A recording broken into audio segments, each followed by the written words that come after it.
Introduction, Davide Turcato. The most distinctive and universal anarchist principle is the principle of coherence between ends and means. Human emancipation cannot be achieved by authoritarian means. However, the same principle could also be read in the opposite direction, though this is less frequently done. Our ends should not be disconnected from our action, our ideals should not be so lofty as to make no difference to what we do here and now. The anarchist whose deeds and words have best illustrated both sides of that principle, the idealist and the pragmatist one, is Errico Malatesta. Malatesta was born on December 4, 1853 in Santa Maria Capua Vetera.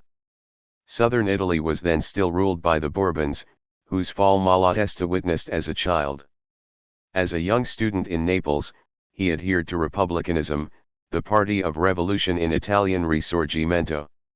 However, under the impression of the Paris Commune in 1871, he turned to socialism, the rising gospel of social redemption, which, in Italy, was born anarchist. The next year Malatesta had his first encounter with Bakunin at the St. Imier Congress, where the founding of the Federalist International marked the birth of the anarchist movement. For the following 6 decades Malatesta's name would be linked to the history of that movement. He lived most of his adult life abroad as an exile and a workman, in countries of strong Italian migration and anarchist presence, France, Belgium, Switzerland, and Egypt in 1878–82, Argentina in 1885–89, the United States in 1899–1900, and England, more specifically in London, in 1889–97, 1900–13, and 1914–19. Yet for half a century he was a protagonist of all onsets of social struggle in Italy, the Benevento Uprising of 1877, one of the first instances of propaganda by the deed and one of most popular and symbolic events in the history of the anarchist movement, the Bread Riots of 1898, which brought him to jail and then to forced residence, from whence he escaped in 1899, the insurrectionary Red Week in 1914, when the Romagna and the marches remained for days in the hands of anarchists, republicans, and socialists, and the Red Biennium of 1919–20, when the factory occupation seemed to bring Italy on the verge of revolution. Malatesta died in Rome on July 22, 1932, under the heel of the fascist regime, in a state of undeclared house arrest. Thus Malatesta was portrayed by his London fellow exile Peter Kropotkin at the turn of the 20th century. Malatesta was a student of medicine, who had left the medical profession and also his fortune for the sake of the revolution, full of fire and intelligence, a pure idealist, who all his life, and he is now approaching the age of 50, has never thought whether he would have a piece of bread for his supper and a bed for the night. Without even so much as a room that he could call his own, he would sell sherbet in the streets of London to get his living, and in the evening write brilliant articles for the Italian papers. Imprisoned in France, released, expelled, recondemned in Italy, confined in an island, escaped, and again in Italy in disguise, always in the hottest of the struggle, whether it be in Italy or elsewhere, he has persevered in this life for 30 years in succession. And when we meet him again, released from a prison or escaped from an island, we find him just as we saw him last, always renewing the struggle, with the same love of men, the same absence of hatred toward his adversaries and jailers, the same hearty smile for a friend, the same caress for a child. Malatesta equally contributed to the anarchist movement with his action and his thought, which he could not conceive as separate. His pamphlets Fra Contadini, Between Peasants, L'Anarchia, Anarchy, and Al Cafe, At the Cafe, are among the greatest anarchist bestsellers of all times, with countless reprints and translations. However, his thought found expression above all in the myriads of articles scattered in the anarchist press around the world and in the numerous periodicals he edited, the 2 runs of La Questione Sociale, published in Florence in 1883–84 and in Buenos Aires in 1885, L'Associazione, which marked the beginning of Malatesta's first London exile, in 1889–90, L'Agitazione, published in Ancona in 1897–98, until the bread riots broke out, La Questione Sociale of Patterson, edited in 1899–1900 while he was in America. La Rivalutazione Sociale, appeared in London in 1902–03, during Malatesta's second London exile. Volonta, also published in Ancona, in 1913–14, until the Red Week, the anarchist daily Umanità Nova, in 1920–22, and Pensiero e Volonta, edited in Rome in 1924–26, well after the advent of fascism. Some of these are among the most significant periodicals in the history of anarchist thought. In his writing, Malatesta has the rare ability of being both deep and clear. This is best illustrated by an example. In the Anarchy pamphlet, which we reprint in this volume, Malatesta defines anarchy in a single sentence: anarchy, in common with socialism, has as its basis, its point of departure, its essential environment, equality of conditions, its beacon is solidarity, and freedom is its method. In its reference to the standard values of the French Revolution, égalité, fraternité, and liberté, the definition may seem a cliché. Yet, behind its deceptive simplicity, it expresses a whole, original conception of anarchism, which rests on the role assigned to each of those standard values. Equality of conditions means common ownership of the means of production, for there cannot be equality of conditions when a class monopolizes the means of production. Thus, a socialist society is being described here. Yet socialism is not an end point, it is just a point of departure of an open-ended process. The beacon of that process is solidarity. By assigning the driver's seat of social evolution to an intentionally pursued value, Malatesta is expressing a voluntarist view, in contrast to the Marxist emphasis on the development of productive forces. And by assigning that seat to solidarity, he is rejecting individualism. Finally, by advocating freedom as a method, Malatesta is reasserting free initiative in contrast to authoritarian socialism. Malatesta is offering no blueprint of the future society, yet his definition is strongly characterized in terms of the process. He is describing an experimentalist, pluralist, socialist open society. Moreover, in defining anarchy in terms of a sentiment and a method, solidarity and freedom that anarchists already practice here and now, Malatesta is positing continuity between the present society and the future one. And since that sentiment and that method are conscious choices of each individual, Malatesta's is a gradualist view of anarchy. The more people will embrace that sentiment and that value, the more broadly anarchy will be realized.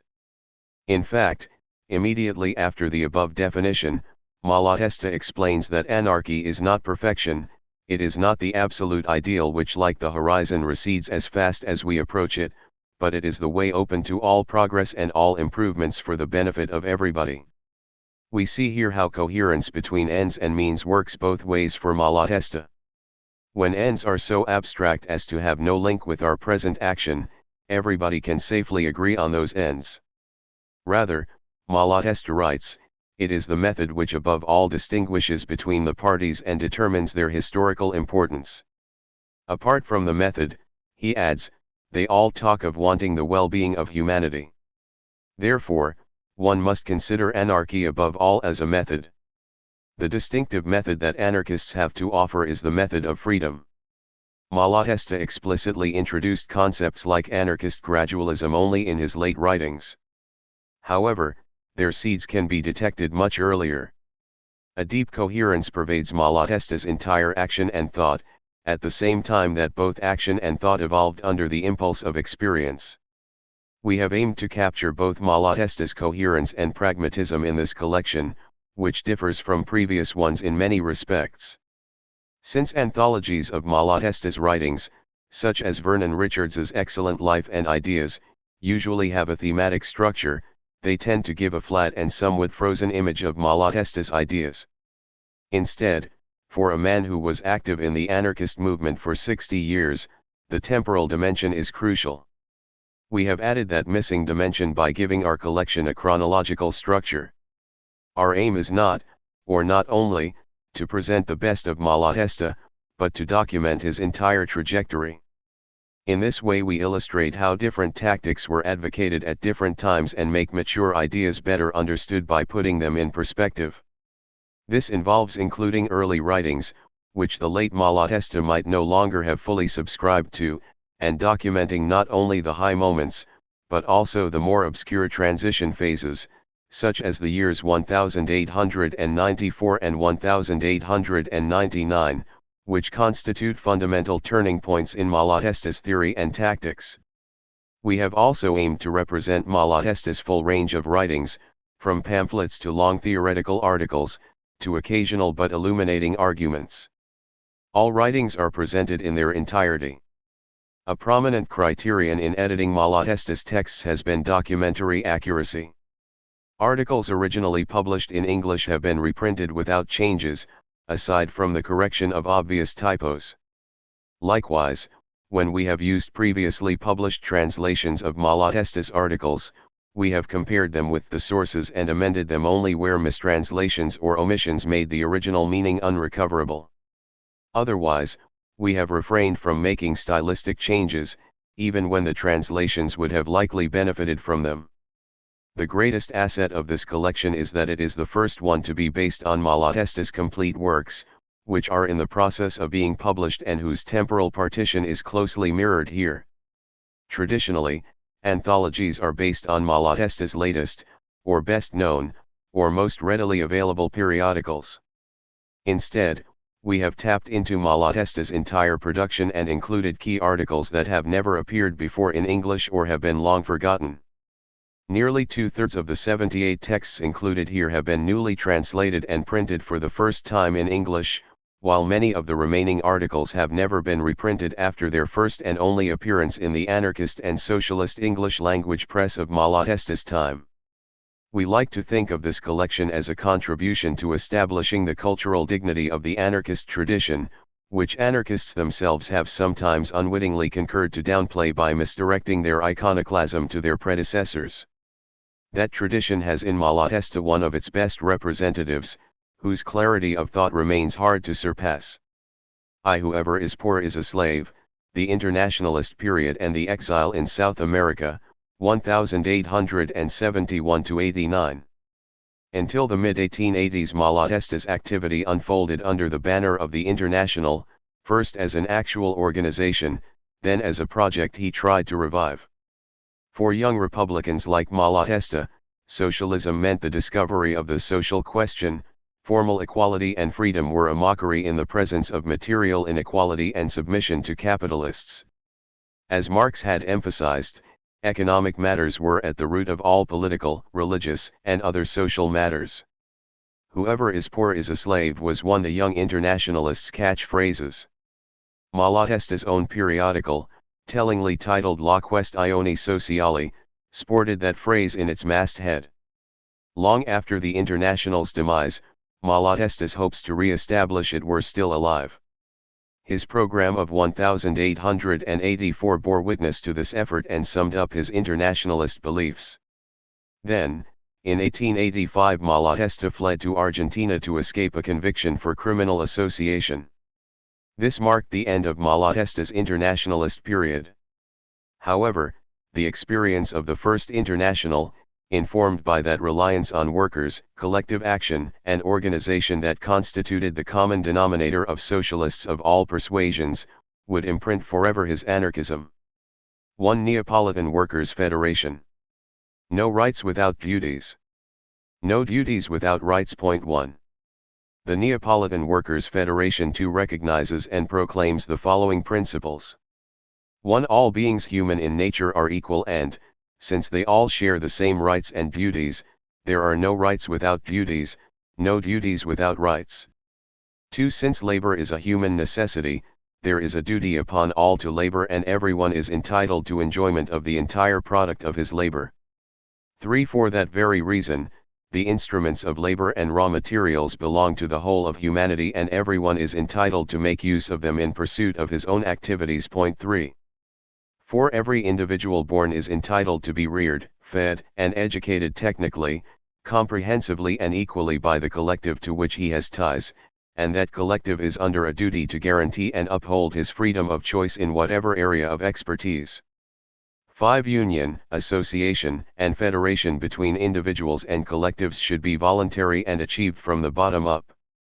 6. To us, the implementation of this represents the authentic emancipation of the proletariat, that being the great the only goal towards which all of our efforts should be directed, these, ipso facto, being directed, not at the establishment of fresh privileges, but at the establishment of a universal equality of rights and duties.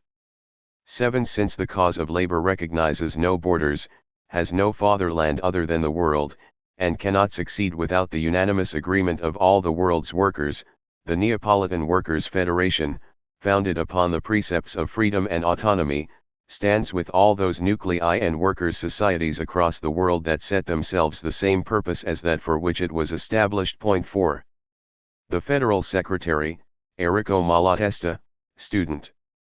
The signatures of 9 Federation members, including Carlo Cafiero, follow.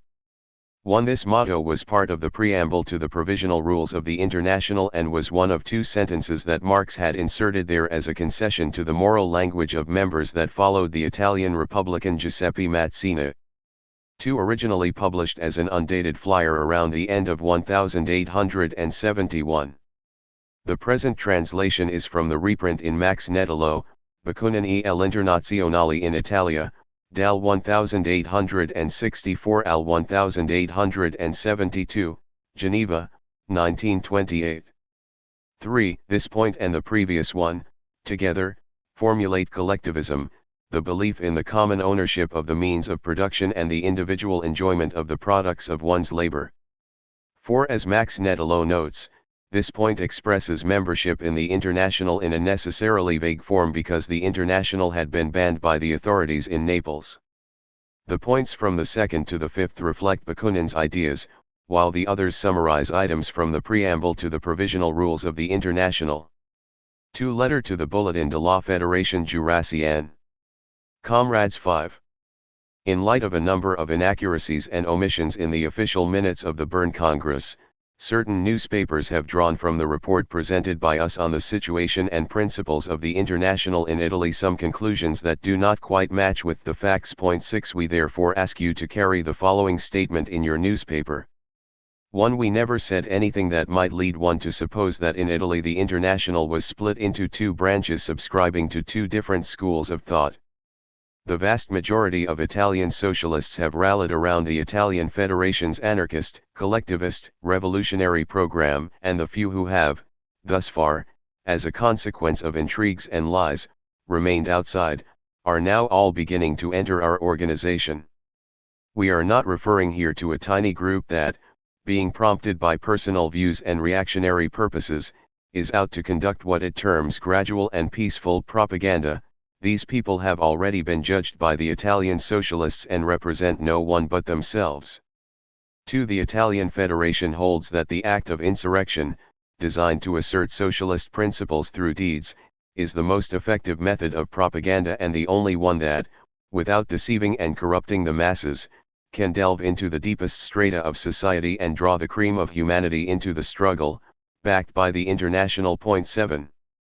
3. The Italian Federation looks upon collective ownership of the products of labor as the necessary complement to the collectivist program, the contribution by all towards the meeting of each and everyone's needs being the only rule of production and consumption compatible with the principle of solidarity. 8. The Federal Congress in Florence has eloquently expressed the Italian International's view on this issue, as well as on the preceding one. Greetings and solidarity. The Italian federal delegates to the Bern Congress Errico Malatesta, Carlo Cafiero. 5. Translated from Bulletin de la Fédération Jurassienne, Sunvilliers, 5, number 49, December 3, 1876. 6. Malatesta and Cafiero, co-authors of this letter, had been among the delegates of the Italian Federation to the Congress of the Federalist branch of the International held in Bern at the end of October 1876. The letter summarizes some of the key views held by the Italian Federation at the time. 7. Malatesta and Cafiero are expressing here the tactics that would later come to be known as propaganda by the deed, of which the Benevento uprising of the next year would be a notable example. 8. This is one of the earliest statements in which the replacement of collectivism with communism, the collective ownership of the products of labor, is advocated. In the months preceding the Bern Congress, the issue had been discussed by Malatesta, Cafiero, and others during conversations in Naples. They had come to the conclusion that the traditional Bakuninist formula of collectivism had to be abandoned in favor of communism. This change of perspective had been approved by the Congress of the Italian Federation, held near Florence a few days before the Bern Congress, and then expressed at Bern by Malatesta and Cafiero. 3. Dear comrades at Iloda, I have watched the efforts you have been making to step up the socialist party's organizing, and I congratulate you upon them. 9. Organization represents the very life and strength of a party, and without it we would not even be able to effectively spread our program, let alone try to implement it. But it strikes me that in offering a broad outline of the sort of organization we want, you have made a serious mistake that might generate either failure today or the certainty of our breaking up in the future. Out of an excessive love of unity and concord, you would like to see us organized regardless of differences of opinion regarding aims and means, the only bond between us being the shared aspiration for some vague, indeterminate socialism. If a party, especially a party of action, is to thrive, it needs to be aware of the goal it intends to reach, and especially the means by which it intends to reach it. Otherwise, it is inescapably doomed to remain powerless and to peter out amidst internal differences. I am certainly not referring to those secondary differences of opinion that are not indicative of definitive parting of the ways. For instance, there is the view that oral propaganda may be more effective than the printed word, or that the pamphlet is preferable to the newspaper, urban insurrection over armed bands, attacks upon property over attacks upon the person, the Irishman's dagger over the Russian's mine, or vice versa, without there being anything to inhibit membership of the same organization. These are matters to be resolved in different ways depending on circumstances and means that are not mutually exclusive, and upon which, in the worst scenario, a revolutionary can defer to majority opinion for the sake of the need for agreement. But when it comes to programs that are, or are believed to be, incompatible, how can you ever amalgamate them and bring together folk who from the word go must bicker and fight with one another? How, for instance, do you propose to organize me alongside a legalitarian, when I believe that driving the people towards the ballot box and getting them to hope that Parliament can bring us reforms likely to make our task easier, already means betraying the cause of socialism? A legalitarian, at best, looks upon universal suffrage as a gain that can be a great boost to the Socialist Party, whereas I believe it is the best means the bourgeoisie has for oppressing and blithely exploiting the people. He sees universal suffrage as a first step in the direction of emancipation. I see it as the secret to getting the slave to fasten his own chains and a guarantee against revolt, getting the slave to believe he is the master. So how would you see us united? While he will be campaigning to secure such voting rights and, when he gets them, to persuade the people to exercise them, I will be striving to prevent voting rights being granted, or, if they are, to ensure that the ballot boxes are empty and held in contempt. I do not wish to dwell upon the reasons of either side here. No matter which of us is right, it makes no difference to the fact that, until such time as one side wins the other over, we cannot seriously hope to see them being useful members of the same organization. This is not the first time I have advanced this notion.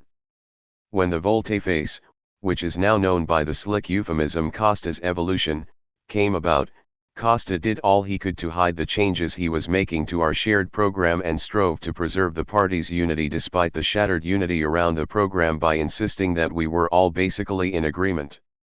We alerted people to the danger, underlined the differences, and tried to save the Revolutionary Party, even at the price of seeing its ranks thinned. We were overruled, and instead of there being, as there should be, two coexisting parties that would spur each other on, what we had instead was, primarily, disorganization, impotence, personality clashes, coolness, and a muddling of things and ideas. And wherever the party remained more or less united, as it did in Romagna, it was because of bamboozlement and deceptions and a change that was designed to arrive at an extreme lullaby socialism, and was swallowed by our comrades at an undetectable snail's pace, without their even being conscious of where they were being led. Luckily, we've seen signs that make us hopeful that, soon, the stalwart socialists of Romagna, who are and have always been revolutionaries, will come to their senses, see where they have been tricked, and feel all of the outrage and wonder that they would have felt years ago, had they been told then that you are to have a representative who will sit in His Majesty's Parliament on behalf of the Romagna Democratic Coalition, a colleague and friend to the bourgeoisie's representatives.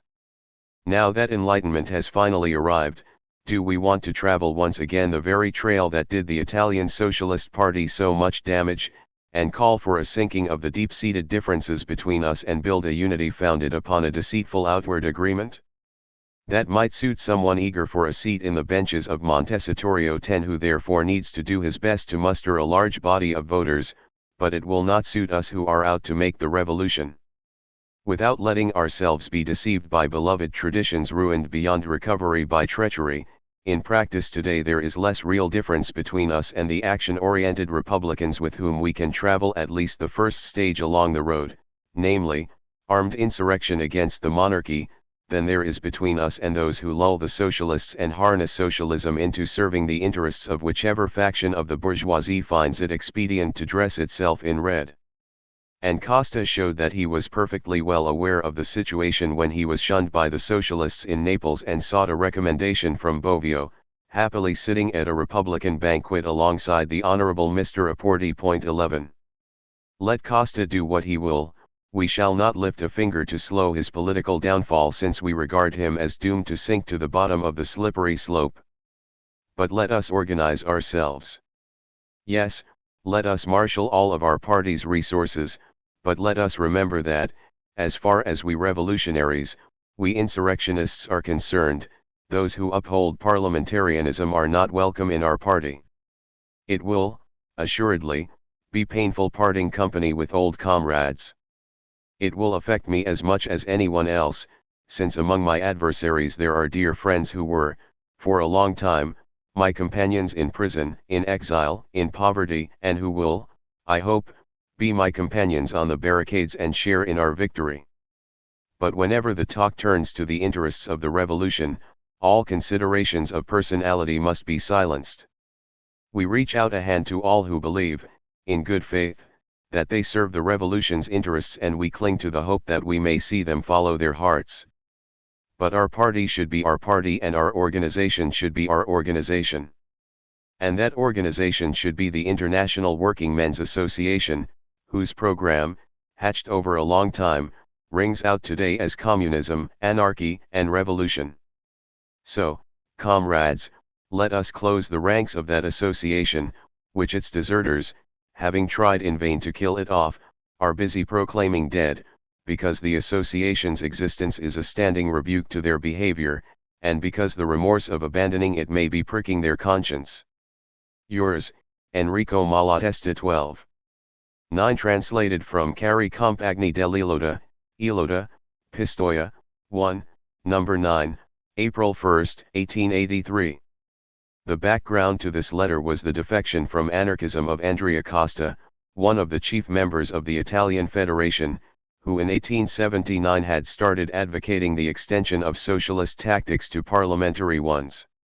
Costa had a significant following, especially in the Romagna region, and in November 1882 he had been elected to Parliament. His tactics had sparked heated debates in part of the socialist press, and Ilota was one of the periodicals that considered those tactics legitimate. In a recent series of articles, the Ilota had thus called for the union and joint organization of all socialist forces, despite the tactical differences. 10. Montecitorio is the seat of the Italian Chamber of Deputies. 11. Giovanni Bovio was a philosopher and Republican politician, and Piero Apporti was a senator of the extreme left. 12. Though Malatesta's first name was Errico, many called him Enrico. Accordingly, articles and published letters often contain the latter spelling in his signature. For the Republic of the Boys and that of the Bearded Men. About 15 years ago 13 this writer was a youngster studying rhetoric and Roman history, Greek, Latin, and Jobertian philosophy. 14. Despite the best efforts of my teachers, schooling did not manage to stifle my nature and, in the stultifying, corruptive modern high school setting, I managed to keep my mind wholesome and my heart unblemished. By nature affectionate and impassioned, I dreamed of an ideal world in which all would love one another and be happy.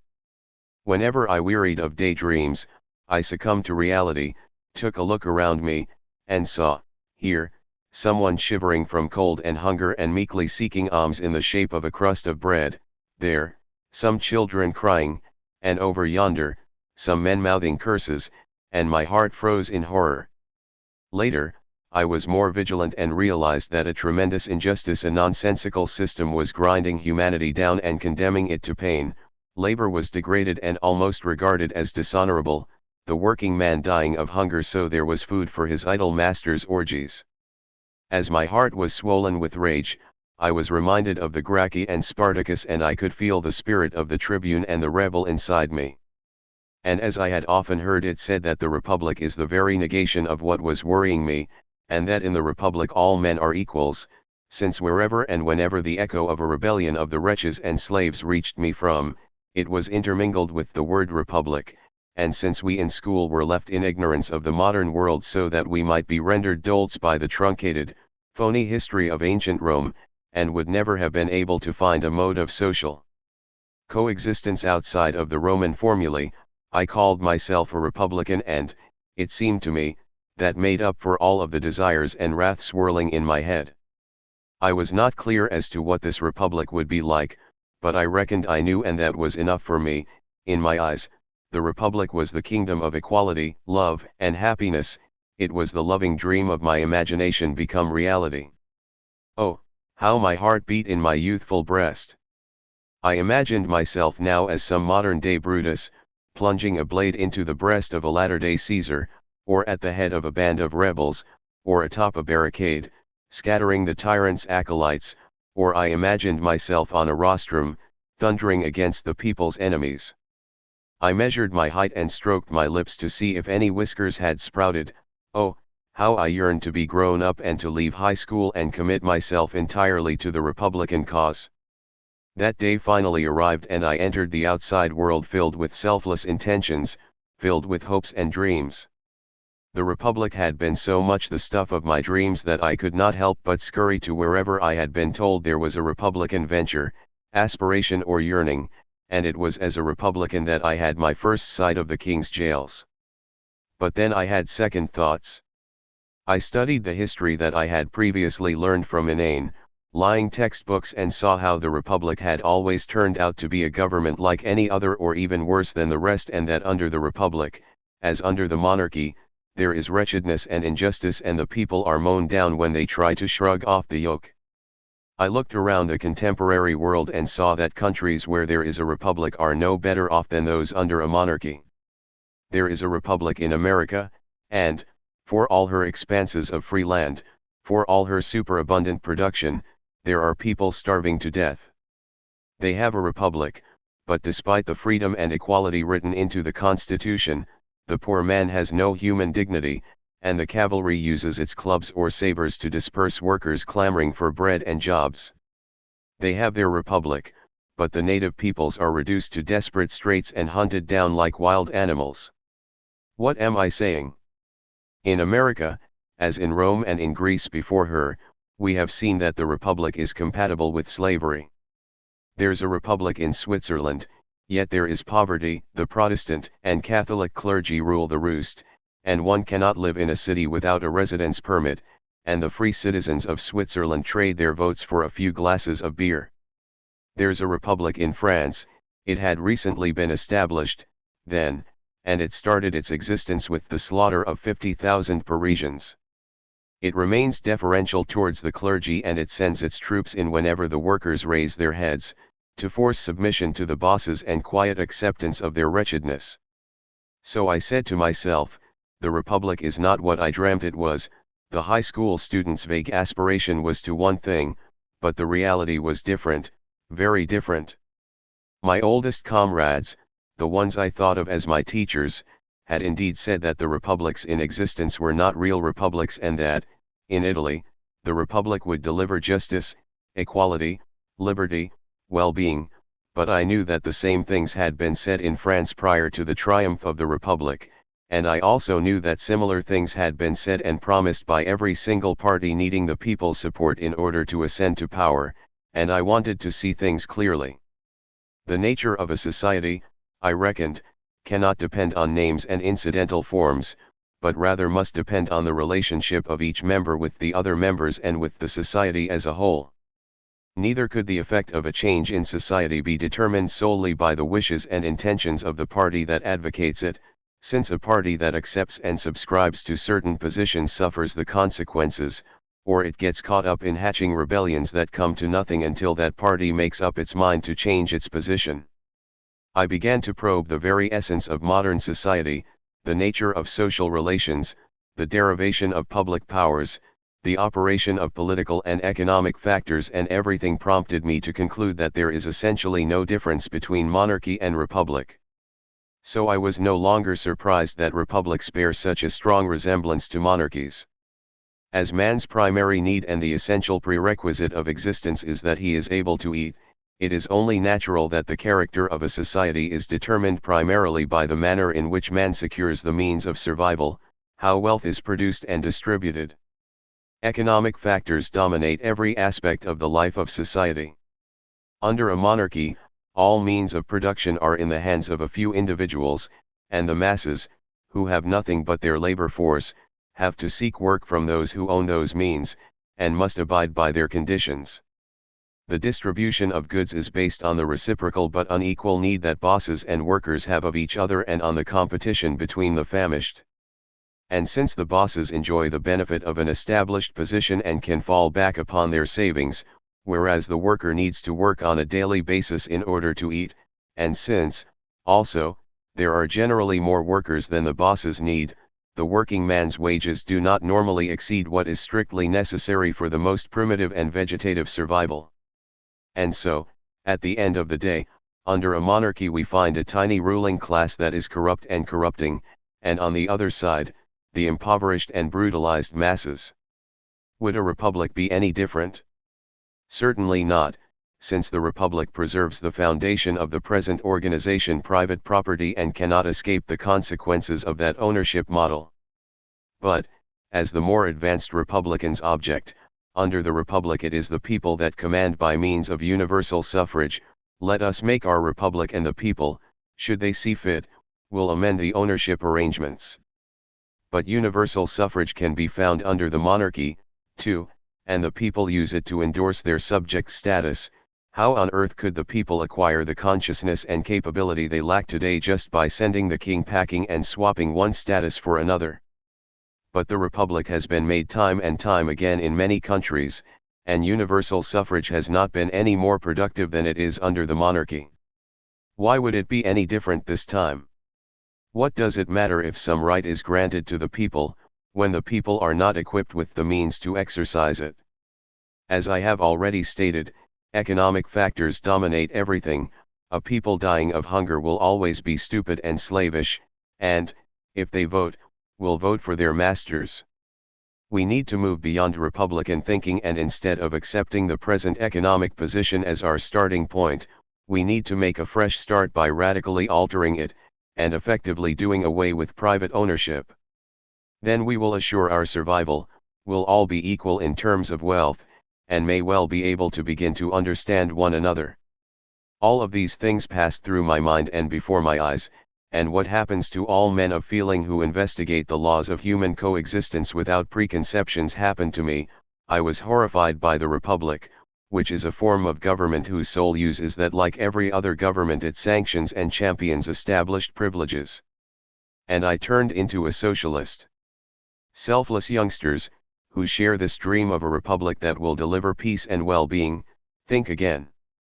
The real republic, the republic of the rulers, is not the one I dreamed of at school. Once the republic has been made, if you remain pure and honest like you are today, you will be going to jail or will be mown down just the same as you would be today. At that point you will feel betrayed, but that will not be true, you will have reaped just what you sowed. 13 Translated from La Repubblica dei Gioventi e quella degli uomini con la barba, la questione sociale, Florence, 1, number 3, January 5, 1884. 14 The philosopher and politician Vincenzo Gioberti was the author of Primato Morale Civile degli Italiani, published in 1843, where he argued for Italy's superiority over the other European nations. 5 The economic question. The greatest discovery of this century was made by the International when it proclaimed that the economic question is fundamental in sociology, and that other matters political, religious, etc. are merely its reflections, perhaps even the shadows it casts. 15. Indeed, in the past, lacking this key, all political problems, in the broadest sense, encompassing everything related to the existence of society, were insoluble, indeed, unfathomable. In Greece, for instance, in order to deliver the greatest well-being to the people, they sought the best government, or the government of the most. But in the end, it turned out that government is always government by the few and not by the best either, but by scoundrels. Whether monarchist, aristocratic, or democratic, it was still despotic or, to use a modern term, the business of the haves. Rome came closer to the truth, when it looked for the phoenix of social well-being in equality of circumstance for all citizens of the state. The agrarian laws that were proclaimed 27 centuries ago from atop the Campidoglio, plus the social and slave wars, show that there was some vague inkling of the truth, that economic circumstances are the real yardstick of the civil and political status of a man or a class. But having an inkling is one thing and understanding and announcing it is quite another, the first being a glimmer and the other a light. The vagueness of the idea was mirrored in the vagueness of the set of demands that went by the name of primitive Christianity, and the weak sunbeams were soon swallowed up by the darkness of the Middle Ages. There, too, the struggles for political power flared up, the economic question resurfaced timidly in the communes, but fed into petty internecine strife and was not the banner of widespread social upheaval. Democracies, aristocracies, tyrannies, here again we have the terms designed to solve the enigma. And centuries more of experience, right up until our own day, up until the French Revolution, up until 1860, up until almost today, have borne out the principle that, all established governments, founded as they are upon inequalities of circumstances, are despotic and monopolize the national wealth, that the political question cannot be resolved, nor any other issue of interest to society, unless there is a resolution of the economic question. This truth is the big advance on the present century and the compendium, the quintessence of theoretical and practical socialism, the key to the resolution of all the problems that tax our brains and torment our hearts. It has burst forth from three sources simultaneously, from the workers' painful experiences of the freest forms of government, from study of the relations between capital and labor, which is to say, economics, and finally from the brand new positive approach of the social sciences. Therefore it represents the hinge of science and modern history. It had brought a far-reaching revolution of ideas, and lays the groundwork for a no less grandiose one in the realm of facts. Let us get used to expressing all social problems that may crop up as the economic question and reducing them to this formula. Economic inequality is the source of all moral, intellectual, political, etc. inequalities. In other words, let us try to talk with precision, for, as Condorcet says, science is a well-made language, and we shall be on the right road. We offer a few examples. The emancipation of woman. Woman's emancipation is a topic that has been debated over and over again to the point of exhaustion, seriously and for a laugh, with varying degrees of success, albeit with no outcome, not even a theoretical one. Some argue that woman is born inferior to man, like the slave to the master, others want to see her become his equal. Physiology, history, anthropology, etc. have been invoked by one and all, and nothing has come of it all. If, instead, it had been said that, the matter is an entirely economic one. With feudalism gone, with there being no more dowries and estates, with withdrawal into a convent no longer an option, with property so jeopardized that in order to survive everyone has to rely upon his own resources, that is, upon his labors, if he is a worker, or his industry, if he is a capitalist. By what right is a woman to be told, you are barred from labor and from industry, you are barred from life and are a burnt offering to some old prejudice, or rather to some law governing the allocation of functions within the family that is better suited to other times, other institutions, other circumstances? If it had been put like that, and if the conclusion drawn from that was that woman today should go out to work, choosing, as any man does, whatever work she had the greatest aptitude for, would a genuine solution to the problem not have been arrived at? Would that solution not hit the nail on the head? Does the women's problem not lead back to the men's problem, that is, to the question of labor, which should be incumbent upon us all and should be shared by everyone, which is to say, to the economic question? Let us stress, however, that today the economic question can be resolved only theoretically. Work by all and for all is still an aspiration of science and humanity. In practice we have competition, which is to say, civil war between workers, man versus woman, adult versus child, and capitalist versus all. One man's meat is another man's poison, your death is my life. Hence, the resistance to the economic emancipation of womankind, hence the current impossibility of any such emancipation. The emancipation of woman, as of man, can only come about in a new social order. Religious matters. We come now to an equally important matter, the religious question. Contrary to what it might appear, this too is an economic question, and it is precisely because of its not having been examined from that angle that the apostles of free thought have failed thus far.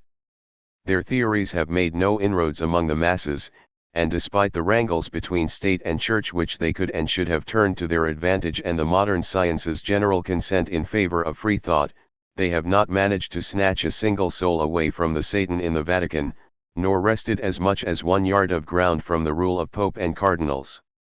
The religious question is, as we have stated, an economic one. In actual fact, a religion has two component parts, theory and organization. The philosophical and moral truths that make up a religion's theory are not up for debate. They may be the truth or they may well be errors, but since the truth, like any human matter, is forever bettering itself, that which is true at one point in time, or that which is suited to the thinking and expression of a given time, no longer suits in a different one. The Roman Church itself has had to adopt a different language between one century and another, and, like it or not, an encyclical today is written differently from a bull from the first or second Christian eras. So it is not the theory that makes up the Church, but the organization. The organization of the Church, and of every church from every age, is a perfect fit for that of governments. We have the same hierarchy, the same top-to-bottom descending order at the top, the power, the wealth, the enormous stipends, down below, debasement, passive obedience, meager lives and meager stipends. The difference between church and state lies solely in the way they extract from the people what is needed to feed and sustain their hierarchy. They both extract it from the people, one by means of lesser coercion than the other, one by means of superstition, the other through the use of force. In other words, government and church, meaning the ruling and dominant classes, have adopted the following rationale: the people, they have said to themselves, can be divested of their possessions in two ways, either through threats or through persuasion, or rather, through the threat of earthly punishments or the terror of otherworldly punishments. These two means cannot be used by the same power at the same time. So the Church said to the state, let us divide the task, you can enjoy the dominion of force, leaving the safer, quieter dominion of fraud to me. As for you, O people, render unto Caesar that which is Caesar's, and to Christ that which is Christ's, and never weary of giving.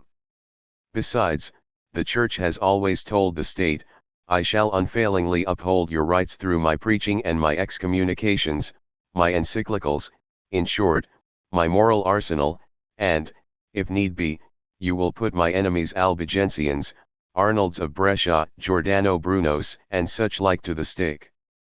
Ours is a redoubtable partnership. They have said this and they have delivered. The Church has usurped half of the world, the other half has been seized by the state. An anecdote recounted by Washington Irving in his biography of George Washington comes to mind. Irving speaks of certain Native American tribes torn between the English, who they described as their fathers, and the French, who nominated themselves their brothers. One day these poor natives sent the message to representatives of the two powers that went something like this: "It is all very well your being fathers and brothers, but the moment either of you tries to take half of our land, what is left to us who are doomed to live surrounded by fathers and brothers?" Which is where the people stand today where church and state are concerned. Of course, once church and state had seized everything, they finished up squabbling between themselves about who should have the lion's share. The church argued that the state was indebted to it for the obedience of the populace, and this was the truth. The state argued that the church was obliged to it for its tolerance and for its occasional armed favors, and this was very true. Here again the knot linking church and state could not be unraveled. It involved tithes, patronage, cardinals' caps, etc., until they both realized that, just like the stomach and the limbs, they needed each other, and so they patched things up, so as to carry on their old tricks at the people's expense. And note too that the soil is not the only thing that they have pretty much carved up between them. The church has a system of levies very much like the state's. From birth to death, it is forever pestering you for pennies, pennies being a figure of speech, for in fact its levies are pretty substantial. It is hard to believe what the church levies voluntarily from the faithful under 100 different names: mass charges, alms, funeral charges, death duties, parish funds, St. Peter's pence, etc. The church is made up of the faithful, their offerings and vows. On the proceeds of all these voluntary levies, which we pay to the clergy, they live a life of idleness and keep their housekeepers. They charge us millions even for the making of saints, and the lifestyles of monsignors and cardinals are known to all.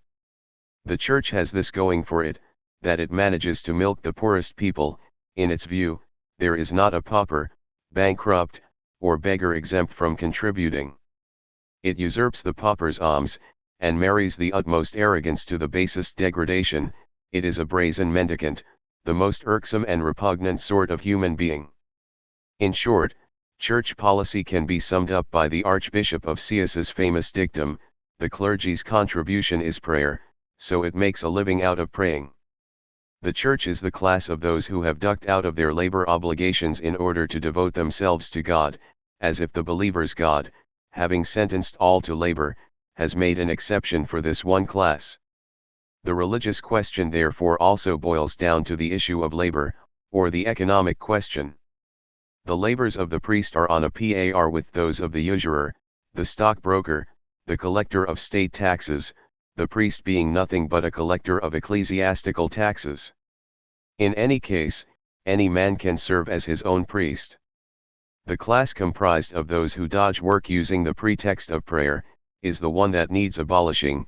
Let the workers who labor so mightily give some thought to this, that, for want of the time to pray, they are in danger of going to hell. Education. Education is talked about. The Palermo Congress did well to declare, he who does not have enough to live on, is in no position to go to school. 16 Then again, the struggle for survival means that every new student, every educated worker, harms the rest. Reserved for the would-be ruling class, education has to be a monopoly. How else, other than a little difference in cleverness, without politics, laws, and official science, etc., being shrouded in secrecy, can millions of workers be held at bay? We shall be instructed, and that instruction will reflect our callings, and we shall help one another to understand and investigate once the economic question has been answered. We are always around. Right to combine. Strikes, or the right to combine. The question is this: how is it that workers, who are the majority, cannot bring the bosses to obedience, using their own weapons against them, and thus grappling with them on the economic terrain? From Mill comes the answer. A property owner, landlord, manufacturing boss, and merchant can, generally speaking, survive for a year or two on monies he has saved up, without employing a single worker. Most of the workers could not survive a week, very few of them a month, and hardly any of them a year without work. In the long run, the employer can no more do without the worker than the worker without the employer, but the employer's is not so pressing a need. Besides, the bosses use the weapons at their disposal in order to break or corrupt the working man. Workers' unions are faced by employers' unions, and the victory goes to the deepest pockets. Mill himself says that when it comes to sorting out major issues, small assets do not do the job, and it requires large ones if the socio-economic question is to be resolved. Political liberty and universal suffrage. Freedom of the press, of assembly, of association, and all the political freedoms in the world, universal suffrage included, cannot do the trick.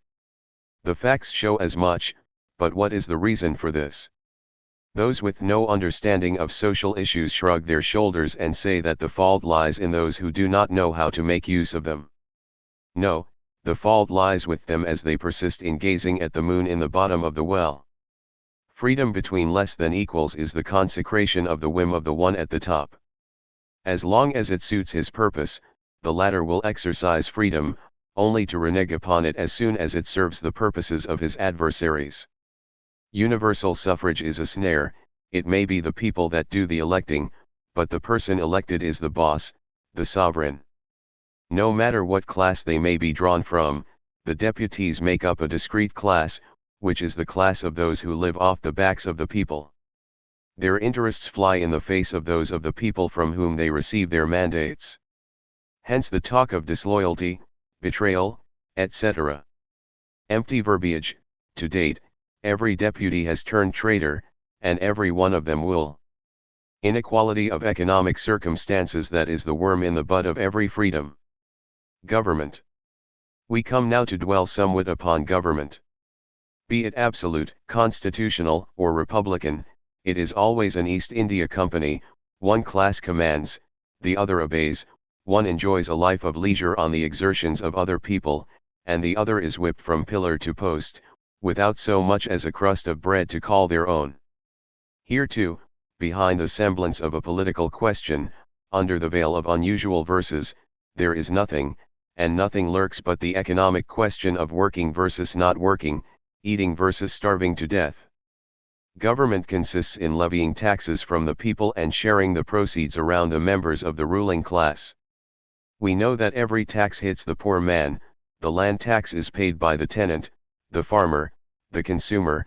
Indirect taxes are paid by the consumer. And the poorer one is, the more one pays. Thus the poor man uses more salt and pays the same levy on poor quality wine as the rich man pays on better quality wines, etc. In short, all the economists concede as much the poorer one gets, the heavier the tax take. Furthermore, being deputies, civil servants, etc., the ruling class enjoys certain privileges such as, say, reduced rail fares, free use of the trams, etc., whereas the poor man pays more than anyone else. Now, if one adds up the levies that the state demands year after year, the public purse, the assets stripped from private owners, the pious works it administers, its private account, and the banks it operates or runs, the sums would number in the billions. And then we are surprised by people starving to death. This is what it demands. Let us have a look at how it shares it. Let us take a look around us. Who lives like Croesus or like Sardanapalus? A few bankers, deputies, a few officials. Otherwise we can only lament the general pauperism. A minister is in fact a deputy on a glorious stipend, who can call upon a few million in unforeseen and extraordinary expenses, who can give out or take away jobs, who can negotiate with the stock exchange and win, who creams off a percentage from every big state contract, and finally, upon stepping down from his post, becomes a wealthy property owner. The deputy in the chamber is a potential minister, a key figure in the conclusion of big deals. Take the railway contracts. Say, the company will make billions at the nation's expense, but every deputy has his own share portfolio, so, by voting for the contracts, he lines his pockets, meaning that he turns that nation to his personal profit. So, no matter how scandalous they may be, the contracts will be passed, just the way the tobacco regulations, the laws on the national bank passed, and so on and so on. Every one of these laws, we note, saw billions siphoned off. And the deputy has a foothold in the civil service, can expedite matters and advance his own profession at the expense of others. One need only think of the deputies who are lawyers, and, as in the case of provincial and town councillors, can come up with a way of making a living despite not lifting a finger. Puzzling. Yet this is the fact of the matter. Then again, in his constituency, the deputy is a king in octodecimo. He can appoint and dismiss prefects, allocate posts, fix the city budget, buy up public and private assets, build himself a castle. All hail the new feudal lord. We have pretty much stated what civil servants are, the clientele of ministers and deputies and of the state generally. They are many, and they noisily chant homilies and hymns to the king and homeland. They are the state's political electoral army. The army and the police and the bench are the hand of government and of the ruling class, ready to lash out and command obedience from any who might rebel. The fact that, in order to cling on, the government needs so much support and all this expense is really very telling. But that is the way things are. Governments cost a packet, and for every one pocketed by the minister, or banker, or deputy, the poor taxpayer coughs up 1,000 because he has to pay the tax collector, the civil servant, the copper, and the executioner, and all the rest as well.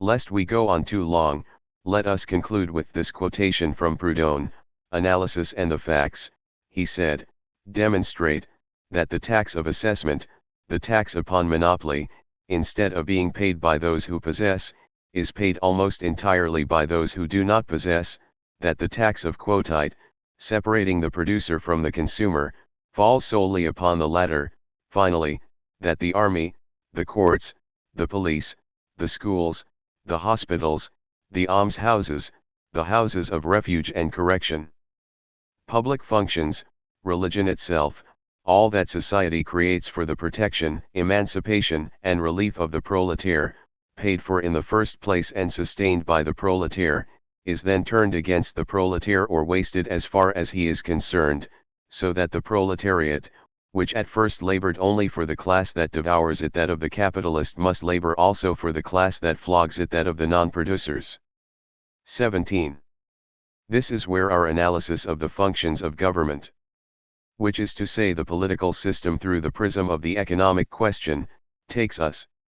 Government by all, an administration government, a government free of extortion, ambushes, injustices, privileges, with some made wealthy and others impoverished, a non-governing government, or the mere distribution and performance of work and distribution of goods. Such an ungovernment is only feasible once the economic problem has been resolved through collective ownership of the land and workers joining forces. The political problem too can be traced back to the economic one. Punishment and war. Now we can speak of punishment, another problem that defies resolution without a turn of the key, economic reasoning. Crime is either rebelliousness on the part of the oppressed against the oppressor, or the child of poverty, or is sired by poverty by way of ignorance. Owen has explained this very well. The solution to the economic problem is also the solution to the problem of crime. The issue of war can also be broken down like this: equality of circumstances between the classes leads to equality of circumstances between peoples, and that equality of peoples leads to an end to wars. Today these are waged, as Leopardi had it, in pursuit of sugar or cinnamon, for a trading preeminence, for industrial exploitation, as witness Tunisia, Egypt, and Morocco. The Republicans, Costa, and us. We could keep this up for some time. All problems confronting science and modern life are connected in the same fashion, the economic question. A real Gordian knot that we need to cut through with the sword of 18. Meanwhile, the word is that the political question and the economic question march hand in hand, and that there are governments that can also foster the spread of socialist ideas. So say the Republicans, so writes Costa in El Avanti.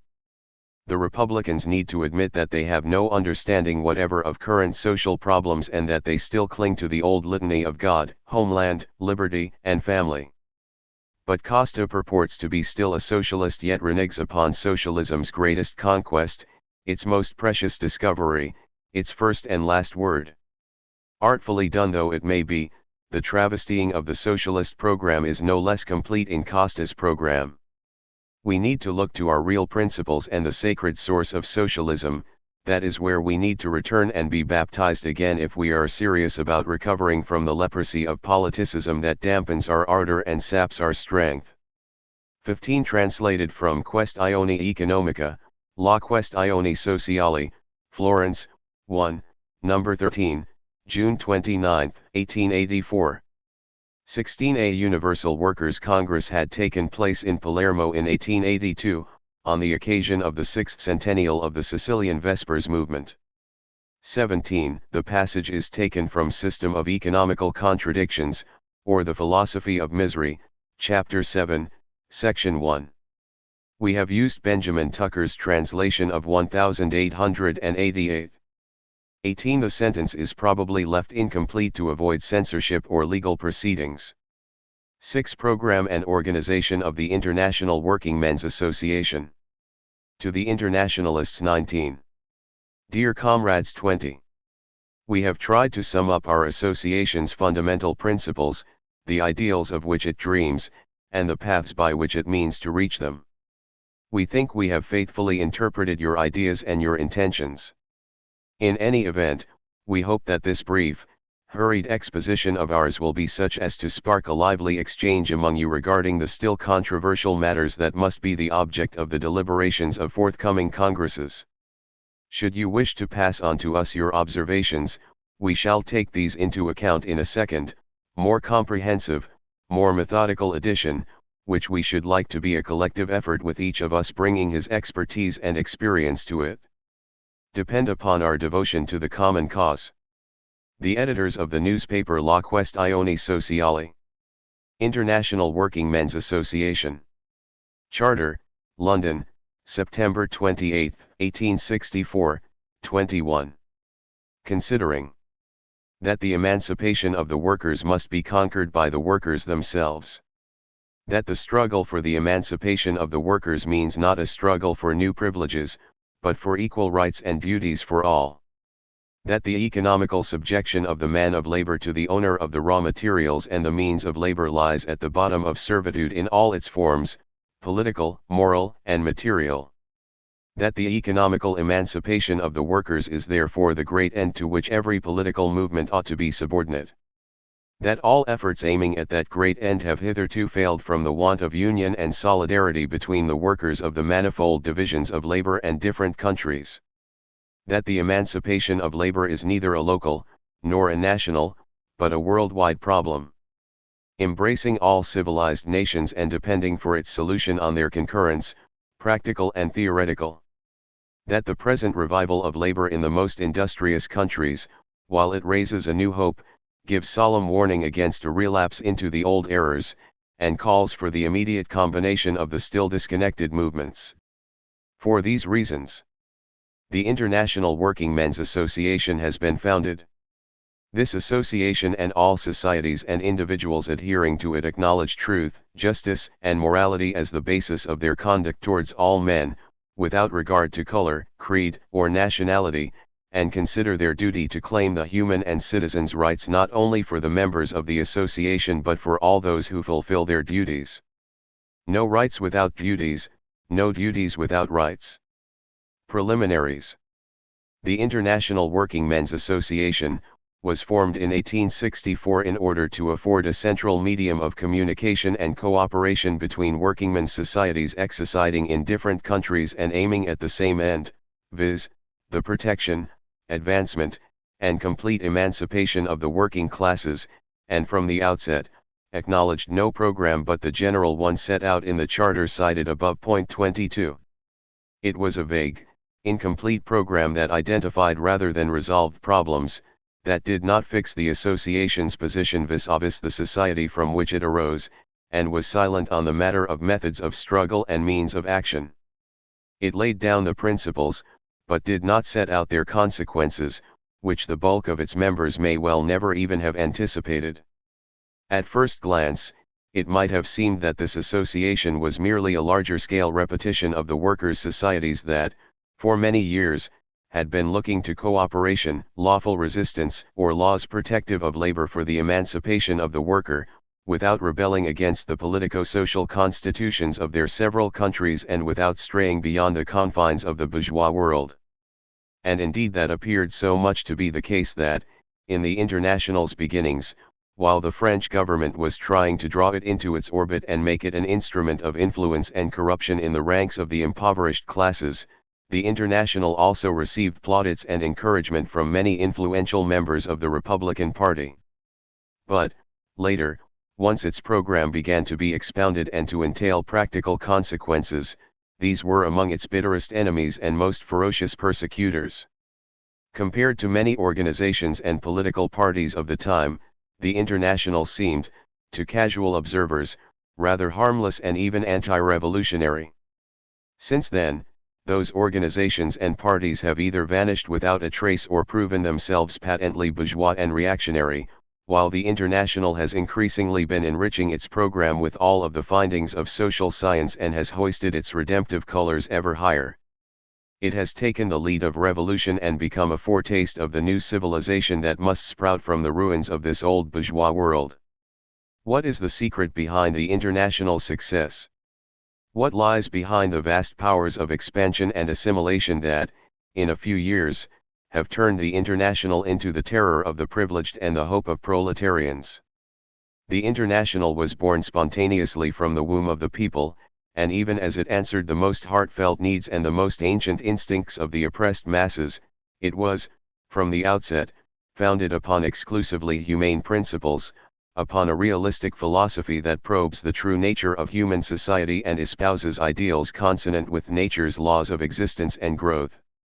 It carried within, in germ, the whole of the philosophical and social revolution encapsulated in its program today. Acknowledging that the worker's economic dependency upon the owner of raw materials and of the instruments of labor is the prime cause of all servitude, the International, right from inception, took as the foundation of its program sociology's most important truth, the very foundation of socialism, which is that the economic question overshadows every politico-social issue, and that the economic emancipation of workers is the only way that justice and the common good can triumph. Affirming that the emancipation of the workers should not tend to establish fresh privileges but rather to abolish all class rule and establish equal rights and duties for all, the International recognized that the real and complete emancipation of the working class is not achievable unless the whole of humanity is set free, and so it mirrored the feelings of solidarity that had developed in men's hearts down through the ages, despite 1,000 obstacles. And by virtue of its universalism, as well as its declaration that all are entitled to be treated in accordance with the principles of truth, justice, and morality, without distinctions as to creed, color, and nationality, it extended such solidarity to all peoples. Affirming that the emancipation of the workers must be the workers' own doing, the International showed that it understood that no ruling class has ever surrendered its privileges, no matter how much a proper understanding of its own interests might prompt it to do so. It never develops any such understanding by itself and foresaw all the revolutionary needs that complicate resolution of the social question. So thanks to a few true precepts and to the instincts of the laboring classes, so widely represented in its ranks within a short time, the initially timorous International has turned into the fearsome anti-parliamentary revolutionary anti-religious anarchist communist International, which intends to stand in the front rank of progress and is bent on destroying the whole social edifice of today, from the foundations up, so as to raise an architecture of peace, freedom, and well-being upon the ruins. In this pamphlet we shall not be rehearsing the stages through which the International passed prior to its espousal of the plainly socialist, revolutionary character that is its distinguishing feature today, for such scrutiny would take us far beyond what we have in mind to do. We shall try merely to set out, in brief, the conclusions at which the International has arrived thus far. Program. Discounting any metaphysical notion, any otherworldly purpose, any mission imposed upon man by a chimerical God, focusing upon the purpose of human life here on earth, the latter cannot, as we see it, be anything other than happiness, which consists of the full and optimum development of our faculties, of achievement of the greatest well-being with the least quantum of pain possible. Society, itself the consequence of the search and need for well-being, can have no purpose other than satisfying the affective instincts growing inside our brains and the increase in and assurance of our happiness, of which it is, in any event, an essential prerequisite. It requires only a superficial glance at humanity's current circumstances to see how society, as presently constituted, is ill-equipped to accomplish its purpose. Humanity is divided into two large parts, the larger of which seems fated to labor, obey, and endure the greatest woes so as to afford the other a life of idleness and of meddling in other people's wishes and dignity. Poverty, ignorance, corruption, prostitution, disease, criminality, an uncertain future, untimely death, wars, outrages, hatreds, these are but a few of the features that characterize the current face of the human consortium. What lies behind such a ghastly circumstance? What remedies would the International seek to apply to it? There is nothing that is outside of nature, nothing that cannot be made to conform to natural laws. Man is the highest organized state thus far attained by matter, the loftiest creature in the animal hierarchy, but that does not stop him being an aggregation of material atoms, still an animal and, as such, subject to all the laws of chemistry and biology.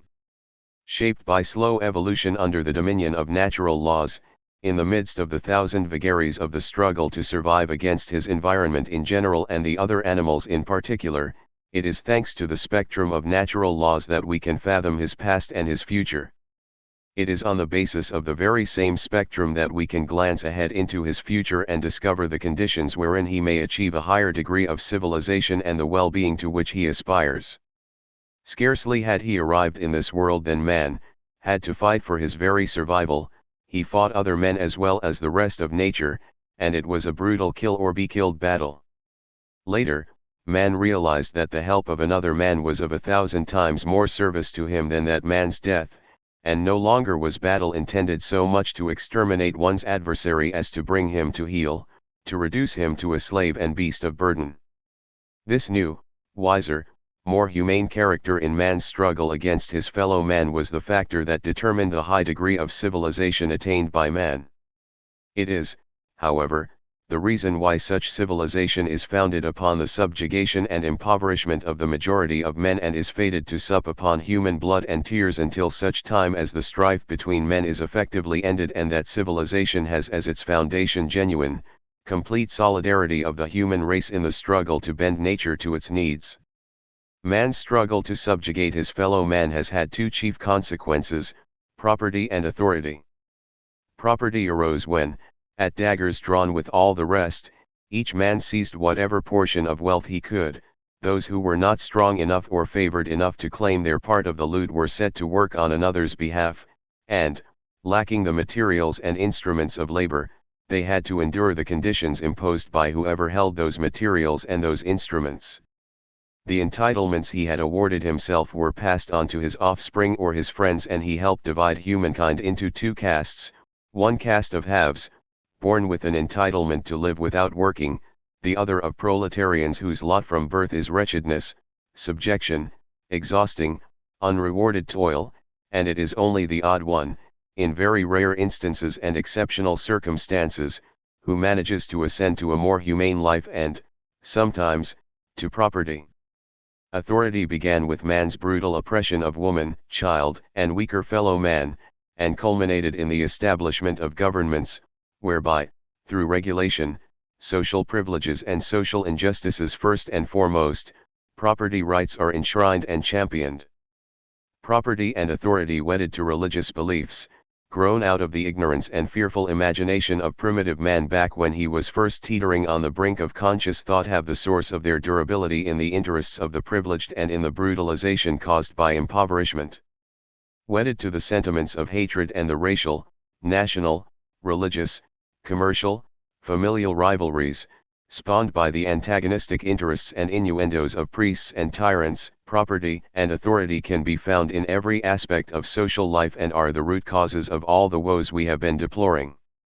As we have already stated, if these woes are to be banished, we must alter the principle by which human relationships are presently regulated. The principle of strife must be replaced by the principle of solidarity. Many have tried and try still, all in vain, to banish or lessen those woes with political changes and moralizing, but along came socialism to provide the explanation for their lack of success and to point the way to effective remedies.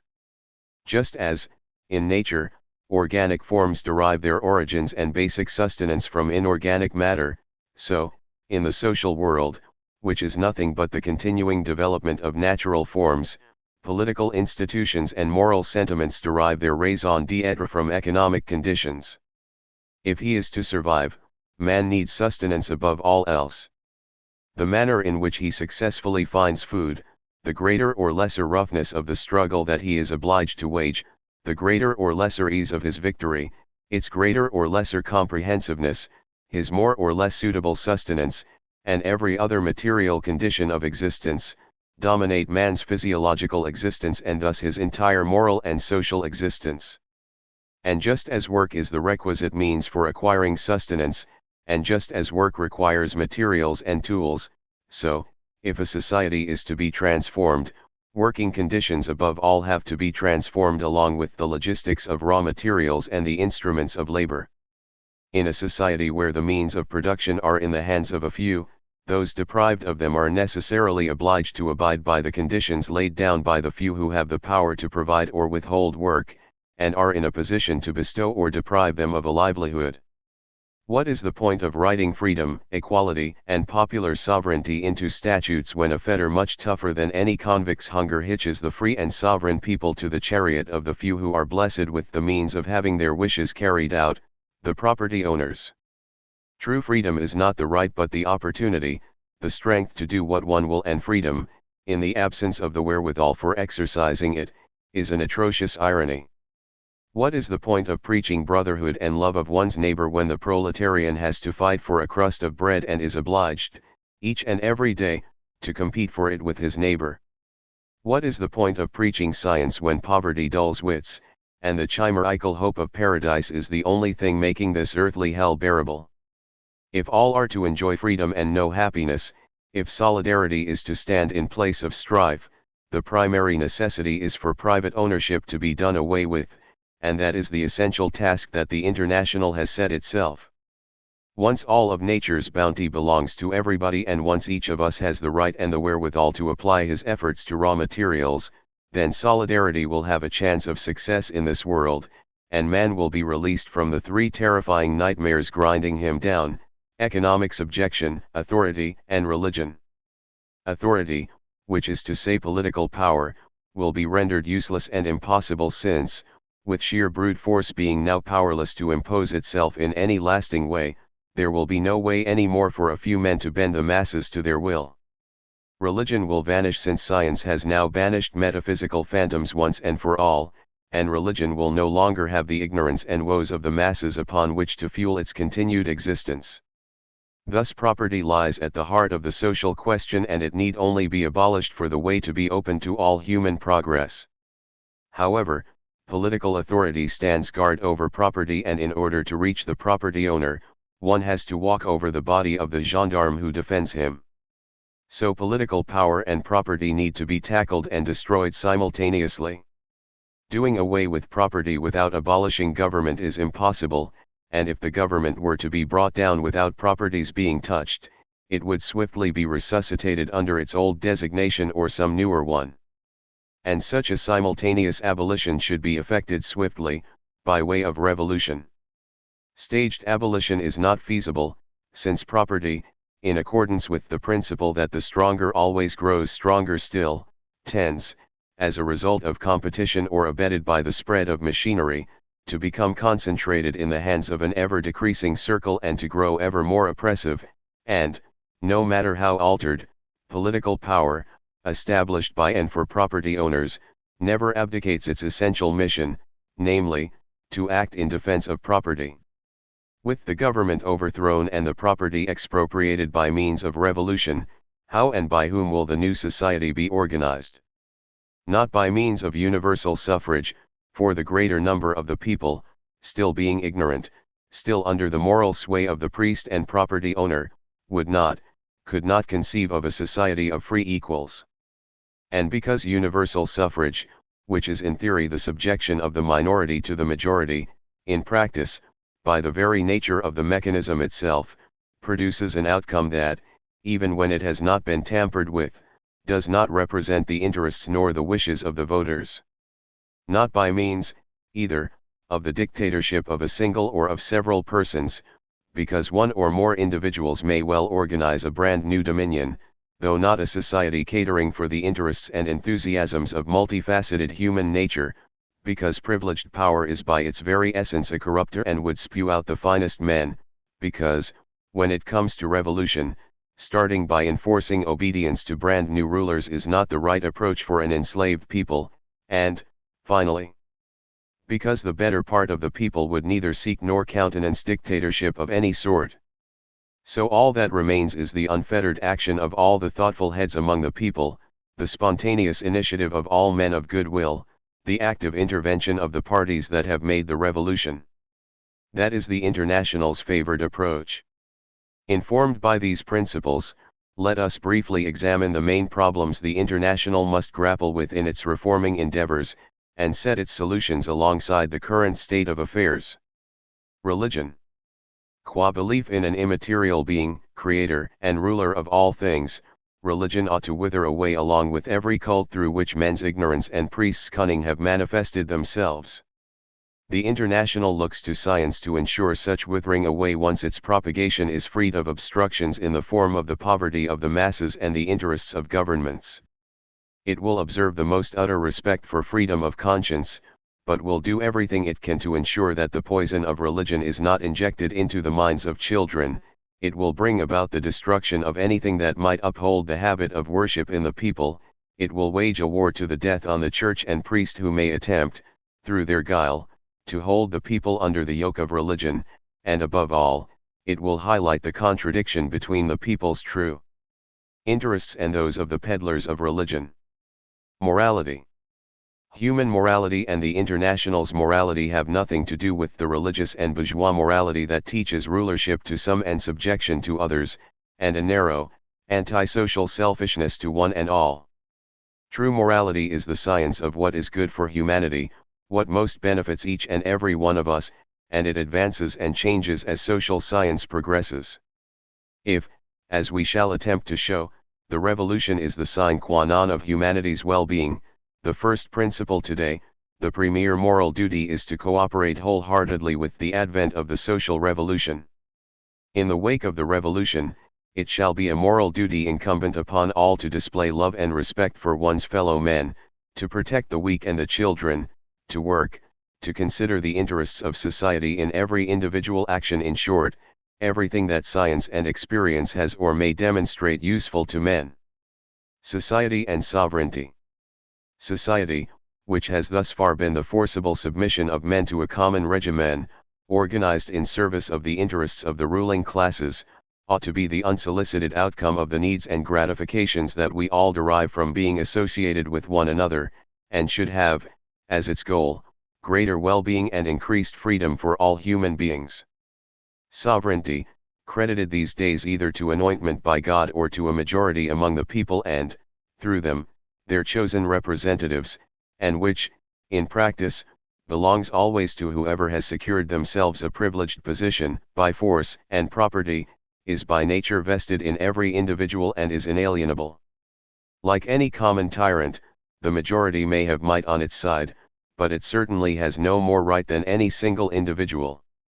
Therefore it is only through the unanimous agreement of us all, through a harmony of interests and sentiments, and, at worst, through freely arranged compacts and by virtue of the law of nature, under which solidarity is the essential precondition for freedom, that the sovereignty of the individual can be reconciled with social peace. Government. is the collection of persons, delegated or otherwise, who hold the sum of social forces in their hands and impose their will upon each and every one, on the pretense of making provision for public services and overall security. In a harmonious society founded upon solidarity and the greatest possible satisfaction of everybody's needs, in a society where the smooth running of public affairs is a condition of the smooth running of the private affairs of each of us, and where there are no lordlings to protect and no masses to be held in check, there is no reason for government to exist. Those governmental functions genuinely necessary or useful and that the government wields to the almost exclusive advantage of the ruling classes, can be wielded directly by society for the benefit of all, since the government can only wield them if it can draw the necessary strength and capacities from within society. Social organization should not be imposed by one or more men who hog power and wield it in the name of God or of the people, but ought to be an expression of the wishes of all, rather than of the majority, the outcome of the expansion and reconciliation of human interests and sentiments, starting from the equal entitlement of all to raw materials and the instruments of labor. No more authority, therefore, but rather spontaneous organizing from the bottom up, altering with every shift in interests and whim happening within the society, no more delegation of powers, but rather delegation of functions, no more government, but, rather, anarchy. Woman. The subservience of woman to man ranks among the greatest injustices we have inherited from past ages. It is offensive to the spirit of fraternity and human fellowship and contrary to the true interests of man himself, since he is not going to be able to achieve a higher civilization nor enjoy any assurance of progress and social peace as long as one half of the human race is to be deemed inferior and enslaved and, at that, the very half to which it falls, on physiological grounds, to be the primary educator of upcoming generations. For women, the International demands the very same freedom and guarantees of unhindered development as it does for men, in short, the completest social equality, and when it talks of the rights of man, that word is meant to apply to all human beings, regardless of sex. If differences between the faculties of man and woman persist even after equality of circumstance has been achieved, they will give rise to differing functions and never to differing rights. Homeland and humanity. The dividing up of humanity into such a wide variety of homelands is also a byproduct of the state of strife in which the human race has been living and still does.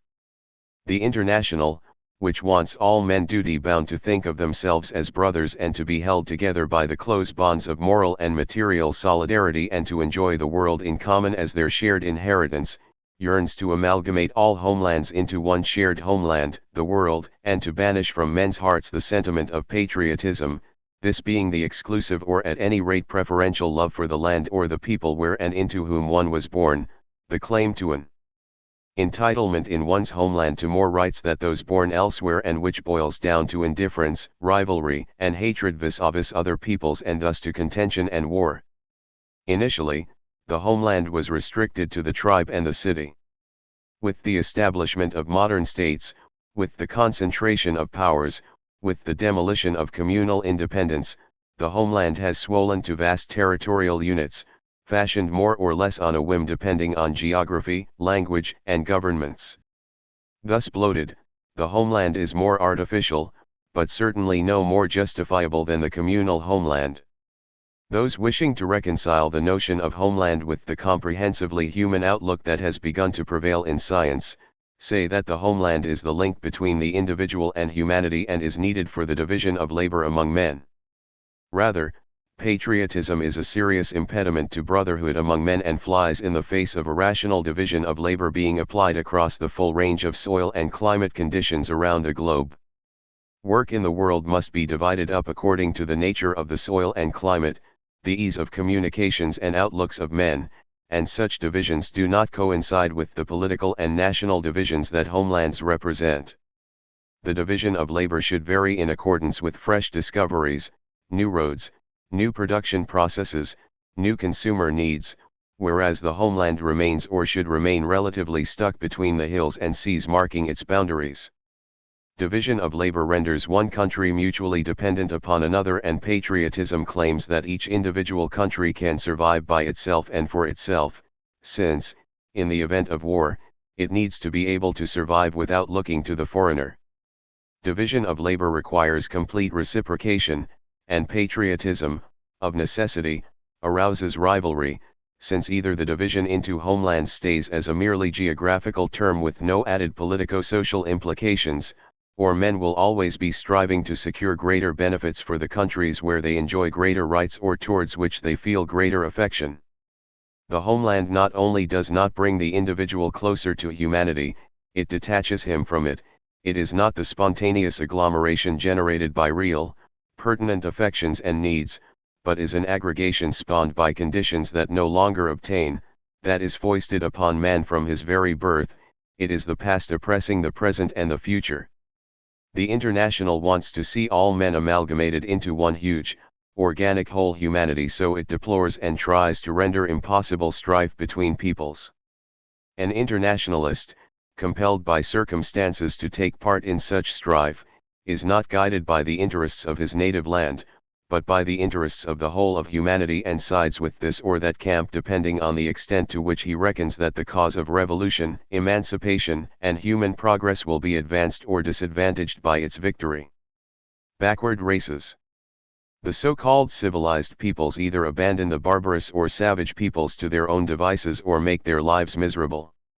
In the view of the International, however, it should be incumbent upon the most advanced peoples, once these have lifted themselves out of poverty, to bring civilization to the backward races, demonstrating through their actions that they are the latter's friends and making them taste the benefits of work, affluence, and freedom. And such a duty is also self-interest, since, due to the barbarous circumstances of so many strains of humanity, a bottomless well of latent talents, which may well be different from our own and which might enrich our common inheritance, is left untapped. Much of the earth's surface remains effectively sterile, and civilization is forever threatened by a terrifying invasion that might drag it back into barbarism. Property. As we have already said, private ownership is to be done away with, as its abolition and that of all alleged rights deriving from it, rights of inheritance, etc., are the prerequisite for the triumph of solidarity in human relations. Let us now say a few words about the organizational arrangements that are to take the place of the private ownership system. The International has long been collectivist, that is, it wanted the land, raw materials, the instruments of labor, in short, everything man uses in the pursuit of his activities and production, to be collective property, with everyone entitled to the use of them in his work, and for the entire product of labor except for a quotient set aside for general costs to belong to the worker, be he alone or in partnership. Hence the formula to each according to his labors, or, which amounts to the same thing, to the worker the entire product of his labors, let him that works eat and him that does not work not eat, except for those unable to work, in which case the incapacitated would have a right to receive from society the means to satisfy their every need. But collectivism is open to many serious objections. It is, in economic terms, wholly based upon the principle of the value of products being gauged by the amount of labor they require. Now that sort of definition of value cannot possibly be determined once one tries to take account not only of the time element or of some other outward attribute of labor, but also the overall mechanical and intellectual effort it demands. Furthermore, just as various patches of dirt are more productive or less productive, and the instruments of labor not all equally good, so each person would try to find the best soil or instruments by trying to reduce the worth of those worked by other people, just as he would try to talk up the value of his own products and downplay those of the others as much as he could. And so the distribution of tools and exchange of products would wind up being conducted in accordance with the law of supply and demand, which would imply a relapse into out-and-out competition, a reversion to the bourgeois world. But above all else, collectivism is flawed in its moral foundation. Like bourgeoisism, it is founded upon the principle of strife, except that it tries to restore equality between strivers at the starting point.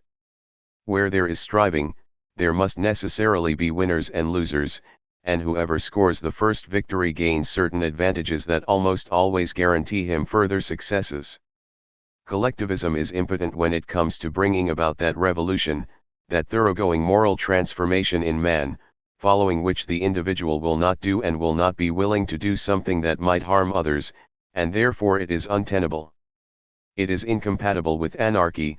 It would require some regulating, moderating authority, which might well then become oppressive and exploitative, and it would lead initially to corporate ownership and then, later, back to private ownership. For these reasons the International has decided, virtually unanimously, to embrace a broader, more consistent solution, the only one that allows for the comprehensive expansion of the solidarity principle, communism. Everything belongs to everyone, everything is exploited for the benefit of all. Each of us ought to do on behalf of society all that his resources allow him to do, and each is entitled to insist that society meet all of his needs, insofar as the sum of production and social forces allow. But if it is to be feasible, communism requires a huge moral improvement in the members of society, plus a highly developed and deep-seated sense of solidarity that the thrust of revolution may well not be enough to bring forth, especially if, in the early days, the material conditions that encourage its development, to wit, such an abundance of production that each person may have his needs met in full without detriment to others, plus a working arrangement such as ensures that this is not burdensome, may not be in place. Such contradictions can be remedied through the immediate implementation of communism only in those areas and to the extent that circumstances allow, while collectivism is applied to the rest, but only on a transitional basis. In the early stages, amended by the enthusiasm of a people bent upon a new way of life and driven by the mighty thrust of revolution, collectivism is not going to have time to make its damaging effects felt. However, lest it then relapse into bourgeoisism, it is going to have to make a rapid evolution in the direction of communism. And it is here that action by a consciously communist party, action by the International, will be of crucial importance. The International is going to have to lobby for communism everywhere, highlighting the advantages delivered wherever it may have been introduced and trying to bring under common ownership as many things as it may, and, above all, to call for communism's immediate and wholesale implementation, in addition to those areas where it already applies, such as water, ordinary streets, lighting, public cleansing, etc., in respect of housing, education, care of the sick, the rearing of children, and in staple foodstuffs, and then extend it gradually into every sphere of production. Work, as it is the primary necessity of human society, is also men's first duty. It is to be regulated in accordance with the needs that are to be satisfied and the resources available, and is to be made as comfortable and as attractive as possible and shared in such a way as to introduce as much harmony as possible between social usefulness and personal inclinations and preferences, to the extent where such work may no longer be the satisfaction of the physiological need to be active and exercise the organs. All useful labor is equally noble and entitles the laborer to have his needs met. Brain work, the greatest delight of man and the thing that elevates him so much higher than his natural surroundings, ought not to be the privilege of a caste. Everyone has brawn as well as brain, and all should labor with brain and brawn alike, and society must see to it that everyone has the opportunity to develop and exercise all their faculties. Once manual labor is no longer like a chain, to which the masses are bound, and no longer oppressed and scorned, care will be taken to simplify its processes, not, as is presently the case, in the interests of capitalist production, but in the interests of the laborer himself. The usage of all tools can be broken down to a few basic principles, and a small number of approaches, whereby a man will easily learn to turn his hand to a variety of trades. Machines and scientific processes will do away with or improve unhealthy, repugnant, and onerous trades, and so, given the vast spectrum of human outlooks and preferences, it is to be hoped that each area of production will be willingly pursued by whoever has a natural predisposition towards it. Still, let us suppose that there will be some tasks not susceptible to efforts to introduce improvements and to which nobody will feel that they are called.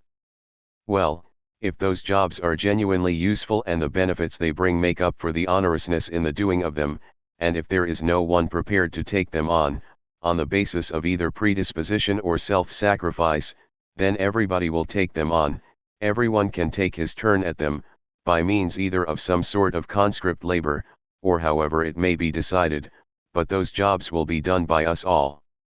Once work is properly organized and performed in the interests of all, once the spirit of solidarity has grown and the idler been exposed to public disapproval, there will be none who refuse to work, except for the odd case attributable to pathology, which will up to medical science to try to cure or mitigate. In the period of transition leading up to the new arrangements, revolution will be afoot and we must cope as best we can. Production, consumption, and exchange. These three terms encapsulate the whole economic life of society and at present, under the private ownership system, are regulated by the competition and profit principle, which is to say, by the interest of the individual pitted against all his fellows.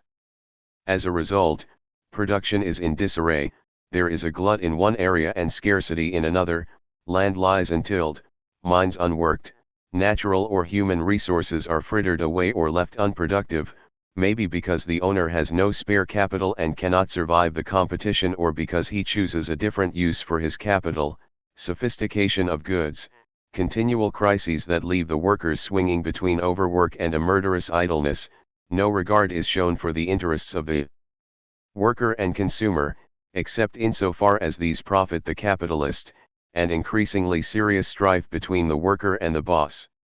When it comes to consumption, there is a dearth of that which the greater part of humanity most vitally needs, even when there is a glut of products. In exchange, there is a vast number of useless intermediaries, fraud, monopolies, speculation, etc. At all times and first and foremost, there is squandering of effort, tremendous suffering, no regard for the collective interest, and even the notion of the private interest is ill-served. Such is the monstrousness of the current economic arrangement that abundance itself becomes a cause of suffering, and any improvements in production methods, any new application of machinery generates an upsurge in misery. Indeed, every new machine deprives a certain number of people work and thus of bread, and a glut in a given commodity makes the labors of some of those who get their livelihood by producing it pointless. If, say, America produces a glut of wheat and it is imported into Europe, that wheat, strange to say, adds to the famishing of European peasants, in that it makes their labors redundant to the landowners. In the society advocated by the International, however, everything is regulated in accordance with man's needs. Production will be governed by consumer demand, and every advance in farming and industry would serve either to boost the amount of products for the good of all or to render work more amenable and to reduce the number of hours spent on it daily. Consumption will be free for everyone, the only restriction being, should it apply, shortages in the supply of products, those natural or man-made items not available in sufficient quantities to cater for all, would be utilized, with common consent, by the sick or others whose needs for them might be greater, or, at worst, allocated by ballot or by rotation. Exchange will be the operation whereby goods abounding in some countries are shipped to others where they are in short supply, and insofar as this is possible, the measure of well-being enjoyed around the globe will be standardized. Children. According to the International, children should be placed under the guardianship of all, and reared and educated by society as its shared issue so that they can be assured of the greatest possible well-being and physical, intellectual, and moral development, and made the most useful and happiest adults possible.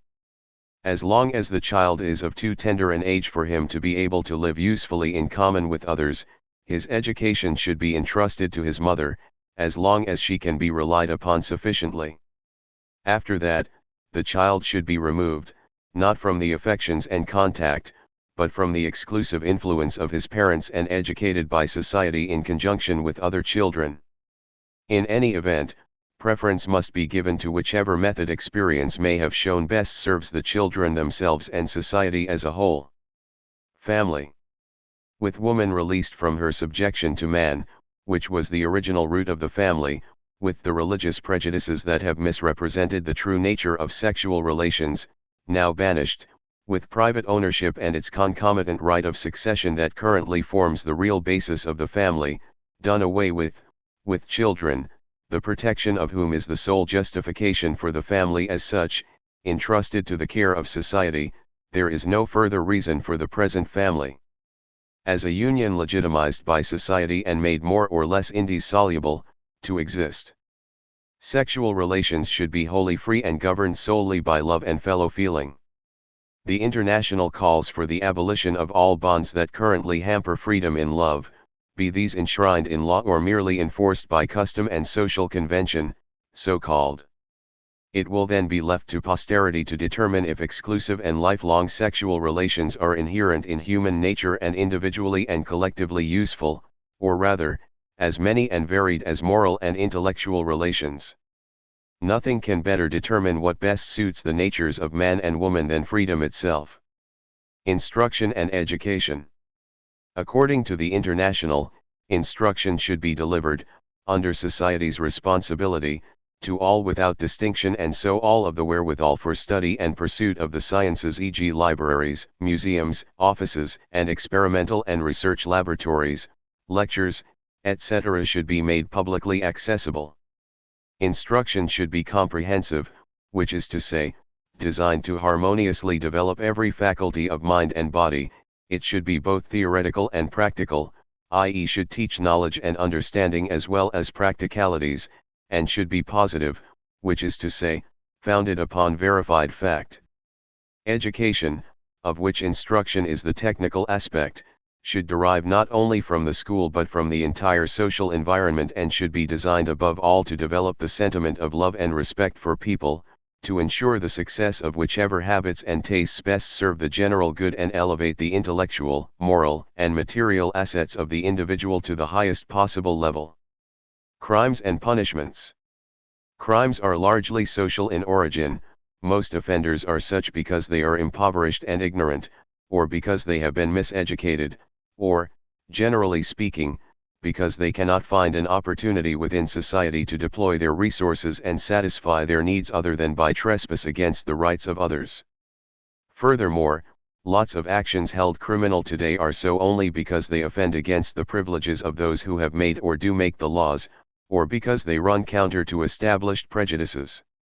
Once society is so arranged that the freedom and well-being of one is complemented by the freedom and well-being of another, once work itself turns into an outlet for the bodily need for exercise and activity, once one is loved and respected from birth and schooled in love and respect for others, there will be no more criminality deriving from society. And even those offenses that sprout from more or less unexplored causes of cosmic or physiological derivation, will, as the sciences make progress and climatic conditions improve and a rational cure is administered to those showing any signs of mischievous tendencies, fade away, just as all or nearly all common sicknesses will vanish. But let us admit, however, that there will always be some who, for whatever reason, have a tendency to do evil, to trespass against the persons of others, who will to live without working, etc. In the light of science, such people cannot be held responsible because, in reality, they are merely sick, and society has no right to punish them. It does, though, have the right to defend itself from them and the duty to cure them. So it will, sometimes forcibly, ensure that those sick persons are denied the opportunity to do harm and will look to the curing of them as a matter of urgency. To sum up, the International is out to replace God with science, the state with the spontaneous organization of humanity upon the foundations of universal solidarity, which is to say, anarchy, the homeland with the unity of the human consortium, private ownership with communism, the family with love, strife between men with the battle against nature on behalf of the happiness of all human beings. And in order to bring this ideal about, it reckons there is no option but the complete and simultaneous abolition of private property and political power, by means of revolution mounted against the government and against the proper tide. The prime, essential objective, in the short term, is therefore, revolution. And since all words have been shrouded with misrepresentations, and since there are those who, while purporting to be revolutionaries, have no desire ever to see the revolution made and who guile the people with empty hopes and ineffectual palliatives, we need to be clear in our explanations. The revolution that the International prepares and will make is an armed, Violent revolution, what might be termed a recourse to material force for the purpose of destroying an order that is upheld by material force, and the replacement thereof by a brand new order whose very right to exist is forcibly denied. Its weapons are bans and barricades, rifles and dynamite, steel and fire, deployed for the destruction of armies, navies, fortresses, prisons, and anything that stands in the way of socialism's triumph and compels the poor to put up with their sorry conditions. For men of sensibility who have dedicated their entire lives to the good of humanity, it is painful to have to wade through blood before they can reach the promised land. Painful, especially when we know that man is the product of physiological heredity and of his cosmic and social environment, and that as a result, property owners as such, and the police and all who will be targets of the blows of the revolution are themselves irresponsible victims of the society that they found as a splendid finished product. And painful because those soldiers engaged during the opening skirmish are virtually all proletarians forcibly wrenched away from their labors and their loved ones, and, among them, there are many comrades of ours who shudder at having to don their despised uniforms. It is painful, but it is necessary. The privileged will never willingly surrender their privileges, even though surrendering them might be useful and necessary for them, too. The whole of history is there as proof of this. Progress in the direction of equality and freedom has never been achieved without revolution. The strong have never made a concession to the weak that was not wrenched from them by the menacing coalition of the weaklings. On the night of August 4, 1789, the French nobles, seemingly voluntarily but actually deceptively, sacrificed their seigneurial rights. This was feasible only because of the precedent of the great feats of July 14, when the people had dismantled the Bastille, and because revolt was rumbling in Paris and in the provinces, and the nobles, quaking, had a sense of its terrifying energy. No, the privileged will never yield, and the present stubbornness of governments and the bourgeoisie is there to prove it. The ferocious repression that has been their answer to every attempt from the proletariat, the reactionary fever by which the bourgeoisie is possessed now that socialism has emerged as a threat, plainly demonstrate that it is no less stupid and no less brutal than any privileged caste or class history has to show us. The use of force, of physical force, is a necessity. Governments have their hirelings, soldiers, cannons, prisons, and vast resources with which to cow and corrupt. Property owners control the livelihoods of an entire population, have accessories in the priests who stultify the masses and school them in subjection, and are championed by governments whose moral and material might is entirely organized for their benefit. How can we hope to defeat them without recourse to strong, radical measures? It is pointless placing one's hopes in universal suffrage, insofar as modern states, especially republican ones, claim to be founded upon the will of the people. Experience and logic dictate that extending the vote to a famished, ignorant people, is nothing but another weapon in the arsenal of the ruling classes, one that works wonderfully well as a guarantee against rebellion, by peddling to the slave the belief that he is the master. In the face of this position, sentimentality is out of place. A choice must be made.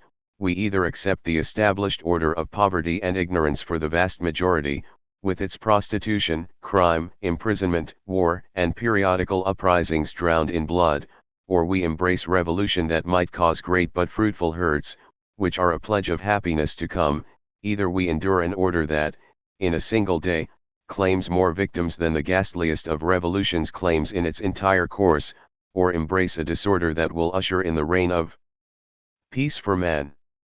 Guided by love for all men, knowing that the blame lies with institutions rather than personalities, the International is nevertheless mindful that the revolution is warfare and that, in war, the overriding consideration is victory. Not driven by hatred, not with vengeance in its heart, but impelled by awareness of its purpose, the International wants inexorable revolution. Not a stone must be left upon a stone of the injustices, crime, and prejudices by which the world is oppressed, and anyone or anything standing in the way of the great work of demolition must fall, or else the revolution will fall. A revolution that falters is a revolution lost, and the only means of minimizing the bloodshed and destruction, without giving up success, is to strike hard and strike swiftly. Besides, whether the revolutionary principle is accepted or not, revolutions have always occurred, and we shall have more as long as society is rooted in slavery and wretchedness for the greater number. And before the centralization of property and the expansion of machinery can reduce the masses to an utterly brutish condition and render them incapable of the very thought of rebelling, a great social war will take place. Everything portends it, and one would need to be as blind as a bourgeois not to see it. So the actual position boils down to this: either some conscious, organized party writes armed revolution into its program and targets the complete emancipation of oppressed humanity, conjuring up a civilization wherein violence is rendered forever pointless and impossible, or the revolution will be mounted by the angry masses with no clear consciousness of ends and means and directed more at persons than things. From that will assuredly come 100 times as much bloodshed than is necessary. It will destroy the blessings of science and civilization, which the masses cannot appreciate because today, these being monopolized by the bourgeoisie, they are the instruments of their wretchedness, and, in the wake of ghastly massacres, it will throw up new and more brutal forms of oppressiveness, most likely flanked by the clerical backlash that is even now beginning to threaten. Given the enormous amount of hatred and resentment that the bourgeoisie has managed to rack up against itself, given the condition of ignorance and abjection in which it has held the masses, only a consciously and resolutely revolutionary party can inject humanity into the revolution and make it a bringer of civilization. Practical action. Having established the goal that the International has set itself, namely, universal solidarity through freely, anarchically organized communism, and having established the necessity for a revolution characterized by forcible expropriation of property owners by means of the masses directly assuming possession of all natural and man-made wealth, and through the abolition of all political authority, which is to say, of any formally acknowledged authority, we can summarize the practical action that the International brings to bear or means to bring to bear before, during, and after the insurrection. The International today aims primarily to spread its principles, so that these become as widely known and understood by the people as possible, and so that the most intelligent and vigorous segments of the people may constitute that party, that army that will not only have to neutralize the material might that stands guard over the current institutions, but will have the task of ensuring that the revolution is authentically socialist and carried out to the advantage of all, rather than of some new classes or parties. They will have to be so attuned to the purpose in mind and the necessary means as is required to organize victory and guard against the backlash that might well ensue, due either to violence from without or disaffection within.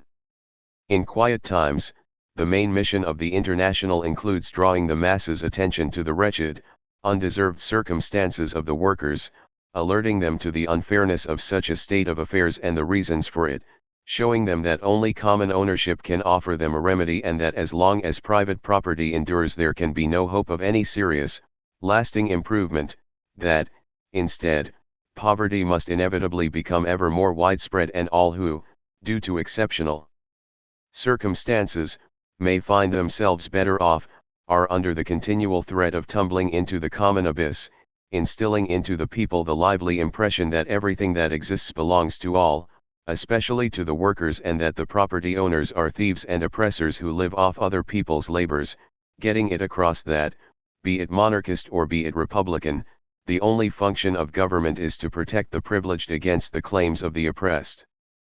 And it is only strong because people support it and furnish its soldiers, mercenaries, and money, whipping up hatred of the oppressors, whether they oppress by means of property or bayonets, inspiring love towards all men and the craving for a free and happy existence, drawing into its ranks all those who have best absorbed its propaganda and stand ready to commit themselves to the emancipation of their brethren by braving persecution, imprisonment, and death, wherever necessary, organizing the laboring masses into trades associations based on the principle of resistance and of attacking the bosses, giving priority at all times to feeding the spirit of revolt.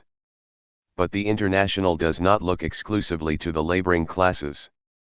As a class, the bourgeoisie is the enemy of the proletariat and rabidly attached to all the privileges and all the injustices enshrined in the established institutions, but there is a faction of it which, despite the poisonous influences of its education and its privileged circumstances, has preserved its kind heart and alert intelligence.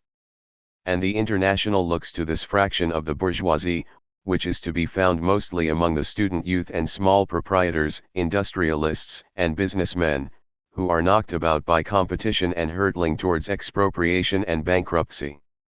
The International says to them, socialism does not belong to a single class only. The largest and surest number of its advocates can be found in the ranks of the workers, because these suffer most from the current arrangement, because, more than anyone else, they are in need of emancipation and can only achieve that through the emancipation of all, and because they are used to toil, which is the preeminent factor in civilization and morality. But socialism is still an essentially human thing, and under its banner there is room for all men of feeling who seek well-being and freedom for all and who could not stomach the suffering of others, as well as for intelligent folk who have recognized the trend in historical evolution and appreciate the huge, immense benefits that the whole of humanity would derive once, rather than expending the better part of his energies on war, rebellions, and repression, every human being works in concert, in pursuit of well-being for all. Within the ranks of the International there is room for all who are out to fight on behalf of the future, the outriders of the brand new civilization. No matter what class they may come from, nor the race to which they belong, nor the party or religion they once followed, all are brothers within the International, once a clean break has been made with the past and with the present and the fight for human redemption resolved upon. Today as on the day after the Revolution, the International rigorously shuns all compromise and all opportunism. A party that is not out to massage petty personal ambitions and particular interests by being the victor of the hour, but wants to make an effective impact on human progress, even though it leads an everyday existence and avails of every opportunity that presents itself, must never lose sight of the ultimate objective and must gauge its every action on that basis.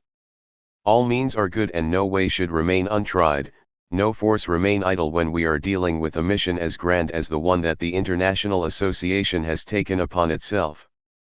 But clearly such means have to further the end, and the pathways tried should lead towards the aim at which one wishes to arrive. The immediate object of the International is a simultaneous uprising against the political authorities, with an eye to their abolition, and against property owners, with an eye to taking wealth under common ownership, and so it must select in advance those means useful in the preparation of the insurrection and apt to ensure its anti-authoritarian and anti-property tenor.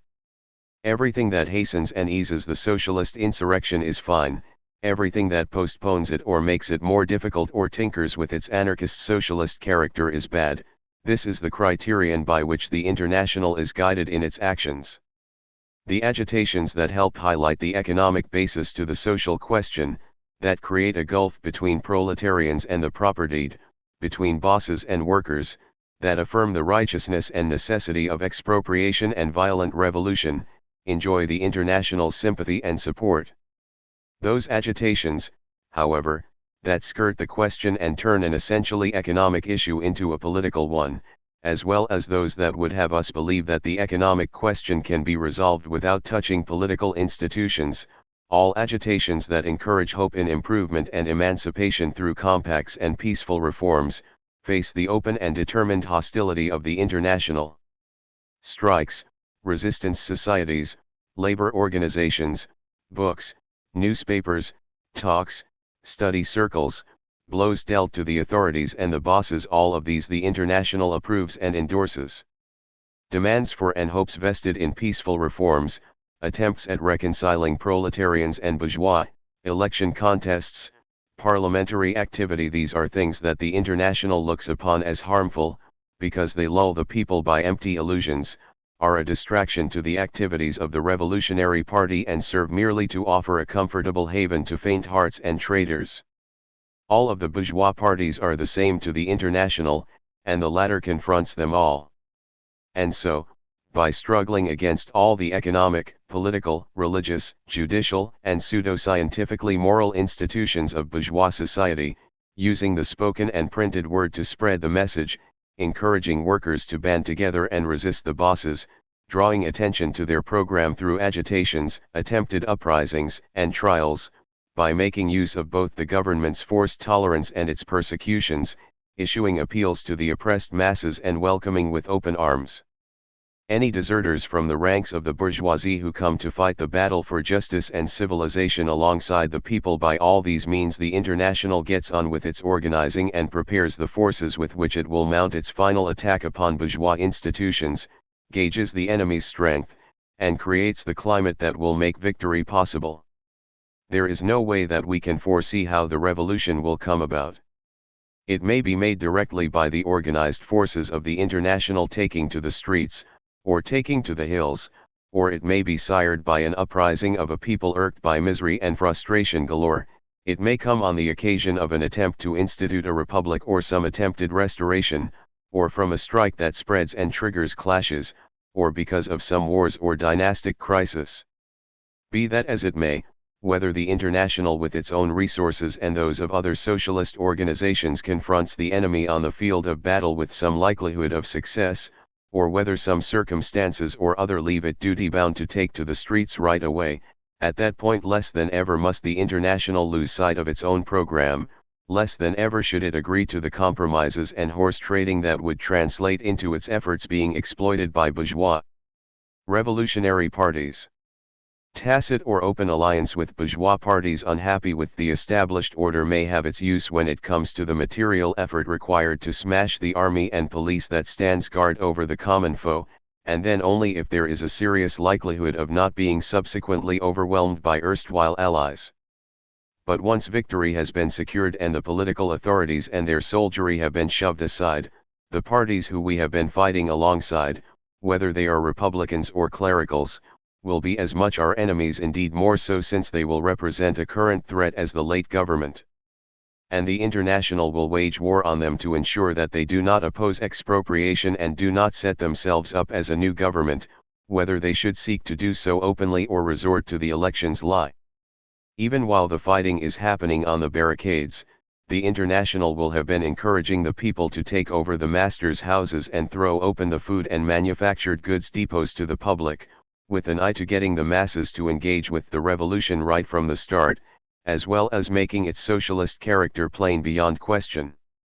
But once the all-consuming worries of battle are behind them, either because they have gained the victory or through their shifting of the theater of the struggle elsewhere, the chief concern of internationalists, as well as of socialists in the broader sense, will have to be giving encouragement to the masses to assume direct, immediate possession without the need for votes, decrees, or debate of lands, housing, machinery, and every other instrument of labor, the mines, shipping, the railways, and every means of transportation, foodstuffs and manufactured goods, in short, of anything there is that might prove useful to man. The communes, which is to say, all who reside in the same housing cluster, plus the crafts and trades bodies, that is, the gamut of those engaged in the same work, will be the two hubs around which the revolution will revolve, the two factors that will carry out the expropriation and from which the reorganization of production, consumption, and exchange will radiate. They will be the first representatives, the first tangible elements of the human society, that will only become a living reality when, as the revolution spreads through an ever broader trade-to-trade and commune-to-commune agreement, a unity of interests and a unity of organization is achieved, covering the entire human race. The International, whose membership will be mightily increased by the eruption of revolution and will carry on growing as the storm of revolution makes headway among the masses and awakens their latent or dulled faculties, will resist, by means of propaganda and force, the establishment of governments and formal authorities intent upon using the people's might to foist their own wishes upon the people. Besides, it will deploy every iota of its influence to encourage and inspire all manner of ventures and activities. Those assets that must become the whole of humanity's common inheritance shall be directly under the control of those who are located within their reach, under the control of the commune, if they are consumer goods, under the control of the corporations, which operate them, in the case of instruments of production. The peasants, who shall be encouraged to organize themselves into farmers' corporations, shall take possession of the land. Banding together into corporations, workers plying the same trade are to take possession of the machinery, tools, and premises involved in their trade, Thus, seamen will take over shipping, railroad workers the railways and so on. In addition, housing accommodation shall be occupied by the commune's residents, and consumer goods gathered into public depots, their distribution organized quickly by the most willing and aptest volunteers. All deeds and all material indicators of private ownership must be destroyed, the public debt record, destroyed, the land registry, mortgage deeds, notarial records, contracts, etc., all destroyed. All conventional bonds are to be annulled or destroyed, and the same goes for the currency and its replacements. In the countryside, hedges, walls, and all boundary markers will be done away with, as long as they are of no use and only serve to indicate, delimit, and protect owners' rights. The machinery and tools of each trade will, insofar as this is feasible, be removed from their present sites and gathered into large workshops, the purpose being to erase all sign or indication of private ownership and to make a start, from day one, on organizing work along collective lines. All this through the unfettered and spontaneous actions of all men of goodwill, and of all the groups and all the committees that take on a task and carry it out through their own efforts and those of whomsoever they may attract to their side. Similarly, through the good offices of freely self-organizing committees and groups, operating without a mandate or any official authorization, steps will be taken to ensure that all the corporations step up production, especially of basic necessities, exchange, roads, training, a postal service, care of the sick and of dependents will be organized, and work will begin on the compilation of statistics that will provide the working basis for organization of the society of the future, since reckoning on the basis of consumer requirements, accumulated assets, and production resources, the swift satisfaction of everyone's needs can be ensured without wastefulness, imbalance, or crisis. To be sure, many mistakes will be made and progress will often be tentative. There may well be instances of abuse, bullying, and unfairness, but since there is no established authority to endorse the mistakes and defend the unfairness and deploy society's powers against innovations and progress, the mistakes will be corrected and the unfairness stamped out thanks to the parties that will have been the makers of the revolution and will be loath to see its outcome misdirected, and thanks to the masses that, having tasted its benefits from day one, will think of the revolution as being their very own and defend it to the bitter end. A variety of organizational arrangements will be tried out, in one place there will be collectivism, in another it will be communism, in some more backward locations property may very well be split between the commune residents, but at all times and above all else, the social dimension will be a matter of concern to all, and everybody will be entitled to an opportunity to bring to bear upon collective life an influence in proportion with their capacity.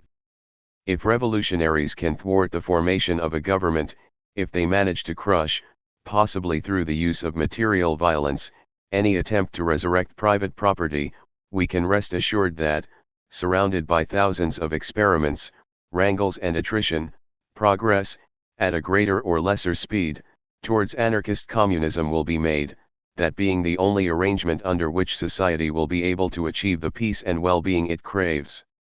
In the midst of all this turmoil, this upheaval from which a new world is to emerge, the International will have to actively invite, elicit, and monitor.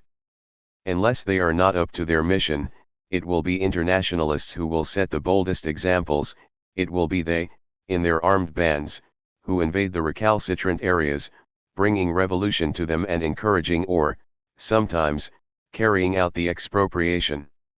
They will be the ones to take on the task of pushing the revolution as far as it will go, preventing the means of production and communication from being monopolized by those who operate them and giving encouragement to the ever wider federation of communes and corporations. They will be the ones to watch out lest any party monopolize power or attempt a backlash. It will be chiefly up to the internationalists to help spread the revolution quickly through the civilized world. Taking as their springboard the first country to rebel, they will send equipment, men, and weapons to other countries, striving to ensure that the masses feel the contagion of example and to ensure that governments, rather than contemplating invasion of countries in the throes of revolution, will not know what to do to escape the encroaching revolution. The sacred battalion of the revolution, the International will remain in the breach, always in the front ranks of the fighters as long as there is a single injustice or a single person whose unhappiness can be blamed on a fellow man. Organization. The International is a free union of fighters with a common cause. Its name invokes workers, and by worker is meant anybody plying a useful trade who does not exploit another person's labors. However, the International welcomes all who sincerely offer to contribute their efforts, be they victims of oppression yearning for redemption or deserters from the ruling class defecting to the people. Thus it has been said that in the International's eyes anyone who toils at the destruction of bourgeois order is a worker, and in a sense, there is some truth in that, but it should not be forgotten that socialism, though it is the cause of all men, is chiefly the cause of the wage earners who suffer most under the existing order, and that the revolution, while harnessing all contributions, looks to proletarians alone for its guarantees, in that these cannot be emancipated except through the achievement of social equality.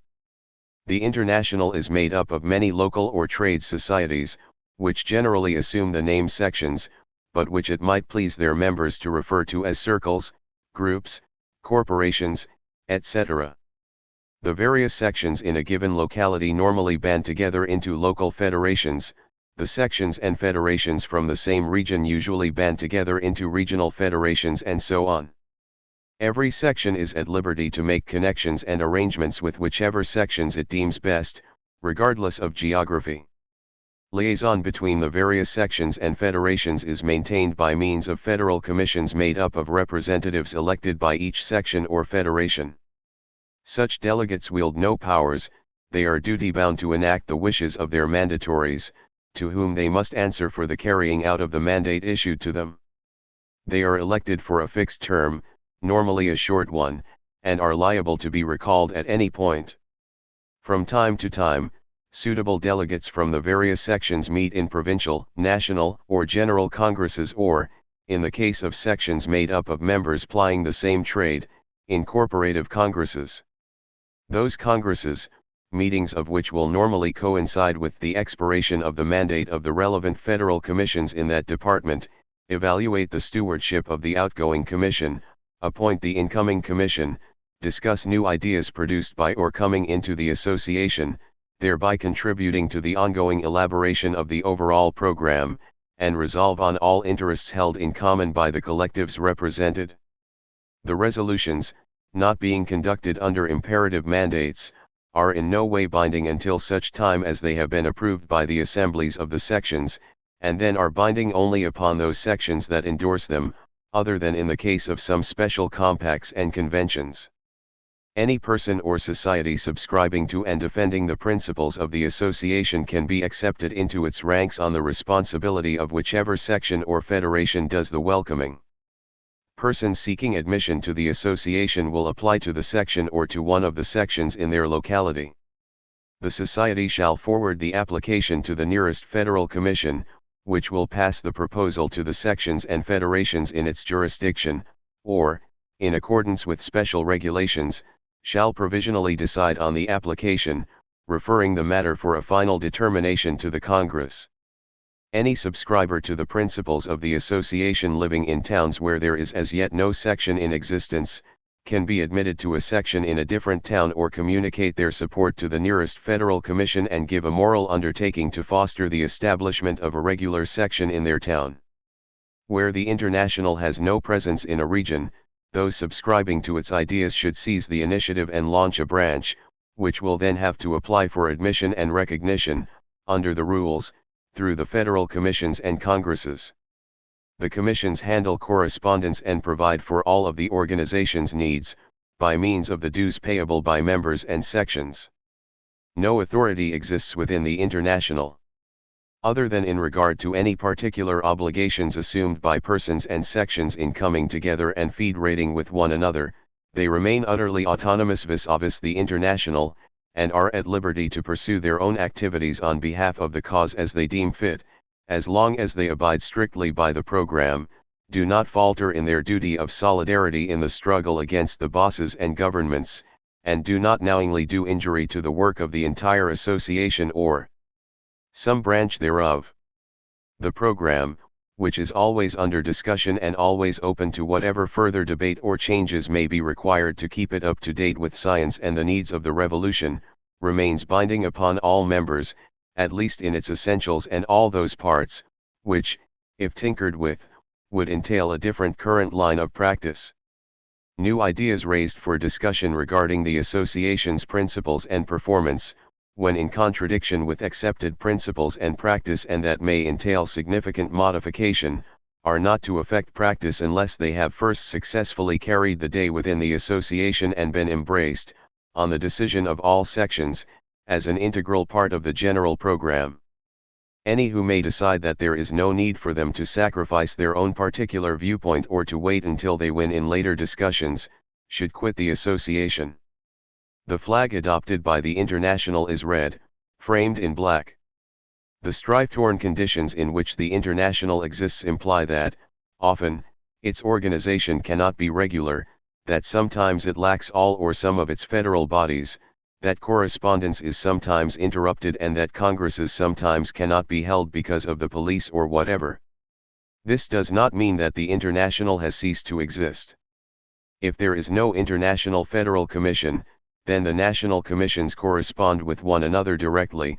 If the national commissions are missing, the provincial ones handle the correspondence, and so on, or if they are all absent, each member carries on with his work as best he can, together with those comrades with whom he can meet, or on his own, until such time as changed circumstances make an attempt at reorganization possible.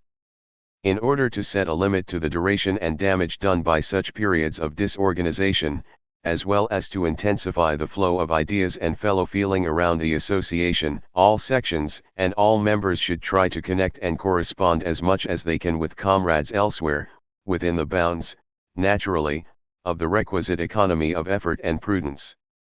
19. This preface is preceded by an ironic disclaimer addressed to the Board of Censors, which we have omitted. 20. Translated from Programma e Organizzazione della Associazione Internazionale dei Lavoratori, Florence, 1884. The title page specifies that the pamphlet was issued by the editorial staff of the periodical La Questione Sociale. By the time this pamphlet was published, the International had practically ceased to exist, though there were local federations that still claimed affiliation to it. Even the London Congress of 1881, which is considered the last Congress of the Federalist International, was rather an attempt to revive it. The present pamphlet should be seen in the same light. It was a proposal summarizing the views of Malatesta and his group, rather than a document collectively issued by an actual organization. When, in 1930, Malatesta's friend and comrade Luigi Fabbri asked his authorization to reprint the pamphlet, Malatesta accepted, on condition that it would be published as a historical document, with a new preface he would write. I would regret, he explained, if it was published as my work, without my preface, because in many respects I have changed my ideas and I would no longer want to take responsibility for everything that is said therein. Unfortunately, that preface never saw the light of day. 21. This is the text of the preamble to the provisional rules adopted at the founding conference of the International. The preamble, drafted by Marx, constituted the fundamental declaration of principles that, after the split, both branches of the International would equally follow. Though it is not Malatesta's text, we have preserved it for completeness, since Malatesta makes reference to it later. Where differences arise, we have adjusted the text to reflect Malatesta's version. 22. The phrase about the International's aim is taken from the first of the International's provisional rules. 2. Let's go to the people, l'Associazione and the London years of 1889 to 97. When Malatesta returned to Europe from South America in 1889, at 35 years of age, he had already the experience of a veteran, but still the energy of a young man. With his short-lived but momentous periodical L'Associazione he began laying new foundations for his anarchism. Prompted by the drawn-out anarchist controversy between collectivists and communists, Malatesta took a pluralist stance and argued that the controversy was unjustified, for anarchism was to be regarded primarily as a method. He began reconsidering the relation between conscious minorities and masses, on the basis of a more realistic outlook on the people than the early internationalists' naive reliance on the people's revolutionary instincts. Nobody knew when the times were ripe for revolution, so anarchists had to profit from every opportunity, every popular movement, whether or not it had an explicit anarchist content. However, in order to do that effectively, anarchists had to go to the people, share their life, and move forward with them. Above all, economic struggles and strikes were the high road to revolution. Malatesta's realistic reappraisal of anarchism was the groundwork for the entire later evolution of his ideas. 7. About a strike. One issue that rightly preoccupies revolutionaries is how the revolution will come about. Point 23. The established society cannot last, they say, but still it does reflect huge interests, is backed by a heap of time-honored prejudices, and, above all, is defended by a mighty military organization that will fall apart just as soon as the spell of discipline is broken, but in the meantime is a redoubtable guard dog and means of repression. Where are we going to find the strength and the unity of action required to win? Plots and conspiracies are fine when it comes to mounting a specific action needing only a handful of people, but they are generally unable to determine a popular upheaval sufficiently widespread to stand a chance of winning. Spontaneous movements are nearly always too small and too localized, they erupt too recklessly and are all too easily smothered to give any hope of turning them easily into a general uprising.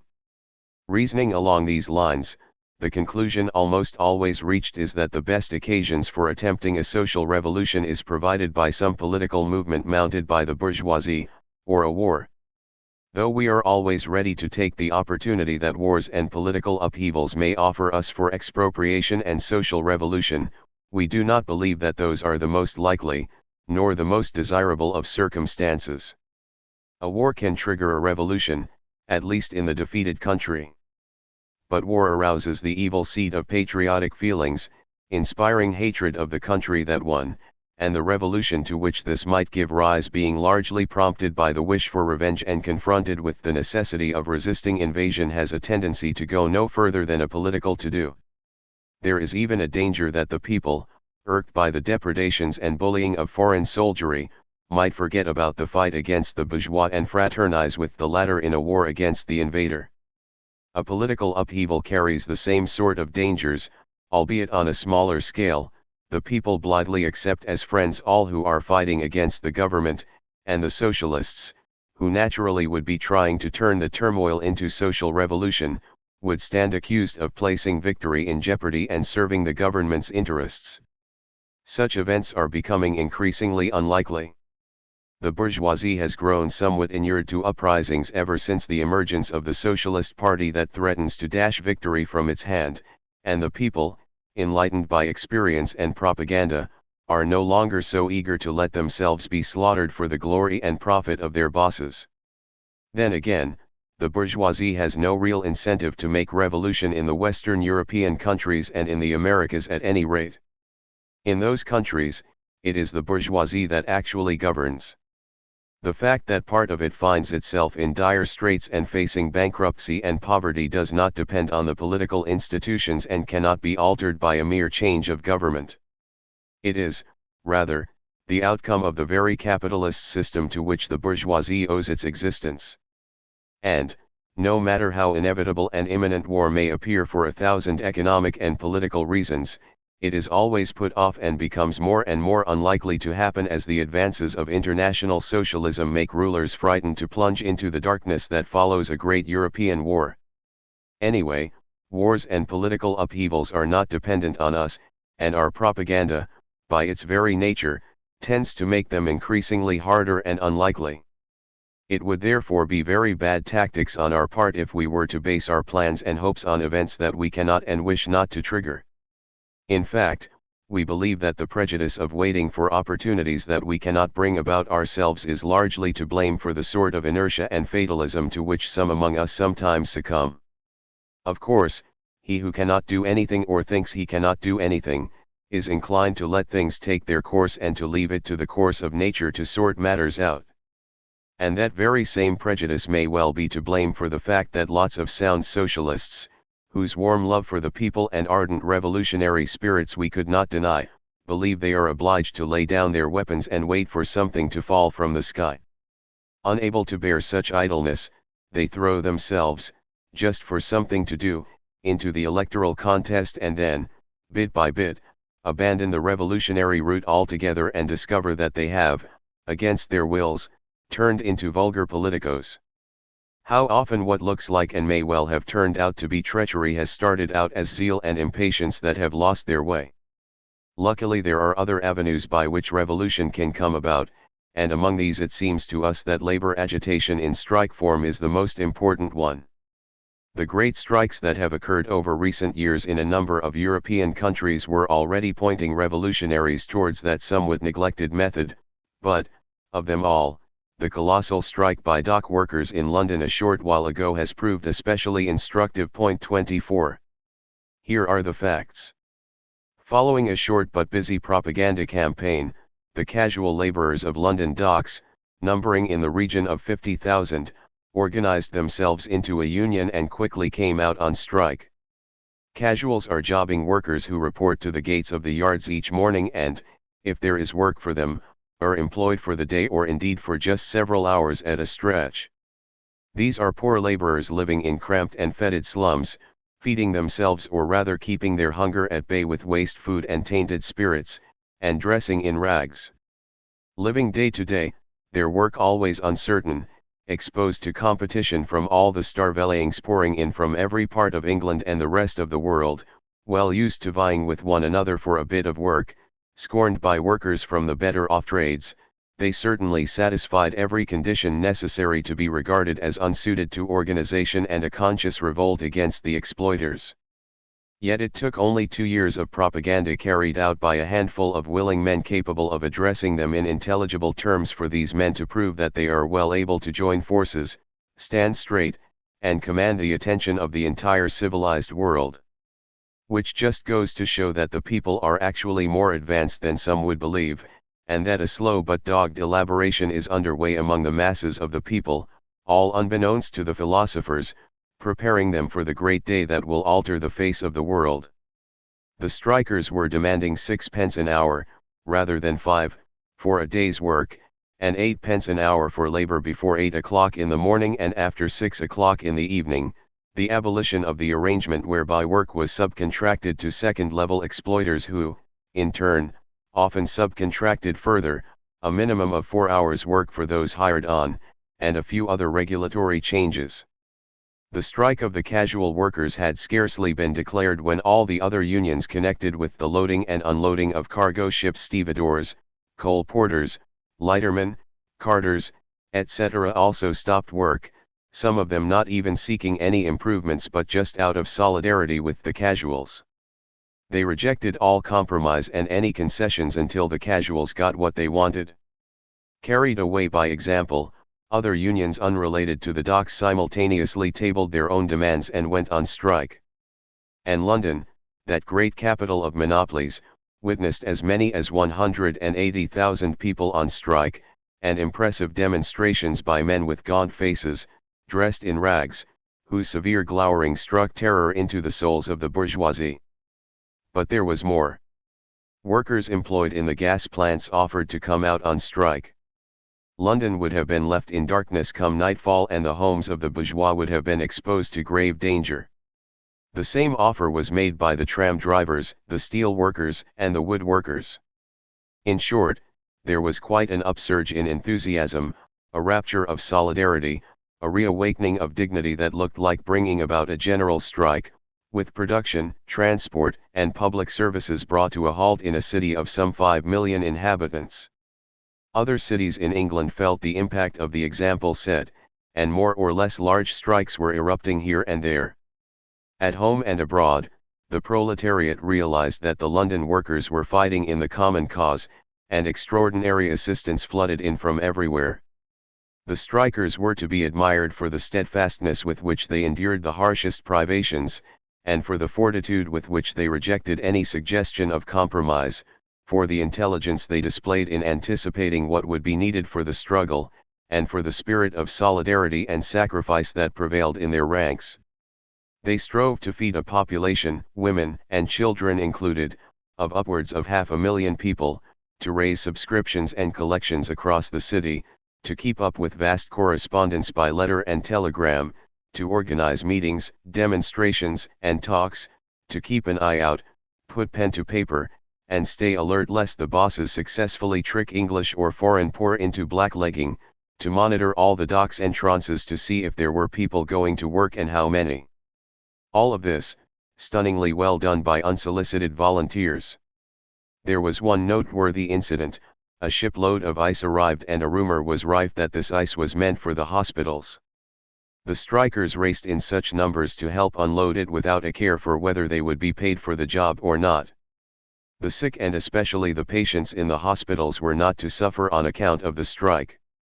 No doubt about it, such folk deserve to and are capable of looking after their affairs for themselves and, if free, would be guided in their labors by this care for the general good, something entirely absent from the bourgeois system of production.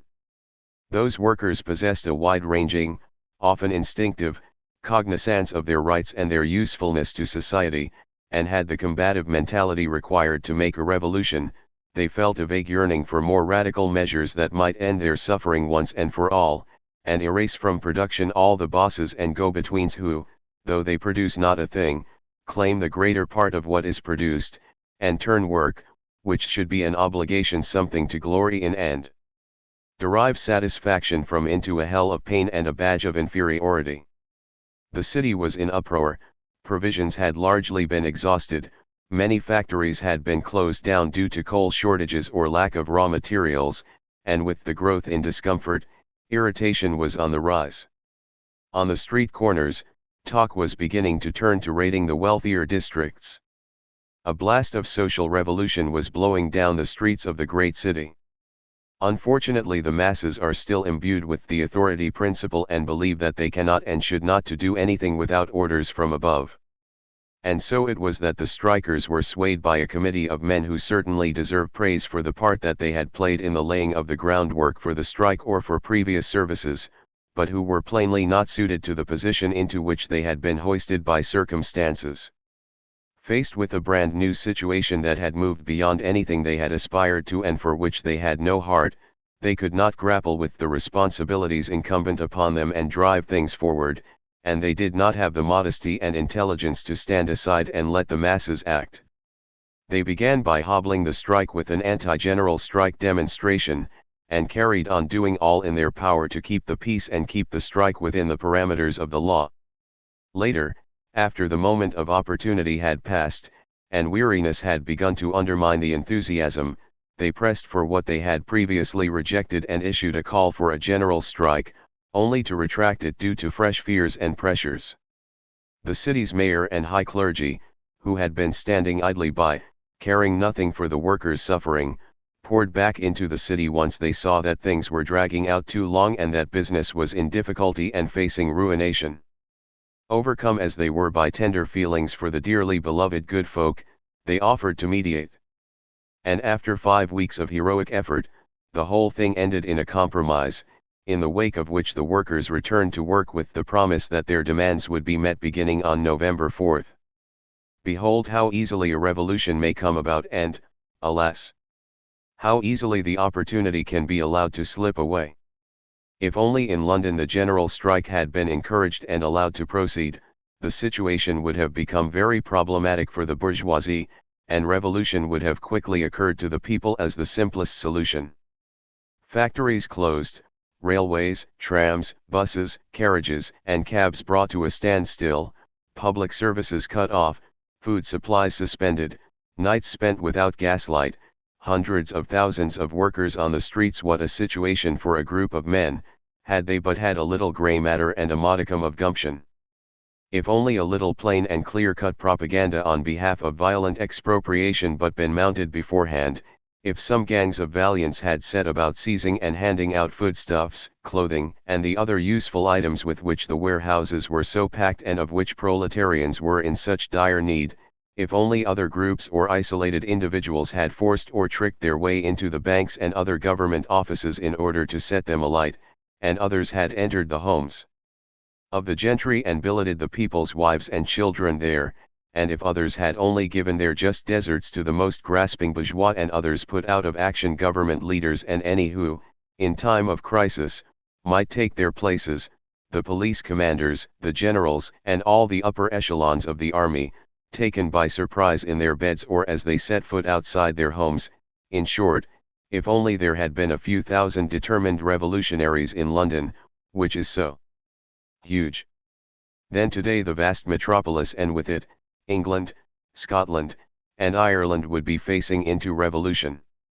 And such things, so very problematic and almost impossible to pull off should they be put in readiness and prepared by some central committee, turn instead into the easiest thing in the world if revolutionaries, agreed on their aims and methods, act together with their comrades to push things in the direction they think best when the opportunity comes along, rather than waiting for anybody's opinions or orders.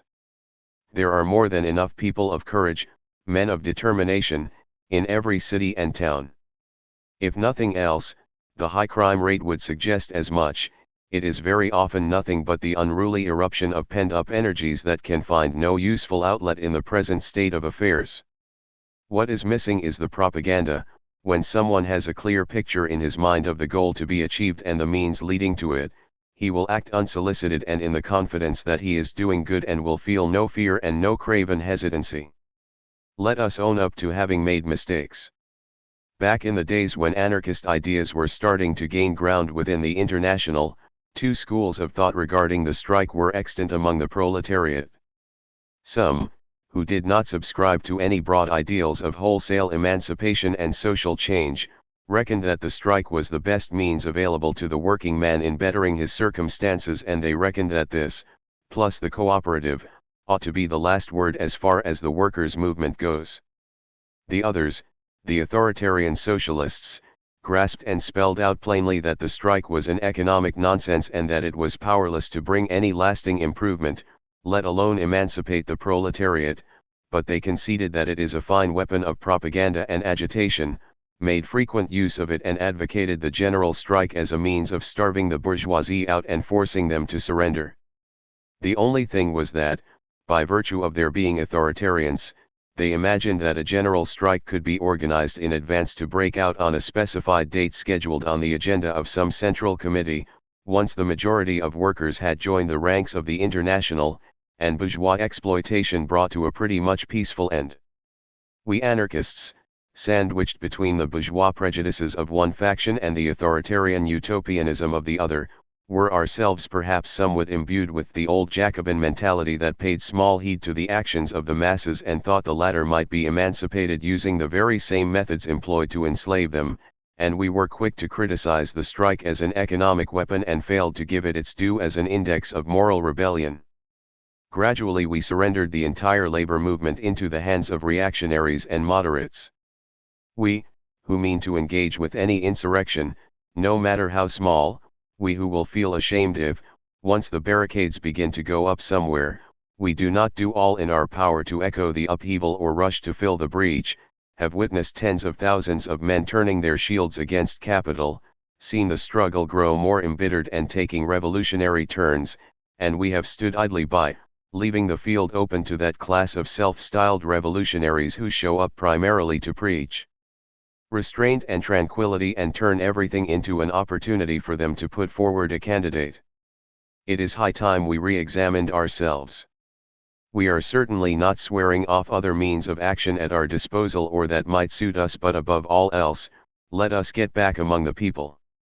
The masses are led to big demands by way of small requests and small revolts, let us blend with them and spur them forwards. Right across Europe, minds are at present inclined to big strikes by agricultural or industrial workers, strikes that involve vast areas and unions galore. Well, then, let us spark and let us organize as many strikes as we can, let us see to it that the strike becomes a contagion and that, once one erupts, it spreads to 10 or 100 different trades in 10 or 100 towns.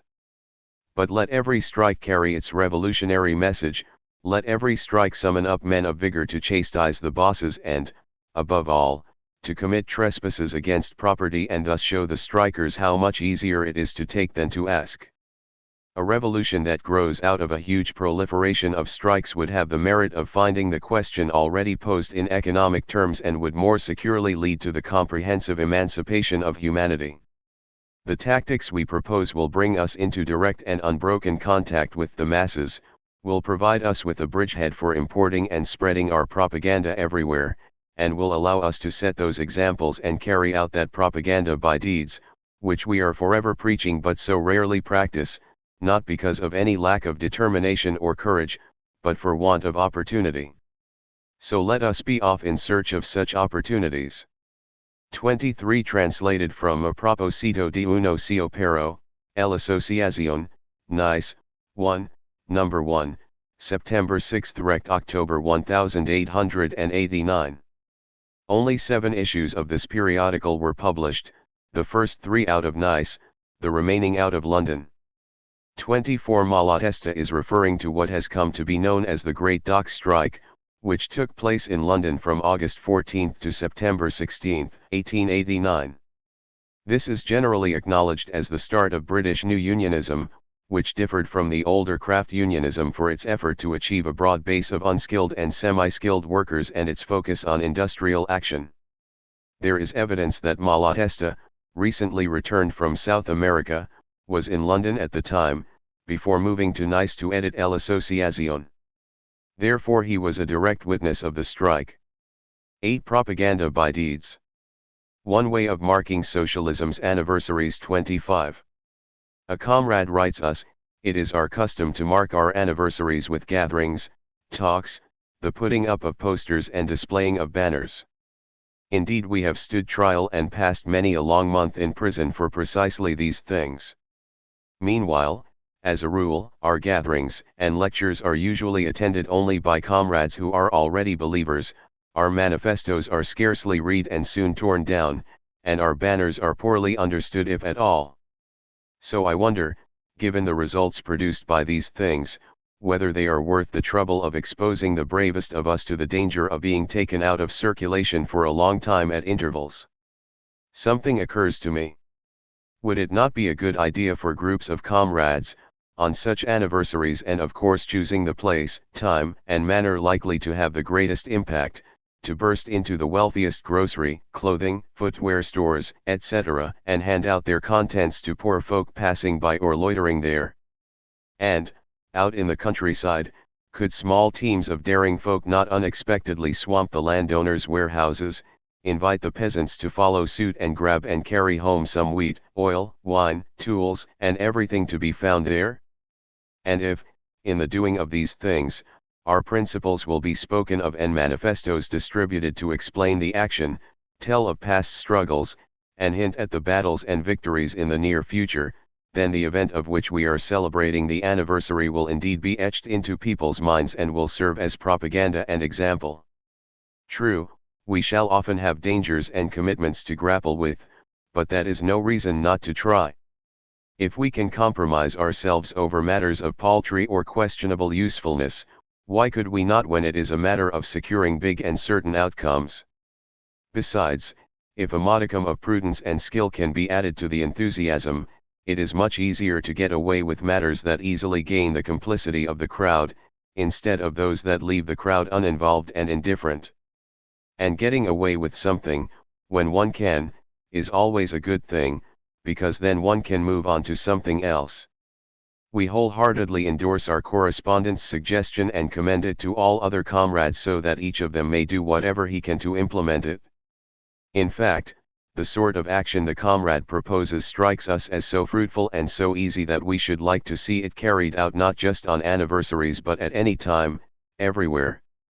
Action of this sort offers the double advantage of a direct assault on property and of being feasible for all, and applicable, in however varied a form, always and everywhere. Private ownership is the foundation upon which the entire edifice of exploitation, oppression, infamy, corruption, hate, vice, criminality, and warfare making up much vaunted modern civilization rests. Above all else, we must destroy private ownership. The property prejudice with which priests, moralists, lawmakers, and politicians have striven down the ages to imbue men right from the cradle, lives on those who suffer its murderous consequences. In strikes, for example, we very often find ourselves faced with men of vigor who thrash or slay bosses and foremen. We have seen, for instance in Mont-Soleil mines, in France, working men dispatched to prison by the dozens for having tossed bombs into the homes of engineers and administrators, and we have seen, as we have in Belgium, mobs of rebellious miners manhandling the bourgeois, setting fire to the mines, and for days at a time being masters of large districts including wealthy cities. But we have never seen such strikers seizing goods and homes and proving that they have understood that the bosses are useless bloodsuckers and that everything that is has been created by them and belongs to them. 26. The sort of working man who defies the boss and uses a knife to repay him for the lengthy martyrdom he inflicts upon his wage slaves is not so rare. But the one that blithely makes off with the boss's belongings, with the calm and contented conscience of one who knows that he is merely exercising his rights, is very, very rare. Impelled by need, the working man carries off whatever he can, but does so in shame, in the belief that he is doing wrong, and what should be an act of revolt in pursuit of demands remains common thievery and degrades one's character and dignity. This business of ownership is one of the greatest prejudices, and we have to bend all of our efforts to destroying it. War, out and out war on property. The people must get it into their head that the approaching revolution is going to be the revolution of the wretched, of the starvelings, and that, wherever possible, it should have a foretaste of its benefits. Therein lies the success of the revolution, the assurance of the future, the salvation of humanity. How much there is that could be done with just a little goodwill, a little get up and go, a little imagination. An employer is handing out wages to his workers. One strong man would be enough to wrestle his strong box away from him and to toss all the cash it contains to his comrades. A landlord shows up to collect his rents. What would it take to send him tumbling down the stairs, albeit unbeknownst to the poor widow or the ailing pauper, from the mouths of whose children the vulture was about to snatch the bread? Carts belonging to some landlord or speculator arrive to collect the harvest that has cost the poor farmer such a lot of sweat. It would take only a few people who had come to a prior arrangement between themselves to seize those carts and divide their loads between the neediest families. A tax collector makes his rounds, from house to house. How much effort would it require to dump him at the bend in some lonely street? A landlord has evicted his sharecropper or his tenant for failure to pay his dividend or rent. Might it not be good practice to present his heirs with a terrifying example of the vengeance of the oppressed? There are, in our country districts especially, bulls and rams being fattened for our masters' tables. Why not butcher one when the opportunity presents itself and invite the scurvy, anemic peasants to help themselves to a bit of the meat they so sorely need? And if, on the first occasion, these wretches do not dare show up, why not bring the wholesome food to their very hovels? The carabinieri simply cannot be everywhere, and then again, they too are flesh and blood, and if they realize that people mean business, they know how to keep off. But why be drawn into further examples? Once embarked upon the path of conscious independent action, anyone, if he has the will be able to set himself a task and find the comrades he may need. Time now to own up to more mistakes. Once upon a time we raised bands of armed men. The band, in the classical sense of the word, and this is the sense in which we practiced it, is a war party. It takes strong arm methods, chosen weapons, and specially trained personnel. It is very hard to do, but vital that preparation is shrouded in strict secrecy. The personnel have to be chosen from wherever they may be and removed from their setting and natural center of activity. An extensive organization operating along authoritarian lines is needed, and expert leaders of some prestige are required. Then, once all the difficulties have been surmounted, the band takes to the field, to find the ground not prepared, and is scattered and defeated before the people even get to learn what it is that the band wanted. Meanwhile, the bulk of the support, unable to take part in the band, looks on impassively, useless as far as the attempted revolt is concerned. It really is a truism that new things require new methods. We want a popular revolution, made through the handiwork of all the willing, with no leaders imposed, so we need to embrace methods accessible to all and to accommodate every attitude and support. In place of the classical band formal, solemn, no longer reflecting the conditions and the party's aspirations, and made ever more difficult by changing topographical, military, and political conditions in the area, which comes together once and then goes 10 or 20 years without being put to the test, let us have the unfettered, spontaneous, and unrelenting action of individuals and groups. There is another sort of band that can still be put together anywhere, be it in the village or in the city, and requires no assets or only those assets that it procures for itself. This is the, so to speak, freewheeling, temporary band that comes together in order to carry out a specific act and disbands as soon as it has been done, even before the authorities have had wind of it or been able to take steps. We should practice that sort of band arrangement wherever individual action is inadequate or ineffective, pending the day when we can take to the streets with the masses of the people to deliver the coup de grace. We have been stymied for a long time by an obsession with doing things on a grand scale. We have wasted years constantly hatching ventures, which then never came to fruition, or, worse yet, waiting for others to hatch them. Let us at last set about the real, practical, useful work. Let us do whatever we can, but let us do it.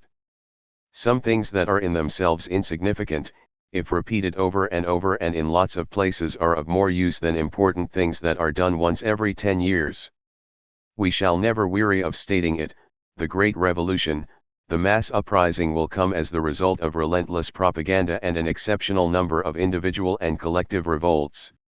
25 Translated from La Propaganda of Fatti, l'Associazione, Nice, 1, No. 2, October 16, 1889. 26 The episodes at Montsolet Mines, a company town near Lyons, occurred in 1882, when the town's mines were hard hit by a recession. An organization known as the Black Band sent warning letters to managers and government officials, then began resorting to direct action. 23 men were arrested and brought to trial. In Belgium, large strikes for better salaries and universal suffrage occurred in 1886 among the miners of the Borinage area, Liege, and Charleroi. The agitations were bloodily repressed by the army, under General van der Smyssen's command. 9 Another strike. For the past several weeks the dock porters of Rotterdam, Holland, had set about starting their strike. 27 On September 26, the strike spread and the number of strikers climbed to 4,000 or 5,000. On October 10 they all returned to work, having secured a 10 cents an hour rise in pay. The police actively sided with the bosses and were violent and brutal. On the 27th they saber-charged and dispersed the strikers, wounding several of them. The reporter from the English Daily News says that the ones who should have been kept under surveillance and restraint were the police officers rather than the strikers, who bore the insults and saber blows with resignation. No English workman, the reporter adds, would ever have put up with such treatment. It is only natural, act like a lamb and be eaten by the wolf. In the London dockers' strike the police refrained from all provocation, and the bourgeois, or at any rate the more intelligent among them, instead of calling for a violent crackdown, did their best to play up to the workers and keep them calm and amenable. Back to the incidents in Rotterdam. Several Social Democrats, authoritarian socialists, arrived from Amsterdam and The Hague and, in concert with local colleagues, busied themselves urging calm and action within the law as usual. On the other hand, the strikers turned down the offer made by the socialists to lead the strike and made it their business to distance themselves from any suggestion of socialism. At one meeting, they drove out one workman who had begun indulging in socialist talk, and unanimously cheered the House of Orange, the ruling dynasty in Holland. All of this is painful, no mistake about it, and at first glance triggers a sense of profound pity and something bordering on fury, like the spectacle of a crowd cheering its death and wishing its life was over. Victims of poverty, these blind men manhandled one who talked to them about doing away with poverty and, with their shoulders still bruised from the flat of the Orange soldiers' blades, cried out, "Long live the House of Orange!" Yet, on reflection, there is nothing there to make one wonder nor to dishearten. And indeed, is it not small wonder that these strikers gave a hostile and suspicious welcome to individuals upon whom they had never before set eyes nor met, but who were now stepping forward to offer themselves as ready-made leaders of the strike, which is to say, to claim the credit and the glory for it? Is it any wonder that they rejected the socialists when the latter, without doing anything that others had not also done, were bringing to the dispute nothing but a word, which, given that determination to stay within the law, served only to add to the authorities' suspicion and violence, and make any concession on the part of the bosses that much harder to come by? Before one can wield any influence over the masses, one has to live among them, work alongside them, suffer and struggle alongside them. When the opportunity to act comes around, there is no need to offer oneself as a leader. Instead, one should dive into the melee, preaching by example and paying the price in person. And, rather than stopping at abstract affirmations of theory, one should put himself in the masses' shoes, lower himself to their same starting point, and urge them on from there. History teaches us that revolutions nearly always started with moderate demands, something akin to protests against abuses rather than outright revolts against the essence of institutions, and often with shows of respect and devotion towards the powers that be. But where there is a ferment of ideas, and if one steps outside of the Dead Sea of legality and resorts to force, and the turmoil lasts long enough to grow, it always ends up toppling all the idols against which, initially, even the most timid attack could not be dared.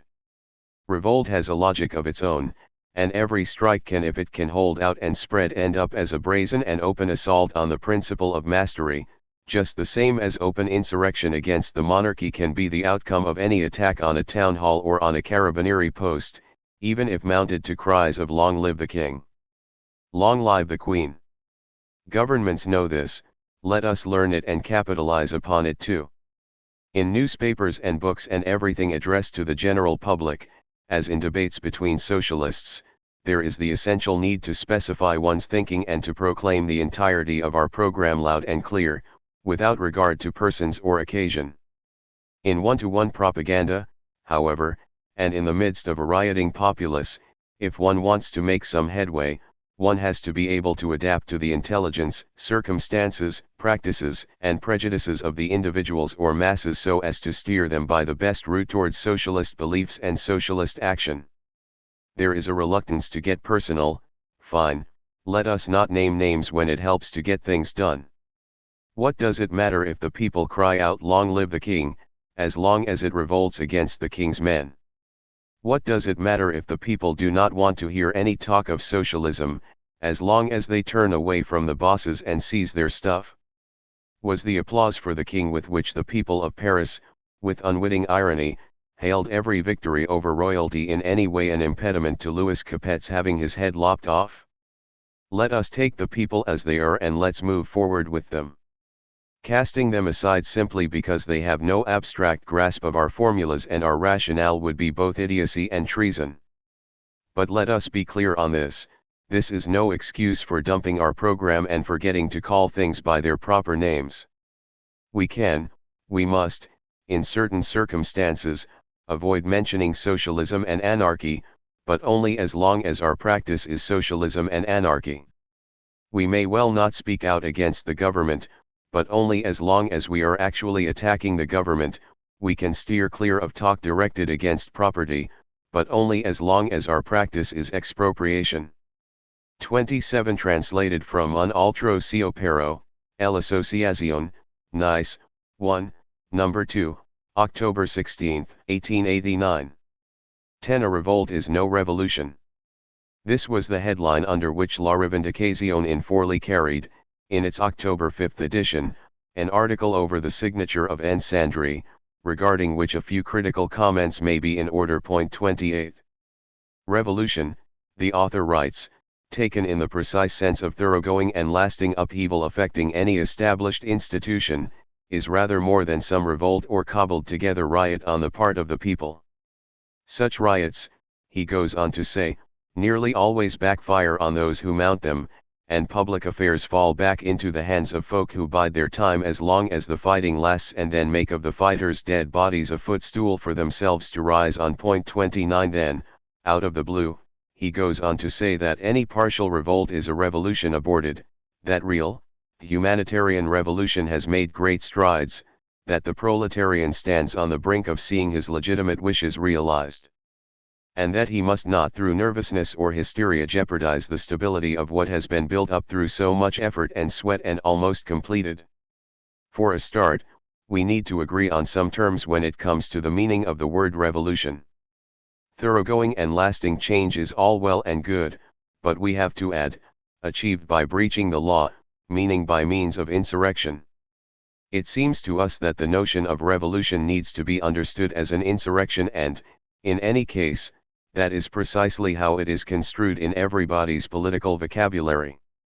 Occasionally one hears references to peaceful revolution or violent revolution, indicative of the sort of elasticity of meaning always attached to words which concisely articulate widely varying actions and relationship, such as phenomena in the socio-political realm. But mention of revolution on its own is understood by all to refer to a popular uprising intent upon forcibly overthrowing the existing order and replacing it with a different one that denies and is dismissive of the legality that went before it. Let us not get muddled here. No matter how thoroughgoing and lasting, any change procured by lawful and peaceful means would be described as a reform and not as a revolution. And it is precisely according to whether they believe in the possibility of achieving a given purpose by lawful means or reckon it necessary to resort to insurrection that parties, regardless of their ideals, are divided into the reformist and the revolutionary. We are for revolution, first because we think it useful and necessary, and then because we can see its coming as inexorable and would regard it as puerile and harmful to go off looking for impossible alternatives. But since, above and beyond our being revolutionaries, we are socialists and anarchists, we are out, and this the chief aim of our propaganda, to ensure that in the coming revolution, the people, far from trusting in good or bad spokesmen, take the resolution of the social question into its own hands, take immediate possession of property, demolish government in any guise, and sort out its affairs for itself.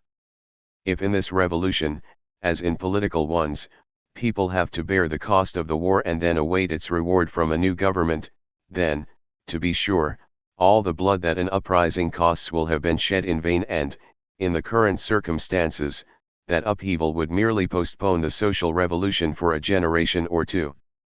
But although this might not be clear from the article in question nor from the overall conduct of the newspaper, our belief is that even Rivendicazione purports to be revolutionary and wants to see the people, without delegation of powers, itself carrying out the thoroughgoing social change that anarchist socialists advocate. Point 30. So the question boils down to an argument over whether revolts, partial riots, hasten or postpone the great revolutionary eruption that should end the bourgeois world.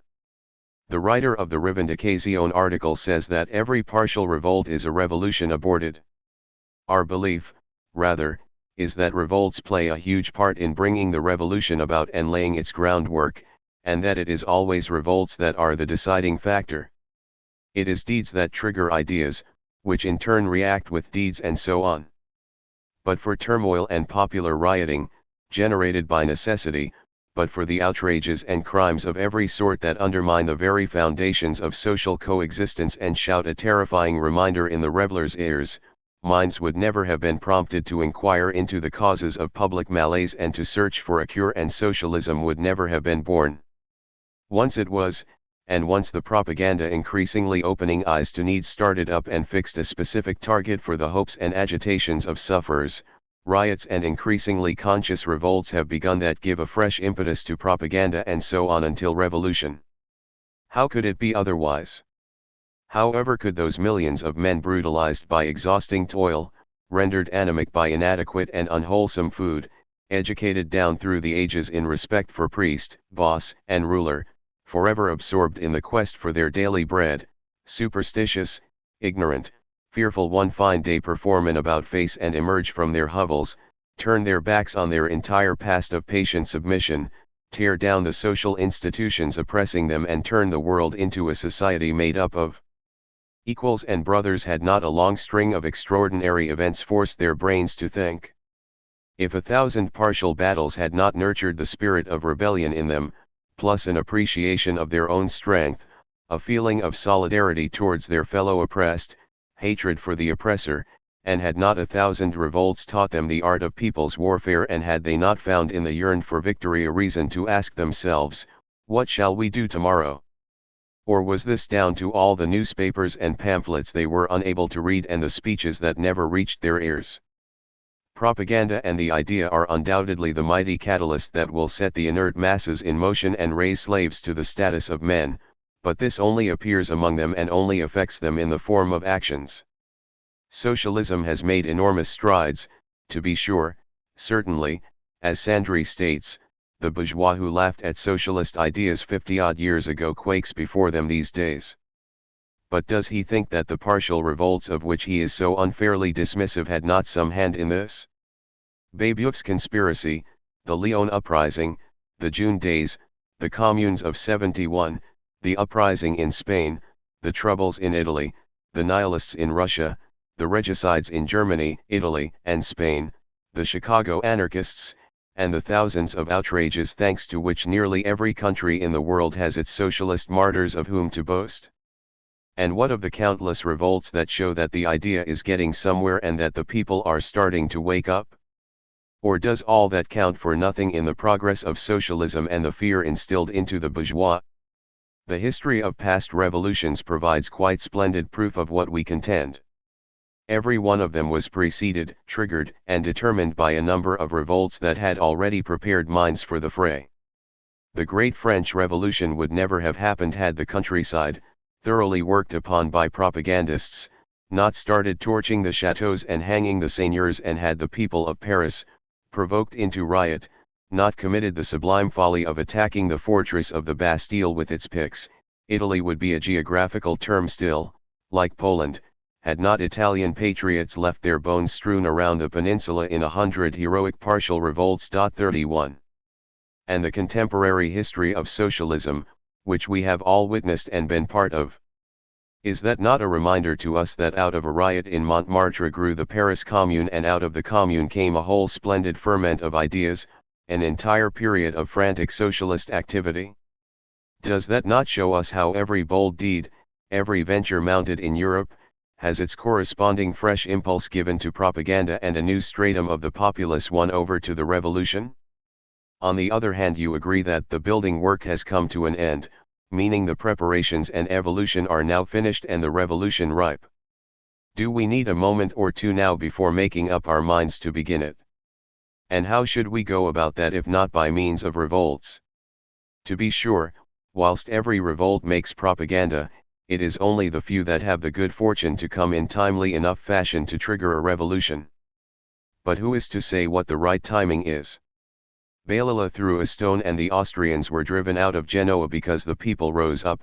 Caporali threw a stone and they called him a madman, and worse, because Naples did not stir. 32 Had the Parisians been repelled by the Bastille's walls and massacred by the Royal Guard, July 14 would be a reminder to us of a mere revolt. Had the Bourbon ships sent Garibaldi and his 1,000 to a watery grave off Marsala, the victors of Calatafimi would be mourned today the way the vanquished of Sapri are. So let us allow history to play out its course. Nobody is asking to rise in revolt to anybody who does not want to or reckons he has better things to be doing, but if there are hardy souls eager to act, do not stand in their way. Do not pour water on the flames, now that the time has come to inflame minds and make ready for the great battle ahead. In setting out our views alongside those of Revendicazione, we have opted to ignore the truly inappropriate innuendo with which Sandry chose to adorn his article. This was lest we introduce into our argument a factor that was certainly unlikely to contribute towards the calm and level-headedness that ought to distinguish any discussion conducted with an eye to uncovering or spreading the truth.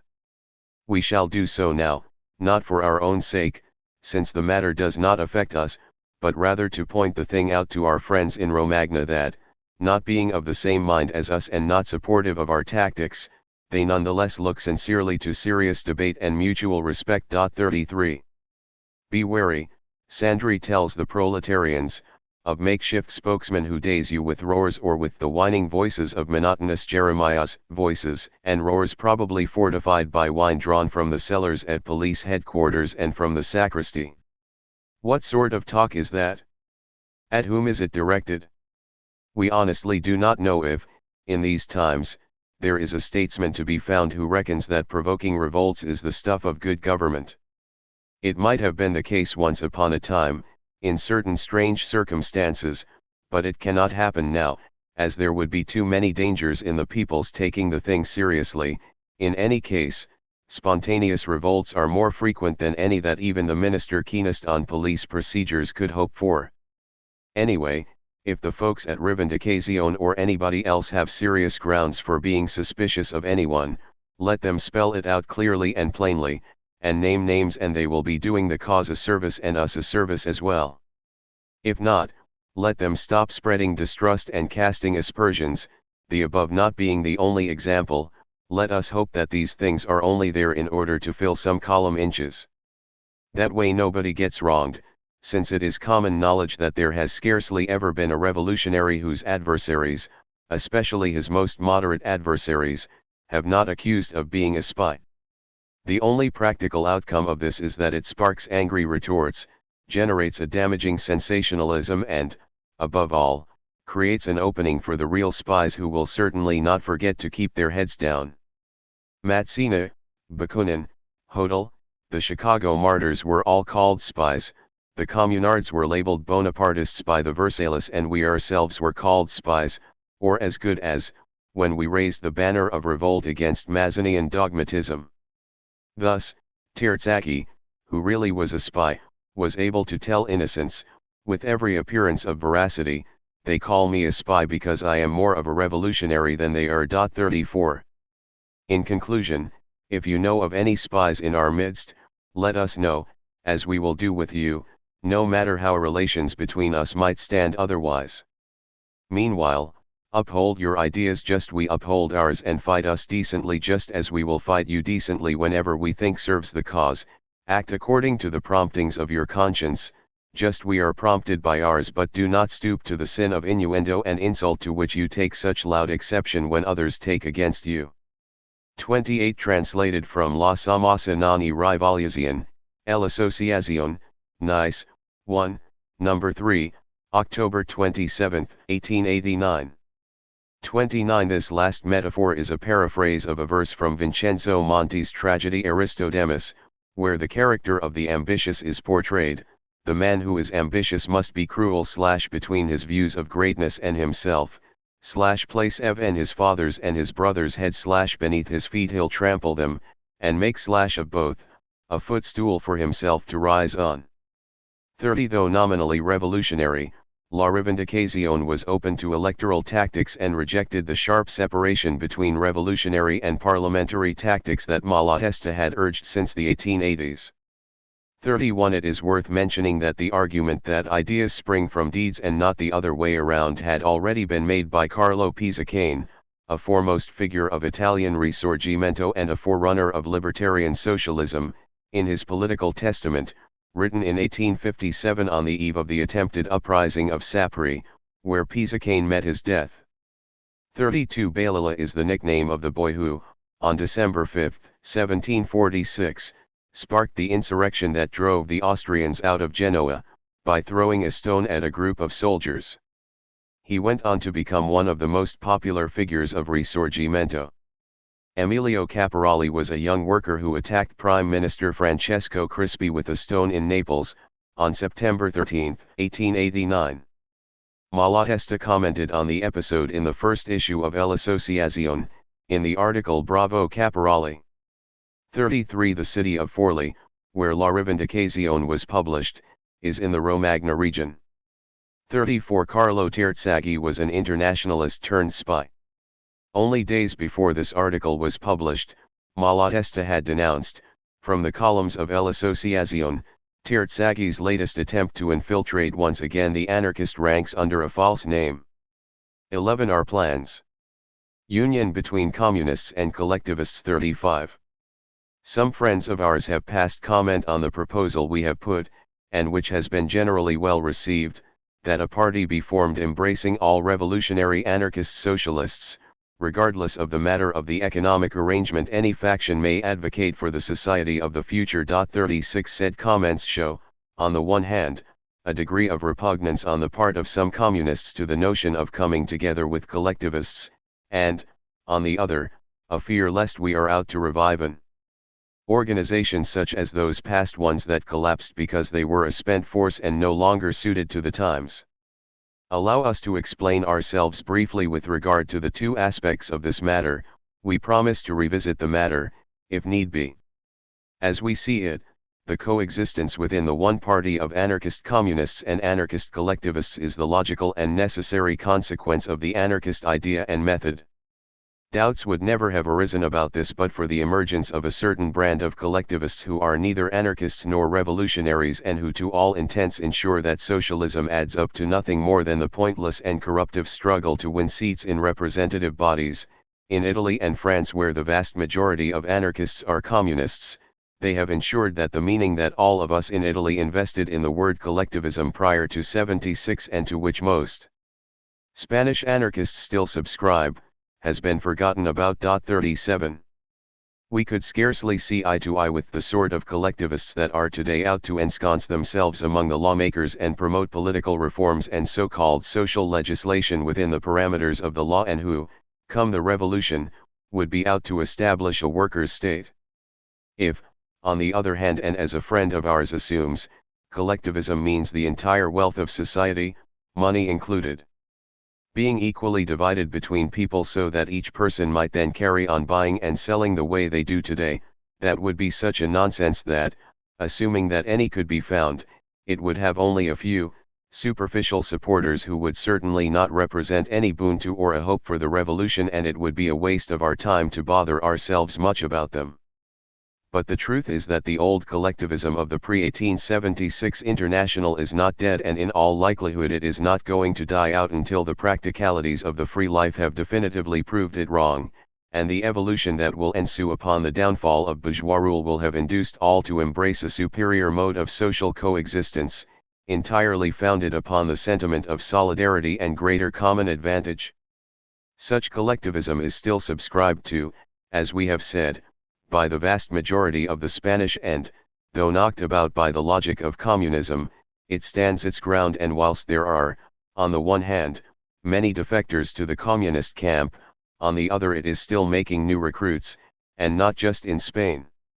That collectivism, the one we ourselves subscribed to back in the days of Bakunin's propaganda and right up until 1876, means, we would remind any who may have forgotten this, violent expropriation effected directly by the people, the taking into common ownership of whatever there is, and then, reached by means of anarchy, which is to say, spontaneous evolution, the arrangement of a society wherein every person, having access from birth to all of the means of development civilization has to offer man, and after receiving a comprehensive, integral physical and intellectual education, is guaranteed the raw materials and instruments of labor needed to be able to work freely with whichever partners he may choose and enjoy the full product of his labors.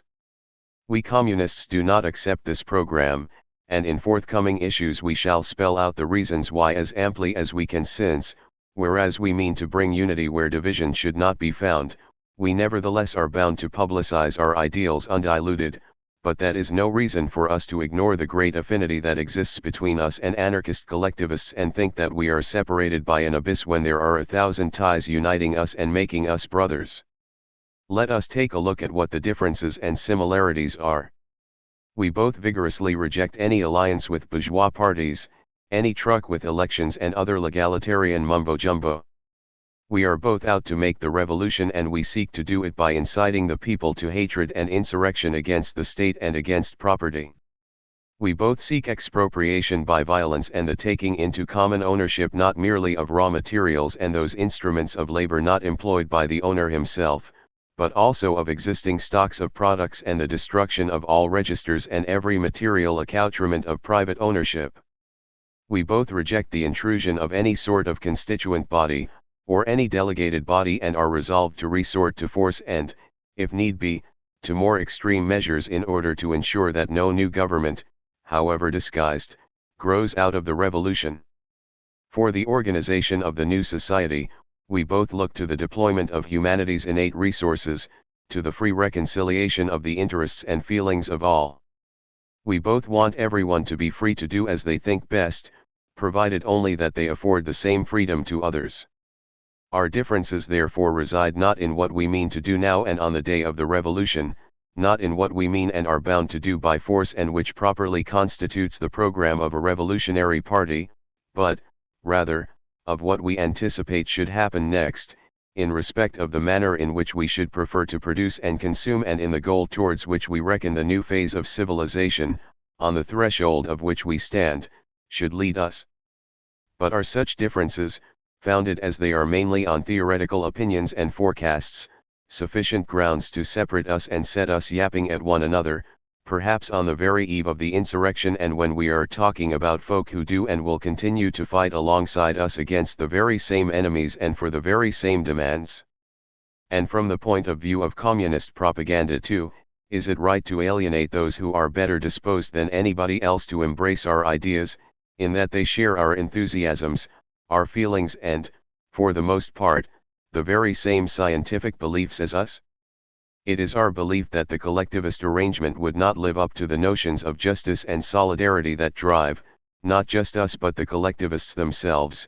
We believe that it could not be operated other than by means of a complicated machinery that would be a reproduction of the state under a different name. We believe that it would, sooner or later, but inevitably, turn into communism or lapse back into bourgeoisism. But, since a reversion to privilege and wage slavery would be a moral impossibility on account of the moral revolution that would, of necessity, accompany the economic revolution, and specifically on account of anarchy, which is to say the absence of government, which is beyond question for us both, it strikes us that we have nothing to fear from an experiment, which we could not in any case prevent and which, let it be said, might in certain circumstances and in certain countries, help us surmount teething problems. If anarchy means spontaneous evolution, if being anarchists means not believing that anyone is infallible and holding that only through freedom will humanity discover the solution to the problems that beset it and arrive at a general harmony and well-being, by what right and for what reason might we turn solutions we prefer and advocate into dogmas and impose them? And then again, using what means? Were we an authoritarian party, which is to say, if we were out to become the government that might be conceivable? After taking power by means of revolution, we might introduce communism by decree and, if we were strong enough for it, there would be communism, though it would no longer stand for a harmonious society of free equals, but for a new form of slavery, which, in order to survive, would need an army, a police force, and the whole machinery the state has at its disposal for the purposes of corrupting, repressing, and enslaving. Being anarchists, we are not going to have any means of ensuring the success of the solutions we propose other than propaganda and example, safe in the knowledge that they really will win through if they actually are the best. So let us not look for enemies where there are naught but friends, and let us not split the forces of the revolution, which will have only too sore a need for the support of all sincere anarchists in placing obstacles in the way of the bamboozlers and reactionaries and in ensuring that socialism triumphs. One can have the most widely varying ideals when it comes to the remaking of society, but the method will always be the one that determines the goal achieved, since it is common knowledge that in sociology as in topography, one does not go wherever one wishes, but wherever the path one is on may lead. For the formation of a party, it is necessary and sufficient that there should be a shared method. And the method, which is to say, the practical conduct that anarchist socialists mean to abide by, is shared by all, communists and collectivists alike. That the authoritarians, the electioneers, and often the republicans are or are fond of styling themselves collectivists, is a matter of no importance to us and should engender neither confusion nor hybrid alliances within our ranks, since we are not saying that we are uniting with mere collectivists, but make it an essential precondition that they be anarchists and revolutionaries to boot. It seems to us that the program we have put forward is such as to exclude absolutely every politiker, be he bourgeois or socialist. If there are some among our friends who find this inadequate, let them suggest whatever amendments or additions they see fit. We shall publish them and debate them, and then it will be up to each of us to judge and to act upon his convictions. 35 Translated from I nostri propositi. I l'Union tra Comunisti e Collettivisti, l'Associazione, London, 1, No. 4, November 30, 1889. The controversy over communism versus collectivism as the best form of the future anarchist society had divided the anarchist movement for years, especially in Spain.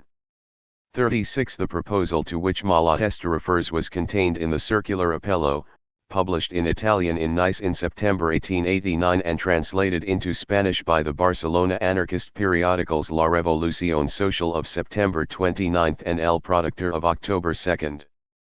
37 1876 was the year when the Italian internationalists, including Malatesta, claimed the inadequacy of collectivism and declared themselves in favor of communism, thus setting the controversy in motion.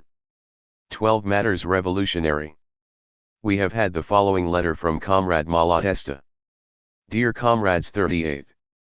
A French-language paper has chosen to dwell upon what I said at the anti-parliamentary conference held in London on August 3 in the hall of the Autonomy Club, and reports me as saying pretty much the opposite of what I actually did say. Would you allow me to restate the truth? It might well also provide an opening for a discussion between comrades regarding matters of the utmost interest to the anarchist party. Here, then, are the thoughts I put to the comrades gathered at the Autonomy, albeit at rather greater length than I was able to express them in the little time afforded to each speaker. The main topic that the conference had set itself was how to go about ensuring international solidarity in respect of revolutionary activity, which boils down to the much debated question of organization, a matter which has a bearing equally upon international action and national or local activity. Within the anarchist camp, there are comrades who reject all thought of organization for fear that it lead to the creation of an authority and hobble free initiative. To be sure, all or nearly all of the revolutionary organizations formed in the past have been more or less tainted by authoritarianism, but are we to deduce from that that all organization is, of necessity, authoritarian? Certainly not. An organization is authoritarian where there are some among its membership who are out to wield authority and another faction prepared to defer to it. An organization made up of thoughtful anarchists is, of necessity, libertarian. I would go further. The very inability to conceive of an authority-free organization is proof that the anarchist idea has yet to sink properly into our heads. Indeed, what is an anarchist society but organization without authority? And if it feasible in the future society when it comes to meeting every human need, why would it not be feasible today between those who understand and have a feeling for anarchy when it comes to meeting the needs of the fight against the bourgeoisie? Authoritarian organization is a menace and damaging to the revolution. It places the entire movement at the mercy of particular thinking, or indeed of the shortcomings and treachery of a handful of leaders. It leaves us wide open to the blows of governments and, worst of all, it schools revolutionaries in abdicating their initiative to the hands of a few, and the people to look to some sort of providence for its salvation. But non-organization, on the other hand, spells powerlessness and death. It accustoms people to lack of solidarity and hateful rivalry of each against all, and its upshot is inactivity. Free initiative is certainly progress's great asset, but for it to operate, there still has to be some cognizance of its force. Folk toil and take risks and make sacrifices when they believe that there is some end product to these things, when they know that what they are doing will be understood, abetted, and followed up by their comrades. Heroes who act on an idea without a care for what others may say or do, are very few and far between. We need not depend on them. And though their action is never entirely fruitless, still its impact, should it remain isolated, is out of all proportion to the effort expended. The loner is the most powerless of creatures, and the further we travel down the civilization, the more overwhelming becomes the part played by cooperation and solidarity in life. Moreover, all this really comes down to nothing but a quibble. Should they happen to be men of action, those who preach against organization of any sort will do just what the rest of us will, they will combine their several efforts so as to achieve a thing and strive to widen their circle of friends and come to arrangements and more or less stable relations with the individuals and groups that serve their purpose. True, they rack their brains to come up with names to take the place of organization, but in actual fact they quite sheepishly engage in organization or attempts at organization. Just like Mr. Jourdain, who used to churn out prose quite unwittingly. 39. If it were only a quibble over words, this would leave us wholly cold and we should readily allow them to call it by whichever name they deem best. But the fact is that by preaching that anarchy does not countenance organization, they are doing an injury to the idea in the minds of sensible folk, causing precious time to be wasted on idle controversies and keeping many a comrade in a dither that prevents them from doing a thing. Besides, as it happens, folk who might have all of the makings of an anarchist but who think we are doomed to impotence, as indeed we would be if we really were to abjure the benefits of association, prefer making the best of a bad situation to sign on with the Social Democrats and other politicers. And besides, non-organization culminates in an authority which, being unmonitored and unaccountable, is no less of a real authority for all that. Indeed, vigorous types, men of action, do not shrink from banding together and organizing so as to amass the strength that springs from cooperation, so all the propaganda directed against organization merely succeeds in making organization the privilege of the few. The bulk of the party, floundering in disorganization, is naturally led by those who, being united, are strong and who, even though they may not wish it, impose their thinking and their will thanks to their single-mindedness and by the coordination they inject into their propaganda and into their actions. We want to see free initiative in organization as in every other domain. Let each person organize himself as he sees fit, with those who suit him, in accordance with whatever his purpose necessitates and according to affinities of temperament, leanings, and interests, but just as long as there is the least possible number of isolated individuals and squandered energies. We are certainly not about to give up on organization, which is life and force. On the contrary, we shall strive to develop it so as to become as strong as we may. But, being anarchists and given that we are not out to use it as an instrument of domination, we want all our comrades to strive to acquire as much strength as they can by tightening the ties that bind them together. And the strength of us all will be the strength of the revolution and will be the lever with which we shall overturn the bourgeois world. There is a fear of leaders, and rightly so, but the only way of dispensing with leaders is knowing what one wants and how to get it. So the preventive against leaders is the spread of anarchist principles and methods. An anarchist organization has no leaders because it is founded, not upon belief in an individual, but upon a comprehensive understanding of the program on the part of every member of the organization. And if, even among the anarchists, there are those who blindly follow certain persons, that is a blight attributable to the authoritarian education by which humankind is still oppressed after so many centuries. Such people will find leaders no matter what they may do or where they may be. If they are to be rid of leaders, the darkness must first be banished from their minds. There are no two ways about that. Since the foundation stone and chief bond of an anarchist organization should be the program understood and embraced by all, it might be useful to say something about that program in terms of its comprehensiveness, so as to see what manner of men we might consider as belonging to our party and with whom we must strive to come to agreement and organize. Plainly, we can work only with fellow anarchists. There are too many differences over aims and methodologies between us and the non-anarchist socialists for agreement to be feasible, especially right now when the latter, swept along by the logic of their methodology, are edging ever closer to the bourgeoisie and virtually forgetting that they are socialists. But among the anarchists there are factions that differ over their notions about the society of the future. Why should we not all be on the same side provided that we all see eye to eye over how the revolution is to be prepared and carried out? We, for instance, are communists, but there are also the anarchist collectivists, who are quite rare in other countries but who are, in Spain, many, well organized, and very active workers on behalf of the common cause. Needless to say, they are not to be confused with the French collectivists who may well be communists but who are primarily authoritarians and parliamentarists, which is to say, anti-anarchists. Now, like us, these collectivist anarchists dismiss all hope vested in or expediency in Parliament, and they are for revolution by force. Like us, they seek the expropriation of property owners by force and the taking in hand and into common ownership of all private and public wealth, by means of direct action by the people. Like us, they want to see governments of any description destroyed, and society reorganized through direct action of the people and without delegation of authority. Like us, they mean to use force to prevent any new form of authorities tampering with the results of the revolution.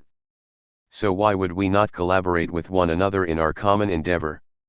Between us and them, there are differences galore over matters having to do with how production and distribution should be organized in the society of the future. We communists reckon that the only solution that can resolve all possible difficulties and conflicts in an egalitarian society, while satisfying cravings for justice and fraternity, is a social organization founded upon the solidarity principle, from each according to his abilities, to each according to his needs, meaning that everything belongs to everybody. The collectivists, on the other hand, believe that society will be reorganized in accordance with the fairness principle, from each according to his abilities, to each according to his handiwork, meaning that each owns the product of his work, a solution we find both unfair and narrow-minded, and which is, worst of all, according to communists, unrealizable in practice, or at least incapable of surviving without either quickly evolving in the direction of communism or collapsing back into bourgeois practice. But all of this relates to the post-revolutionary period, and cannot be a dividing line in the struggle we have to wage today. And even after the revolution, such divergence of opinion should produce only a brotherly competition in the bestowal of the greatest social good.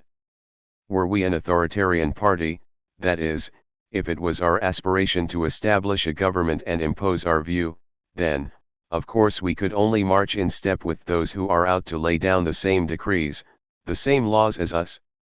But since, according to us, it is the people itself and every single person who goes to make the people that should fashion its organization and its accommodation with other factions, it being the spontaneous evolution and unfettered interplay of needs and enthusiasms and everyone's observation and experimentation that should fashion the shape or shapes of social life, we anarchists, of whatever hue, will need only to preach by example by putting our ideas and solutions to the test of experience.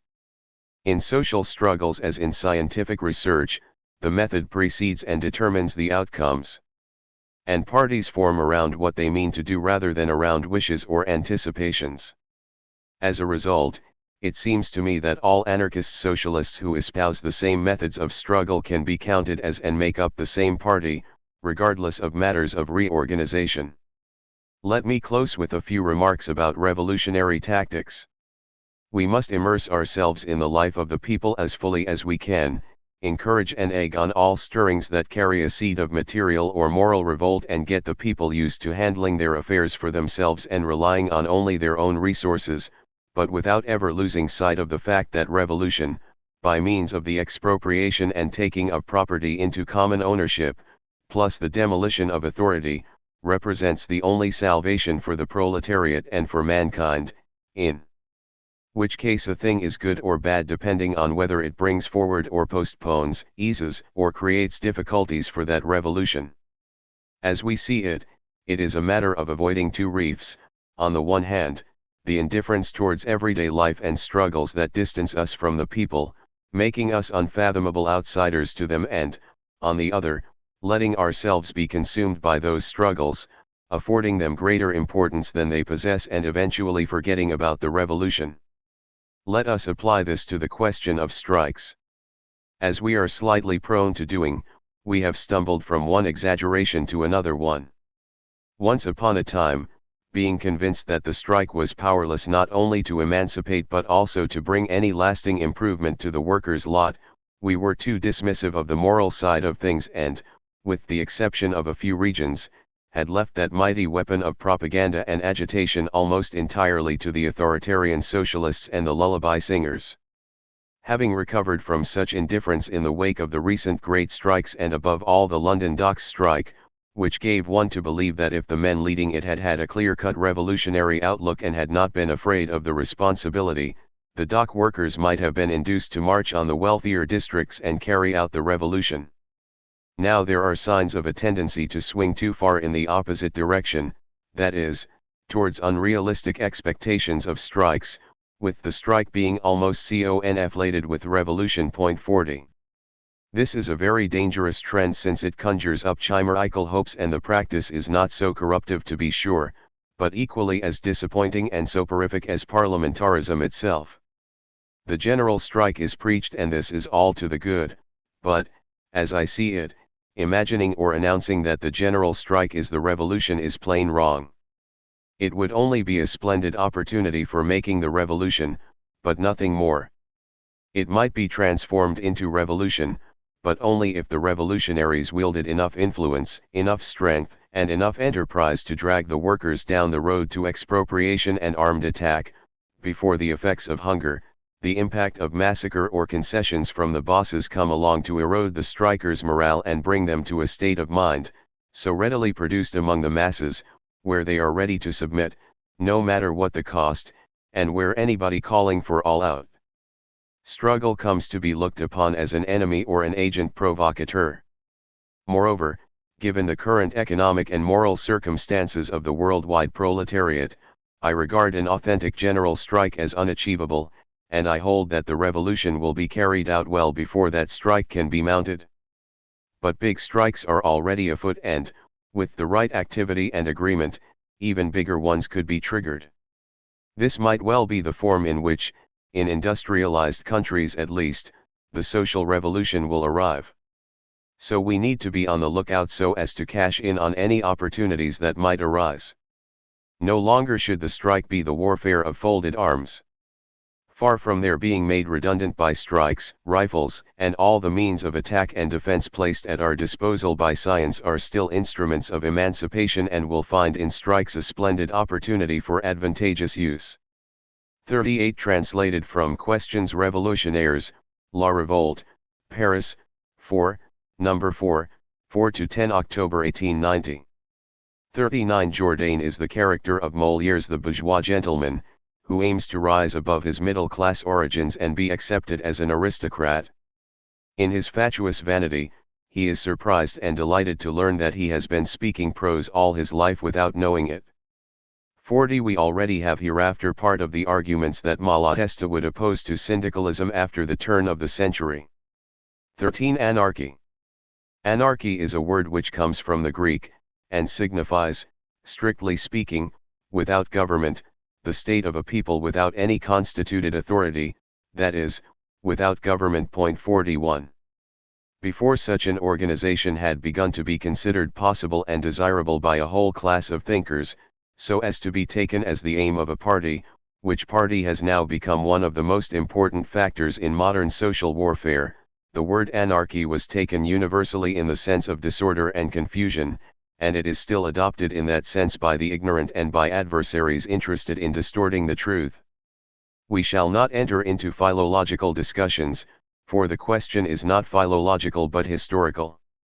The common meaning of the word does not misconceive its true etymological signification, but is derived from this meaning, owing to the prejudice that government must be a necessity of the organization of social life, and that consequently a society without government must be given up to disorder, and oscillate between the unbridled dominion of some and the blind vengeance of others. The existence of this prejudice and its influence on the meaning which the public has given the word is easily explained. Man, like all living beings, adapts and habituates himself to the conditions in which he lives, and transmits by inheritance his acquired habits. Thus being born and having lived in bondage, being the descendant of a long line of slaves, man, when he began to think, believed that slavery was an essential condition of life, and liberty seemed to him an impossible thing. In like manner, the workman, forced for centuries, and thus habituated, to depend upon the goodwill of his employer for work, that is, for bread, and accustomed to see his own life at the disposal of those who possess the land and capital, has ended in believing that it is his master who gives him to eat, and demands ingenuously how it would be possible to live, if there were no master over him? In the same way, a man who had had his limbs bound from his birth, but had nevertheless found out how to hobble about, might attribute to the very bands that bound him his ability to move, while, on the contrary, they would be diminishing and paralyzing the muscular energy of his limbs. If then we add to the natural effect of habit the education given him by his master, the parson, teacher, etc., who are all interested in teaching that the employer and the government are necessary, if also we add the judge and the bailiff to force those who think differently and might try to propagate their opinions to keep silence, we shall understand how the prejudice as to the utility and necessity of masters and governments has become established. Suppose a doctor brings forward a complete theory, with 1,000 ably invented illustrations, to persuade that man with bound limbs whom we were describing, that, if his limb were freed, he could not walk, could not even live. The man would defend his bands furiously, and consider anyone his enemy who tried to tear them off.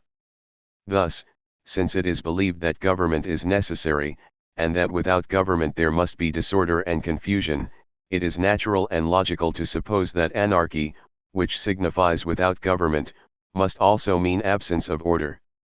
Nor is this fact without parallel in the history of words. In those epochs and countries where people have considered government by one man, monarchy, necessary, the word republic, that is, the government of many, has been used precisely like anarchy, to imply disorder and confusion. Traces of this signification of the word are still to be found in the popular language of almost all countries. When this opinion is changed, and the public convinced that government is not necessary, but extremely harmful, the word anarchy, precisely because it signifies without government, will become equal to saying natural order, harmony of the needs and interests of all, complete liberty with complete solidarity. Therefore, those are wrong who say that anarchists have chosen their name badly, because it is erroneously understood by the masses and leads to a false interpretation. The error does not come from the word, but from the thing. The difficulty which anarchists meet with in spreading their views does not depend upon the name they have given themselves, but upon the fact that their conceptions strike at all the inveterate prejudices that people have about the function of government, or the state, as it is called. Before proceeding further, it will be well to explain this last word, the state, which, in our opinion, is the real cause of much misunderstanding. Anarchists, and we among them, have made use, and still generally make use of the word state, meaning thereby all that collection of institutions, political, legislative, judicial, military, financial, etc., by means of which the management of their own affairs, the guidance of their personal conduct and the care of ensuring their own safety are taken from the people and confided to certain individuals. And these, whether by usurpation or delegation, are invested with the right to make laws over and for all, and to constrain the public to respect them, making use of the collective force of the community to this end. In this case the word state means government, or, if you like, it is the impersonal expression, abstracted from the state of things, of which government is the personification. Then such expressions as abolition of the state, or society without the state, agree perfectly with the conception which anarchists wish to express of the destruction of every political institution based on authority, and of the constitution of a free and equal society, based upon harmony of interests, and the voluntary contribution of all to the satisfaction of social needs. However, the word state has many other significations, and among these some which lend themselves to misconstruction, particularly when used among men whose sad social position has not afforded them leisure to become accustomed to the delicate distinctions of scientific language, or, still worse, when adopted treacherously by adversaries, who are interested in confounding the sense, or do not wish to comprehend. Thus the word state is often used to indicate any given society, or collection of human beings, united on a given territory and constituting what is called a social unit, independently of the way in which the members of the said body are grouped, or of the relations existing between them. State is used also simply as a synonym for society. Owing to these significations of the word, our adversaries believe, or rather profess to believe, that anarchists wish to abolish every social relation and all collective work, and to reduce man to a condition of isolation, that is, to a state worse than savagery. By state again is meant only the supreme administration of a country, the central power, distinct from provincial or communal power, and therefore others think that anarchists wish merely for a territorial decentralization, leaving the principle of government intact, and thus confounding anarchy with cantonal or communal government. Finally, state signifies condition, mode of living, the order of social life, etc., and therefore we say, for example, that it is necessary to change the economic state of the working classes, or that the anarchical state is the only state founded on the principles of solidarity, and other similar phrases. So that if we say also in another sense that we wish to abolish the state, we may at once appear absurd or contradictory. For these reasons, we believe it would be better to use the expression abolition of the state as little as possible, and to substitute for it another clearer and more concrete abolition of government. In any case, the latter will be the expression used in the course of this little work. We have said that anarchy is society without government. But is the suppression of government possible, desirable, or wise? Let us see. What is the government? There is a disease of the human mind called the metaphysical tendency, causing man, after he has biological process abstracted the quality from an object, to be subject to a kind of hallucination which makes him take the abstraction for the real thing. This metaphysical tendency, in spite of the blows of positive science, has still strong root in the minds of the majority of our contemporary fellow men. It has such influence that many consider government an actual entity, with certain given attributes of reason, justice, equity, independently of the people who compose the government. For those who think in this way, government, or the state, is the abstract social power, and it represents, always in the abstract, the general interest. It is the expression of the right of all, and considered as limited by the rights of each.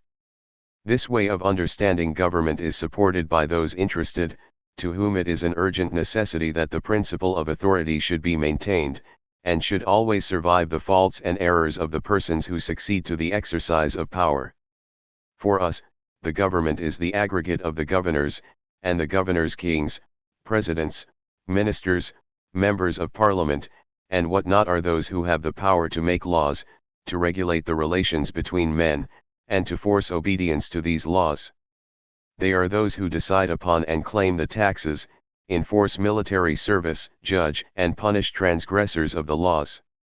They subject men to regulations, and supervise and sanction private contracts. They monopolize certain branches of production and public services, or, if they wish, all production and public service. They promote or hinder the exchange of goods. They make war or peace with the governments of other countries. They concede or withhold free trade and many things else.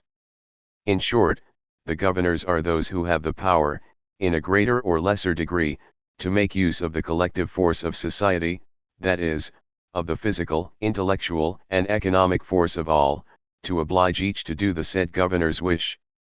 And this power constitutes, in our opinion, the very principle of government, the principle of authority. But what reason is there for the existence of government? Why abdicate one's own liberty, one's own initiative in favor of other individuals? Why give them the power to be the masters, with or contrary to the wish of each, to dispose of the forces of all in their own way? Are the governors such very exceptionally gifted men as to enable them, with some show of reason, to represent the masses, and act in the interests of all men better than all men would be able to do for themselves? Are they so infallible and incorruptible that one can confide to them, with any semblance of prudence, the fate of each and all, trusting to their knowledge and their goodness? And even if there existed men of infinite goodness and knowledge, even if we assume what has never been verified in history, and what we believe it would be impossible to verify, namely, that the government might devolve upon the ablest and best, would the possession of governmental power add anything to their beneficent influence? Would it not rather paralyze or destroy it?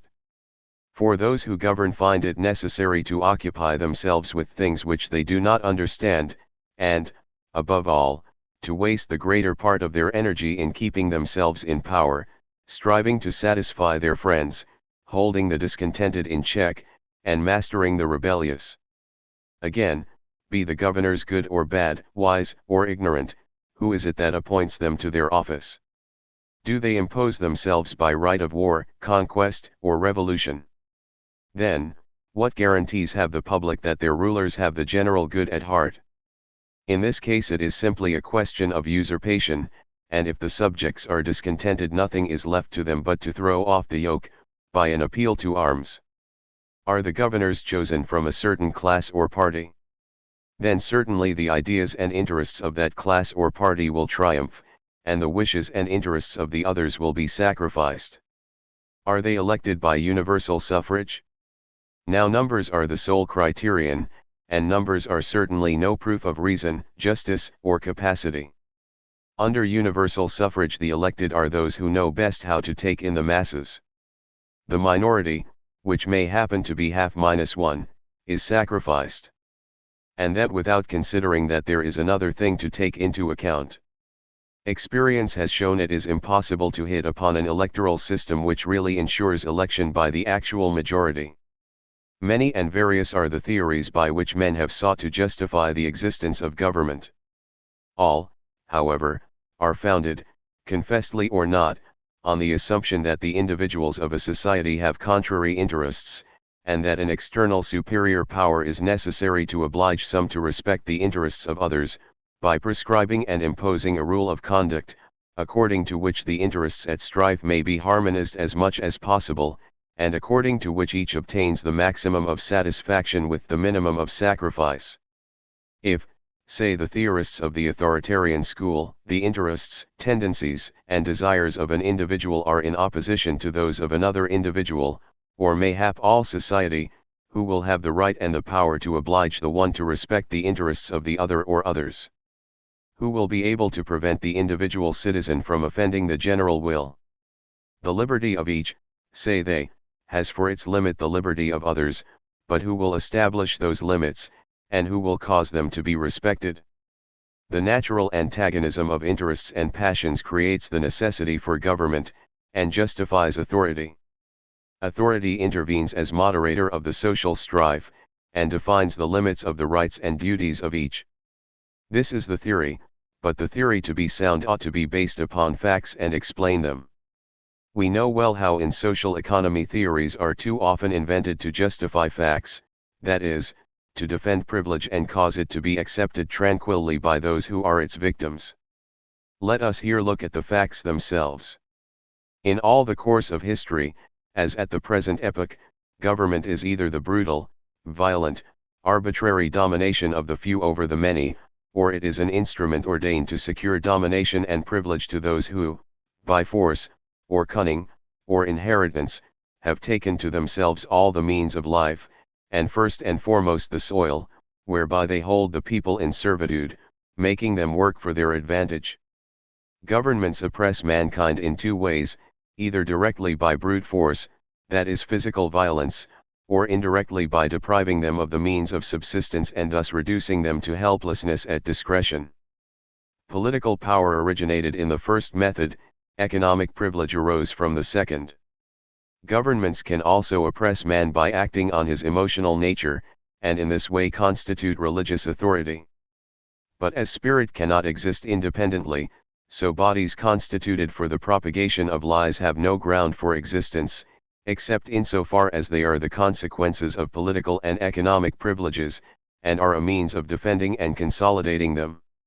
In primitive society, when the world was not so densely populated as now, and social relations were less complicated, when any circumstance prevented the formation of habits and customs of solidarity, or destroyed those which already existed, and established the domination of man over man, the two powers, the political and the economical, were united in the same hands and often also in those of one single individual.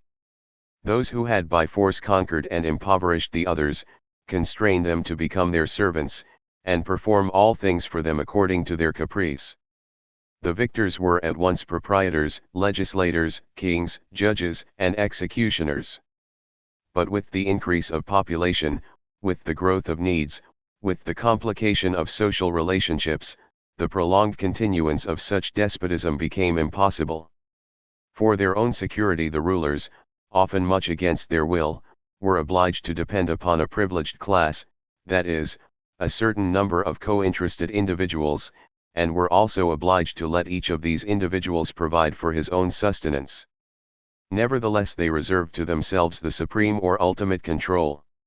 In other words, the rulers reserved to themselves the right to exploit all at their own convenience, and so to satisfy their kingly vanity. Thus private wealth was developed under the shadow of the ruling power, for its protection and often unconsciously as its accomplice. Thus the class of proprietors arose. And they, concentrating little by little the means of wealth in their own hands, all the means of production, the very fountains of life, agriculture, industry, and exchange, ended by becoming a power in themselves. This power, by the superiority of its means of action, and the great mass of interests it embraces, always ends by more or less openly subjugating the political power, that is, the government, which it makes its policeman. This phenomenon has been reproduced often in history. Every time that, by invasion or any military enterprise whatever, physical brute force has taken the upper hand in society, the conquerors have shown the tendency to concentrate government and property in their own hands. In every case, however, as the government cannot attend to the production of wealth, and overlook and direct everything, it finds it needful to conciliate a powerful class, and private property is again established. With it comes the division of the two sorts of power, that of the persons who control the collective force of society, and that of the proprietors, upon whom these governors become essentially dependent, because the proprietors command the sources of the said collective force. But never has the state of things been so accentuated as in modern times. The development of production, the immense extension of commerce, the extensive power that money has acquired, and all the economic results flowing from the discovery of America, the invention of machinery, etc., have secured such supremacy to the capitalist class that it is no longer content to trust to the support of the government, and has come to wish that the government shall emanate from itself. A government which owed its origin to the right of conquest, divine right as the kings and their priests called it, though subjected by existing circumstances to the capitalist class, went on maintaining a proud and contemptuous attitude towards its now wealthy former slaves, and had pretensions to independence of domination. That government was indeed the defender, the property owner's gendarme, but the kind of gendarmes who think they are somebody, and behave in an arrogant manner towards the people they have to escort and defend, when they don't rob or kill at the next street corner, and the capitalist class got rid of it, or is in the process of so doing by means fair or foul, and replacing it by a government of its own choosing. 42 A government composed of members from its own class, continually under its control and specially organized to defend its class against the possible revenge of the disinherited. Hence the origin of the modern parliamentary system. Today the government is composed of proprietors, or people of their class so entirely under their influence that the richest of them do not find it necessary to take an active part in it themselves. Rothschild, for instance, does not need to be either MP or minister, it is enough for him to keep M.Ps and ministers dependent upon himself. In many countries, the proletariat participates nominally, more or less, in the election of the government. This is a concession which the bourgeois, i.e., proprietary, class have made, either to avail themselves of popular support in the strife against royal or aristocratic power, or to divert the attention of the people from their own emancipation by giving them an apparent share in political power. However, whether the bourgeoisie foresaw it or not, when first they conceded to the people the right to vote, the fact is that the right has proved in reality a mockery, serving only to consolidate the power of the bourgeois, while giving to the most energetic only of the proletariat the illusory hope of arriving at power. So also with universal suffrage we might say, especially with universal suffrage the government has remained the servant and police of the bourgeois class. How could it be otherwise? If the government should reach the point of becoming hostile, If the hope of democracy should ever be more than a delusion deceiving the people, the proprietary class, menaced in its interests, would at once rebel, and would use all the force and influence which come from the possession of wealth, to reduce the government to the simple function of acting as policemen. In all times and in all places, whatever may be the name that the government takes, whatever has been its origin, or its organization, its essential function is always that of oppressing and exploiting the masses, and of defending the oppressors and exploiters. Its principal characteristic and indispensable instruments are the bailiff and the tax collector, the soldier and the prison. And to these are necessarily added the lying professions of priests and teachers, as the case may be, supported and protected by the government, to render the spirit of the people servile and make them docile under the yoke. Certainly, in addition to this primary business, to this essential department of governmental action other departments have been added in the course of time. We even admit that never, or hardly ever, has a government been able to exist in a country that was at all civilized without adding to its oppressing and exploiting functions others useful and indispensable to social life. But this fact makes it none the less true that government is in its nature oppressive and a means of exploitation, and that its origin and position doom it to be the defense and hotbed of a dominant class, thus confirming and increasing the evils of domination. The government assumes the business of protecting, more or less vigilantly, the life of citizens against direct and brutal attacks, acknowledges and legalizes a certain number of rights and primitive usages and customs, without which it is impossible to live in society. It organizes and directs certain public services, as the post, preservation and construction of roads, care of the public health, benevolent institutions, workhouses and such like, and it pleases it to pose as the protector and benefactor of the poor and weak. But it is sufficient to notice how and why it fulfills these functions to prove our point. The fact is that everything the government undertakes is always inspired with the spirit of domination, and ordained to defend, enlarge and perpetuate the privileges of property, and those classes of which government is the representative and defender. A government cannot rule for any length of time without hiding its true nature behind the pretense of general utility. It cannot respect the lives of the privileged without assuming the air of wishing to respect the lives of all. It cannot cause the privileges of some to be tolerated without appearing as the custodian of the rights of everybody. The law, and, of course, those that have made the law, that is, the government, has utilized, says Kropotkin, the social sentiments of man, working into them those precepts of morality, which man has accepted, together with arrangements useful to the minority the exploiters and opposed to the interests of those who might have rebelled, had it not been for this show of a moral ground. 43.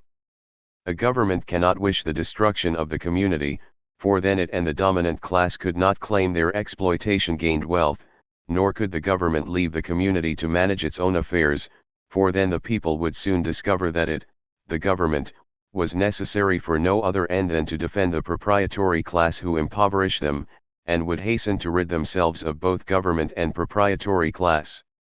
Today, in the face of the persistent and menacing demands of the proletariat, governments show a tendency to interfere in the relations between employers and work people. Thus they try to arrest the labor movement, and to impede with delusive reforms the attempts of the poor to take to themselves that which is due to them, namely an equal share of the good things of life which others enjoy. We must also remember that on the one hand the bourgeois, that is, the proprietary class, make war among themselves, and destroy one another continually, and on the other hand that the government, although composed of the bourgeois and, acting as their servant and protector, is still, like every other servant or protector, continually striving to emancipate itself and to domineer over its charge. Thus this seesaw game, this swaying between conceding and withdrawing, this seeking allies among the people against the classes, and among the classes against the masses, forms the science of the governors, and blinds the ingenuous and phlegmatic, who are always expecting that salvation is coming to them from on high. With all this, the government does not change its nature. If it acts as regulator or guarantor of the rights and duties of each, it perverts the sentiment of justice. It justifies wrong and punishes every act which offends or menaces the privileges of the governors and proprietors. It declares just, legal, the most atrocious exploitation of the miserable, which means a slow and continuous material and moral murder, perpetrated by those who have on those who have not. Again, if it administrates public services, it always considers the interests of the governors and proprietors, not occupying itself with the interests of the working masses, except in so far as is necessary to make the masses willing to endure their share of taxation. If it instructs, it fetters and curtails the truth, and tends to prepare the mind and heart of the young to become either implacable tyrants or docile slaves, according to the class to which they belong. In the hands of the government everything becomes a means of exploitation, everything serves as a police measure, useful to hold the people in check. And it must be thus. If the life of mankind consists in strife between man and man, naturally there must be conquerors and conquered, and the government, which is the prize of the strife, or is a means of securing to the victors the results of their victory, and perpetuating those results, will certainly never fall to those who have lost, whether the battle be on the grounds of physical or intellectual strength, or in the field of economics. And those who have fought to conquer, that is, to secure to themselves better conditions than others can have, to conquer privilege and dominion added to power, and have attained the victory, will certainly not use it to defend the rights of the vanquished, and to place limits to their own power and to that of their friends and partisans. The government or the state, if you will, as judge, moderator of social strife, impartial administrator of the public interests, is a lie. It is an illusion, a utopia, never realized, and never realizable.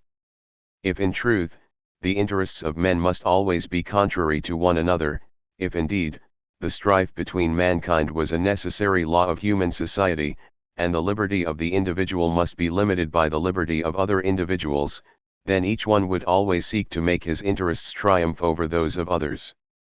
Each would strive to enlarge his own liberty at the cost of the liberty of others, and there would be government. Not simply because it was more or less useful to the totality of the members of society to have a government, but because the conquerors would wish to secure to themselves the fruits of victory. They would wish effectually to subject the vanquished, and relieve themselves of the trouble of being always on the defensive, and they would appoint men, specially adapted to the business, to act police.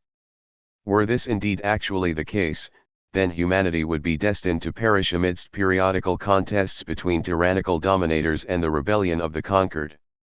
But fortunately the future of humanity is a happier one, because the law which governs it is milder. This law is the law of solidarity. Man has two necessary fundamental characteristics: the instinct of his own preservation, without which no being could exist, and the instinct of the preservation of his species, without which no species could have been formed or have continued to exist. He is naturally driven to defend his own existence and well-being and that of his offspring against every danger. In nature living beings find two ways of securing their existence, and rendering it pleasanter. The one is in individual strife with the elements, and with other individuals of the same or different species; the other is mutual support, or cooperation, which might also be described as association for strife against all natural factors, destructive to the existence, or to the development and well-being of the associated. We do not need to investigate in these pages, and we cannot for lack of space, what respective proportions in the evolution of the organic world these two principles of strife and cooperation take. It will suffice to note how cooperation among men, whether forced or voluntary, has become the sole means of progress, of improvement, or of securing safety, and how strife, relic of an earlier stage of existence, has become thoroughly unsuitable as a means of securing the well-being of individuals, and produces instead injury to all, both the conquerors and the conquered. The accumulated and transmitted experience of successive generations has taught man that by uniting with other men his preservation is better secured and his well-being increased. Thus out of this same strife for existence, carried on against surrounding nature, and against individuals of their own species, the social instinct has been developed among men, and has completely transformed the conditions of their life.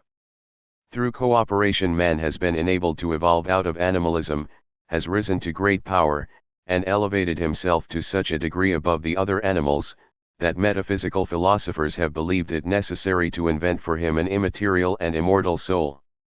Many concurrent causes have contributed to the formation of this social instinct, that starting from the animal basis of the instinct for the preservation of the species, which is the social instinct limited to the natural family, 44 has now become so extended and so intense that it constitutes the essential element of man's moral nature. Man, however he evolved from inferior animal types, was a physically weak being, unarmed for the fight against carnivorous beasts. But he was possessed of a brain capable of great development, and a vocal organ, able to express the various cerebral vibrations, by means of diverse sounds, and hands adapted to give the desired form to matter. He must have very soon felt the need and advantages of association with his fellows. Indeed, it may even be said that he could only rise out of animalism when he became social, and had acquired the use of language, which is at the same time a consequence and a potent factor of sociability.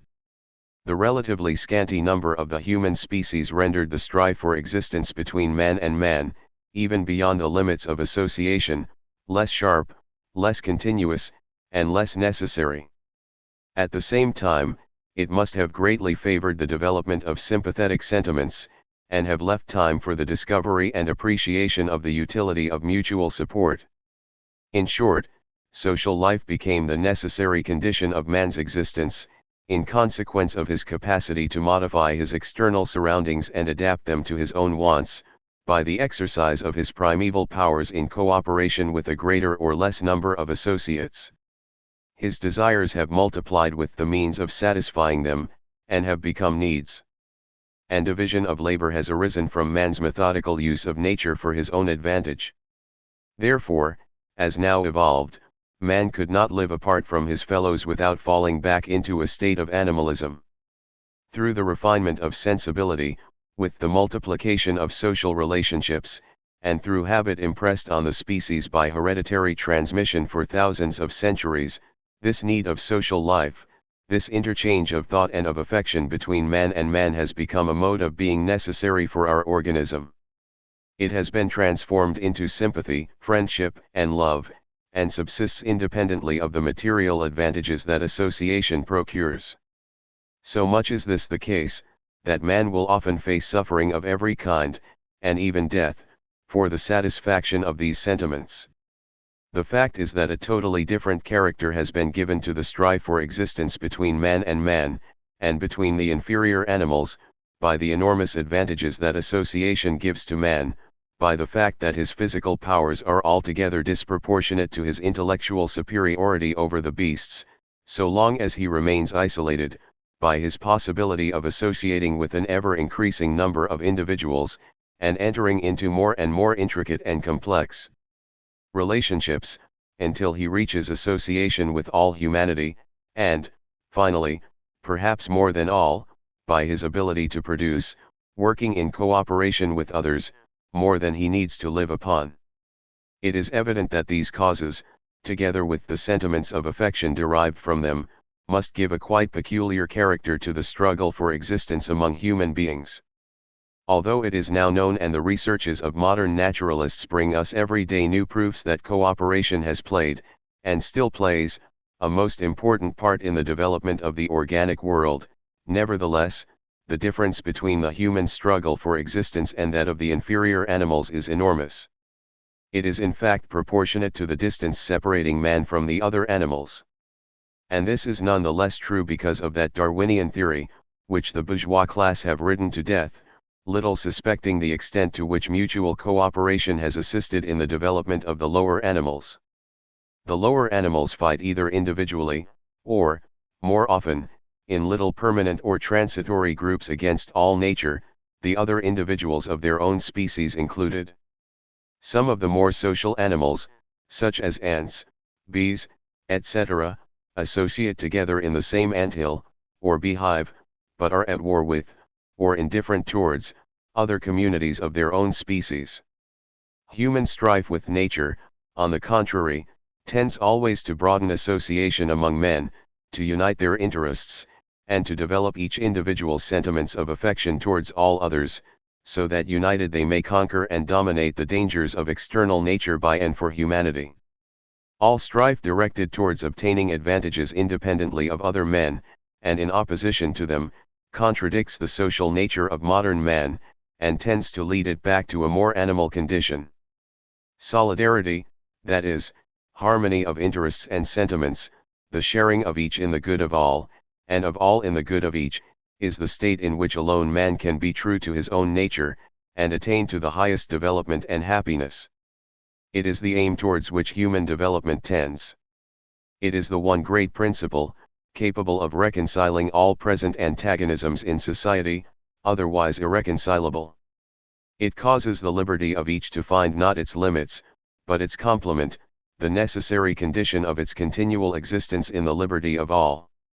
No man, says Michael Bakounine, can recognize his own human worth, nor in consequence realize his full development, if he does not recognize the worth of his fellow men, and in cooperation with them, realize his own development through them. No man can emancipate himself unless at the same time he emancipates those around him. My freedom is the freedom of all, for I am not really free not only in thought, but indeed if my freedom and my right do not find their confirmation and sanction in the liberty and right of all men my equals. It matters much to me what all other men are, for however independent I may seem, or may believe myself to be, by virtue of my social position, whether as Pope, Tsar, Emperor, or Prime Minister, I am all the while the product of those who are the least among men. If these are ignorant, miserable, or enslaved, my existence is limited by their ignorance, misery, or slavery. I, though an intelligent and enlightened man, am made stupid by their stupidity, though brave, am enslaved by their slavery, though rich, tremble before their poverty, though privileged, grow pale at the thought of possible justice for them. I, who wish to be free, cannot be so, because around me are men who do not yet desire freedom, and, not desiring it, become, as opposed to me, the instruments of my oppression. 45. Solidarity then is the condition in which man can attain the highest degree of security and of well-being. Therefore, egoism itself, that is, the exclusive consideration of individual interests, impels man and human society towards solidarity. Or rather, egoism and altruism, consideration of the interests of others, are united in this one sentiment, as the interest of the individual is one with the interests of society. However, man could not pass at once from animalism to humanity, from brutal strife between man and man to the collective strife of all mankind, united in one brotherhood of mutual aid against external nature. Guided by the advantages that association and the consequent division of labor offer, man evolved towards solidarity, but his evolution encountered an obstacle which led him, and still leads him, away from his aim. He discovered that he could realize the advantages of cooperation, at least up to a certain point, and for the material and primitive wants that then comprised all his needs, by making other men subject to himself, instead of associating in equality with them. Thus the ferocious and antisocial instincts, inherited from his bestial ancestry, again obtained the upper hand. He forced the weaker to work for him, preferring to domineer over rather than to associate fraternally with his fellows. Perhaps also in most cases it was by exploiting the conquered in war that man learned for the first time the benefits of association and the help that can be obtained from mutual support. Thus it has come about that the establishment of the utility of cooperation, which ought to lead to the triumph of solidarity in all human concerns, has turned to the advantage of private property and of government, in other words, to the exploitation of the labor of the many, for the sake of the privileged few. There has always been association and cooperation, without which human life would be impossible, but it has been cooperation imposed and regulated by the few in their own particular interest. From this fact arises a great contradiction with which the history of mankind is filled. On the one hand, we find the tendency to associate and fraternize for the purpose of conquering and adapting the external world to human needs, and for the satisfaction of the human affections, while, on the other hand we see the tendency to divide into as many separate and hostile factions as there are different conditions of life. These factions are determined, for instance, by geographical and ethnological conditions, by differences in economic position, by privileges acquired by some and sought to be secured by others, or by suffering endured, with the ever-recurring desire to rebel. The principle of each for himself, that is, of war of all against all, has come in the course of time to complicate, lead astray, and paralyze the war of all combined against nature for the common advantage of the human race, which could only be completely successful by acting on the principle of all for each, and each for all. Great have been the evils which humanity has suffered by this intermingling of domination and exploitation with human association.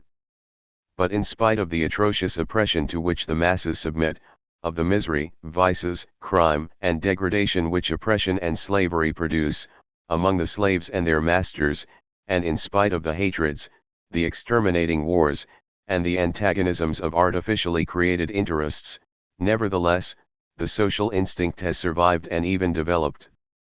Cooperation, having been always the necessary condition for successful combat against external nature, has therefore been the permanent cause of men's coming together, and consequently of the development of their sympathetic sentiments. Even the oppression of the masses has itself caused the oppressed to fraternize among themselves. Indeed, it has been solely owing to this feeling of solidarity, more or less conscious and more or less widespread among the oppressed, that they have been able to endure the oppression, and that man has resisted the causes of death in his midst.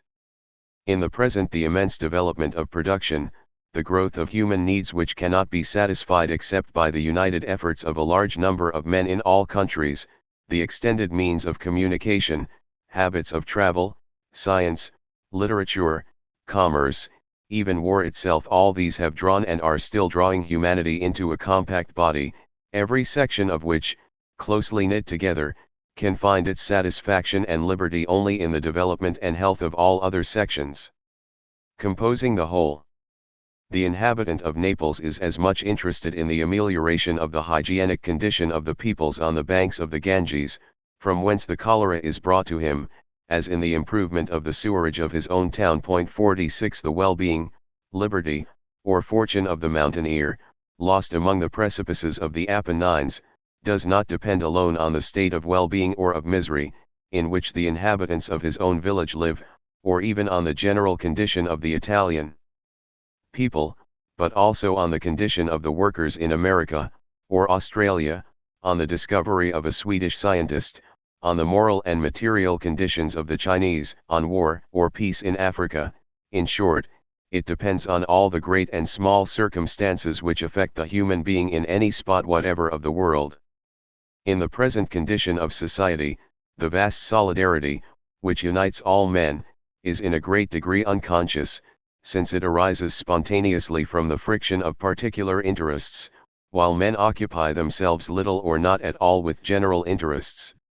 And this is the most evident proof that solidarity is the natural law of human life, which imposes itself, so to speak, in spite of all obstacles, and even those artificially created by society as at present constituted. On the other hand, the oppressed masses, never wholly resigned to oppression and misery, who today more than ever show themselves ardent for justice, liberty, and well-being, are beginning to understand that they cannot emancipate themselves except by uniting, through solidarity with all the oppressed and exploited over the whole world. And they understand also that the indispensable condition of their emancipation is the possession of the means of production, of the soil and of the instruments of labor, and further the abolition of private property.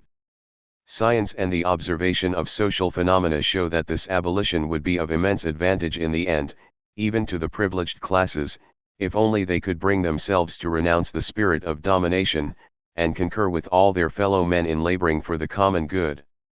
Now should the oppressed masses some day refuse to work for their oppressors, should they take possession of the soil and the instruments of labor, and apply them for their own use and advantage, and that of all who work, should they no longer submit to the domination, either of brute force or economic privilege, should the spirit of human fellowship and the sentiment of human solidarity, strengthened by common interests, grow among the people, and put an end to strife between nations, then what ground would there be for the existence of a government? Private property abolished, government which is its defender must disappear.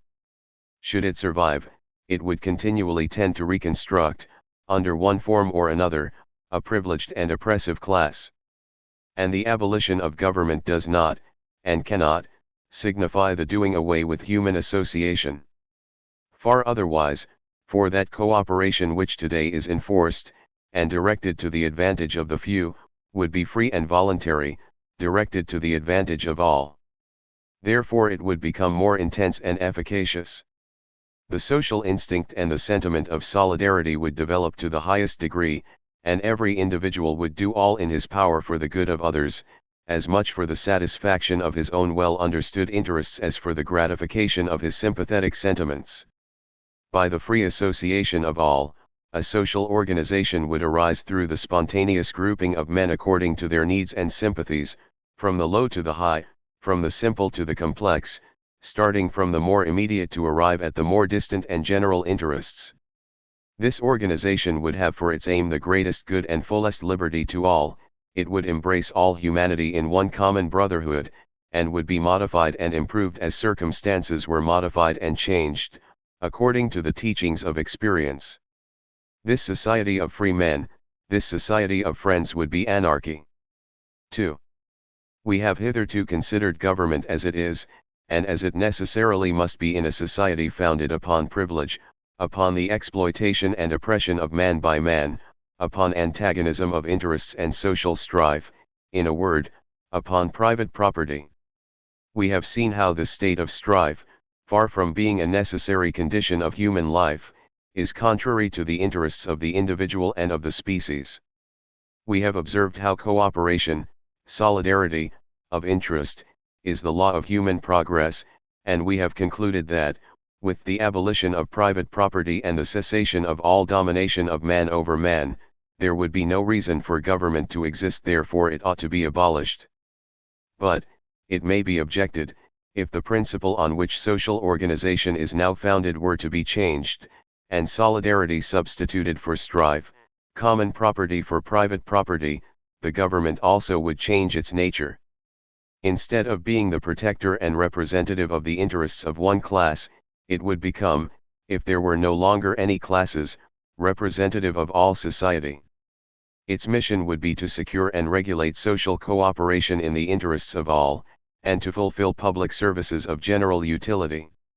It would defend society against possible attempts to re-establish privilege, and prevent or repress all attacks, by whomsoever set on foot, against the life, well-being, or liberty of each. There are in society certain matters too important, requiring too much constant, regular attention, for them to be left to the voluntary management of individuals, without danger of everything getting into disorder. If there were no government, who would organize the supply and distribution of provisions?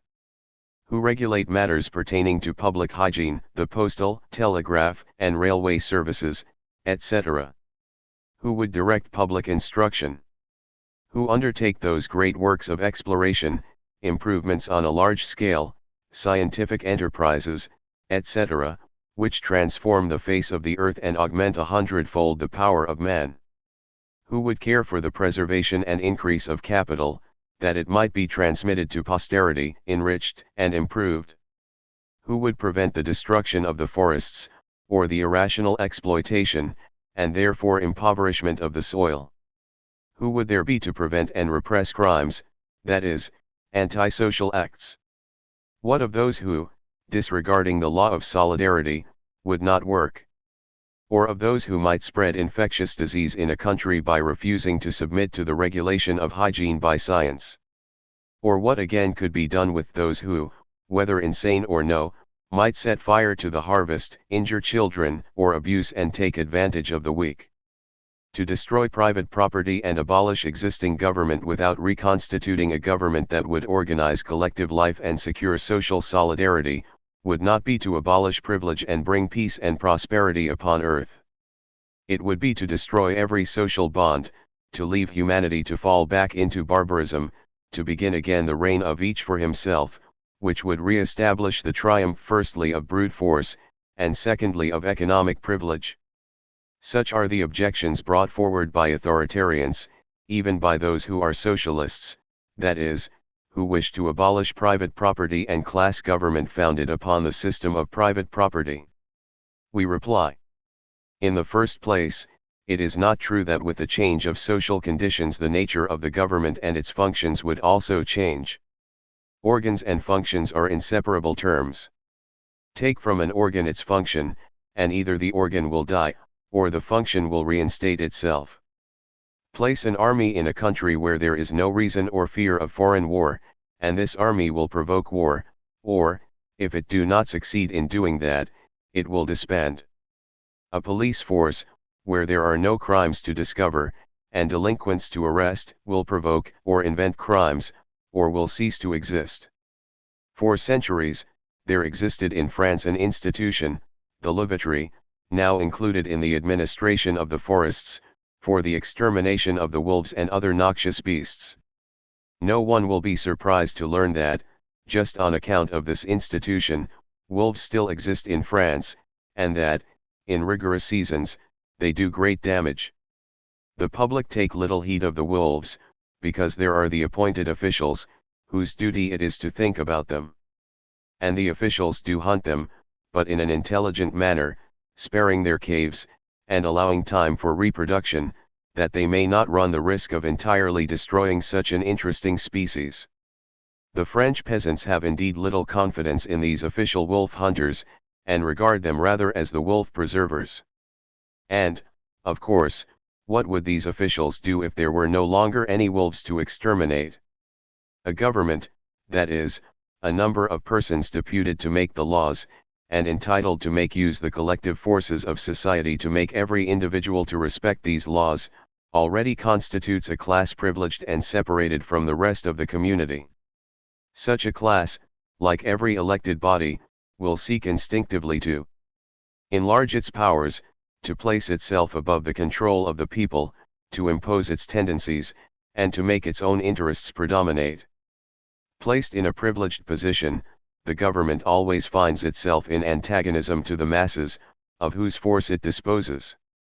Furthermore, a government, with the best intention, could never satisfy everybody, even if it succeeded in satisfying some.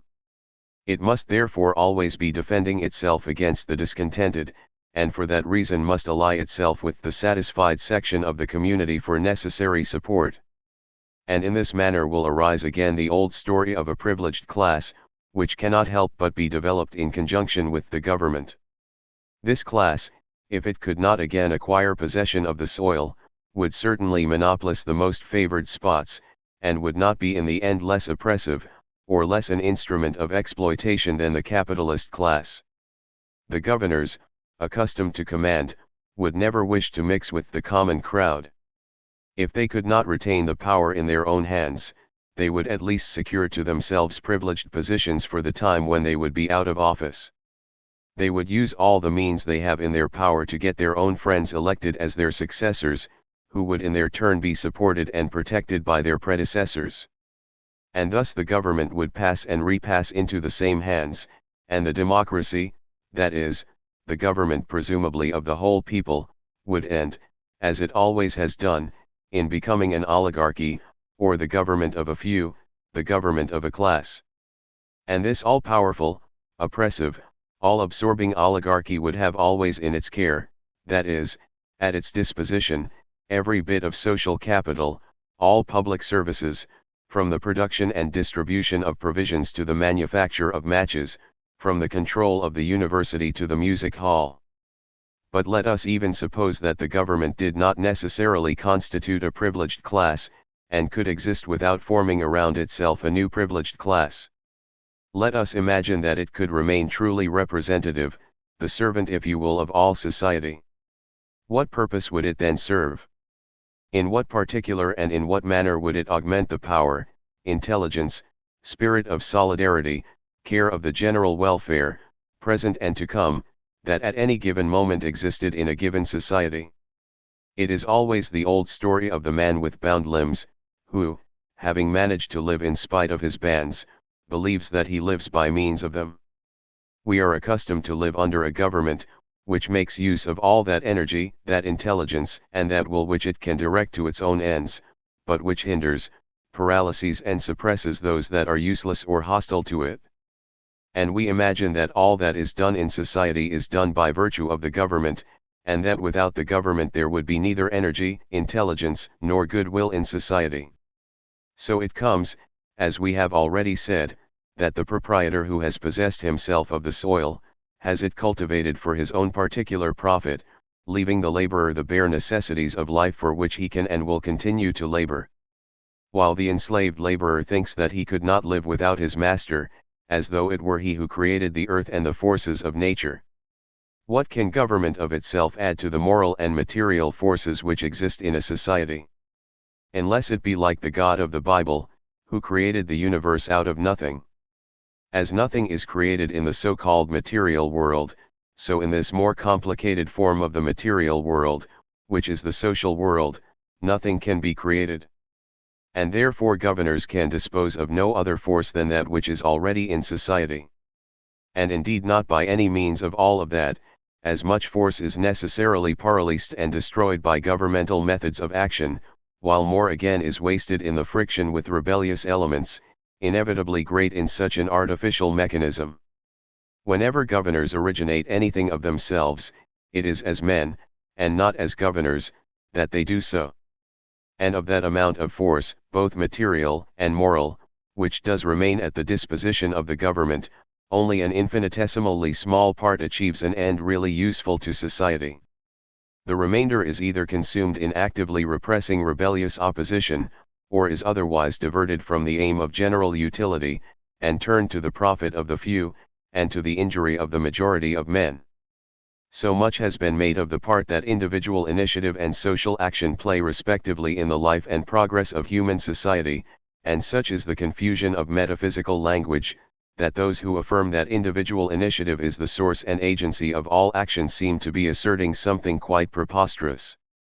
In reality it is a truism which becomes apparent directly we begin to explain the actual facts represented by these words.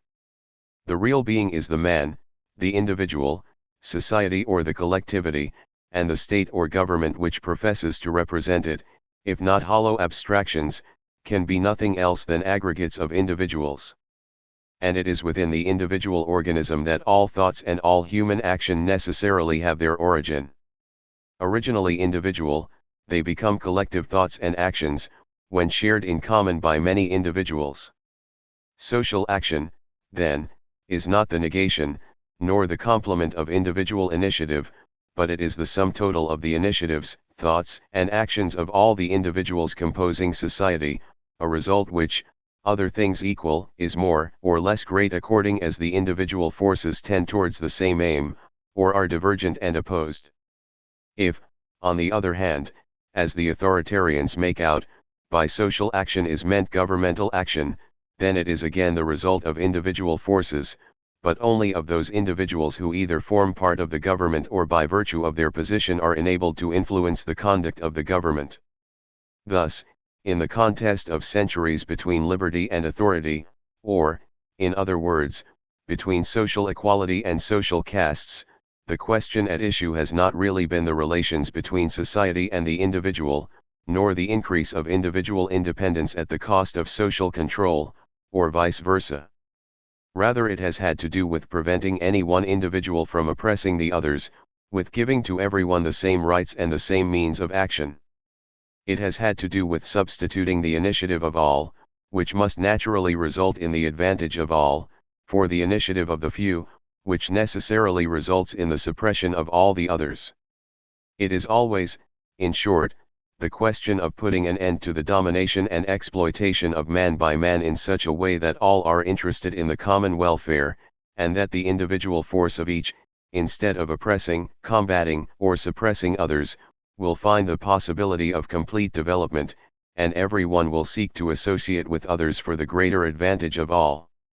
From what we have said, it follows that the existence of a government, even upon the hypothesis that the ideal government of authoritarian socialists were possible, far from producing an increase of productive force, would immensely diminish it, because the government would restrict initiative to the few. It would give these few the right to do all things, without being able, of course, to endow them with the knowledge or understanding of all things. In fact, if you divest legislation and all the operations of government of what is intended to protect the privileged, and what represents the wishes of the privileged classes alone, nothing remains but the aggregate of individual governors. The state, says Sismondi, is always a conservative power that authorizes, regulates, and organizes the conquests of progress, and history testifies that it applies them to the profit of its own and the other privileged classes, but never does inaugurate them. New ideas always originate from beneath, are conceived in the foundations of society, and then, when divulged, they become opinion and grow. But they must always meet on their path, and combat the constituted powers of tradition, custom, privilege, and error. 47. In order to understand how society could exist without a government, it is sufficient to turn our attention for a short space to what actually goes on in our present society. We shall see that in reality the most important social functions are fulfilled even nowadays outside the intervention of government. Also that government only interferes to exploit the masses, or defend the privileged, or, lastly, to sanction, most unnecessarily, all that has been done without its aid, often in spite of and in opposition to it. Men work, exchange, study, travel, follow as they choose the current rules of morality, or hygiene, they profit by the progress of science and art, have numberless mutual interests without ever feeling the need of anyone to direct them how to conduct themselves in regard to these matters. On the contrary, it is just those things in which there is no governmental interference that prosper best, and that give rise to the least contention, being unconsciously adapted to the wish of all in the way found most useful and agreeable. Nor is government more necessary in the case of large undertakings, or for those public services which require the constant cooperation of many people of different conditions and countries.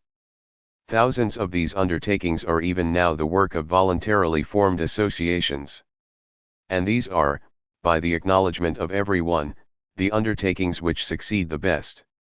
Nor do we refer to the association of capitalists, organized by means of exploitation, although even they show capabilities and powers of free association, which may extend ad libitum until it embraces all the peoples of all lands, and includes the widest and most varying interests.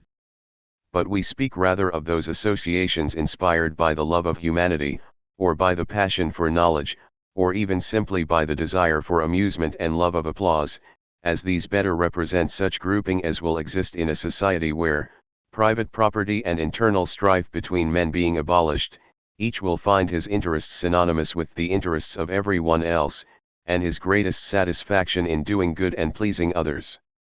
Scientific societies and congresses, international lifeboat and Red Cross associations, etc., laborers' unions, peace societies, volunteers who hasten to the rescue at times of great public calamity are all examples, among thousands, of that power of the spirit of association, which always shows itself when a need arises, or an enthusiasm takes hold, and the means do not fail.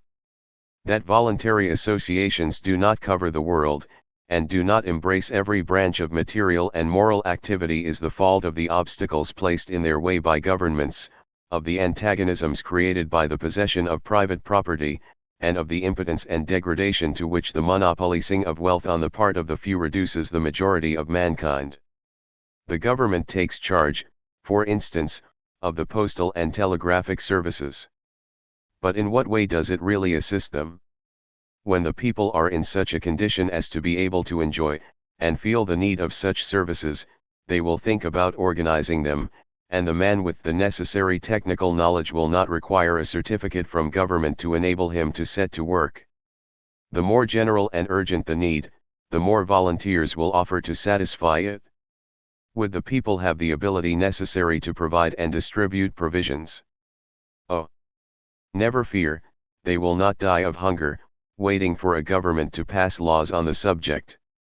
Wherever a government exists, it must wait until the people have first organized everything, and then come with its laws to sanction and exploit that which has been already done. It is evident that private interest is the great motive for all activity. That being so, when the interest of everyone becomes the interest of each, and it necessarily will become so as soon as private property is abolished, then all will be active. And if now they work in the interest of the few, so much the more and so much the better will they work to satisfy the interests of all. It is hard to understand how anyone can believe that public services indispensable to social life can be better secured by order of a government than through the workers themselves, who by their own choice or by agreement made with others carry them out under the immediate control of all interested. Certainly in every collective undertaking on a large scale there is need for division of labor, for technical direction, administration, etc. But the authoritarians are merely playing with words, when they deduce a reason for the existence of government, from the very real necessity for organization of labor. The government, we must repeat, is the aggregate of the individuals who have had given them or have taken the right or the means to make laws, and force the people to obey them. The administrators, engineers, etc., on the other hand, are men who receive or assume the charge of doing a certain work, and who do it. Government signifies delegation of power, that is, abdication of the initiative and sovereignty of everyone into the hands of the few. Administration signifies delegation of work, that is, a charge given and accepted, the free exchange of services founded on free agreement. A governor is a privileged person, because he has the right to command others, and to avail himself of the force of others to make his own ideas and desires triumph. An administrator or technical director is a worker like others, in a society, of course, where all have equal opportunities of development, and all are, or can be, at the same time intellectual and manual workers, when there are no other differences between men than those derived from diversity of talents, and all work and all social functions give an equal right to the enjoyment of social advantages. The functions of government are, in short, not to be confounded with administrative functions, as they are essentially different. That they are today so often confused is entirely on account of the existence of economic and political privilege. But let us hasten to pass on to those functions for which government is thought indispensable by all who are not anarchists. These are the internal and external defense of society, i.e., war, police, and justice. Government being abolished, and social wealth at the disposal of everyone, all antagonism between various nations would soon cease, and there would consequently be no more cause for war. Moreover, in the present state of the world, in any country where the spirit of rebellion is growing, even if it do not find an echo throughout the land, it will be certain of so much sympathy that the government will not dare to send all its troops to a foreign war for fear the revolution should break out at home. But even supposing that the rulers of countries not yet emancipated would wish and could attempt to reduce a free people to servitude, would these require a government to enable them to defend themselves? To make war we need men who have the necessary geographical and technical knowledge, and, above all, people willing to fight. A government has no means of augmenting the ability of the former, or the willingness or courage of the latter. And the experience of history teaches that a people really desirous of defending their own country are invincible. In Italy everyone knows how thrones tremble and regular armies of hired soldiers vanish before troops of volunteers, i.e., armies anarchically formed. 48.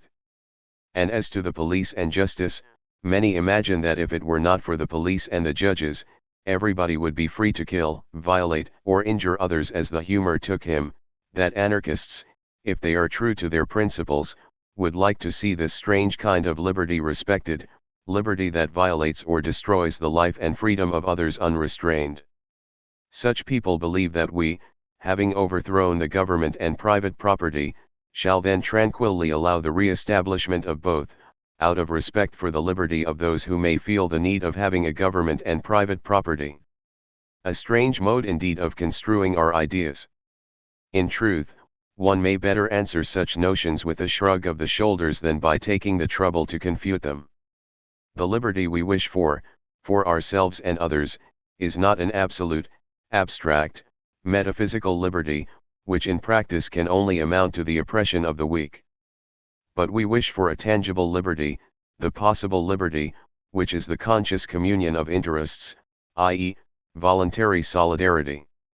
We proclaim the maxim, "Do as you will," and in this our program is almost entirely contained, because, as may be easily understood, we hold that in a society without government or property, each one will wish that which he should.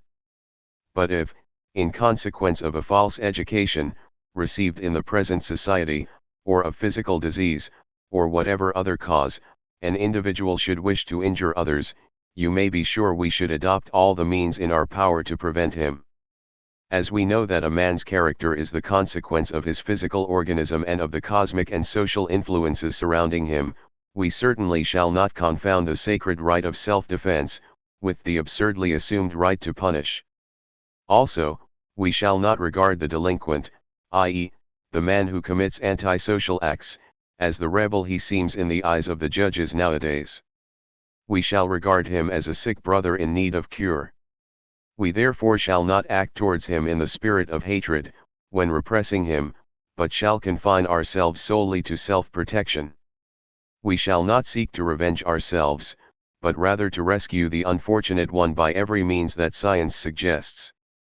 In theory, anarchists may go astray like others, losing sight of the reality under a semblance of logic, but it is quite certain that the emancipated people will not let their dearly bought liberty and welfare be attacked with impunity. If the necessity arose, they would provide for their own defense against the antisocial tendencies of certain amongst them. But how do those whose business it now is to make the laws protect society? Or those others who live by seeking for and inventing new infringements of law? Even now, when the masses of the people really disapprove of anything and think it injurious, they always find a way to prevent it very much more effectually than all the professional legislators, constables, or judges. During insurrections the people, though very mistakenly, have enforced the respect for private property, and they have secured this respect far better than an army of policemen could have done. Customs always follow the needs and sentiments of the majority, and they are always the more respected, the less they are subject to the sanction of law. This is because everyone sees and comprehends their utility, and because the interested parties, not deluding themselves with the idea that government will protect them, are themselves concerned in seeing the custom respected. The economical use of water is of very great importance to a caravan crossing the deserts of Africa. Under these circumstances, water is a sacred thing, and no sane man dreams of wasting it. Conspirators are obliged to act secretly, so secrecy is preserved among them, and obloquy rests on whosoever violates it. Gambling debts are not guaranteed by law, but among gamblers it is considered dishonorable not to pay them, and the delinquent feels himself dishonored by not fulfilling his obligations. Is it on account of the police that more people are not murdered? The greater part of the Italian people never see the police except at long intervals. Millions of men go over the mountains and through the country, far from the protecting eye of authority, where they might be attacked without the slightest fear of their assailants being traced, but they run no greater risk than those who live in the best guarded spots. Statistics show that the number of crimes does not vary in proportion to the increase of repressive measures, whilst they vary rapidly with the fluctuations of economic conditions and with the state of public opinion. Punitive laws, however, only concern unusual, exceptional acts. Everyday life goes on beyond the limits of the criminal code, and is regulated almost unconsciously by the tacit and voluntary assent of all, by means of a number of usages and customs much more important to social life than the dictates of law. And they are also much better observed, although completely divested of any sanction beyond the natural odium which falls upon those who violate them, and such injury as this odium brings with it. When disputes arise, would not voluntarily accepted arbitration or the pressure of public opinion be far more likely to bring about a just settlement of the difficulties in question than an irresponsible magistrate, who has the right to pass judgment upon everybody and everything, and who is necessarily incompetent and therefore unjust? As every form of government only serves to protect the privileged classes, so do police and judges only aim at repressing those crimes, often not considered criminal by the masses, which offend only the privileges of the rulers or property owners. For the real defense of society, the defense of the welfare and liberty of all, there can be nothing more pernicious than the formation of this class of functionaries, who exist on the pretense of defending all, and therefore habitually regard every man as game to be hunted down, often striking at the command of a superior officer, without themselves even knowing why, like hired assassins and mercenaries. All that you have said may be true, say some, anarchy may be a perfect form of social life, but we have no desire to take a leap in the dark. Therefore, tell us how your society will be organized. Then follows a long string of questions, which would be very interesting if it were our business to study the problems that might arise in an emancipated society, but of which it is useless and absurd to imagine that we could now offer a definite solution. According to what method will children be taught? How will production and distribution be organized? Will there still be large cities? Or will people spread equally over all the surface of the earth? Will all the inhabitants of Siberia winter at nice? Will everyone dine on partridges and drink champagne? Who will be the miners and sailors? Who will clear the drains? Will the sick be nursed at home or in hospitals? Who will arrange the railway timetable? What will happen if the engine driver falls ill while the train is on its way? And so on, without end, as though we could prophesy all the knowledge and experience of the future time, or could, in the name of anarchy, prescribe for the coming man what time he should go to bed, and on what days he should cut his nails. Indeed, if our readers expect from us an answer to these questions, or even to those among them really serious and important, which can be anything more than our own private opinion at this present hour, we must have succeeded badly in our endeavor to explain what anarchy is. We are no more prophets than other men, and should we pretend to give an official solution to all the problems that will arise in the life of the future society, we should have indeed a curious idea of the abolition of government. We should then be describing a government, dictating, like the clergy, a universal code for the present and all future time. Seeing that we have neither police nor prisons to enforce our doctrine, humanity might laugh with impunity at us and our pretensions. Nevertheless, we consider seriously all the problems of social life which now suggest themselves, on account of their scientific interest, and because, hoping to see anarchy realized, we wish to help towards the organization of the new society. We have therefore our own ideas on these subjects, ideas which are to our minds likely to be permanent or transitory, according to the respective cases. And did space permit, we might add somewhat more on these points. But the fact that we today think in a certain way on a given question is no proof that such will be the mode of procedure in the future. Who can foresee the activities which may develop in humanity when it is emancipated from misery and oppression? When all have the means of instruction and self-development? When the strife between men, with the hatred and rancor it breeds, will be no longer a necessary condition of existence? Who can foresee the progress of science, the new sources of production, means of communication, etc.? The one essential is that a society be constituted in which the exploitation and domination of man by man are impossible. That the society, in other words, be such that the means of existence and development of labor be free and open to every one, and all be able to cooperate, according to their wishes and their knowledge, in the organization of social life.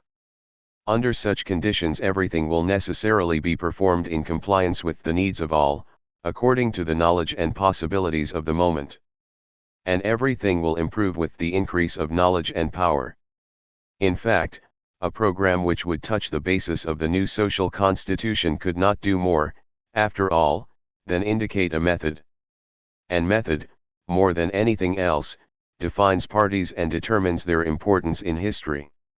Method apart, every one says he wishes for the good of mankind, and many do truly wish for it. As parties disappear, every organized action directed to a definite end disappears likewise. It is therefore necessary to consider anarchy as, above all, a method. There are two methods by which the different parties, not anarchistic, expect, or say they expect, to bring about the greatest good of each and all.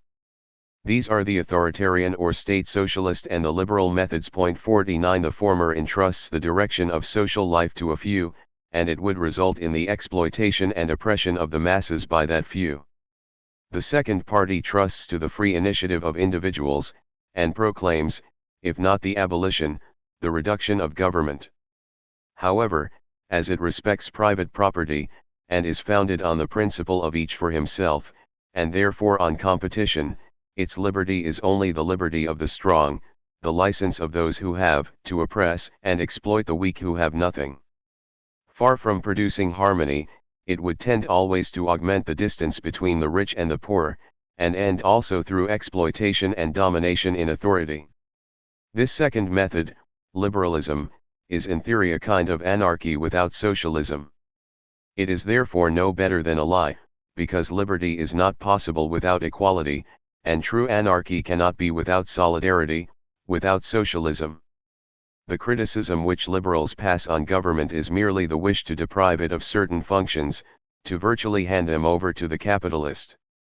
But it cannot attack those repressive functions which form the essence of government, for without an armed force the proprietary system could not be upheld.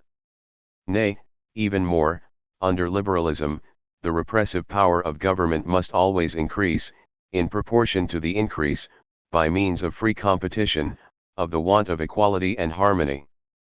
Anarchists present a new method, the free initiative of all and free agreement, when, after the revolutionary abolition of private property, everyone will have equal power to dispose of social wealth. This method, not admitting the re-establishment of private property, must lead, by means of free association, to the complete triumph of the principles of solidarity. Thus we see that all the problems put forward to combat the anarchistic idea are on the contrary arguments in favor of anarchy, because it alone indicates the way in which, by experience, those solutions which correspond to the dicta of science, and to the needs and wishes of all, can best be found. How will children be educated? We do not know. What then?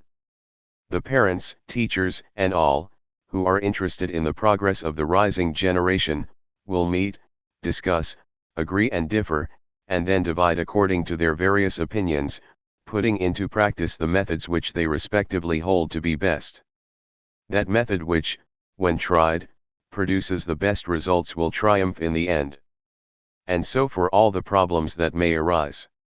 According to what we have so far said, it is evident that anarchy, as the anarchists conceive it, and as alone it can be comprehended, is based on socialism.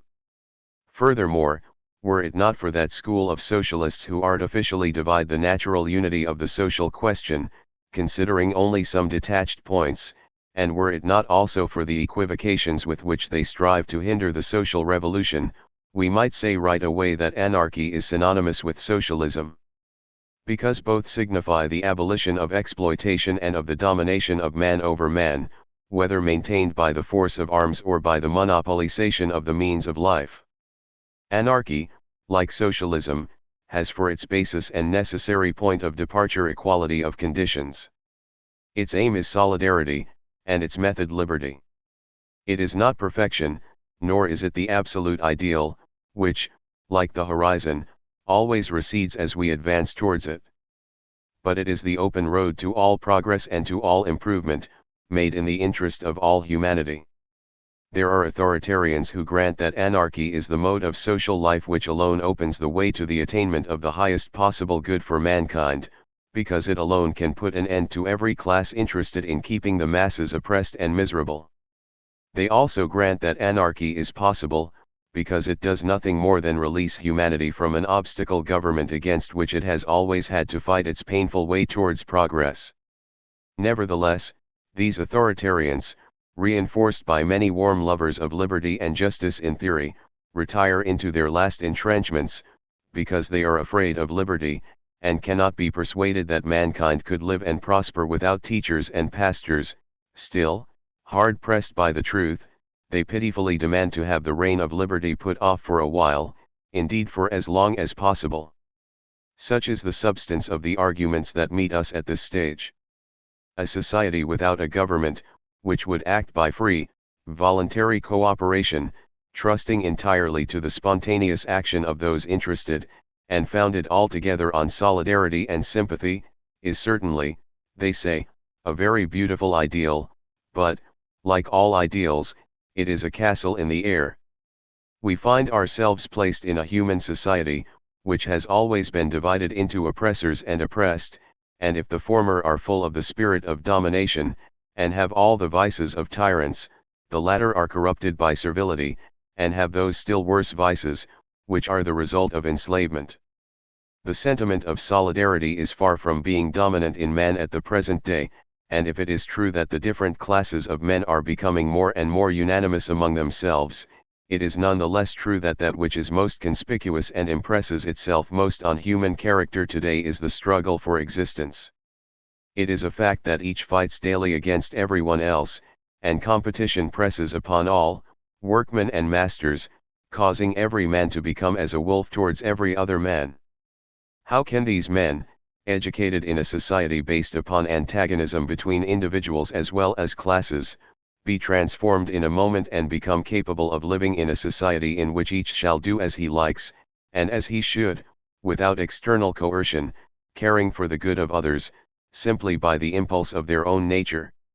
And with what heart or what common sense can you trust to a revolution on the part of an ignorant, turbulent mass, weakened by misery, stupefied by priestcraft, who are today blindly sanguinary and tomorrow will let themselves be humbugged by any knave, who dares to call himself their master?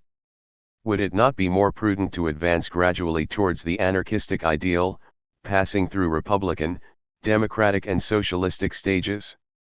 Will not an educative government, composed of the best men, be necessary to prepare the advancing generations for their future destiny?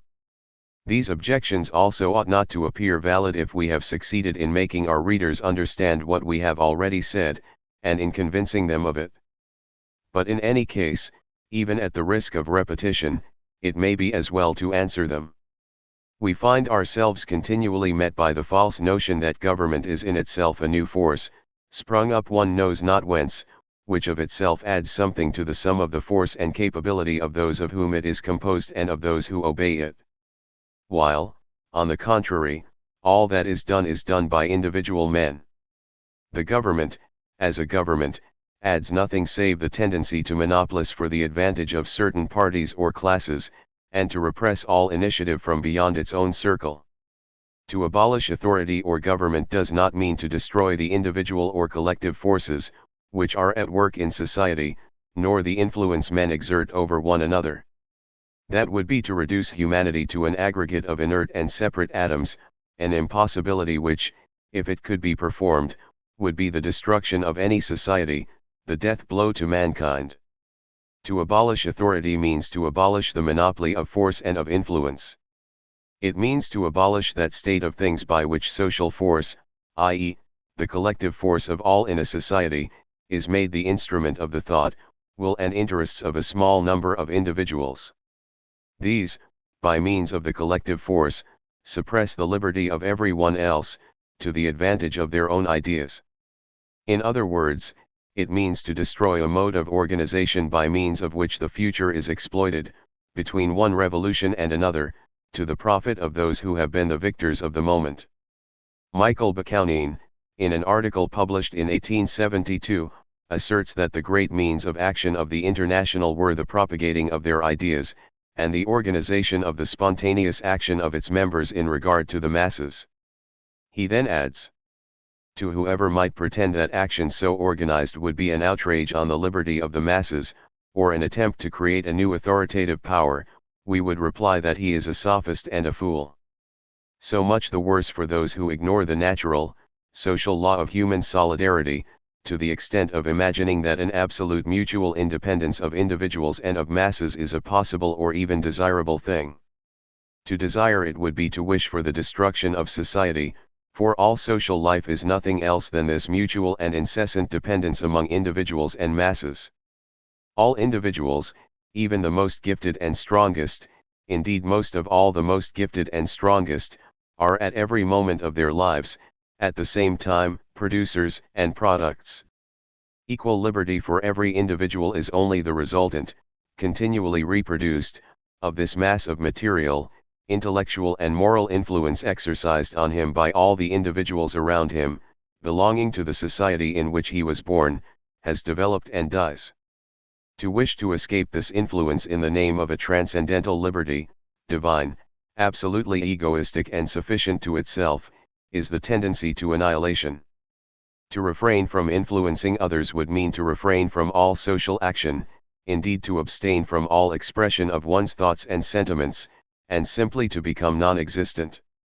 This independence, so much extolled by idealists and metaphysicians, individual liberty conceived in this sense would amount to self-annihilation. In nature, as in human society, which is also a part of this same nature, all that exists lives only by complying with the supreme conditions of interaction, which is more or less positive and potent with regard to the lives of other beings, according to the nature of the individual. And when we vindicate the liberty of the masses, we do not pretend to abolish anything of the natural influences that individuals or groups of individuals exert upon one another. What we wish for is the abolition of artificial influences, which are privileged, legal, and official. 50. Certainly, in the present state of mankind, oppressed by misery, stupefied by superstition and sunk in degradation, the human lot depends upon a relatively small number of individuals. Of course, all men will not be able to rise in a moment to the height of perceiving their duty, or even the enjoyment of so regulating their own action that others also will derive the greatest possible benefit from it. But because nowadays the thoughtful and guiding forces at work in society are few, that is no reason for paralyzing them still more, and for the subjection of many individuals to the direction of a few. It is no reason for constituting society in such a manner that the most active forces, the highest capacities are, in the end, found outside the government, and almost deprived of influence on social life. All this now happens owing to the inertia that secured positions foster, to heredity, to protectionism, to party spirit and to all the mechanism of government. For those in government office, taken out of their former social position, primarily concerned in retaining power, lose all power to act spontaneously, and become only an obstacle to the free action of others. With the abolition of this negative potency constituting government, society will become that which it can be, with the given forces and capabilities of the moment. If there are educated men desirous of spreading education, they will organize the schools, and will strive to make the use and enjoyment to be derived from education felt. And if there are no such men, or only a few of them, a government cannot create them. All it can do, as in fact it does nowadays, is to take these few away from practical, fruitful work in the sphere of education, and put them to direct from above what has to be imposed by the help of a police system.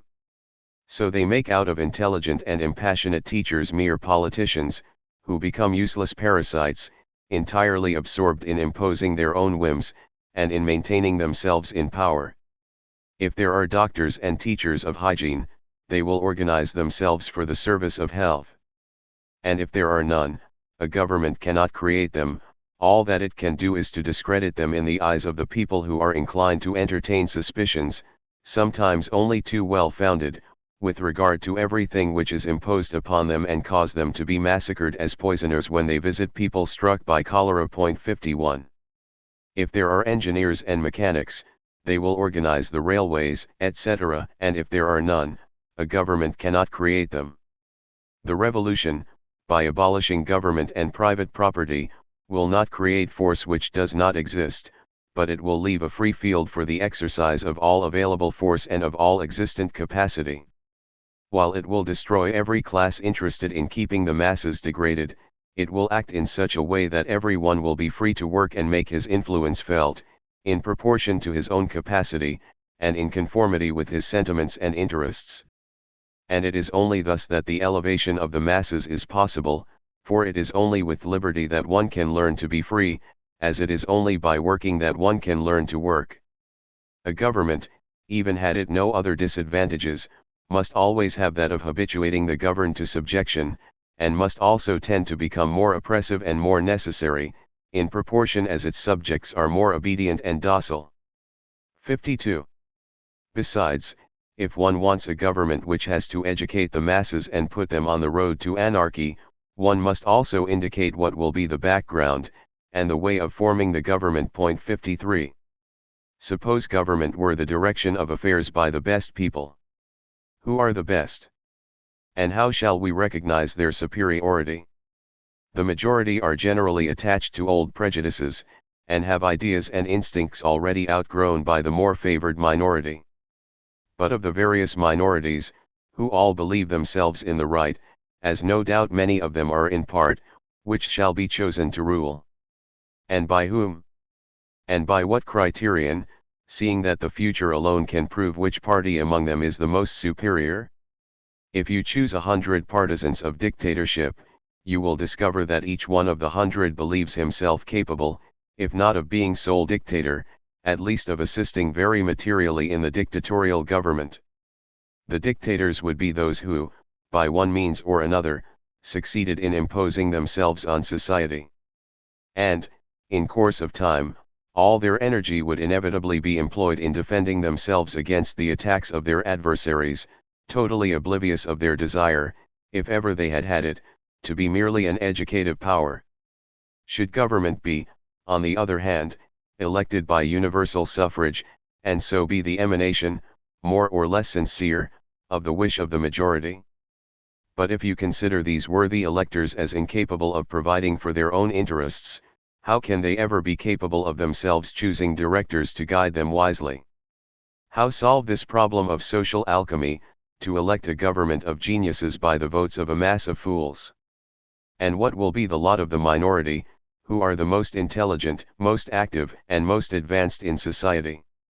To solve the social problem to the advantage of all, there is only one way.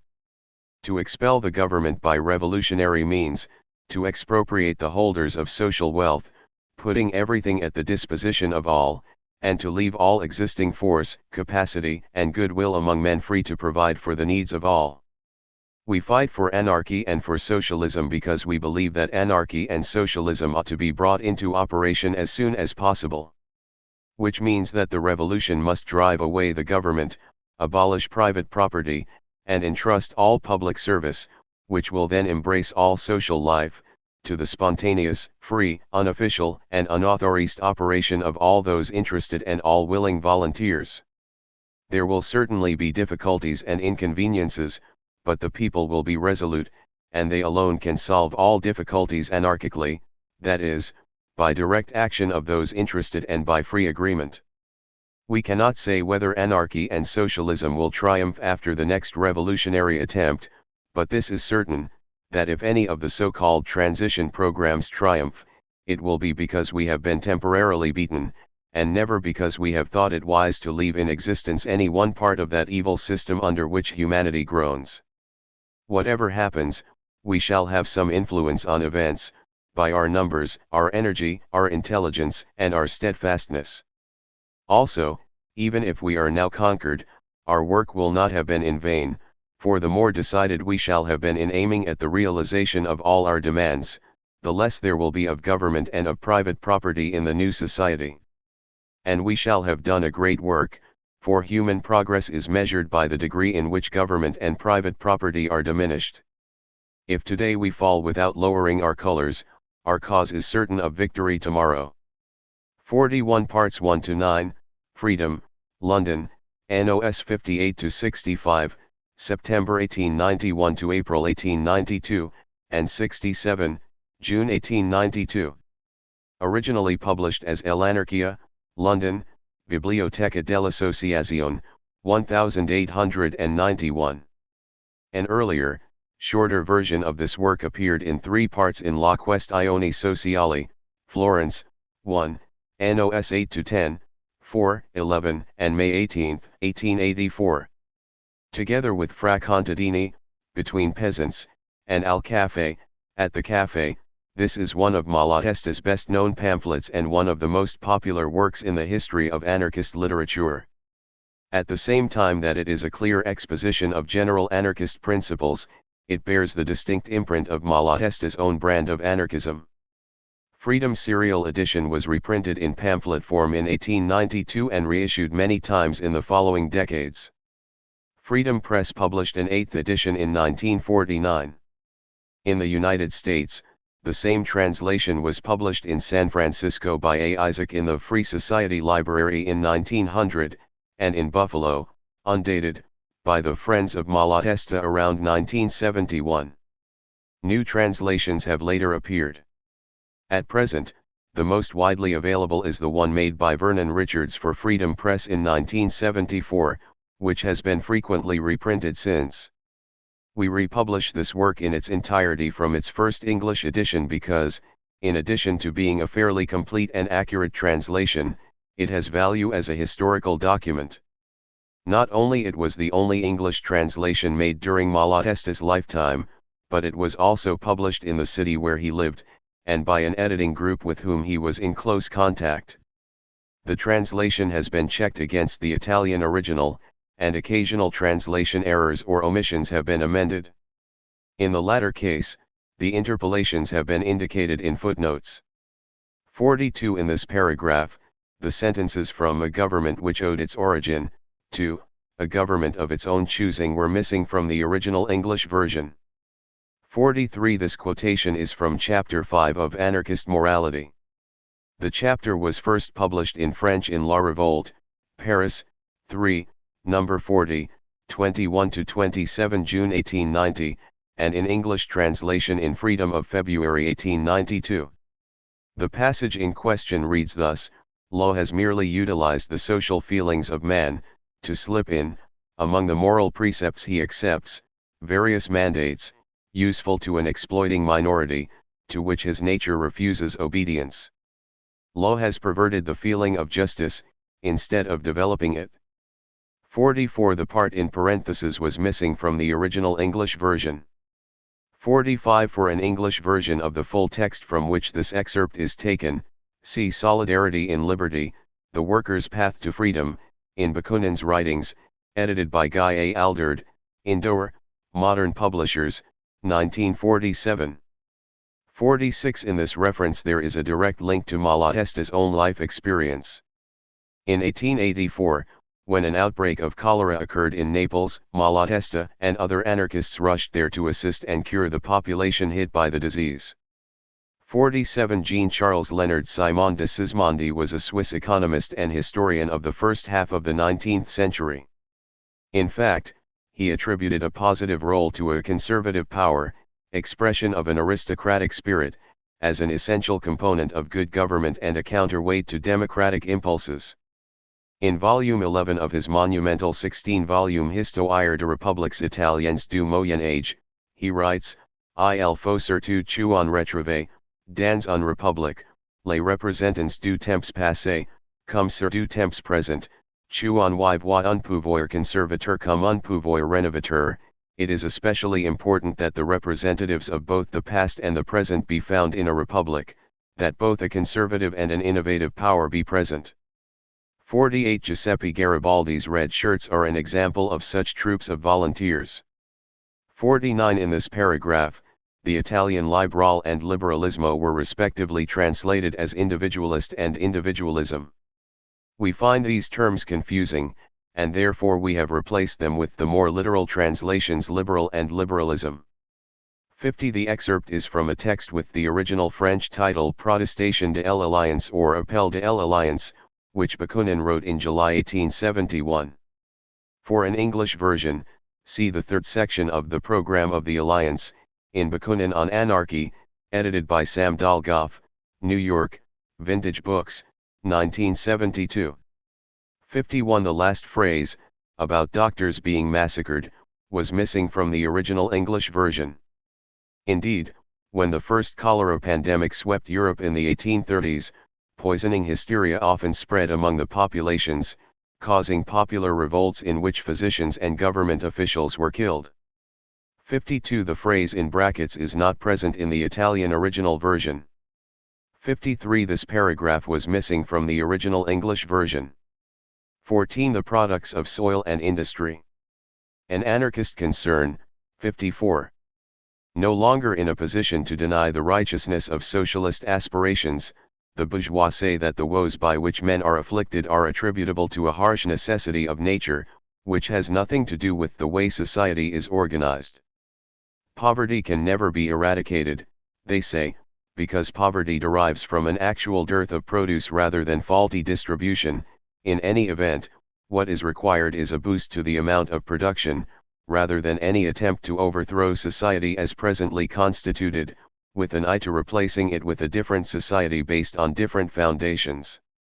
And even as they talk about shortfalls in output, they have the land they have taken over worked according to the most irrational methods, without availing of the means being made available with every passing day by science for the purpose of boosting production, and, indeed, they leave enormous tracts of perfectly fertile soil fallow, and deploy machinery on the small scale that suits their private profit, and condemn legions of workers to perish from hunger and joblessness, workers who require only free access to the means of production in order to generate tremendous wealth. On the other hand, socialists, especially the anarchists, not paying enough attention to the difference between what could be produced and what actually is produced in today's society, have retorted that there is no shortage of produce and that the entire social question is simply a distribution issue. And, taking things to extremes, along come some comrades, basing their calculations upon statistics more or less well construed, to argue that, even under the current bourgeois system of production, twice as much foodstuffs are being produced as are needed and 4 times as many industrial products as science tells us people need to eat and wear, which is to say, for all of our needs to be met. 55. Nonsensical though it might seem to the disinterested observer, this claim was accepted without scrutiny and well nigh dogmatically. Such is man's tendency to believe blindly in whatever pleases or suits him, and it is forever being repeated without inquiry into its veracity. It is high time for an objective, critical scrutiny of it, free from all prejudice, in short, for an impartial evaluation, because if it were a mistake to claim such abundance of produce, as it seems to us, that belief would pose a very great threat to the revolution's success. Indeed, if revolutionaries believe that produce galore is available, and that vast quantities of food are already held in our warehouses, plus enough other consumer goods to meet the needs of the entire human race for several years to come, then it is only natural that they should not regard the matter of production and of the organization of work as pressing, nor would they regard the proper administration of existing goods as a matter of importance, and so the initial phase of revolution would be frittered away on a lot of palaver and waste, with work and the registering of the real assets available being left until later. Is it not true that there are revolutionaries who contend that all that matters in the revolution is destruction and that there will be more than enough time later for arranging production? Well, if, in actual fact, it turns out that stocks of produce are very low and the only thing in plentiful supply is the means of production, then unless those means of production are promptly turned to use and output wisely husbanded, within a few months of the revolution scarcity and impoverishment due to falling output would make themselves felt, and the people, oblivious of the true reason for the shortage, would lose any taste for revolution, and their disgust may well drive them to the extreme of letting themselves be placed under the yoke again by the first adventurer to promise them bread.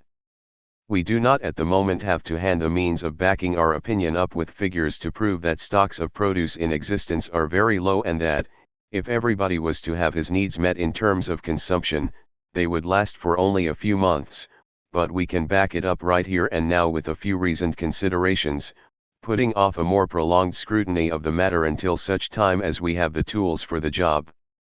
Anyway, we are making no claim now to offer definite and finished results, but can instead offer comrades a brief to be studied, and we will be satisfied if we manage to get across its transcendental importance as far as the success of our ideals is concerned. Let us all look into this matter and ferret out the truth. Let us actively publicize it, because only through truth can mankind make progress, and only through truth can the revolution succeed. They say that every year much more is produced than might be needed, even if everyone were to have all his needs met, meaning that as the vast majority of the human race cannot have even its more vital needs met, every year's output must far exceed what is consumed. But where are all the goods, of which vast quantities must have built up over a few years? And how come the haves and the capitalists of every sort, being the ones who control the means of production, ordain the production of that which they could neither sell nor give away. Being under the control of capitalists, all current production is governed, not by the broader interest, but by its profitability as far as the capitalists are concerned. So the capitalists drive production, deploying machinery and scientific advances to the extent that abundant supply and cheapness of product can boost their earnings, but once such abundance and cheapness seem to pose a threat to their profits, production is halted. Actually, because of the complete randomness of production and inter-capitalist competition, it is sometimes the case that some capitalists produce far in excess of what is consumed and what they can market, but then, once the products have piled up in warehouses over a period of time, crisis strikes and workers find themselves jobless and breadless until such time as the previously stockpiled products have been sold off. The fact is that sometimes those very same capitalists destroy a portion of the harvest in order to keep the prices for the rest high, or some harvest are left to rot in new territories for want of transport, but if that happens one year, come the following year the landowner sees to it that he does not pay wages unnecessarily and cancels production. The owner is never going to produce more than he can sell at a profit. Once America and Australia began shipping wheat to Europe, lots of European landowners, especially in England, seeing no further profit in its production, switched their arable land over to pasture or left them fallow. And even now, so that landowners in Europe can carry on making profits from their land, there is nothing for it but for them to be protected by means of tariffs, and plainly, once American landowners can no longer market their wheat in Europe, they will cut back on production of it, and the amount of wheat produced in a year will normally not exceed consumer demand. So we cannot understand how all this overproduction they talk to us about has come to pass. Some contend that the surplus production is used up by the rich, but that just goes to prove that no such surplus exists.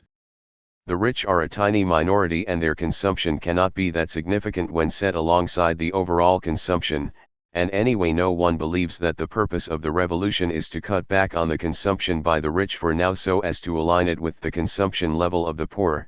Instead, our purpose is to boost everybody's consumption to the highest possible level. Right now, we in Europe have an example of a real lack of produce, the scarcity in Russia. A single poor harvest has been enough to inflict a terrifying shortage upon the people, even relative to the normal circumstances of the Russian workers, namely, a state of continual dearth. And Russia is Europe's breadbasket. True, the avarice displayed by the monopolists who seized the grain for shipment to Russia or for later resale within Russia at exorbitant prices was a big factor in worsening the people's conditions. But obviously monopoly would be an impossibility and pointless had there really been surplus food. Not that that is any argument in favor of bourgeois society. It is very clear to see that the poverty issue is a matter of social organization, and that the private ownership arrangement upon which the whole of contemporary social life rests, is the reason for so many human beings perishing from hunger and all manner of suffering. From which it follows that, broadly speaking, in that society, the wealth already produced does not go to waste, but the means of production lie idle and men are prevented from producing and satisfying the natural demand completely. Which is rather worse. Advances in machinery and technology have rendered man's productive capability all but boundless, and agronomic science has demonstrated with telling proof the possibility of extracting stunning quantities of produce from the land, from a small strip of land. It has been shown that, no matter what the climate and location around the world, any plant can be grown through artificially replicating the appropriate climate and soil conditions, producing up to 4 crops per year, and that, by rational farming methods and the use of the appropriate chemical fertilizer, countries such as France, which at present can barely sustain 36 million inhabitants, might produce plenty of food for 100 million, and through work that has been shortened, rendered hygienic, and agreeable too. But this will never come to pass as long as there is private ownership, because the capitalists have no interest in its coming to pass. We need to get it across to the people, then, that they suffer because of the bourgeois seizure of all the means of production and their preventing of any more production than suits them. We have to get the people to understand that if they are to be emancipated, They have no option other than a general expropriation for the good of all, with society's wealth harnessed for the whole of humanity, and they're looking to their own interests.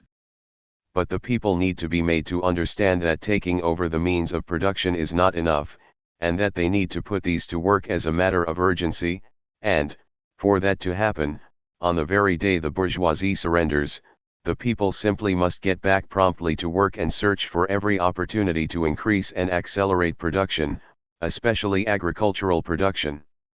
That by itself can guarantee the revolution's victory.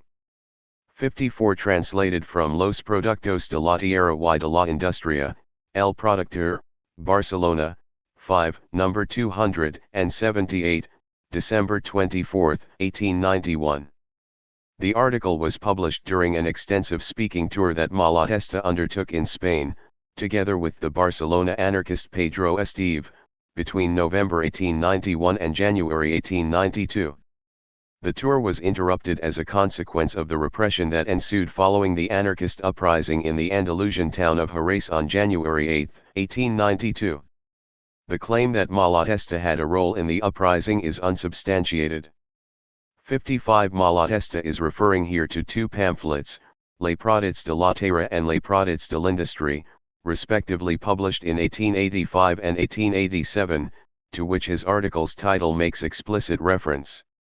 The pamphlets had become especially popular among anarchist communists, as providing empirical evidence that taking from the inexhaustible stockpile, and therefore communism, would be immediately practicable after the revolution. It should be noted that the Spanish controversy between anarchist collectivists and anarchist communists was not just about the future society, but also had tactical ramifications, with the collectivists advocating collective struggle and union involvement and the communists favoring autonomous action by small groups. Despite being a communist, Malatesta's tactical ideas were closer to those of the Spanish collectivists, and in fact, Pedro Esteve and El Productor belonged to this current. 15 A bit of theory. Rebellion is rumbling on all sides. 56 Here, it is the expression of an idea, there, the result of need. More often it is the consequence of a network of needs and ideas which reciprocally give rise to and reinforce one another. It devotes its attention to the causes of social ills, or it follows a side issue. It is conscious or instinctive, it is humane or brutal, generous or narrow and selfish, but it is steadily growing and spreading. This is history in the making, and it is useless to waste one's time complaining of the course it takes, because this course has been laid out by all the evolution that went before. But history is made by men, and since we do not wish to be mere passive and indifferent spectators of the historic tragedy, since we wish to cooperate with all our strength in bringing about the circumstances which seem to us the most favorable to our cause, we must have some standard to guide us in judging the events that occur, and especially in choosing the position that we will occupy in the struggle. The end justifies the means. This maxim has been greatly slandered.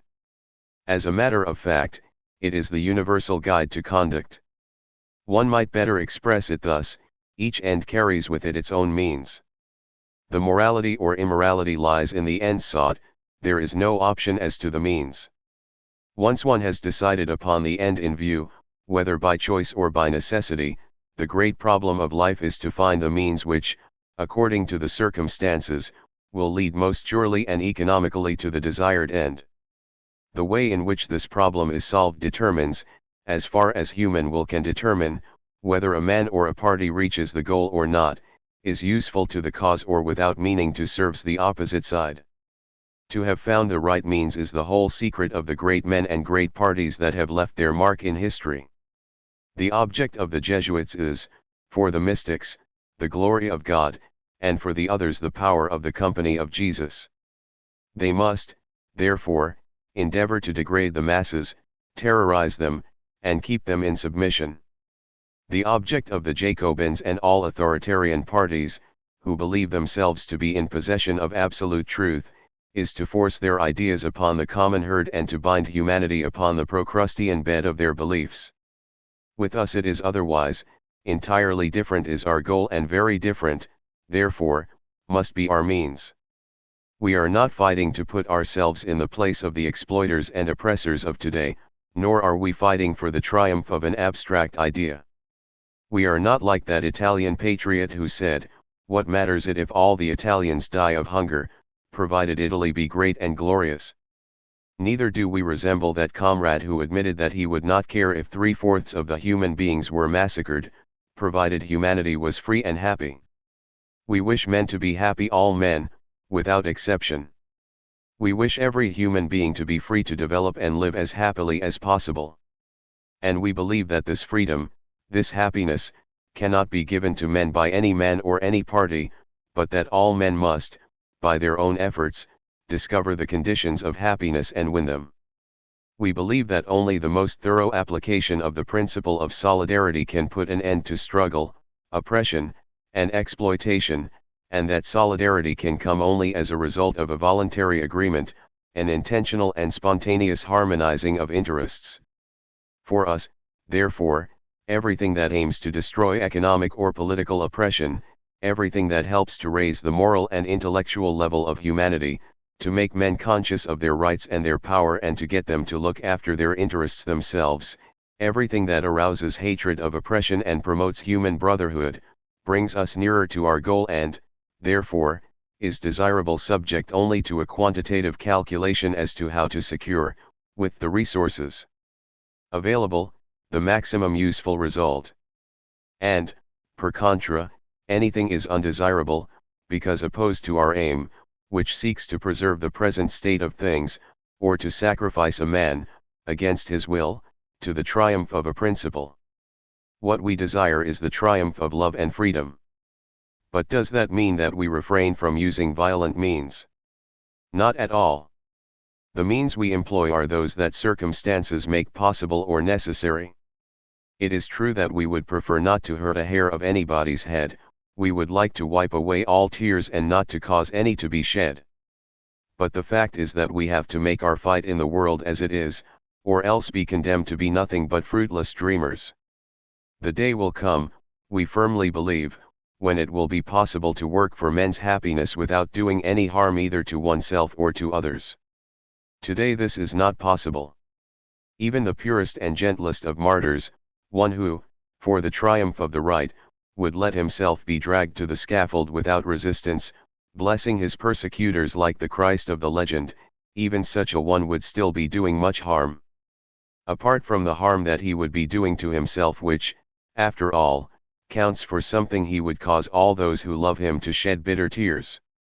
The main problem always, therefore, in all the acts of our life, is to choose the lesser evil, to try to accomplish the largest possible total of good with the least possible harm. Humanity drags painfully along under the weight of political and economic oppression. It is stupefied, degraded, killed, and not always slowly, by poverty, slavery, ignorance, and their consequences. For the maintenance of this state of things there exist powerful military and police organizations which meet any serious attempt at a change with prison, hanging, and massacre. There is no peaceful, legal way of getting out of this situation, and that is perfectly natural because the laws are made by the privileged class in order to protect their privileges. Against the physical force that blocks our way there is no appeal except to psychical force. There can be no revolution except a violent one. There is no doubt that the revolution will cause much misfortune, much suffering. But it might cause 100 times more and it would still be a blessing compared to what we endure today.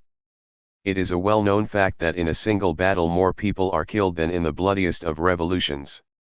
It is a well-known fact that millions of children of tender age die every year for lack of care, that millions of workers die prematurely of the disease of poverty, that the immense majority of people lead stunted, joyless, and hopeless lives, that even the richest and most powerful are much less happy than they might be in a society of equals, and that this state of things has lasted from time immemorial. Without a revolution it would last indefinitely, whereas one single revolution which went right to the causes of the evil could put humanity for all time on the road to happiness. So let the revolution come. Every day that it delays means an enormous mass of suffering inflicted on mankind. Let us work so that it shall come quickly and shall be the kind of revolution we must have in order to put an end to all oppression and exploitation. It is through love of mankind that we are revolutionists. It is not our fault if history drives us to this painful necessity. Therefore, for us and for all those who look at things as we do, each piece of propaganda or of direct action, whether by word or deed, whether done by a group or by an individual, is good when it helps to bring the revolution nearer and make it easier, when it helps to gain for the revolution the conscious cooperation of the masses and to give it that character of universal liberation without which we might, indeed, have a revolution, but not the revolution that we desire. And it is specially in connection with the revolution that we must keep in mind the principle of using the most economical means, because here the cost is figured up in human lives. We know too well the terrible material and moral conditions in which the working class lives not to be able to understand the acts of hatred, vengeance, and even ferocity which may occur. We understand how there can be some of the oppressed who, having always been treated by the bourgeoisie with the most shameful cruelty, having always seen that anything is permitted to those who have the power, may say to themselves some fine day when they have the power, now we will do what the bourgeois used to do. We understand how it can happen in the fever of battle that some people, naturally kind-hearted but not prepared by long moral training, very difficult under present conditions, may lose sight of the goal to be reached and may regard violence as an end in itself and let themselves be swept along to savage excesses. 57. But it is one thing to understand and excuse, and another thing to recommend. Those are not the kind of deeds that we can accept, encourage, and imitate. We must, indeed, be resolute and energetic, but we must try never to go beyond what is absolutely necessary. We must be like the surgeon, who cuts when he must but avoids causing needless suffering. In a word, we should be guided by love for mankind, for all mankind. We consider this love for mankind as the moral basis, the very seat of our social program. We believe that only by conceiving of the revolution as the great human jubilee, as the liberation and fraternizing of all men, to whatever class or party they may have belonged, only in this way can our ideal be made real. Brutal revolt will undoubtedly occur, and it may, indeed, help to give the last great blow which shall overthrow the present system, but if it is not steadied by revolutionists acting for an ideal, it will devour itself. Hate does not create love, with hatred one cannot rebuild the world. And a revolution inspired by hate either would fail completely or else would lead to fresh oppression, which might, indeed, be called anarchist, as the present governments are called liberal, but which would none the less be oppression and would not fail to bring about all the conditions that oppression inevitably produces. 56 Freedom, London, 37, number 411, October 1923, translated by F.A.B. Originally published as Un peu de théorie, L. or, Paris, August 1892. 57 These words clearly refer to the deeds of François Konigstein, known as Ravicole, a French anarchist who had carried out a series of dynamite attacks in the preceding months, as a result of which he was guillotined on July 11, 1892. Malatesta's article provoked a response in the same periodical from Émile Henry, who argued that nobody had the right to judge the deeds of a fellow anarchist. Henry himself died under the guillotine 2 years later, after throwing a bomb at the Café Terminus in Paris. 16 Tactical matters. The point is the making of propaganda. 58 Getting our ideas across to the masses, pushing the workers into handling their affairs for themselves, weaning them away from politics and persuading them that only by means of expropriation and the abolition of political power can they emancipate themselves. The cooperators are no worse than anybody else when it comes to working among them at this task. The point is that we are not content with the aristocratic delights of knowing or thinking that we know the truth. We want the revolution made by the people and for the people. We think that a revolution made by a party without the participation of the masses, even were it possible today, would lead only to the ascendancy of that party, which would not be an anarchist revolution at all. So, insofar as it is possible today, we want to win the masses over to our ideas, and to that end, we must at all times be among the masses, fighting and suffering with them and for them. When it was said by some comrade or other in La Tribuna dell'Operaio that we have to get into the workers' associations and, in places where none exists, create some so as to spread our ideas afterwards. He was merely articulating a common-sense truth of virtual banality. If we are out to band together the workers who are not anarchists, in order to target them with our propaganda, plainly we cannot expect that they have become anarchists before banding them together. Pomadi finds that he has never witnessed anarchists going to such lengths. I say, however, that for the past 20 years, ever since the days of the International, we have never thought nor spoken otherwise. And whilst there were times when we found ourselves remote from the masses and when we left the field free to the legalitarians, there were lots of reasons for that, especially persecution at the hands of government, which from time to time put us out of action, but it was never because of any deliberate decision on our part. Quite the opposite, we have always considered such periods as defeats for which revenge was due. Let us understand one another properly. Inside anarchist groups, where we marshal our supporters and come to agreement on how to make our efforts more effective, we want only anarchists. We even want ourselves to hobnob only with anarchists whose thinking and sentiments are in harmony with our own, and to remain groups only for as long as such harmony obtains.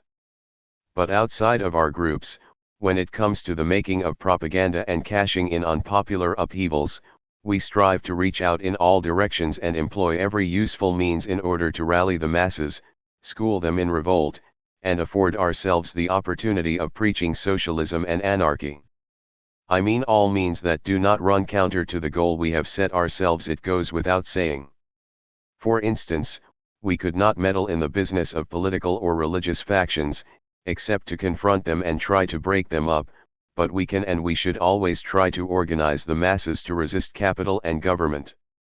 And wherever nothing else is achievable, wherever toil has them trapped in isolation and brutishness, we will be doing well, for want of an alternative, if we resort even to dancing and musical societies as a way of initiating the young into social life and finding ourselves an audience.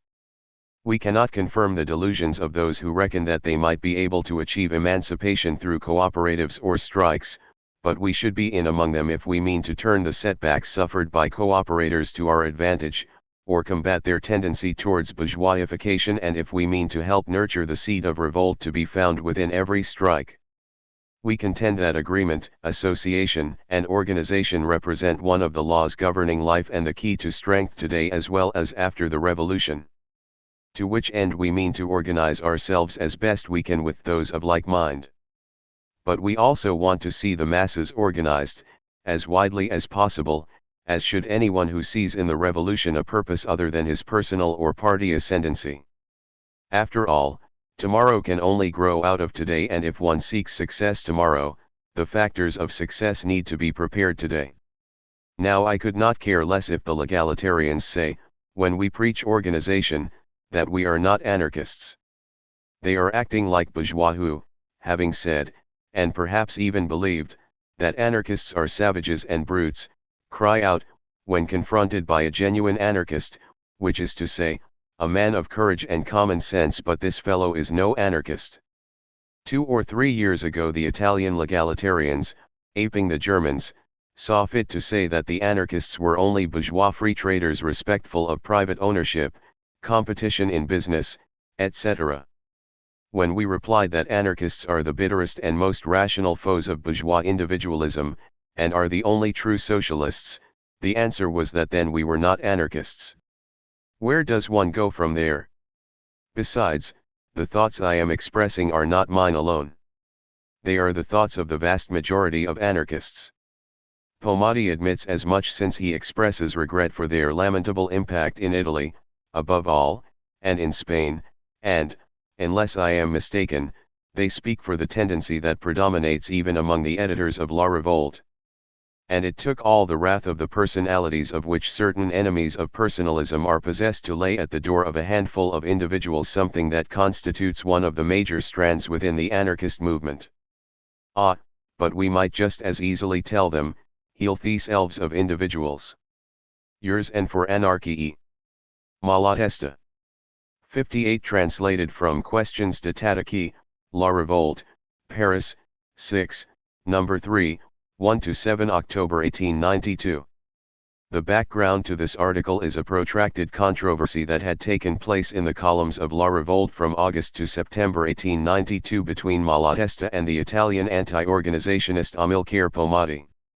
This was part of a broader, heated debate on organization in which Malatesta and his friend Saverio Merlino engaged in the early 1890s. The main issue at stake, as already discussed in the previous article Matters Revolutionary, was whether anarchists should organize in any permanent, structured form. Anti-organizationists opposed the idea, and rejected organization in institutional forms such as parties, programs, and congresses. Thus, Pomati had argued that, in the presence of a popular event or commotion, anarchists will always agree on the course of action to be taken, without any need for previous agreements. The contrast had far-reaching ramifications, which involved such issues as participation in labor organizations. The anti-organizationists' preoccupation was that anarchists would compromise and ultimately lose their anarchist identity in trade unions, becoming progressively involved in questions of palliative improvements that diverted them from their real focus. In general, anti-organizationists were critical not only of attempts at anarchist organizations, but also of tactical alliances with non-anarchist parties and of anarchist efforts to take a leading role in organized collective movements. On the basis of such premises, Pomati had claimed that Merlino and Malatesta's evolution towards the legalitarian parties was becoming every day more pronounced. The present article was preceded by the following editor's note: being eager to have done with the polemic between Pomati and Malatesta, relative to personal issues and which was threatening to turn nasty, we had picked out this portion of Malatesta's response, asking that he expand upon it for us in his exposition of principles that we had promised he could discuss. We now publish that section and reply to it. We have omitted the editor's response to Malatesta's article. 17. The 1st of May. For the third time the thinking proletariat of all countries affirms by means of an international demonstration, true solidarity among the workers, hatred of exploitation, and the will, which from day to day grows more determined, to bring the existing system of things to an end. 59. Governments and the classes tremble, and they have good reason. Not because on this day the revolution will break out, for that is an event which may happen on any day in the year, but because when the oppressed people begin to feel the weight and the shame of oppression, when they feel themselves brothers, when they forget all the historic hatreds fomented by the governing classes, when they clasp hands across frontiers and feel solidarity in the struggle for a common emancipation, then is the day of deliverance close at hand. What matters it that men and parties give various reason nowadays as to their immediate ends, and according to the profit that they hope to derive from them? The main fact remains that the workers announce that they are all united, and are of one accord in the struggle against masters. This fact remains, and will remain, as one of the most important events of the century, and as one of the signs heralding the Great Revolution, a revolution which will bring to birth a new civilization founded on the welfare of all, and the solidarity of labor. It is a fact, the importance of which is only equaled in the present day by that other proletarian announcement of international association among the workers. And the movement is the most significant as being the direct work of the masses, and quite apart from and even in opposition to the action of parties. When the state socialists in the Paris Congress of 1889, called the 1st of May a day of international strike, it was merely one of those Platonic definitions that are made at congresses just to state a principle, and which are forgotten as soon as the congress is over. Perhaps they thought further that such a decision might help to give importance to their party, and to be useful to certain men as an electoral top, for unhappily these people seem to have hearts that can only beat with enthusiasm for election purposes. In any case, it remains certain that from the moment they perceived that the idea had made headway, and that the demonstrations became imposing and threatened to draw them into revolutionary paths, they endeavored to check the movement and take away from it the significance with which popular instinct had endowed it. To prove this, one need but recollect the efforts that have been made to shift the demonstration from the first day of May to the first Sunday in May. Since it is not the rule to work at all on Sunday, to speak of suspension of labor on that day is simply a farce and a fraud. It is no longer a strike, no longer a means of asserting the solidarity of the workers and their power of resisting the orders of the employers. It remains nothing but a fete or holiday, a little marching about, a few speeches, a few indifferent resolutions, passed with applause from larger or smaller meetings, that is all. And in order still more effectually to kill the movement which they unthinkingly started, they have got so far as to want to ask the government to declare the 1st of May an official holiday. The consequence of all these lulling tactics is that the masses who at first threw themselves into the movement with enthusiasm are beginning to lose confidence in it, and are coming to regard the 1st of May as a mere annual parade, only different from other traditional parades as being duller and more of a bore. It is for revolutionists to save this movement, which might at some time or other give occasion for most important consequences, and which in any case is always a powerful means of propaganda which it would be folly to give up. Among anarchists and revolutionists there are some who take no interest in the movement, some who even object to it because the first impulse, in Europe at least, was given by the parliamentary socialists who used the demonstrations as a means of obtaining public powers, the legal 8-hours day, international legislation with regard to labor, and other reforms which we know to be mere baits, serving only to deceive the people, and divert them from putting in substantial claims, or else to appease them when they menace the government and the proprietary classes. These objectors are wrong in our opinion. Popular movements begin how they can, nearly always they spring from some idea already transcended by contemporary thought. It is absurd to hope that in the present condition of the proletariat the great mass are capable before they stir of conceiving and accepting a program formulated by a small number to whom circumstances have given exceptional means of development, a program which can only come to be consciously accepted by the great number through the action of moral and material conditions which the movement itself must supply. If we wait to plunge into the fray until the people mount the anarchist-communist colors, we shall run great risk of remaining eternal dreamers. We shall see the tide of history flow at our feet while scarcely contributing anything toward determining its course, leaving a free field meanwhile to our adversaries who are the enemies, conscious or unconscious, of the true interests of the people. Our flag we must mount ourselves, and we ought to carry it high wherever there are people who suffer, particularly wherever there are people who show that they are tired of suffering, and are struggling in any way good or bad against oppression and exploitation. Workers who suffer, but who understand little or nothing of theories, workers who are hungry and cold, who see their children pine and die of starvation, who see their wives and sisters take to prostitution, workers who know themselves to be marching straight to the workhouse or the hospital, these have no time to wait, and are naturally disposed to prefer any immediate amelioration, no matter what, even a transitory or an illusory one, since illusion so long as it lasts passes for reality. Yes, rather this than wait for a radical transformation of society which shall destroy forever the causes of wretchedness and of man's injustice to man. This is easy to understand and to justify, and it explains why the constitutional parties who exploit this tendency by speaking always of pretended reforms as practicable and possible, and of partial but immediate improvements generally succeed better than we do in their propaganda among the masses.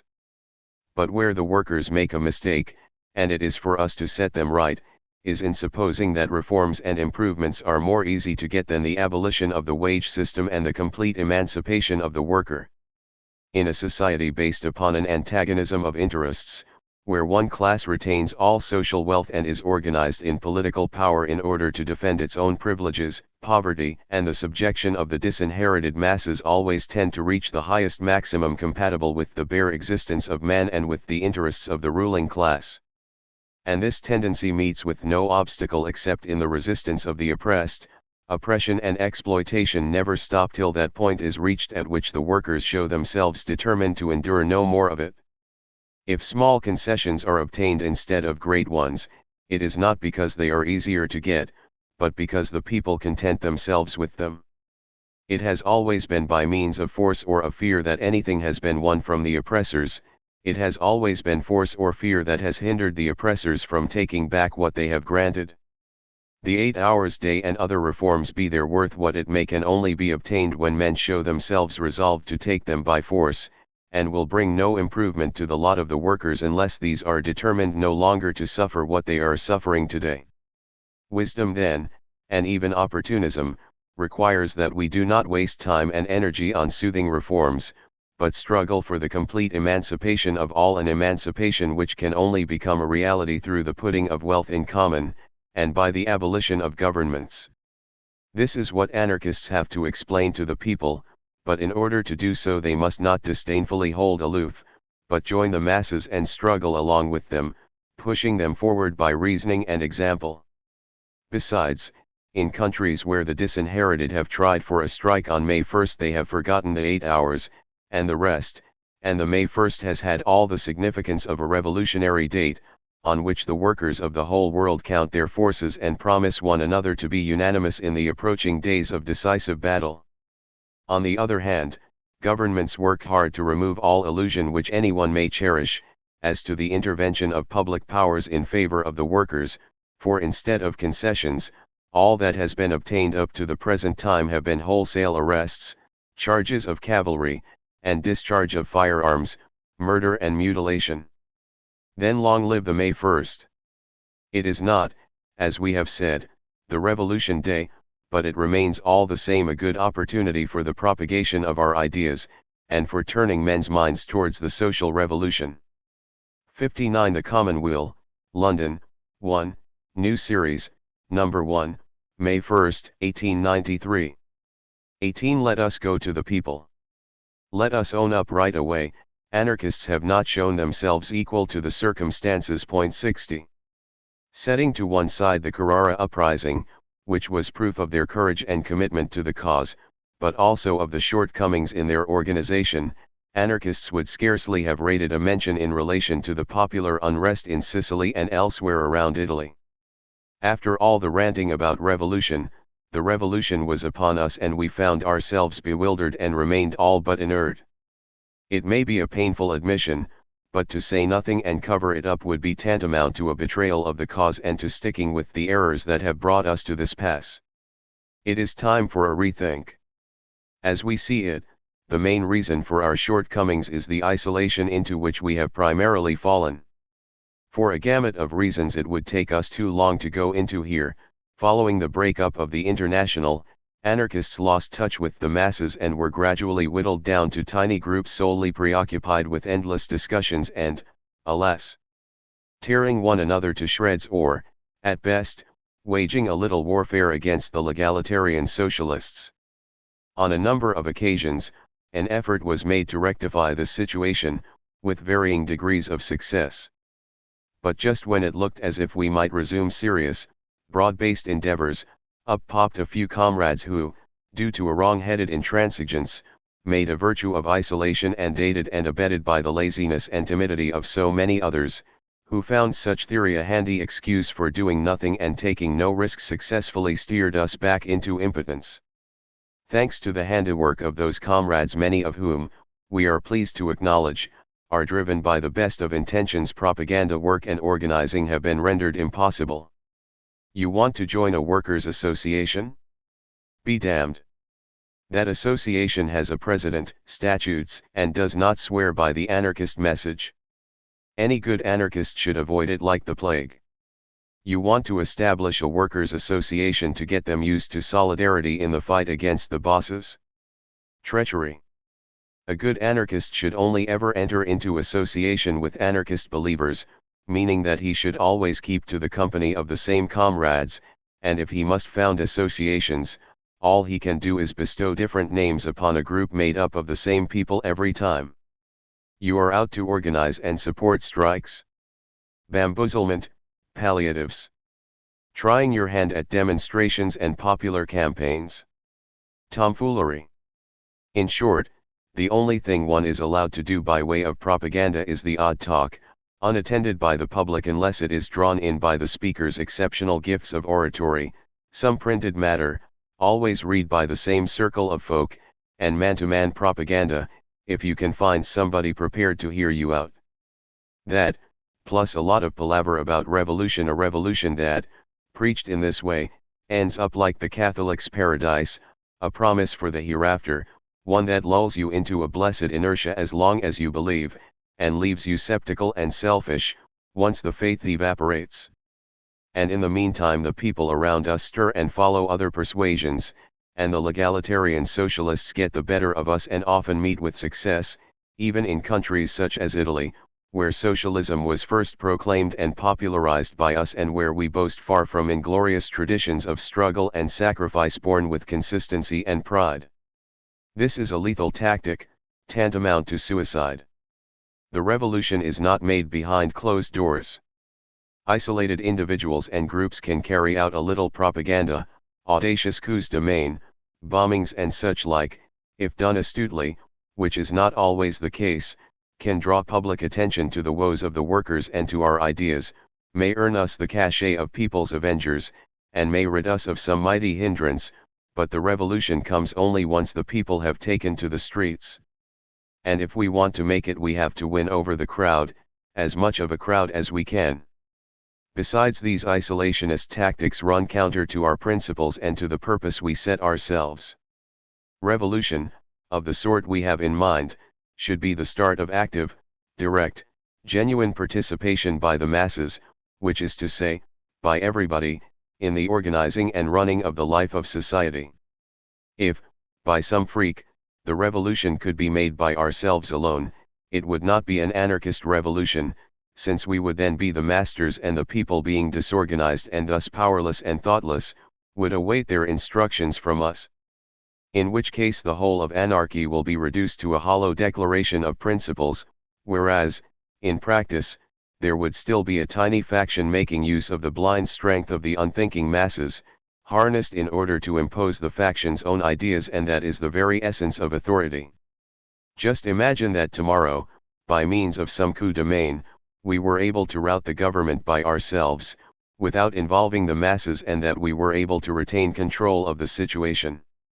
The masses, who would have played no part in the struggle and would not have sampled the potency of their strength, would applaud the winners and remain inert as they wait for us to bestow upon them all of the well-being we promise them. What would we do then? Either we would take on a de facto dictatorship, which would amount to our conceding that our anti-governmentalist ideas are impracticable and our confessing that, as anarchists, we have failed, or we would make through cowardice the great refusal. 61 We would back off, declaring our abomination for command, and leave it to our adversaries to take over the reins. That is what happened, for very different reasons, to the Spanish anarchists back in the Rising of 1873.62. Due to freak circumstances, they found themselves masters of the situation in several towns, like Sanlúcar de Barrameda and Córdoba. The people made no move of their own and waited for someone to tell them what to do. The anarchists declined to take charge because that conflicted with their principles, whereupon in came, first the Republican backlash and then the monarchist reaction, which reinstated the old regime, this time aggravated by massive persecution, arrests, and massacres. Let us go to people, that is our only salvation. But let us not go to them with the smug arrogance of people who claim to hold the infallible truth and, from their alleged infallibility, look down their noses at those who do not subscribe to their ideas. Let us go out and become brothers with the workers, struggle with them, and sacrifice ourselves alongside them.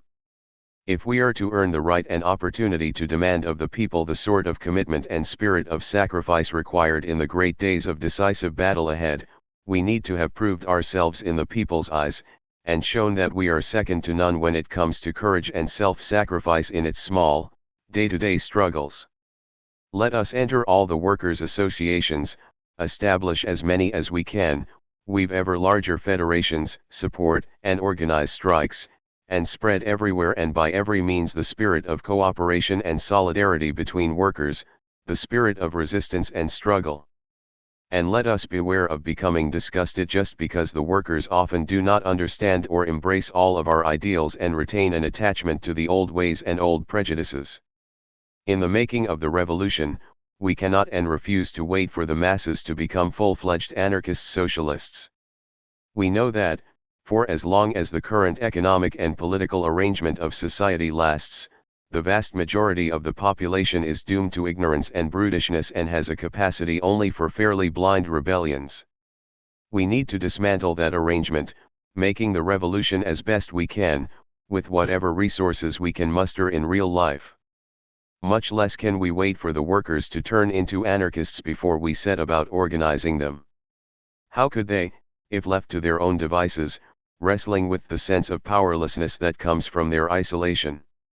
As anarchists we should organize among ourselves, among folk who are perfectly persuaded and perfectly in agreement, and, around us, in broad, open associations, we should organize as many of the workers as we can, accepting them for what they are and striving to nudge them into whatever progress we can. As workers, we should always be primarily beside our companions in weariness and wretchedness.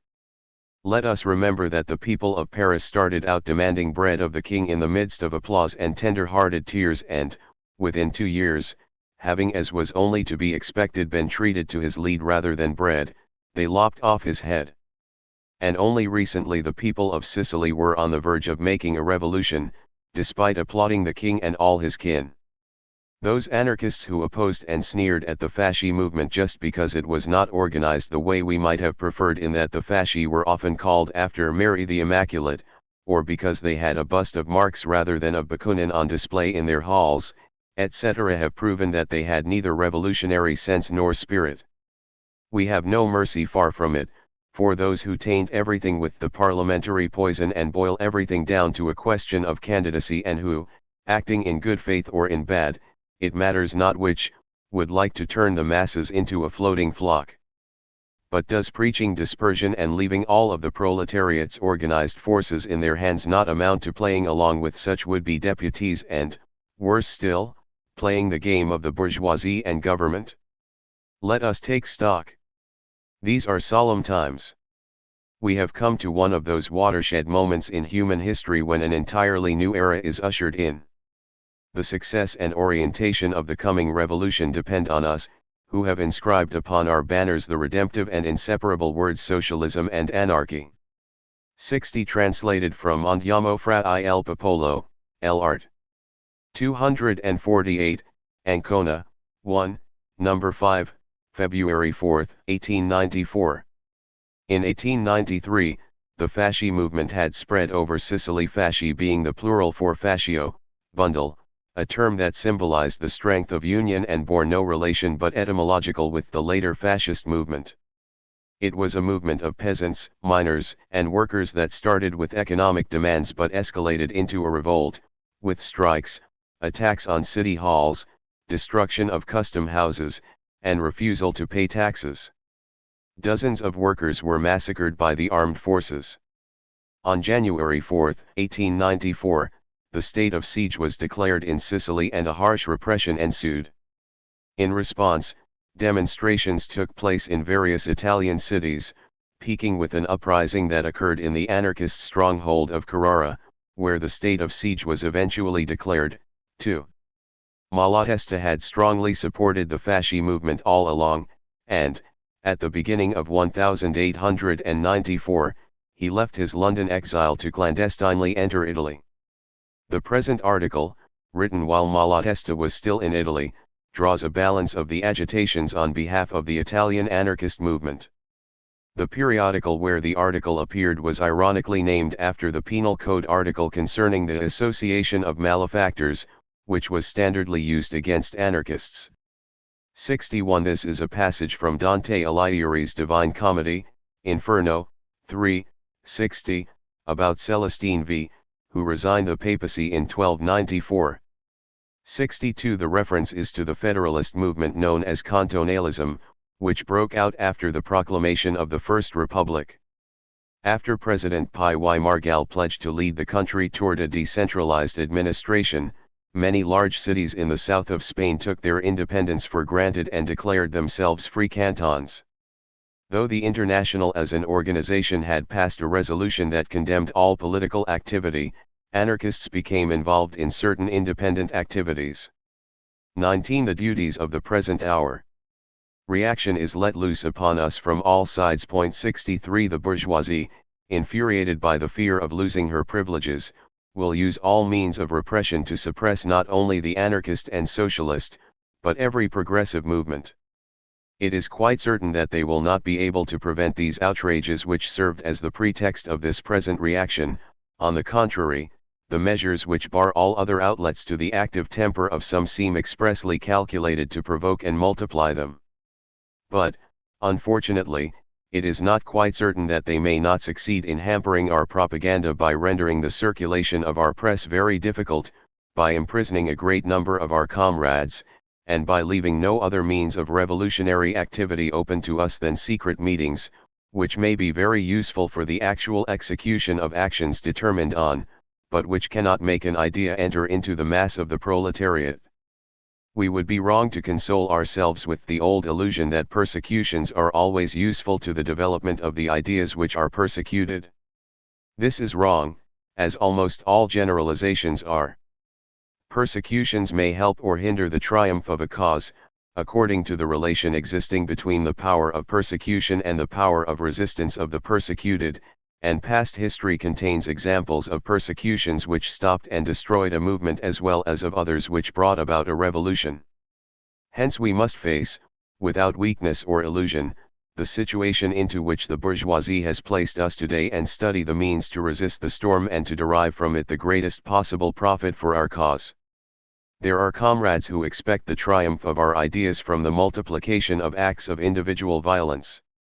Well, we may differ in our opinions on the moral value and the practical effect of individual acts in general, and of each act in particular, and there are in fact on this subject among anarchists various divergent and even directly opposed currents of opinion, but one thing is certain, namely, that with a number of bombs and a number of blows of the knife, a society like bourgeois society cannot be overthrown, being based, as it is, on an enormous mass of private interests and prejudices, and sustained, more than it is by the force of arms, by the inertia of the masses and their habits of submission. Other things are necessary to bring about a revolution, and specially the anarchist revolution. It is necessary that the people be conscious of their rights and their strength. It is necessary that they be ready to fight and ready to take the conduct of their affairs into their own hands. It must be the constant preoccupation of the revolutionists, the point towards which all their activity must aim, to bring about this state of mind among the masses. The brilliant acts of a few individuals may help in this work, but cannot replace it, and in reality, they are only useful if they are the result of a collective movement of spirit of the masses and if being accomplished under such circumstances that the masses understand them, sympathize with, and profit by them. Woe to us, woe to our cause if we remain in inactivity, waiting from time to time for men like Caserio and Valiant, Pallas and Berkman to sacrifice their lives for the cause and be admired for their bravery. Who expects the emancipation of mankind to come, not from the persistent and harmonious cooperation of all men of progress, but from the accidental or providential happening of some acts of heroism, is not better advised than one who expects it from the intervention of an ingenious legislator or of a victorious general. After all, in any case, but a very limited number of individuals do really commit acts of this kind. And the others? What are we doing, we, the great majority of anarchists, who throw no bombs and kill no tyrants? Must we content ourselves with praising the dead and wait with equanimity of conscience for others to come forward to get killed? It is important that we should agree as to the line of conduct fitted for the bulk of anarchists, which would not prevent individuals of exceptional energy and devotion bringing to the struggle their personal audacity and sacrifice. What have we to do in the present situation?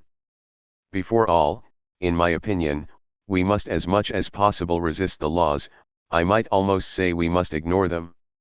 The degree of freedom, as well as the degree of exploitation under which we live, is not at all, or only in a small measure, dependent upon the letter of the law. It depends before all upon the resistance offered to the laws. One can be relatively free, notwithstanding the existence of draconian laws, provided custom is opposed to the government making use of them, while, on the other side, in spite of all guarantees granted by laws, one may be at the mercy of all the violence of the police, if they feel that they can, without being punished, make short work of the liberty of the citizens. In Italy, the government used to dissolve, from time to time, such associations as they considered dangerous to the monarchical institutions.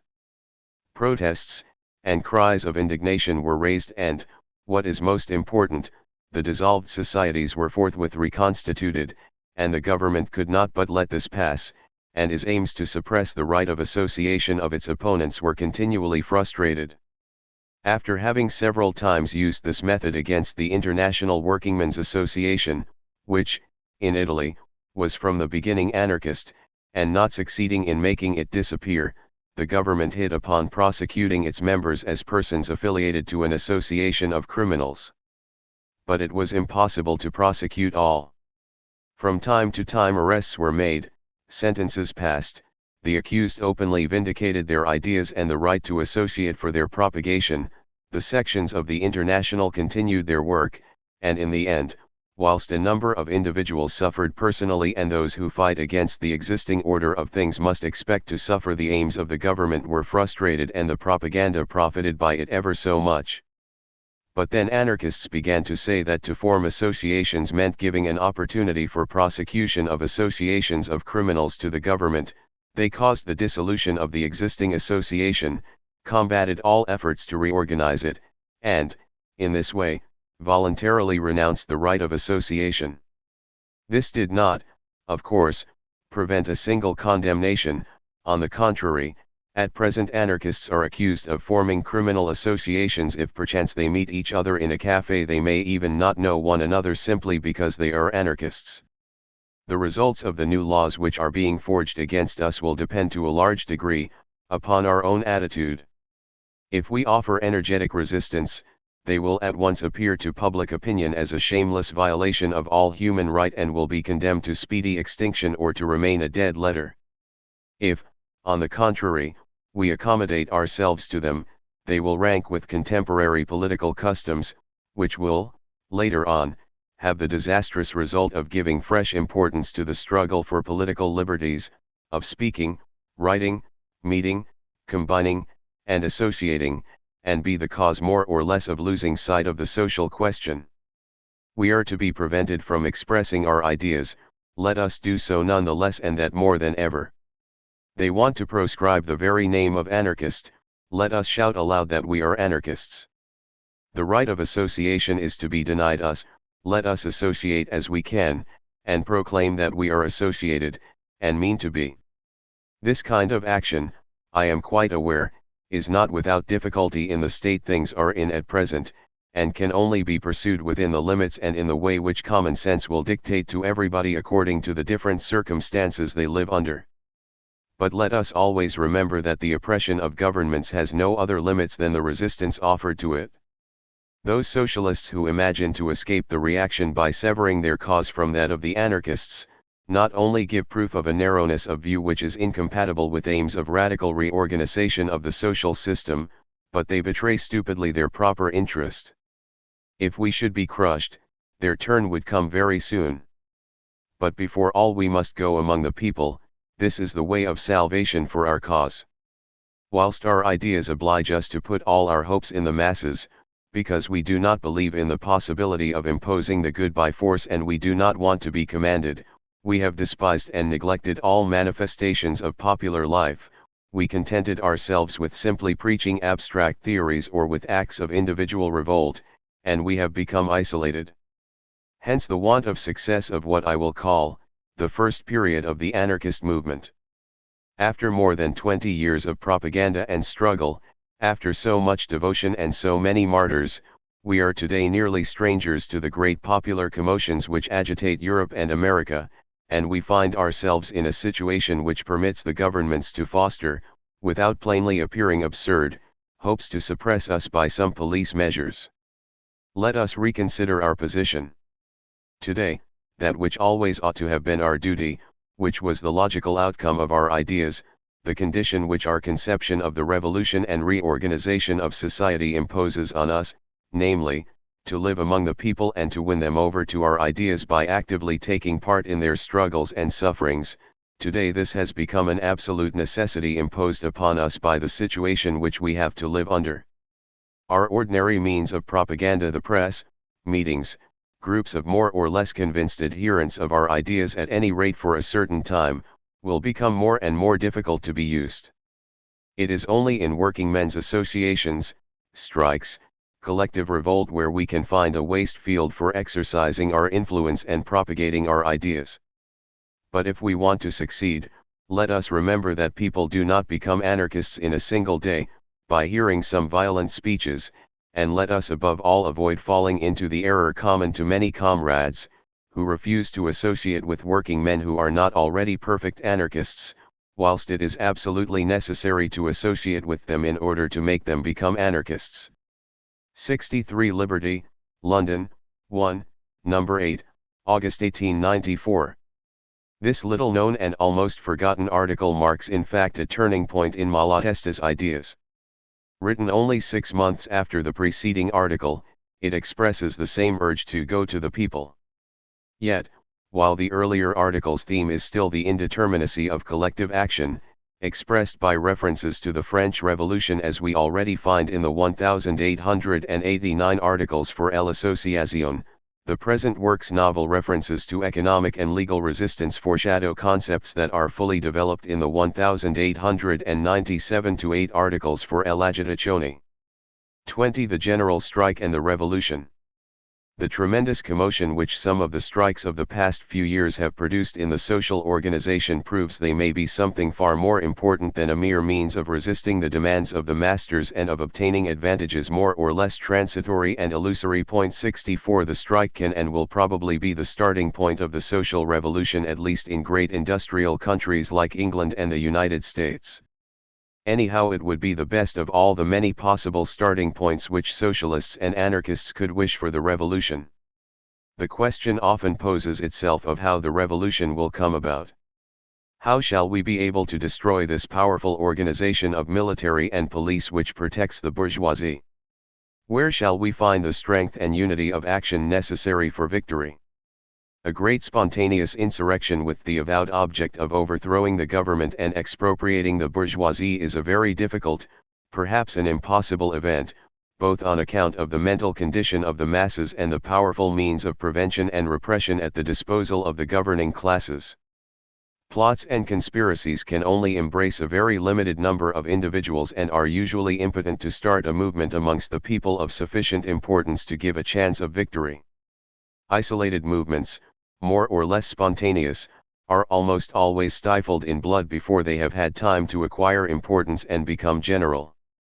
One opportunity which might be used as a starting point for the social revolution would be a war, anyhow in the conquered country, or some political agitation of a section of the bourgeoisie. But war develops patriotic hatreds and may result in the people, wounded in their national pride, irritated by the insolence of foreign soldiers, and obliged besides to resist invasion, making common cause with the bourgeoisie and forgetting their own grievances. And a political agitation presents the great danger of turning aside the people from the social question and making it fraternize with the revolutionary section of the bourgeoisie, which will not fail to make show of the best intentions towards the proletariat. Besides, wars and political agitations become daily more improbable, for the bourgeoisie would derive no great advantage from them, and a growing fear of the social revolution, and also because our propaganda and that of socialists in general helps to make them impossible. Thus, whilst ready to avail ourselves of any opportunity which may offer, and to use all means compatible with our principles and our object, we must seek elsewhere the means of starting amongst the masses the great movement which will sweep away the bourgeois world, and the means which the events of the day point to is the general strike. A strike more or less general throughout one of the great industries such as the mining or railway, with the stoppage it would cause independent industries, would draw into the struggle enormous masses of people and could with comparative ease be converted into a revolution. The government would not be able, short of setting public opinion against it, to resort at once to an energetic military repression. The people would have time to get gradually drawn into the movement and understand the necessity for radical changes, and besides, one of the chief advantages would be that the question would necessarily be in the realm of economics, and its solution would affect the very basis of social organization. But for a strike to have such results, the strikers must, as the result of previous propaganda and through the influence of a certain number of men amongst them, be conscious of the goal to be obtained, understand the full import of the movement and consider themselves as men struggling not for a small private interest but in the interest of the whole proletariat. A great strike before it can be converted into a revolution causes real suffering to the mass of the people who are unwilling to undergo it in the interests of the strikers unless it sees at the end of the struggle some advantage for all. Besides, there are always so many men whom hunger drives to replace the strikers that this tends to create antagonism between the militant section of the proletariat and those who would be most immediately benefited by the revolution, such as the unemployed. The strikers must understand this and conduct themselves so as to draw along with them the whole population including the blacklegs. A few facts selected from those which characterize recent strikes in the United States and which we extract from Stead's book Chicago Today will throw light on the situation. 65. In April 1894 a strike broke out in the bituminous coal trade which spread to 16 states. The strikers blocked the rail lines and were so energetic that for some time they controlled the whole coal trade. The sympathy or hostility of the public depended on the use they made of this power. They only took into account the special interests of their trade. Permission was refused to the town of Des Moines to obtain the coal necessary to keep the city waterworks going. The Illinois Lunatic Asylum at Kankakee, in which were 1,100 inmates, ran short of coal. To save the miserable lunatics from perishing of cold, the strikers at first permitted them to have some coal, but, on second thoughts, strike policy triumphed over humane considerations and the permission given on the 21st was rescinded on the 29th. Per contra permission was given to McBride, the president of the strikers and also a brewer, to obtain coal for his breweries where he had $5,000 worth of beer which would have spoiled if no coal could have been procured. In the recent strike and boycott of the Pullman cars, the strikers, helped by many sympathizers, had quite paralysed the railway traffic, and had at their mercy for a whole week the provisioning of Chicago. In consequence, the fruits and vegetables were rotting in the cars, and it has been calculated that the farmers lost £6,000 per day as long as the strike lasted. Meat and fish rotted and the loads of ice melted away. And in Chicago they were short of meat, vegetables, and coal. Ice rose from 12s a ton to 40s, beer ran short, except for corn, of which, fortunately, there were large reserves. Chicago passed through days of want as painful as those Paris suffered during the siege. They began to fear that they would run short of water, for Chicago pumps up all its water and the fuel for working the pumps had run low. Trains full of women and children were sometimes blocked for days, and in one case at least a whole 100 of suffering passengers were compelled to lie blistering in the midsummer sun with scanty food and no water. The strikers refused to allow their miserable hostages this necessary of life for 30 hours at a stretch. Again the strikers used the worst violence against the blacklegs, who, after all, are but the slaves of misery. Here, for instance, is what a blackleg told a journalist. "I have been a railroader 8 years. When business got slack last winter I was knocked off, and I have not worked 5 weeks altogether since the first of the year. I have a wife and 3 children depending on me, and for 6 months we have been living from hand to mouth. When the agent who hired me to come to Chicago asked me if I would go, I told him I would see my wife first. I went home and found her in tears at the dreary outlook. My children were actually in want of bread, and it didn't take me long to make up my mind to come to Chicago. I am a union man at heart, but when wife and children are in danger of starving I feel it my duty to work for them, even should I be killed in the endeavor.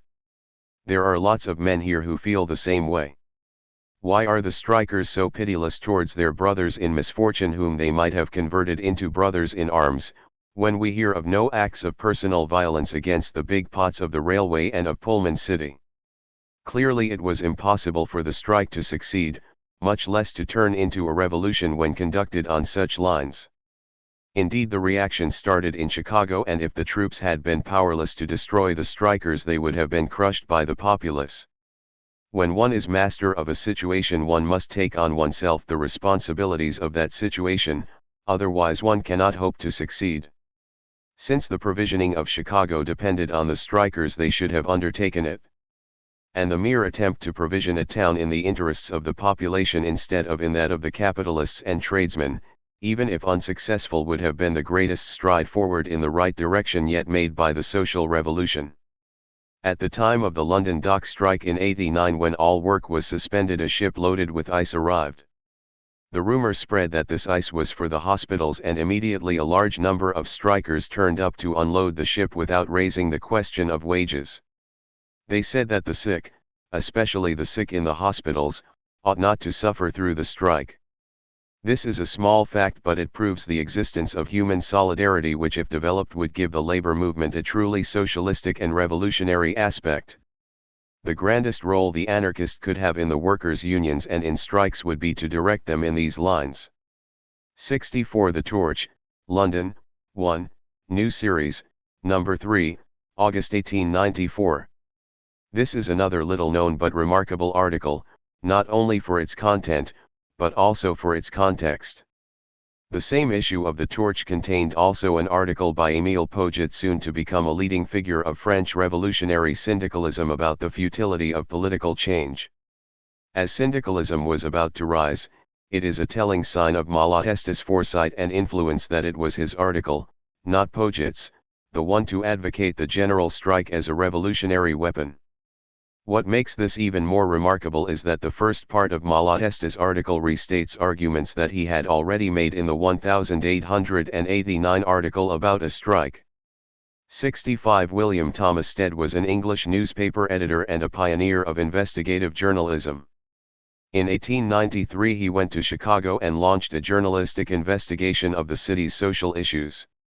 His 1894 books, Chicago Today, The Labor War in America, and If Christ Came to Chicago, were based on his experiences in that city. 21 Anarchy and Violence. From their first manifestations, anarchists have been nearly unanimous as to the necessity of recourse to physical force in order to transform existing society, and while the other self-styled revolutionary parties have gone floundering into the parliamentary slough, the anarchist idea has in some sort identified itself with that of armed insurrection and violent revolution. 66. But, perhaps, there has been no sufficient explanation as to the kind and the degree of violence to be employed, and here, as in many other questions, very dissimilar ideas and sentiments lurk under our common name. As a fact, the numerous outrages which have lately been perpetrated by anarchists and in the name of anarchy, have brought to the light of day profound differences which had formerly been ignored, or scarcely foreseen. Some comrades, disgusted at the atrocity and uselessness of certain of these acts, have declared themselves opposed to all violence whatever, except in cases of personal defense against direct and immediate attack. Which, in my opinion, would mean the renunciation of all revolutionary initiative, and the reserving of our blows for the petty, and often involuntary agents of the government, while leaving in peace the organizers of, and those chiefly benefited by, government and capitalist exploitation. Other comrades, on the contrary, carried away by the excitement of the struggle, embittered by the infamies of the ruling classes, and assuredly influenced by what has remained of the old Jacobin ideas permeating the political education of the present generation, have hastily accepted any and every kind of violence, provided only that it be committed in the name of anarchy, and they have claimed hardly less than the right of life and death over those who are not anarchists, or who are not anarchists exactly according to their pattern. And the mass of the public, ignoring these polemics, and deceived by the capitalist press, see in anarchy nothing but bombs and daggers, and habitually regard anarchists as wild beasts thirsting for blood and ruin. It is therefore needful that we explain ourselves very clearly as regards this question of violence, and that each one of us should take a position accordingly, needful both in the interests of the relations of practical cooperation which may exist among all those who profess anarchism, as well as in the interests of the general propaganda, and of our relations with the public. In my opinion, there can be no doubt that the anarchist idea, denying government, is by its very nature opposed to violence, which is the essence of every authoritarian system, the mode of action of every government. Anarchy is freedom in solidarity. It is only through the harmonizing of interests, through voluntary cooperation, through love, respect, and reciprocal tolerance, by persuasion, by example, and by the contagion of benevolence, that it can and ought to triumph. We are anarchists, because we believe that we can never achieve the combined well-being of all, which is the aim of all our efforts, except through a free understanding among men, and without forcibly imposing the will of any upon any others. In other parties there are certainly men who are as sincere and as devoted to the interests of the people as the best of us may be. But that which characterizes us anarchists and distinguishes us from all others is that we do not believe ourselves in possession of absolute truth. We do not believe ourselves either infallible, or omniscient, which is the implicit pretension of all legislators and political candidates whatever, and consequently we do not believe ourselves called for the direction and tutelage of the people. We are, par excellence, the party of freedom, the party of free development, the party of social experimentation. But against this very freedom which we claim for all, against the possibility of this experimental search after better forms of society, there are erected barriers of iron. Legions of soldiers and police are ready to massacre and imprison anyone who will not meekly submit to the laws which a handful of privileged persons have made in their own interests. And even if soldiers and police did not exist, yet so long as the economic constitution of society remains what it is, freedom would still be impossible, because, since all the means of life are under the control of a minority, the great mass of mankind is obliged to labor for the others, and themselves wallow in poverty and degradation. The first thing to do, therefore, is to get rid of the armed force which defends existing institutions, and by means of the expropriation of the present holders, to place the land and the other means of production at the disposal of everybody. And this cannot possibly be done in our opinion without the employment of physical force. Moreover, the natural development of economic antagonisms, the waking consciousness of an important fraction of the proletariat, the constantly increasing number of unemployed, the blind resistance of the ruling classes, in short contemporary evolution as a whole, is conducting us inevitably towards the outbreak of a great revolution, which will overthrow everything by its violence, and the forerunning signs of which are already visible. This revolution will happen, with us or without us, and the existence of a revolutionary party, conscious of the end to be attained, will serve to give a useful direction to the violence, and to moderate its excesses by the influence of a lofty ideal. Thus it is that we are revolutionists. In this sense, and within these limits, violence is not in contradiction with anarchist principles, since it is not the result of our free choice, but is imposed upon us by necessity in the defense of unrecognized human rights which are thwarted by brute force. I repeat here, as anarchists, we cannot and we do not desire to employ violence, except in the defense of ourselves and others against oppression. But we claim this right of defense entire, real, and efficacious. That is, we wish to be able to go behind the material instrument which wounds us, and to attack the hand which wields the instrument, and the head which directs it. And we wish to choose our own hour and field of battle, so as to attack the enemy under conditions as favorable as possible, whether it be when he is actually provoking and attacking us, or at times when he slumbers, and relaxes his hand, counting on popular submission. For as a fact, the bourgeoisie is in a permanent state of war against the proletariat, since it never for one moment ceases to exploit the latter, and grind it down. Unfortunately, among the acts which have been committed in the name of anarchy, there have been some, which, though wholly lacking in anarchist characteristics, have been wrongly confounded with other acts of obviously anarchist inspiration. For my part, I protest against this confusion between acts wholly different in moral value, as well as in practical effects.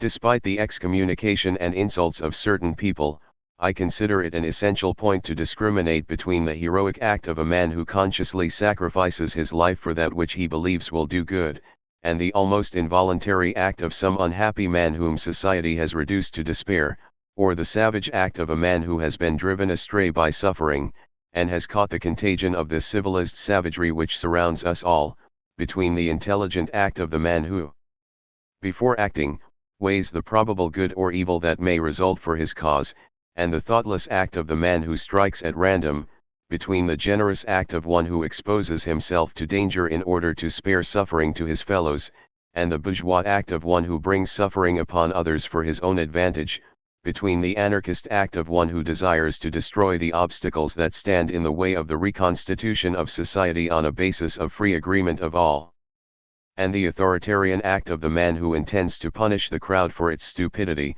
to terrorize it, which makes it still more stupid, and to impose his own ideas upon it. Most assuredly the bourgeoisie has no right to complain of the violence of its foes, since its whole history, as a class, is a history of bloodshed, and since the system of exploitation, which is the law of its life, daily produces hecatombs of innocents.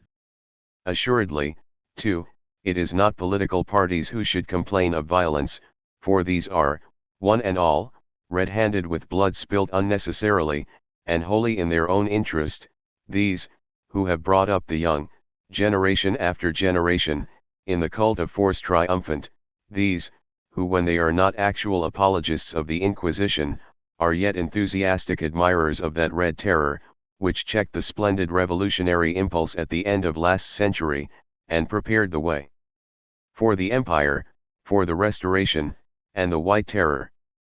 The fit of mildness which has come over certain of the bourgeois, now that their lives and their purses are menaced, is, in our opinion, extremely untrustworthy. But it is not for us to regulate our conduct by the amount of pleasure or vexation which it may occasion the bourgeois. We have to conduct ourselves according to our principles, and the interest of our cause, which in our view is the cause of all humanity. Since historical antecedents have driven us to the necessity of violence, let us employ violence, but let us never forget that it is a case of hard necessity, and in its essence contrary to our aspirations. Let us not forget that all history witnesses to this distressing fact: whenever resistance to oppression has been victorious, it has always engendered new oppression, and it warns us that it must ever be so until the bloody tradition of the past be forever broken with, and violence be limited to the strictest necessity. Violence begets violence, and authoritarianism begets oppression and slavery. The good intentions of individuals can in no way affect the sequence. The fanatic who tells himself that he will save people by force, and in his own manner, is always a sincere man, but a terrible agent of oppression and reaction. Robespierre, with horrible good faith and his conscience pure and cruel, was just as fatal for the revolution as the personal ambition of Bonaparte. The ardent zeal of Torquemada for the salvation of souls did much more harm to freedom of thought and to the progress of the human mind than the scepticism and corruption of Leo X and his court. Theories, declarations of principle, or magnanimous words can do nothing against the natural filiation of facts. Many martyrs have died for freedom, many battles have been fought and won in the name of the welfare of all mankind, and yet the freedom has turned out after all to mean nothing but the unlimited oppression and exploitation of the poor by the rich. The anarchist idea is no more secured from corruption than the liberal idea has proved to be, yet the beginnings of corruption may be already observed if we note the contempt for the masses which is exhibited by certain anarchists, their intolerance and their desire to spread terror around them. Anarchists. Let us save anarchy. Our doctrine is a doctrine of love. We cannot, and we ought not to be either avengers, nor dispensers of justice. Our task, our ambition, our ideal is to be deliverers. 66 Parts 1 and 2, Liberty, London, 1, NOS 9, September 1894, and 10, October 1894. 22 Doing Good by Force. Dear comrades of Day 67.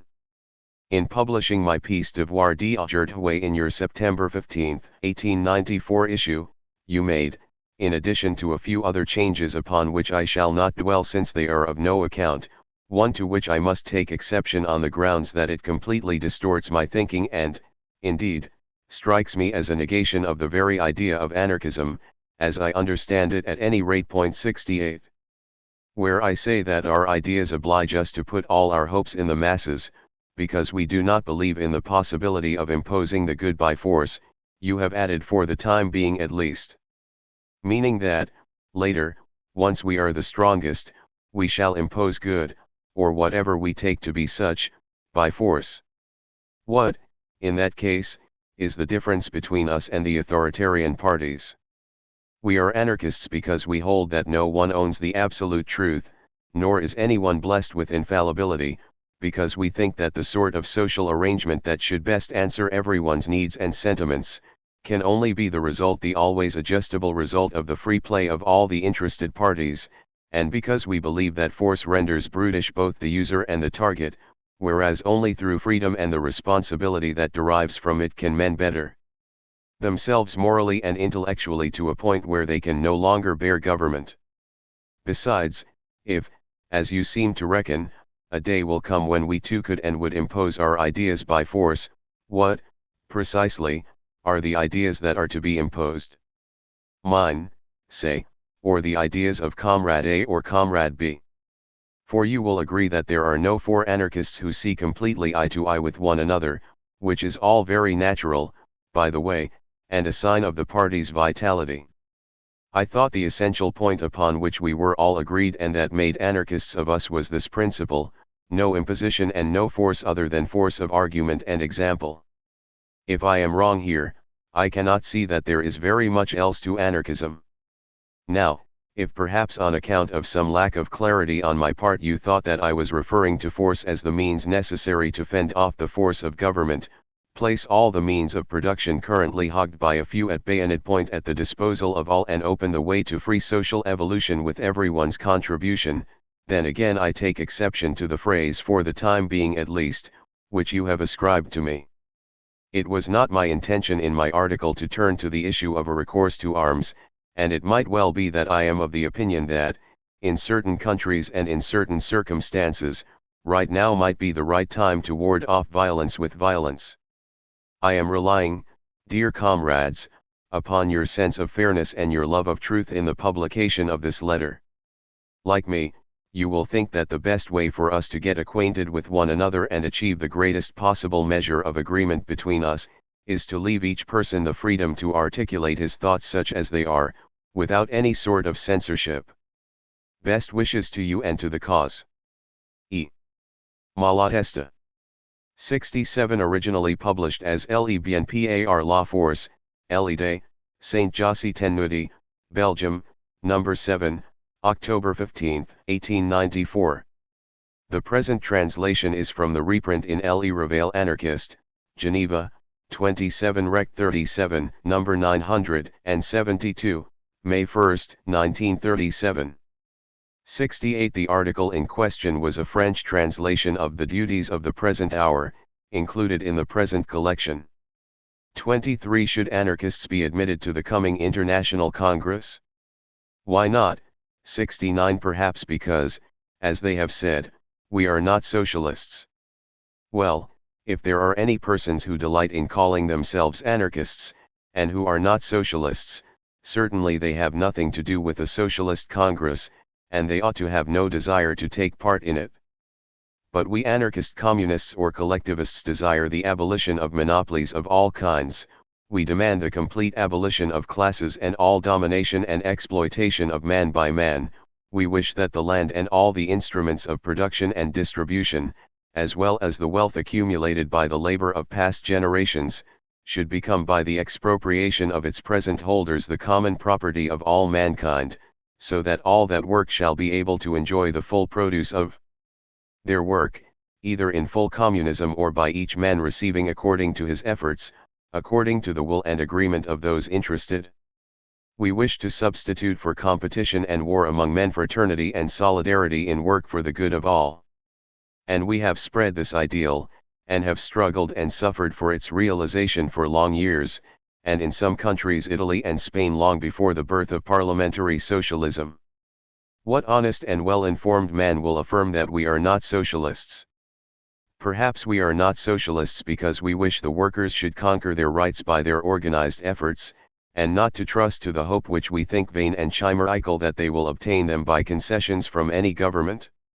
Or because we believe that Parliament is not only a useless weapon for the workers, but that even without the resistance of the middle classes it will never, by the law of its nature, represent the interests and the will of all, and will always remain the instrument of the domination of a class or party.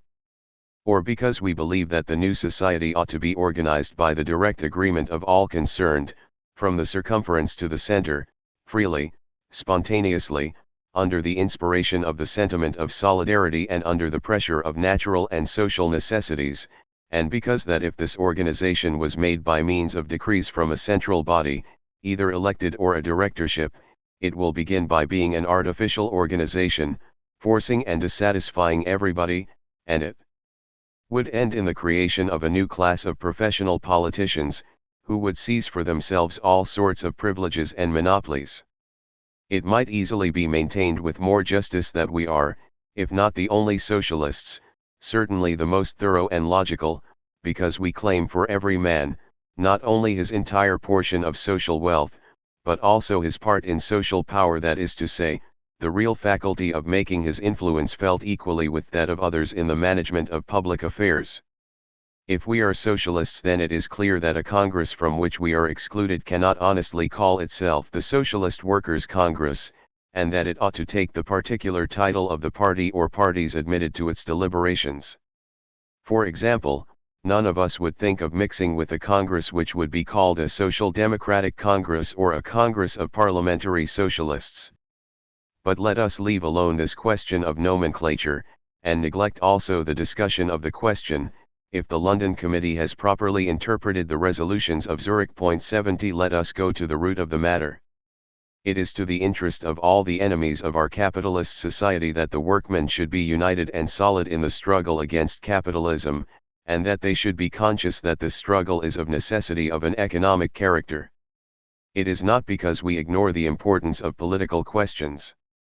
We believe not only that government, the state, is an evil in itself, but that it is the armed defense of capitalism, and that the people cannot take possession of their own property without passing over the bodies of its armed police, really or figuratively, according to circumstances. Thus we ought necessarily to occupy ourselves in the political struggle against government. But it may be owing to the difference of conditions and of temperaments of the peoples of various countries, or the fact that the relations between the political constitution and the conditions of the masses are very complicated, hard to adapt, and less capable of being treated in a way that seems good to everybody, that politics are in effect a great source of division, and the fact is that the conscious workers in the different countries, whom it would be easy to solidly unite in the economic struggle, are by politics broken up into many fractions. Consequently, an understanding between all the workers who fight for their emancipation is not possible, save on economic ground, and it is this that is of most consequence, because political action of the proletariat, parliamentary or revolutionary, is equally futile so long as it does not form a conscious organized economic force. Every attempt to enforce a single political opinion upon the labor movement tends to its disintegration and stops the progress of its economic organization. The Social Democrats evidently desire to force upon the workers their special program. It might almost be said that they want to prevent those who do not accept the decisions of their party from fighting for human emancipation. They have had in this direction more or less success, perhaps they will have more, but that can only take place at the expense of a general understanding among the workers, and certainly without desiring it, serving the interests of the middle classes. If socialists would only remember the history of the old International, which certainly the old among them know better than it is generally related. There were plenty of insults between Marxists and Bakunists. The truth is that both sections wished to make its special program triumphant in the International, and in the struggle between centralism and federalism, between statism and anarchism, we neglected the class struggle and economic solidarity, and the International perished through it. Today the anarchists, though we owe to them in many countries the first socialist trade unions, by a series of circumstances and errors which there is no need at present to examine, have not much influence save in Spain in the labor movement. But this will not last long, and the Social Democrats would do wrong to reckon upon it. Certainly the anarchists will soon be brought by the logic of their program and by the necessities of the struggle to put their strength and their hope in the international organization of the masses of the workers. Already eloquent signs of this can be seen. What will happen then? Will there be again two internationals, wasting in internal quarrels the strength which ought to be employed against the capitalist middle classes, and will they again end in killing each other? We have no intention of demanding, far from that, that the different parties and schools should renounce their program and their tactics. We hold to our own ideas, and we understand that the others will do the same. We only ask that division shall not be carried where it ought not to be. We demand the right for every worker to fight against capitalism hand in hand with his brothers, without distinction of political ideas. We ask that all shall fight as they think best, with those that believe as they believe, but that all shall be united in the economic struggle.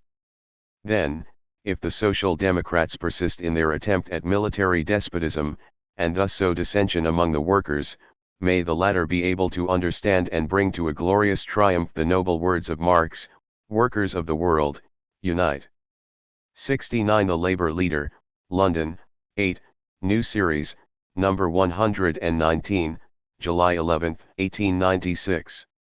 The article was written on the eve of the London International Socialist Workers' and Trade Union Congress of 1896, where a front of anti-parliamentary forces unsuccessfully opposed the resolution to exclude anarchists from the congresses of the Second International.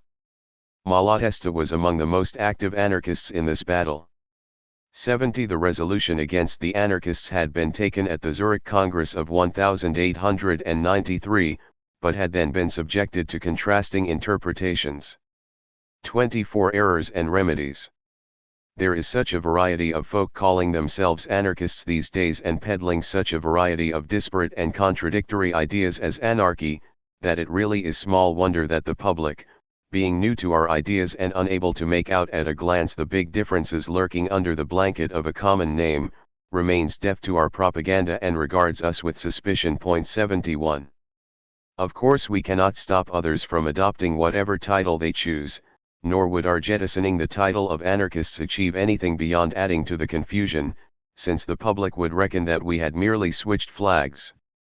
All we can do, and what we should do, is to differentiate ourselves clearly from those whose notion of anarchy differs from our own, or who draw from the very same theoretical concept practical consequences opposite to the ones we draw. And such differentiation should come from a clear exposition of our ideas and from the relentless repetition, frankly and loudly, of our view of all things that fly in the face of our ideas and morality, without regard to personalities or party. Such a purported party fellowship between people who ultimately did not belong and could not have belonged to the same party, has actually been one of the chief causes of the confusion. And a pass has been reached where lots of people praise, coming from comrades, the very same actions that they rail against in the bourgeois, and it looks as if their only yardstick in gauging good and bad may be this: whether the author of the deed under examination adopts the name anarchist, or not. A multiplicity of errors has led some into utter contradiction of the principles that they, in theory, profess, and others to countenance that contradiction, just as there are many reasons for the attraction into our ranks of folk who mock socialism and anarchy and anything that looks beyond their own personal interests. I cannot embark upon a systematic and comprehensive survey of such errors here. I shall merely allude to a few of them in the order that they come to mind. First and foremost, let us talk of morality. It is commonplace to find anarchists who deny morality. Initially, this is merely a figure of speech, signifying that, in terms of theory, they accept no absolute, eternal, immutable morality, and that, in practice, they defy the bourgeois morality that countenances exploitation of the masses and condemns those acts that pose a danger and a threat to the privileged. But then, gradually, as is customarily the case with so many other things, the rhetorical flourish is mistaken for a precise encapsulation of the truth. They forget that under the current moral code, in addition to the rules inculcated by priests and bosses in the interests of their ascendancy, there exist, and these account for the main substance of it, other rules that are the outworking of and preconditions for all social coexistence. They forget that rebelling against any rule imposed by force does not actually mean a rejection of all moral restraint and any sense of obligation towards others.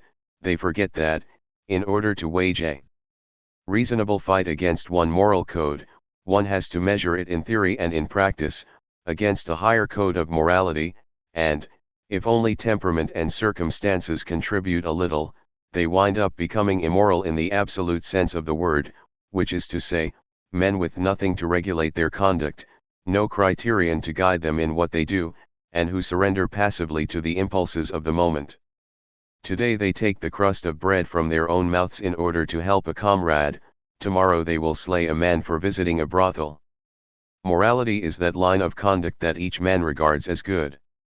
The morality that prevails at a given point in time, in a particular place, in a given society may be found wanting, and in fact we hold bourgeois morality to be dire, but a society without some form of morality is inconceivable, nor can any thoughtful person manage without some yardstick by which to gauge what is good and what is bad as far as he and others are concerned. In fighting established society, we counter the individualistic morality of the bourgeois, the morality of strife and competition, with a morality of love and solidarity, and strive to establish institutions that live up to how we think of relations between people. How else could we see evil in the bourgeois' exploitation of the people? Another damaging claim, honestly made by many, but in others merely an excuse, is that the current social climate does not allow us to be moral, and that, as a result, it is pointless our making efforts that can never succeed, and the wisest course would be to glean as much as one can for one's own benefit from the current setup with nary a care for anyone else, except changing one's ways, come the change in the arrangement of society. Certainly any anarchist, any socialist will understand the economic factors at work that force a man today to be with his fellow men, and any good observer will see the powerlessness of individual rebellion against the overwhelming might of the social environment. But it is equally certain that without the rebellion of the individual who joins forces with other individual rebels to stand up to that environment and try to alter it, that environment would never change. All of us, without exception, are obliged to live lives pretty much at loggerheads with our ideals, but we are socialists and anarchists because of and to the extent that we are irked by this contradiction, and strive to reduce it to a minimum. On the day we conform to our surroundings, we would of course be spared the determination to change them and turn into mere bourgeois, penniless bourgeois, maybe, but for all that, bourgeois in our deeds and in our intentions. Another source of very grave errors and blame has been the construction placed by many upon the theory of violence. Today's society is underpinned by force of arms. No oppressed class has ever managed to emancipate itself without recourse to violence. The privileged classes have never surrendered a part, the tiniest fraction, of their privileges, except because of force or fear of force. Established social institutions are such that changing them by means of phased, peaceful reforms appears to be impossible, and the necessity for a violent revolution that, by breaching and trampling all over the law, refounds human society upon fresh foundations cannot be avoided. The obstinacy and brutality with which the bourgeoisie reacts to even the most anodyne demand from the proletariat are proof of the inevitability of violent revolution. It is therefore logical and essential that socialists, and especially anarchists, form a revolutionary party and look forward to and expedite the revolution. Unfortunately, however, people have a tendency to mistake the means for the end, and violence, which we see as being and so it must stay a harsh necessity, has for many turned into virtually the sole purpose of the struggle. History is awash with examples of men who, having embarked upon struggle for a lofty purpose, have then, in the heat of battle, lost the run of themselves and lost sight of their purpose and turned into ferocious butchers. And, as recent events have shown, many an anarchist has not avoided this terrifying danger in violent struggle. Irked by persecution, driven mad by the instances of blind savagery emanating daily from the bourgeoisie, they have begun to ape the example set by the bourgeois, and a spirit of vengeance, a spirit of hatred has replaced the spirit of love.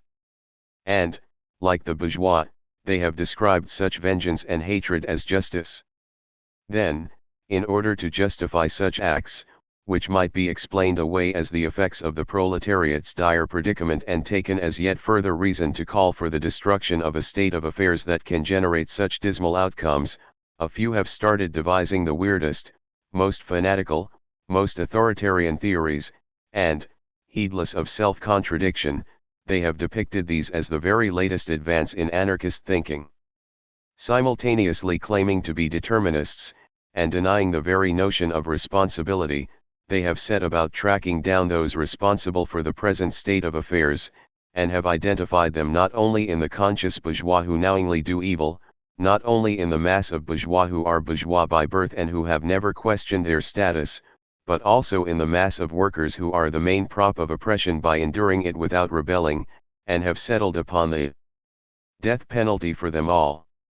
And there has even been the odd one who, raving about some latent responsibility, has concluded that pregnant women and children deserve butchering.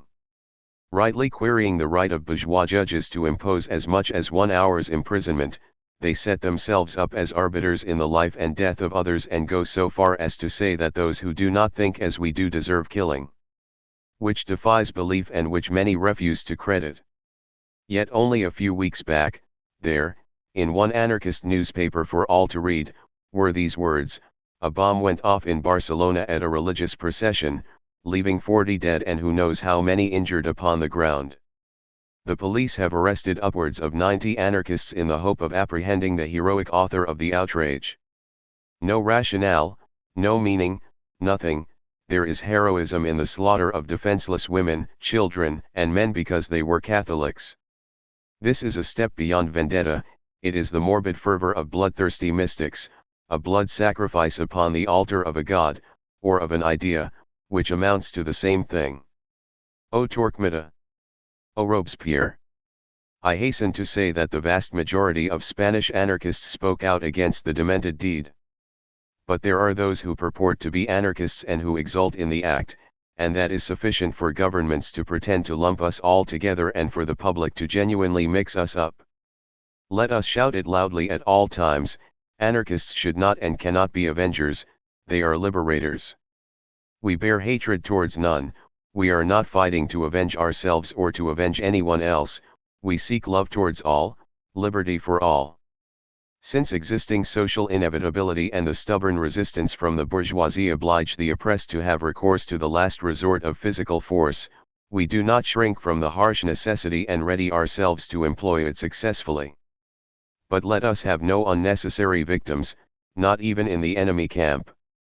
The very purpose on behalf of which we struggle requires us to be kind and humane even in the heat of battle, so I fail to understand how one can fight for a purpose like ours without our being kindly and humane. And let us not forget that a liberating revolution cannot be born of massacre and terror, these having been and ever so it shall remain the midwives to tyranny.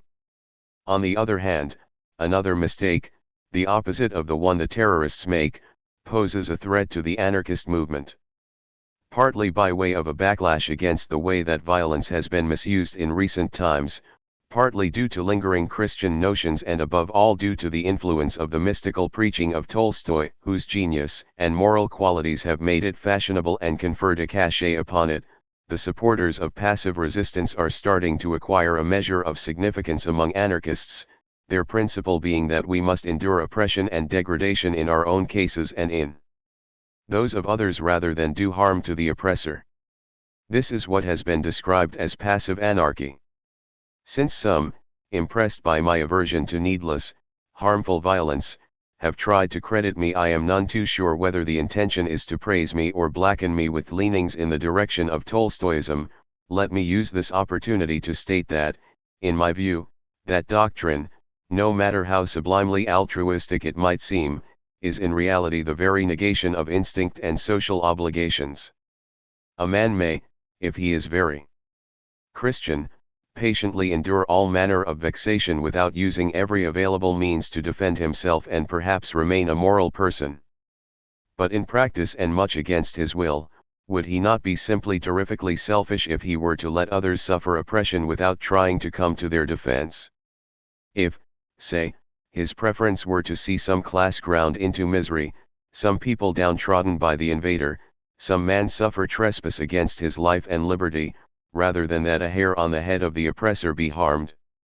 There may be instances in which passive resistance is an effective weapon, in which case it would certainly be the most commendable weapon, in that it would be the most sparing one in terms of human suffering. but in most instances, professing passive resistance amounts to the oppressors being reassured against the fear of rebellion and thus a betrayal of the cause of the oppressed. Odd to note how the terrorists and the Tolstoyans, precisely because they, one and all, are mystics, arrive at pretty much the same practical consequences. Those who would not hesitate to destroy half of humanity as long as the idea emerged triumphant, and those who would let the whole of humanity be ground down by the weight of the greatest suffering rather than trespass against a principle.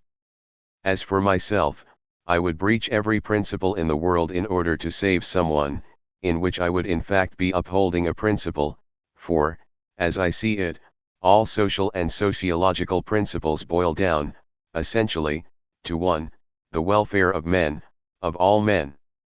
71 Translated from Merori e Rimedi, L'Anarchia, London, August 1896. This was a one-off publication edited by a socialist anarchist group, as the masthead read. 3. A long and patient work, The Anarchist Socialism of l'Agitazione, 1897–98. In March 1897, Malatesta returned to Italy from his London exile to edit the weekly L'Agitazione in Ancona.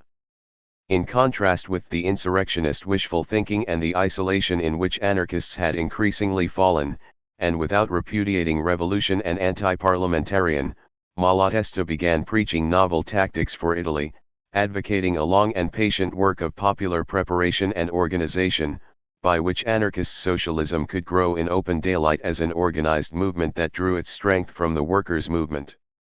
From the columns of L'Agitazione, Malatesta emphasized the importance of labor unions, urged anarchists to be in the front line of workers' struggles, promoted the new tactics of workers' direct action that had already caught on in Britain and France, supported the legal struggle against domicilio coto, forced residence, and claimed the anarchists' right of association.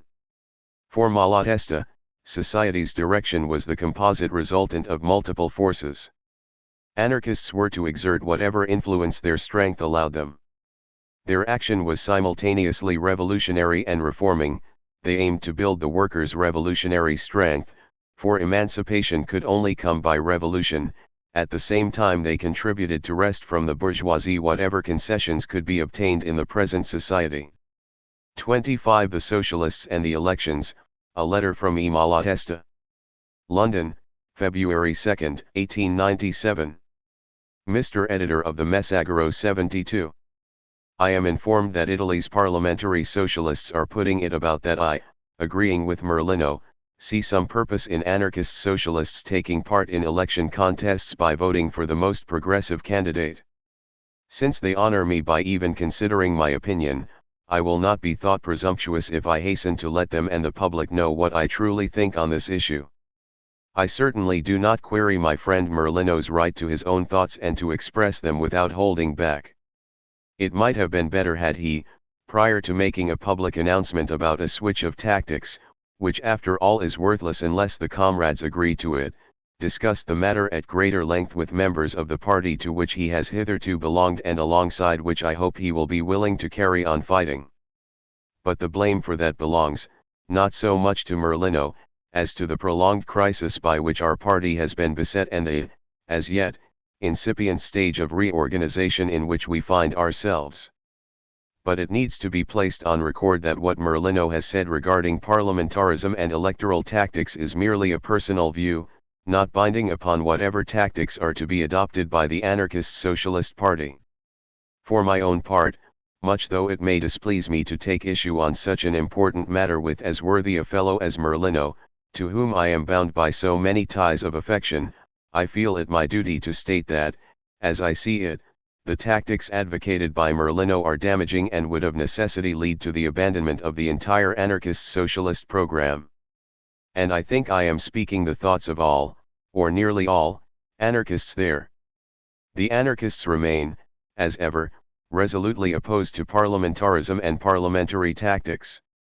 Opposed to parliamentarism because they believe that socialism should and can only be achieved through a free federation of producer and consumer associations, and that any government, parliamentary government included, is not merely powerless to resolve the social question and reconcile and satisfy everybody's interests, but of itself represents a privileged class, with ideas, passions, and interests contrary to those of the people, which it can oppress by means of the people's own strength.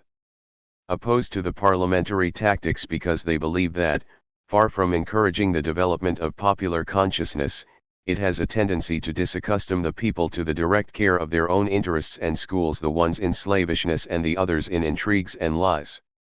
Far be it from us to ignore the importance of political freedoms.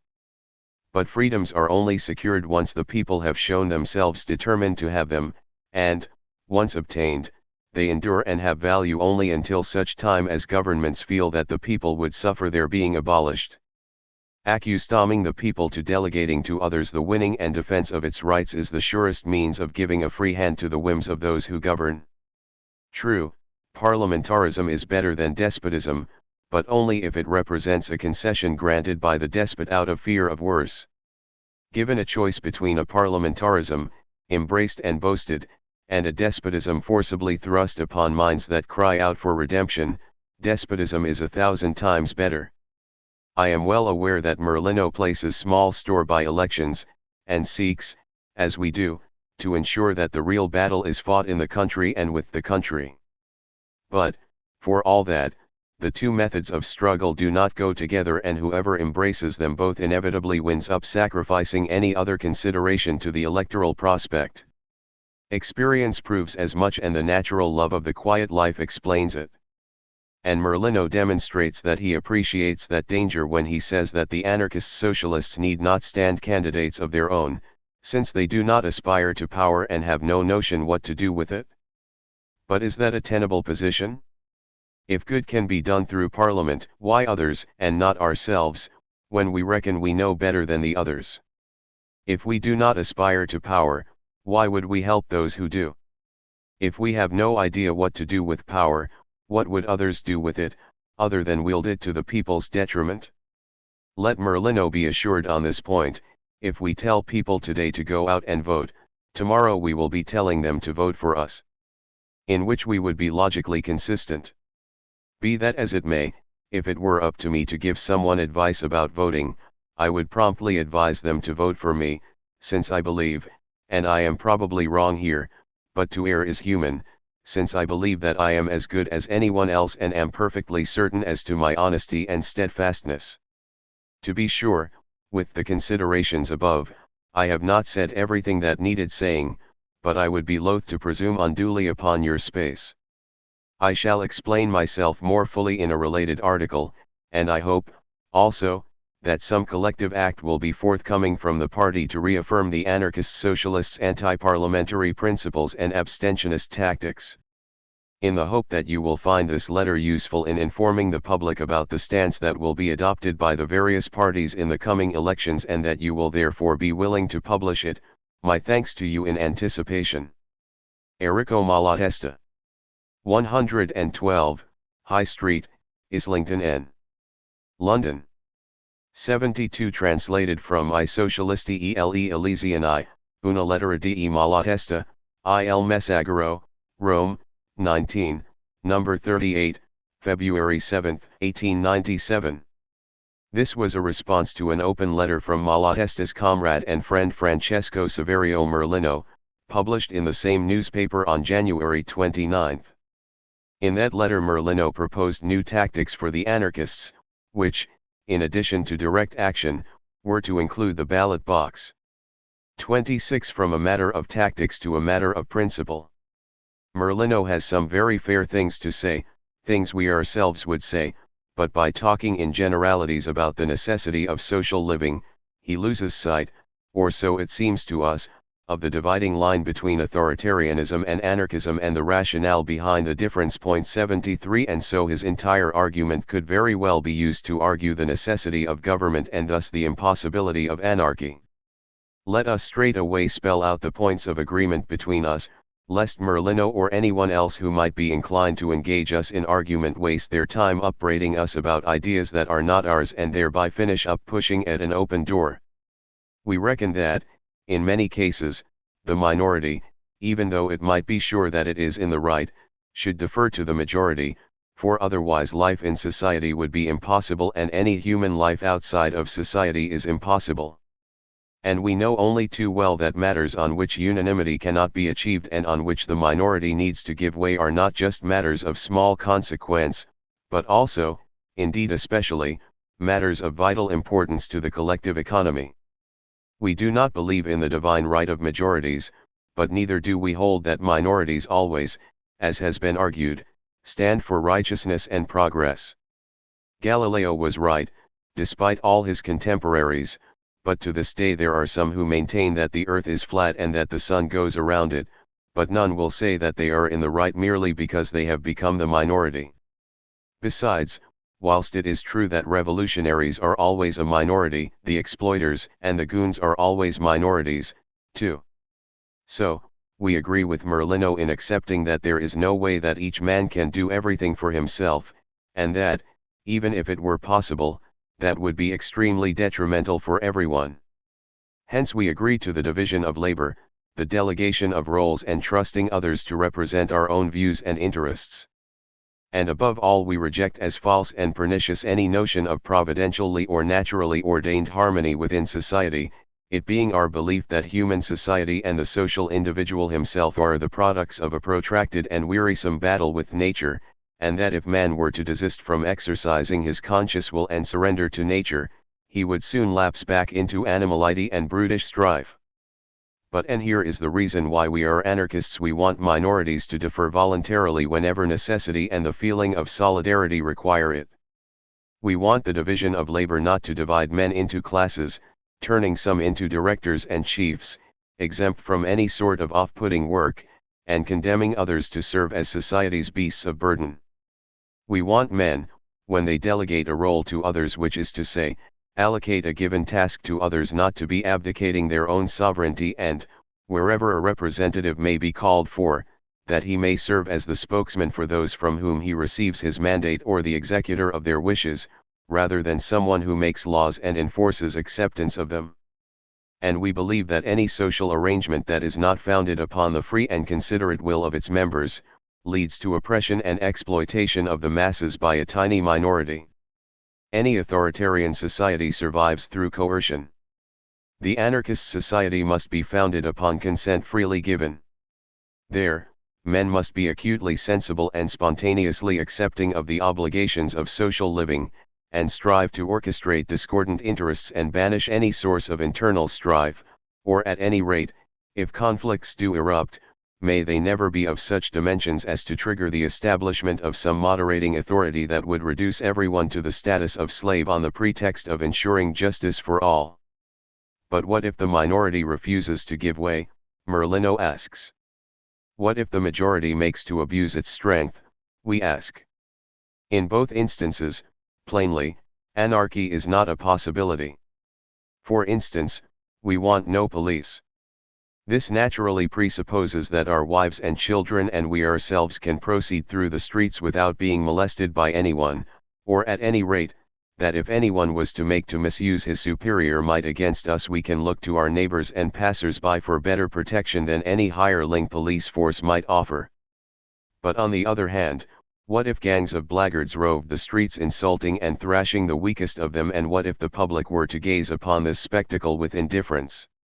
Then, naturally, the weak and those with a fondness for a quiet life would insist upon the establishment of a police force, and one would assuredly be raised. It might be argued that, in such circumstances, the police would be the lesser evil, but it certainly could not be argued that anarchy was achieved. The truth of the matter would be that with so many bullies on one side and so many cowards on the other, anarchy is not possible. Therefore the anarchist has to have a lively sense of respect for the freedom and well-being of others, and ought to make such respect the overarching purpose of his propaganda. But, the objection will be raised, men these days are too selfish, too intolerant, too mischievous to respect other people's rights and defer voluntarily to the needs of society. Actually, even in the most corrupt of men, we have always encountered something akin to a need to be held in good regard and to be loved, and, in certain circumstances, such a capacity for sacrifice and such consideration for the needs of others as to give us hope that, Once the ongoing causes of the gravest antagonisms have been banished along with private ownership, it will not be hard to secure the freely given cooperation of each to the welfare of all. Be that as it may, we anarchists are not the whole of mankind, and we certainly cannot make the whole of human history on our own, but we can and should strive for the realization of our ideals by trying to banish strife and coercion from the life of society, insofar as this is feasible. That said, Merlino is right to argue that parliamentarism cannot be banished entirely, and that even in the society of our dreams there is going to be some trace of it left behind. It is our belief that referring to the trading of services and distribution of social roles, without which there could be no society, as parliamentarism or a remnant of parliamentarism is an unreasonable tinkering with the accepted usage of the word and cannot help but cloud and confuse the issue. Parliamentarism is a form of government, and government means legislative power, executive power, and judicial power. It means violence, coercion, forcible imposition of the will of the governors upon the governed. An example will make our thinking plain. The various states in Europe and around the world connect with one another, have their representatives to one another, organize international services, call congresses, explicitly or tacitly agree upon certain rights for the people, make peace or war without there being any world government, some legislative power making the laws for every state and an executive power imposing it upon them all. These days, relations between the various states are still largely rooted in violence and in suspicion. Added to the lingering atavism of historic rivalries, racial and religious hatreds and the spirit of conquest, there is the economic rivalry generated by capitalism, so that the threat of war hangs over us every day, and every day we watch as the bigger states do violence to the smaller. But which of us would dare argue that, in order to rectify this state of affairs, every state would need to appoint representatives who, gathered together, would sort out between them and by majority vote the principles of international law and criminal sanctions to be used against transgressors, and little by little would lay down the law on every state-to-state issue, and be able to call upon a force to ensure that their decisions were abided by. That would amount to parliamentarism applied to international relations, and, far from introducing harmony between the interests of the various states and banishing the causes of conflicts, the tendency would be for it to consolidate the ascendancy of the strongest and conjure up a new class of international exploiters and oppressors. Something of the sort already exists in germ in the concert of the great powers, and the freedom-murdering impact of that is there for us all to see. And now, for a few more words about the issue of electoral abstentionism. Merlino persists in talking about the propaganda activity that might be pursued by means of elections, but fails to consider what might happen if, repudiating electioneering, such activity was to be pursued in another theater more congruent with our principles and our purposes. Merlino does not believe in capturing public office, but we cannot see any such capture being made, neither by ourselves nor by anyone else, not even if we were to believe it feasible. We are opposed to the principle of government and do not believe that anyone coming to government would then be in any hurry to surrender the power captured. The peoples who want freedom tear down the Bastilles. Tyrants, on the other hand, wish to garrison and strengthen them, on the pretext of defending the people from its enemies. Hence it is not our wish that the people should get used to hoisting its friends, or alleged friends, into power and look to their rise to power for emancipation. To us, abstentionism is a matter of tactics, but one of such importance that, when one forswears, one finishes up forswearing one's principles as well. Because of the natural connection between means and ends. Merlino is sorry that he cannot see eye to eye completely, neither with us nor with the democratic socialists, but he says that he cannot renege upon what he has said. We are certainly not asking him to renege upon it and go against his beliefs and his conscience. But permit us to make this observation to him. No matter how good it may be, a tactic only has value to the extent that it is embraced by those tasked with implementing it. Now, rightly or wrongly, we and every other anarchist want no truck with the tactic being put forward by Merlino. Would he not be better sticking with us, with whom he shares his ideals and his chief methods of struggle, instead of squandering his efforts on a venture that we are sure will get nowhere, unless he turns his back on anarchy and looks to the ranks of his and our opponents for his supporters. 73 Translated from Malatesta's note to the article De una questione di tattica una questione di principii, by Francesco Saverio Merlino, L'agitazione, Ancona, 1, No. 3, March 28, 1897.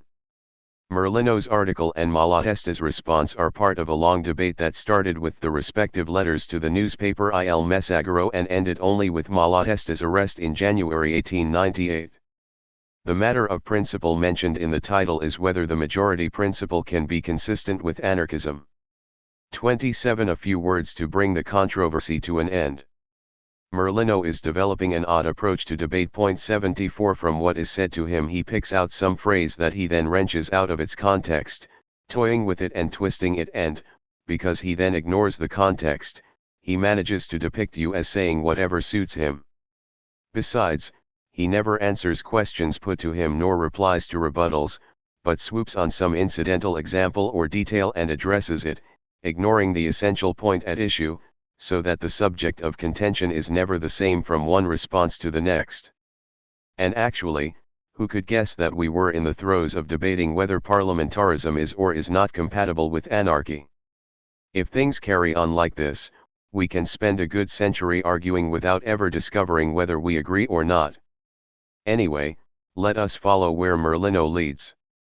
Why is Merlino saying that we are gradually becoming closer? Is it because we concede the need for cooperation and agreement between the component members of society, and because we defer to conditions outside of which cooperation and agreement are not possible? But, sure, that is socialism, and Merlino knows perfectly well that we have always been socialists and therefore always very close. The point, now, is whether socialism is to be anarchist or authoritarian, that is, whether agreement should be voluntary or imposed. And what if people refuse to agree? Well, in that case, there will be tyranny or civil war, but not anarchy. Anarchy is not brought about by force. Force can and should be used to sweep away the material stumbling blocks and allow the people a free choice as to how they wish to live, but, beyond that, it can achieve nothing. So, if a handful of good-for-nothings or hotheads, or even a single individual pig-headedly say no, is anarchy then to be ruled out? Damn it! Let's not bandy phony arguments. Such individuals are free to say no, but they will not be able to stop others from pushing for yes, and so they will have to fit in as best they can. And if good-for-nothings and hotheads were sufficiently numerous as to be in a position to seriously thwart society and prevent it from blithely functioning, then, sad to say, anarchy would still be a way off. We do not depict anarchy as some idealized paradise indefinitely postponed precisely because it is too beautiful. Men are too flawed, too used to competing with and hating one another, too brutalized by suffering, too corrupted by authority for a rearrangement of society to be likely to turn them all, overnight, into ideally good and intelligent beings. But no matter the measure of the impact we can expect that rearrangement to produce, the system needs changing, and, in order to change it, we must bring about the essential preconditions that allow for such change. Our reckoning is that anarchy is feasible in the near future, because we think that the requisite conditions for it to exist are already embedded in the social instincts of men today, so much so, that one way or another, they keep society afloat in spite of the disruptive, antisocial operations of government and property. And we reckon the remedy and bulwark against the noxious tendencies of some and against the dangers posed by the conflicts of interests and inclinations, is not government, whatever its hue, but freedom. Being made up of men, any government cannot help but tilt the scales in favor of the interests and tastes of those who are in government. Freedom is the great reconciler of human interests, as long as it is rooted in equality of conditions. Whilst we want to see anarchy made a reality, we are not waiting for crime or the possibility of crime to be banished from the face of society, but we want no police because we do not believe they have the ability to prevent crime or clear up after it, whereas the police themselves are the source of 1,000 woes and a standing menace to freedom. Social defense must be taken care of by the whole society. If arms must be taken up in order to defend ourselves, We want to see everyone armed rather than a number of us constituted as some Praetorian guard. We remember only too well the fable of the horse that submitted to the bridle and let itself be mounted by a man, the better to hunt the stag, and Merlino is well aware of how much of a lie there is in talk of oversight by the citizenry, when those in need of such oversight are the very ones who command strength. Nor is Merlino any more rigorous when he borrows our example of the European Entente. We have never claimed that equality and justice were features of present-day relations between states, any more than we have denied the need for a federative, libertarian orchestration of international interests. We merely said that the violence and injustice, which prevail in relations between states today, would not be remedied by some international government or parliament. Greece today is under the yoke of the great powers and she resists it.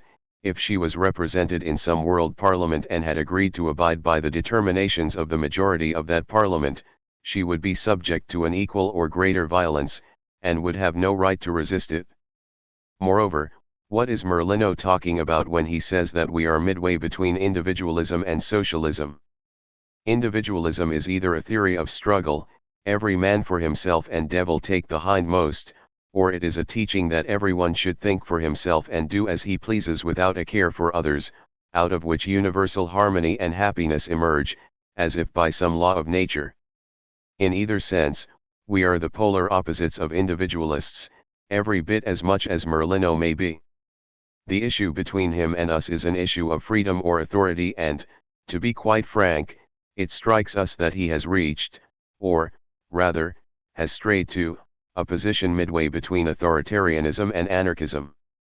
We come now to the matter of tactics. Merlino is astounded that we should have rejoiced at the socialists' success. 75 We find his astonishment truly odd. We rejoice when democratic socialists get one over on the bourgeois, just as we would celebrate if Republicans got one over on the monarchists, or the liberal monarchists on the clericals. We would be a lot happier still if we had managed to convert to anarchism those who cast their votes for the socialists, and had we managed to ensure that not a single vote was cast for the socialists. But in the present instance, had the 100,000-odd voters who did cast their votes for the socialists not done so, that would not have been because they were anarchists but because they would either have been various shades of conservatives, or folk who abstained out of sheer indifference, or who cast their votes indiscriminately for whoever was paying, promising, or threatening the most. And Merlino is astounded that we should rather know them to be socialists, or half-baked socialists. Good and evil are quite relative, and a reactionary party may well represent a step forwards in comparison with an even more reactionary one. We are always delighted to see a clerical turn into a liberal, a monarchist into a republican, a fence-sitter into something, but it does not follow from that that we whose thinking is streets ahead of theirs must become monarchists, liberals, or republicans. Take an example. Given the current status of the southern provinces, it would have been an excellent sign if the supporters of Cavallati quite simply had met with success on a wide scale, 76, and we would have rejoiced at that, just as we reckon the democratic socialists would have as well. But that is not to say that the socialists and anarchists should have championed Cavallati's supporters in southern Italy. Instead, the socialists stand their own candidates everywhere, even if that might lessen the chances of the less reactionary candidate, whereas we lobby everywhere for deliberate abstention, not bothered by whether or not it might favor this candidate or that. For us, it is not the candidate that counts, insofar as we do not see the point of having good deputies. What matters is some indication of people's frame of mind, and of the 1,001 bizarre frames of mind in which the voter may be found, the best is the one that opens his eyes to the pointlessness and dangers of returning someone to Parliament, and the one that impels him to work directly for what he wants through joining forces with all whose wishes are the same as his. Finally, what possessed Merlino to finish his letter with innuendos that are, to say the least, in poor taste, given the current status of his relations with anarchists? 77 Merlino claims that he is still an anarchist and strives to get us to think of anarchy in his terms and to have us embrace his tactics, which he is entitled to do. But why adopt that tone, which may well be appropriate in dealings with an opponent that he does not care about wounding, but which is out of place towards comrades he is out to persuade and win over. Some time ago, in responding in Il Messaggero to Malatesta 78, who had talked about the anarchist party's incipient reorganization, Merlino was poking fun, while he knew that the anarchists actually were reorganizing and had already produced results, very modest results to be sure, but real for all that. And now here he is dredging up the history of self-styled abstentionist anarchists who vote. Here he is, casting a Zarate up to us, the very same Zarate we ourselves denounced in these columns. 79. Well, if they're abstentionists who vote, and we know that, actually, there are, that means that they are not fully aware of the views they profess, or else that they cannot find in the anarchist ranks the strength needed to stand up to outside influences. The cure lies, not in all of us abjuring our program or adding to the causes of confusion and weakness, but in nurturing individuals' consciousness and bolstering the party's organization. And if, after that, there are still knaves who sell out, it merely remains for them to be unmasked and driven out. 74. Translated from Malatesta's note to the article Poche Parole per chiudere la polemica, by Francesco Saverio Merlino, L'agitazione, Ancona, 1, No. 6, April 18, 1897. This further exchange between Merlino and Malatesta follows directly the one of March 28, included here before the present one. In this further article, Merlino claims that the respective positions are gradually becoming closer. 75. The reference is to the socialists' success in the latest elections. 76. Felice Cavallotti, leader of the radical left, was a popular figure of Italian politics. He died in a duel in 1898. 77. The closing paragraph of Merlino's article reads, "One last word. You claim that all anarchists are abstentionists. How wrong you are. The fiercest abstentionists vote for the Republicans, for the Socialists, for their personal friends, not to mention the Azerites, which are quite a few. What is gained by abstentionist tactics is to take part in elections not in the name of our own principles, but under a false name and to the advantage of other parties." Antonino Azeriti was a Sicilian anarchist who had expressed public support for a certain right-wing candidate. 78. Malatesta is referring to himself in third person because his editorial note is unsigned. 79. Malatesta had harshly criticized Azeriti 3 weeks before in an article titled Cose Sporchi, Dirty Stuff. 28. Let us be of good cheer. Using as its pretext an outrage that we certainly could not have wanted since 80, as was foreseeable, we are the only ones to suffer any serious damage from it. Further persecution is in the coming. 81. Of the outrage itself we shall say nothing.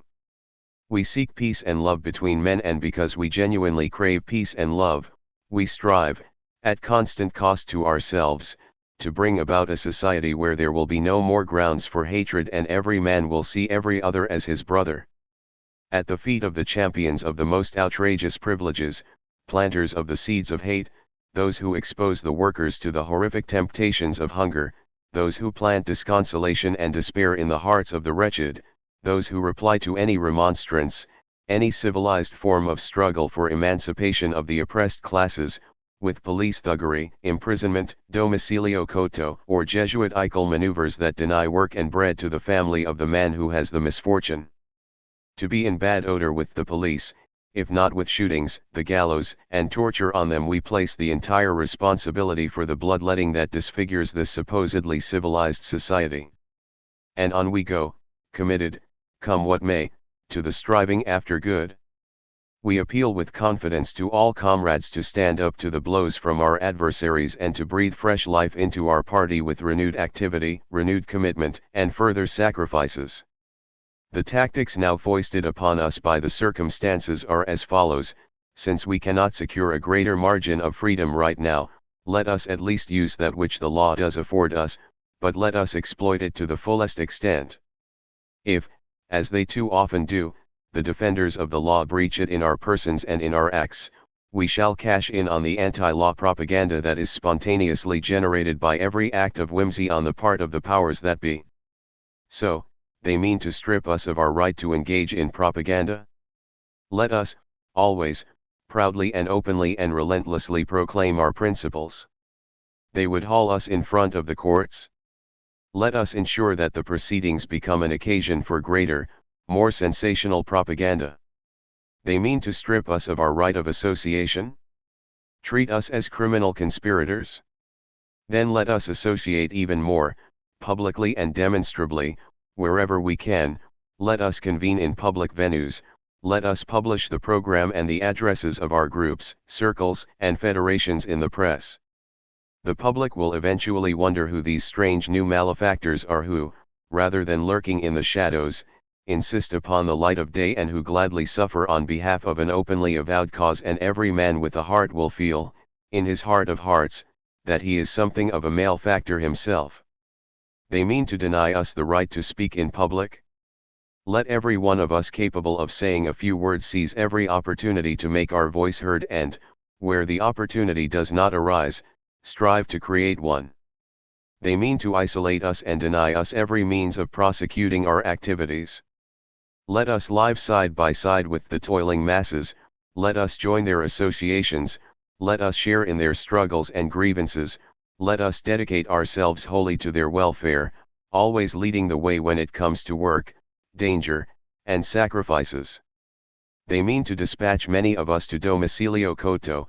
82 seize the occasion of so many comrades being together and in contact with those poor unwitting victims, the ordinary codi, for them to come to some mutual agreement and ready themselves for even more fruitful efforts and, at the same time, spread the good news to those poor wretches who have thus far known nothing of society but its wretchedness and brutishness.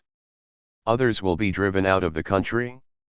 Wherever they may go, let them set up centers of propaganda and agitation and raise the means to sustain the movement in Italy. Others will be going to prison? Let them go in the knowledge that they have done all their duty, in the certainty that fresh militants will step into their shoes. There are enough of us so that if everybody does his duty, persecution cannot halt our progress. No matter how great the reactionary fury of our oppressors, they cannot imprison, deport, or drive into exile more than a tiny fraction of us. It falls to those left behind to convince the government that ideas cannot be refuted nor destroyed through the handiwork of butchers. Onwards, ever onwards, for the sake of the blessed cause of human redemption. 80 translated from In alto I cuore, agiciamos I per il socialismo anarchico, Ancona, May 1, 1897, a one-time publication in lieu of number 8 of El Agitazione. 81 On April 22, 1897, the anarchist Pietro Acciarito made an unsuccessful attempt on the life of the Italian king, Humbert I, in Rome. Many anarchists were arrested, including part of the Agitazione's editorial staff. For this reason the periodical had to be replaced by a one-off publication for a few weeks. 82 Domicilio coto was the legal term for forced residence, and coti were the victims of this institution, who were usually sent to small islands in the Mediterranean Sea.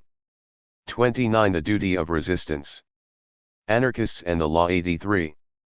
There are huge disparities in economic circumstances, political liberties, and civic status between the proletariats of the various countries around the world. And our Italy occupies one of the lowest rungs. Few countries are as afflicted with poverty, few have a government so given to brazen prevarication or so ferociously thuggish, and none dispatches out into the world so many offspring who, being used, in their homeland, to a way of life that looks brutish to workers elsewhere, then compete with the native workforce, bringing hatred and contempt down on their own heads. What did we do to earn such a dismal primacy? Elsewhere, as in Italy, society is founded upon the individualistic principle of man versus man and class versus class, so there is a constant tendency in the direction of growing tyranny by the few and slavishness for the many. The institutions are essentially the same everywhere, private property and government are everywhere. So how come the consequences in Italy are even more disastrous than elsewhere? Because in Italy people do not resist, and resistance from the people is the only boundary set upon the bullying of the bosses and rulers. In Italy there is no resistance, and there is no resistance because the spirit of cooperation, of association is missing. The Italian reacts violently, overly so, to personal insults received from one of his peers, yet he supinely endures the boss's arbitrariness and the constable's bullying, because, left to his own personal devices, he feels powerless to resist the very person who can starve or imprison him, and he winds up taking his punishment and becoming inured to mistreatment.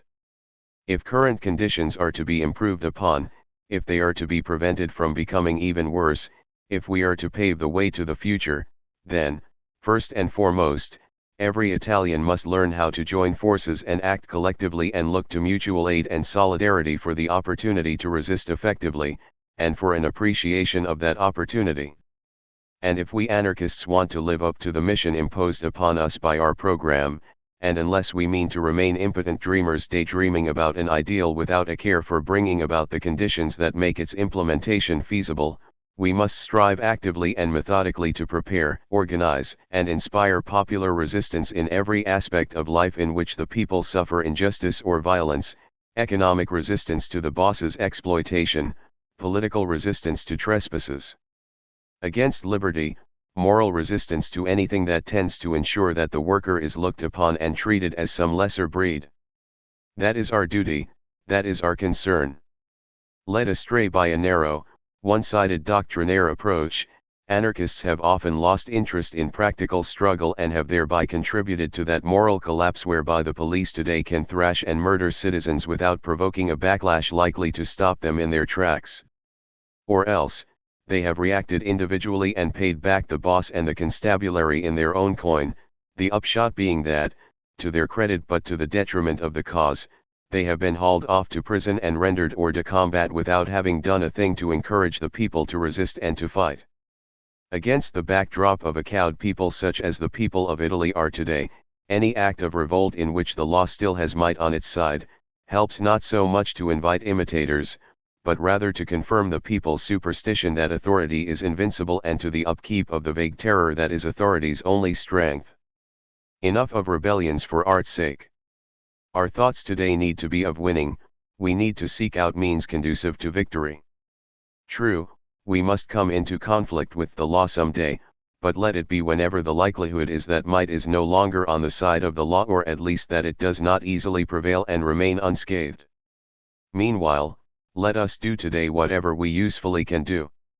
And since we have not yet managed to amass the strength to resist the law, let us at least resist, and let us urge the people to resist within the limits of the law. Even so, we already have a fair way to go.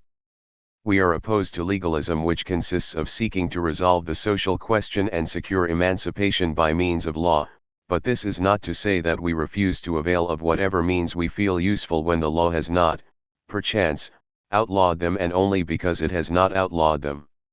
We produce a newspaper, which is a perfectly lawful thing, we are in association with one another, that too is lawful, and we seek to hold popular rallies, speak in public, demonstrate, etc., etc., all of these being lawful activities, albeit that the police, cashing in on the people's docility and our weakness, now frequently dare to ban them.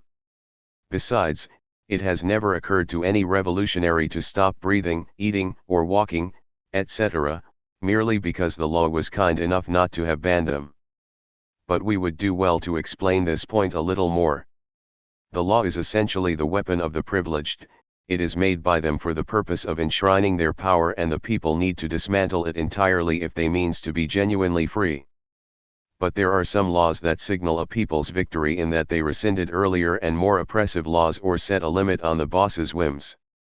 When the people insist upon a right and do so vigorously, those in power, finding themselves with no option but to grant the people some relief, pass a law, which, whilst giving away as little as possible, and striving to make that concession as hollow as it can, is an attempt to ward off a greater danger and, unfortunately, is often successful in this.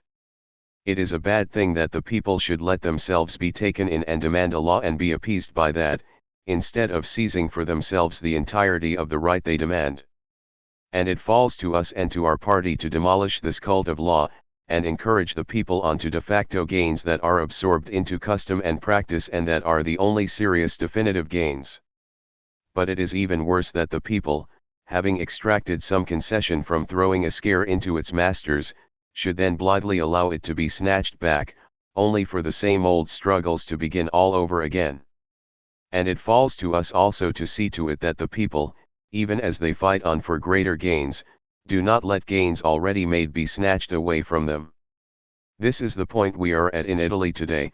All the political freedoms bought at the cost of so much bloodshed by our forefathers, freedom of the press, the right of association, the right of assembly, the inviolability of the home, the secrecy of the mail, freedom of the person, are done for, or are about to be done for, unless a strong resurgence of public opinion applies the brakes to the police's arrogance.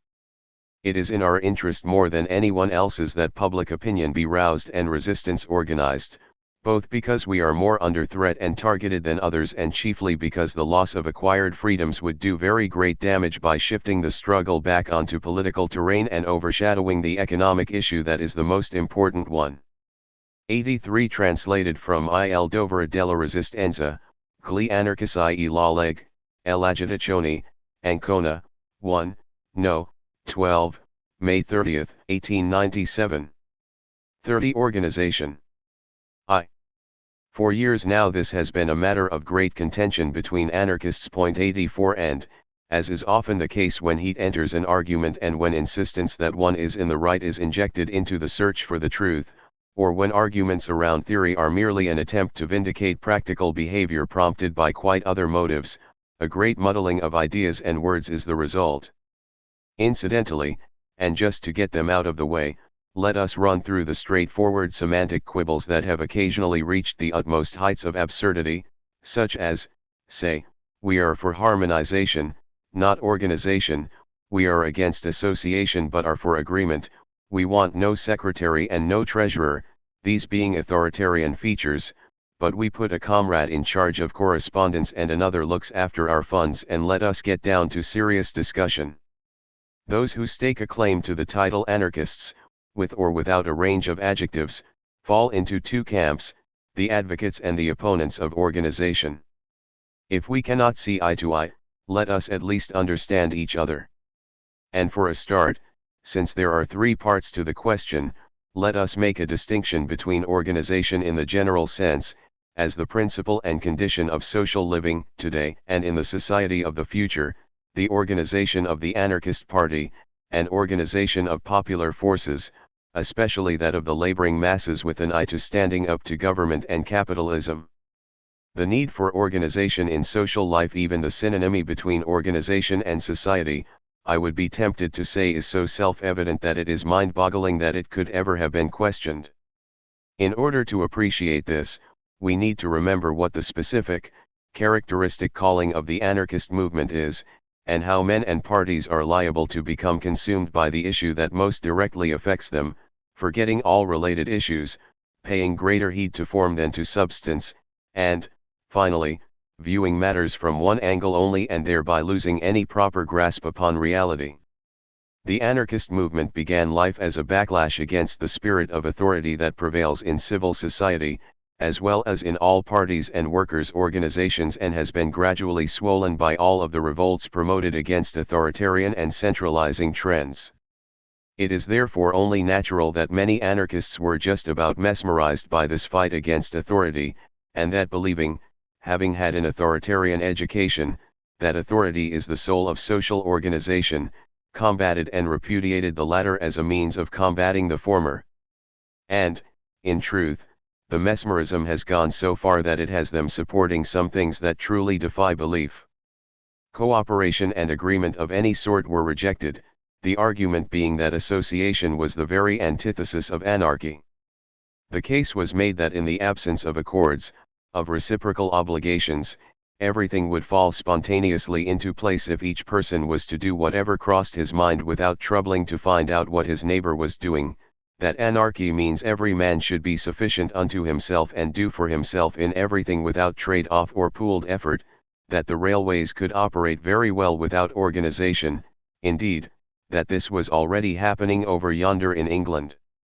That the postal service was not necessary, and that anyone in Paris wanting to write a letter to Petersburg, could take it there himself, and so on and so on. But this is gibberish, you may say, and hardly deserving of mention. Yes, but this sort of gibberish has been uttered, printed, and circulated, and accepted by much of the public as an authentic articulation of anarchist thinking, and still provides ammunition for our bourgeois and non-bourgeois adversaries in search of an easy victory over us. Then again, such gibberish is not without its value, insofar as it is the logical outworking of certain premises and may serve as the acid test of the truthfulness or otherwise of those premises. A few individuals of limited intellect but endowed with mightily logical turns of mind, once they have embraced some premises, draw every last consequence that flows from them and, if logic so dictates, can blithely arrive at the greatest nonsense and negate the most self-evident facts without flinching. There are others as well, better educated and more open-minded, who can always come up with some way of arriving at pretty reasonable conclusions, even should they have to ride roughshod over logic, and in the case of the latter, theoretical errors have little or no influence upon their actual behavior. But, all in all, and until such time as certain fundamental errors are shunned, there is still the threat of the die-hard syllogizers and of our having to start all over again. The fundamental error of the anarchists opposed to organization is to believe that organization is impossible without authority and, once that hypothesis has been accepted, they would rather give up any organization than accept a modicum of authority. Now, that organization, meaning association for a specific purpose and adopting the forms and means required in order to achieve that purpose, is a fundamental prerequisite of living in society, strikes us as self-evident. The isolated man cannot live even the life of a brute, other than in the tropics, and when the population is exceedingly sparse, he cannot even feed himself, and remains, without exception, incapable of achieving a standard of living any better than the beasts. Obliged, therefore, to combine forces with other people, and actually finding himself united with them as a result of the prior evolution of the species, he must either defer to the will of others, be a slave, or impose his own will on others, be an authority figure, or live in fraternal agreement with others for the sake of the greater good of all, be a partner. None can escape this need, and the most extravagant anti-organizers are not only subject to the overall organization of the society in which they live, but even in purposeful acts in their own lives, and in their wrangles with organization they come together and share the tasks and organize together with those of like mind and employ the means that society places at their disposal, provided, of course, that these are things genuinely wanted and enacted, rather than just vague, Platonic aspirations and dreams dreamt. Anarchy signifies society organized without authority, authority being understood as the ability to impose one's own wishes and not the inescapable and beneficial practice whereby the person who best understands and is most knowledgeable about the doing of something finds it easier to have his opinion heeded and, in that specific instance, serves as a guide for those less capable. As we see it, authority is not only not a prerequisite of social organization, but, far from fostering it, is a parasite upon it, hindering its evolution and siphoning off its advantages for the special benefit of one given class that exploits and oppresses the rest. As long as a harmony of interests exists within a community, as long as no one is inclined or equipped to exploit others, there is no trace of authority. Once internal strife comes along and the community is broken down into winners and losers, then authority arises, being naturally vested in the stronger, and helping to confirm, perpetuate, and magnify their victory. That is what we believe, and that is why we are anarchists. If, instead, we believed that organization without authority is unfeasible, we would rather be authoritarians, for we would prefer authority which hobbles and stunts existence to the disorganization that renders it impossible. Besides, how things turn out for us is of little account. If it were true that the engineer and engine driver and station master simply had to be authorities, rather than partners performing certain tasks on everybody's behalf, the public would still rather defer to their authority than make the journey on foot. If there was no option but for the postmaster to be an authority, anyone in his right mind would put up with the postmaster's authority rather than deliver his own letters.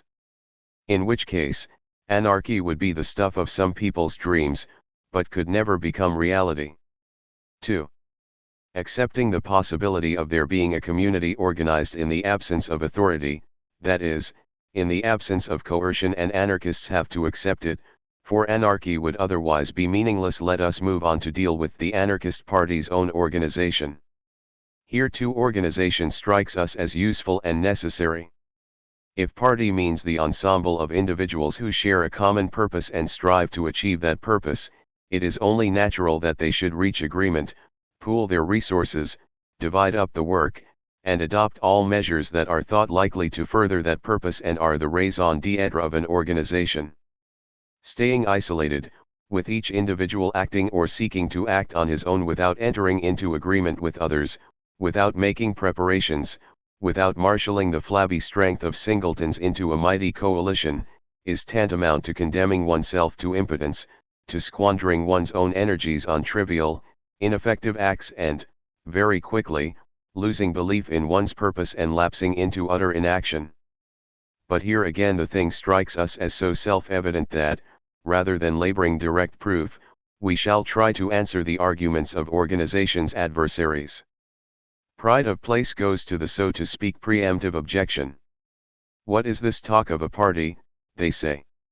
We're no party, we have no program. A paradox that is meant to indicate that ideas move on and are forever changing, and that they refuse to accept any fixed program that might be fine for today but that will assuredly be obsolete tomorrow. That would be perfectly fair if we were talking about academics questing after truth without a care for the practical applications. A mathematician, a chemist, a psychologist, or a sociologist can claim not to have a program or to have none beyond the search for truth. They are out to discover, not to do something. But anarchy and socialism are not sciences, they are purposes, projects that anarchists and socialists mean to implement and that therefore have to be formulated as specific programs. The science and art of construction advance day by day, but an engineer wishing to build or indeed merely to demolish something, has to draw up his plans, assemble his equipment and operate as if science and art had ground to a halt at the point at which he found them when he embarked upon his task.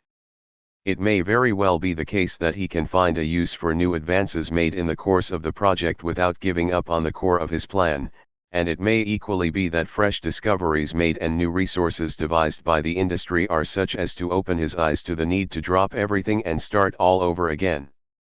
But in starting over again, he will need to draw up a new plan based on what he knows and possesses at that point, and he is not going to be able to devise and set about implementing some amorphous construction, with tools not to hand, just because, sometime in the future, science might just come up with better forms and industry supply better tools. By anarchist party we mean the ensemble of those who are out to help make anarchy a reality and who therefore need to set themselves a target to achieve and a path to follow, and we happily leave the lovers of absolute truth and unrelenting progress to their transcendental musings, never subjecting their notions to the test of action. They finish up doing nothing and discovering less.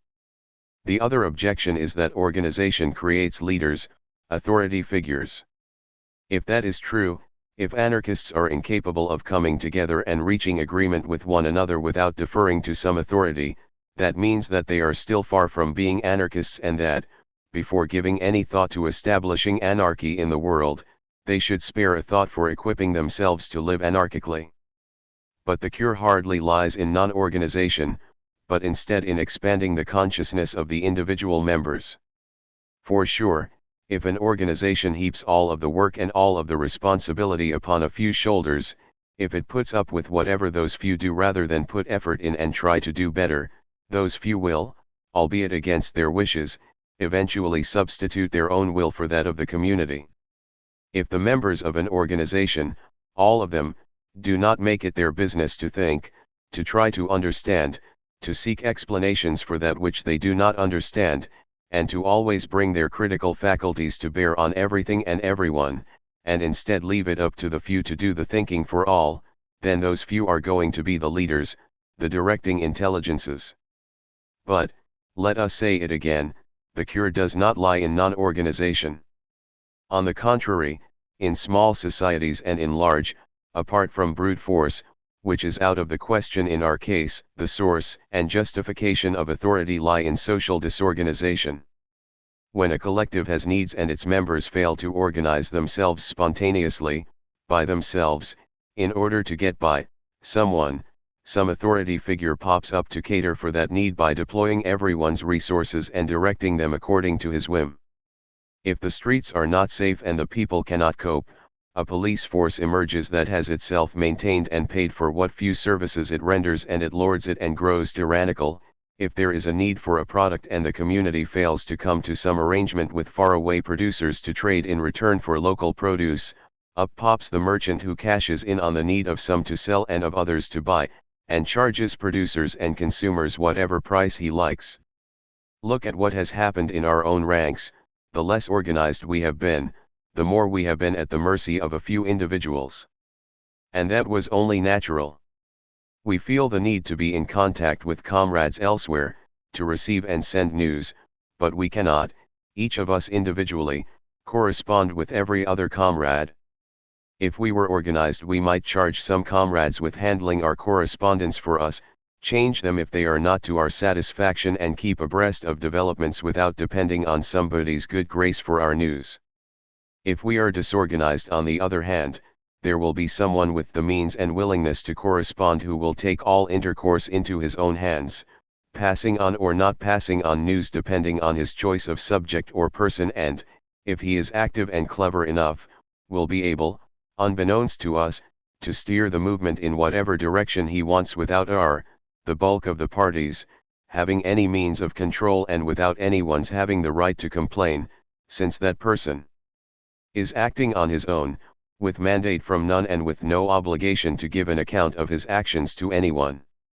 We feel the need to have a newspaper. If we are organized, we can raise the funds for its launch and get it going, put a few comrades in charge of running it and monitor its direction.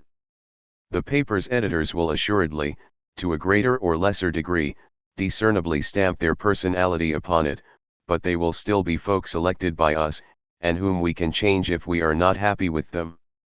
If, on the other hand, we are disorganized, someone with enough get up and go will launch the paper on his own accord.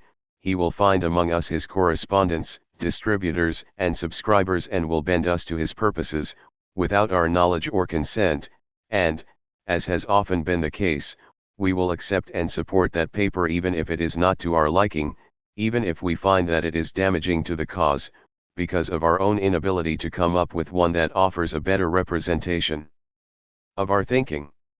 So, far from conjuring up authority, organization represents the only cure for it, and the only means whereby each of us can get used to taking an active and thoughtful part in our collective endeavor and stop being passive tools in the hands of leaders.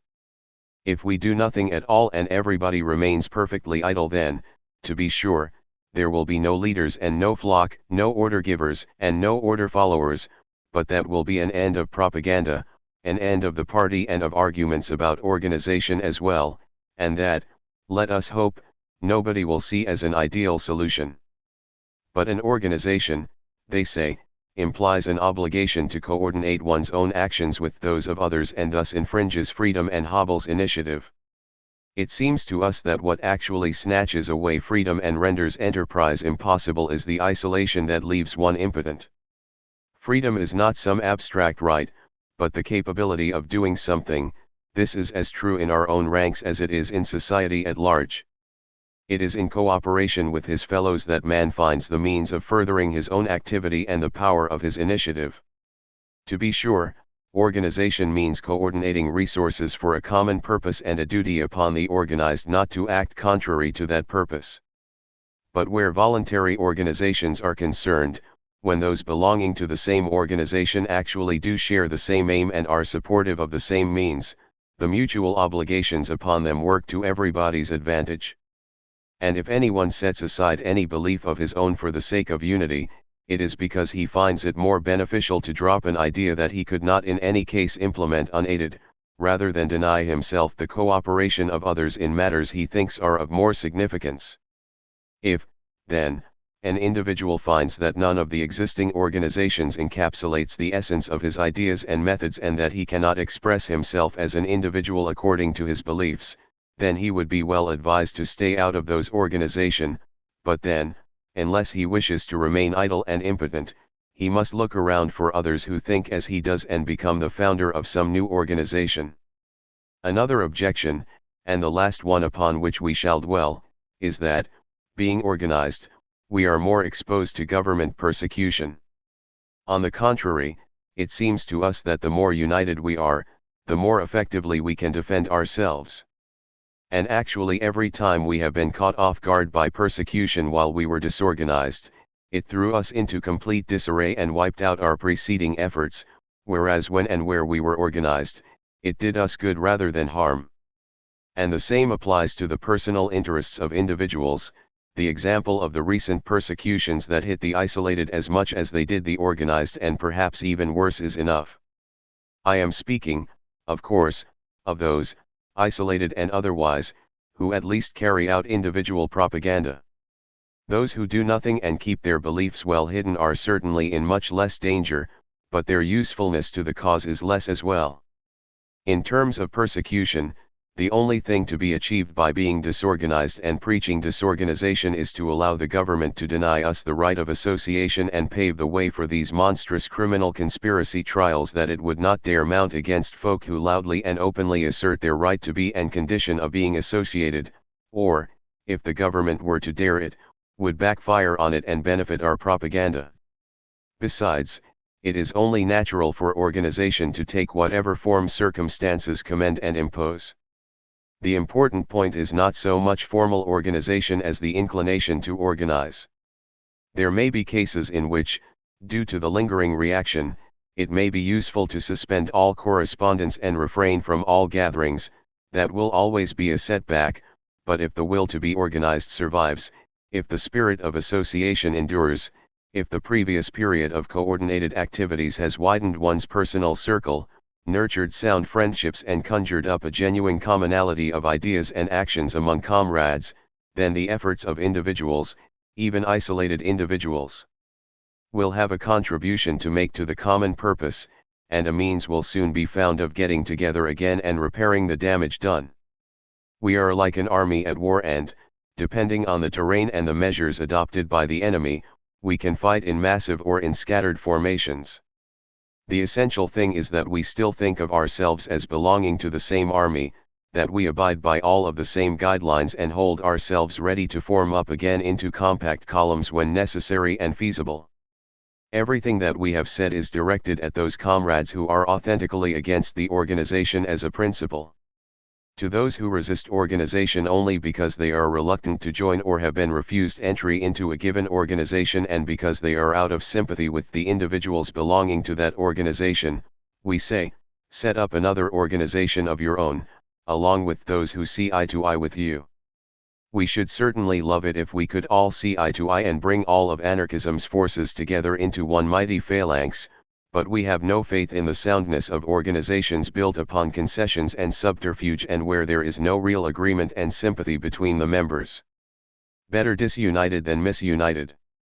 But let us see to it that everyone bands together with his friends and that there are none who are isolated and no efforts going to waste.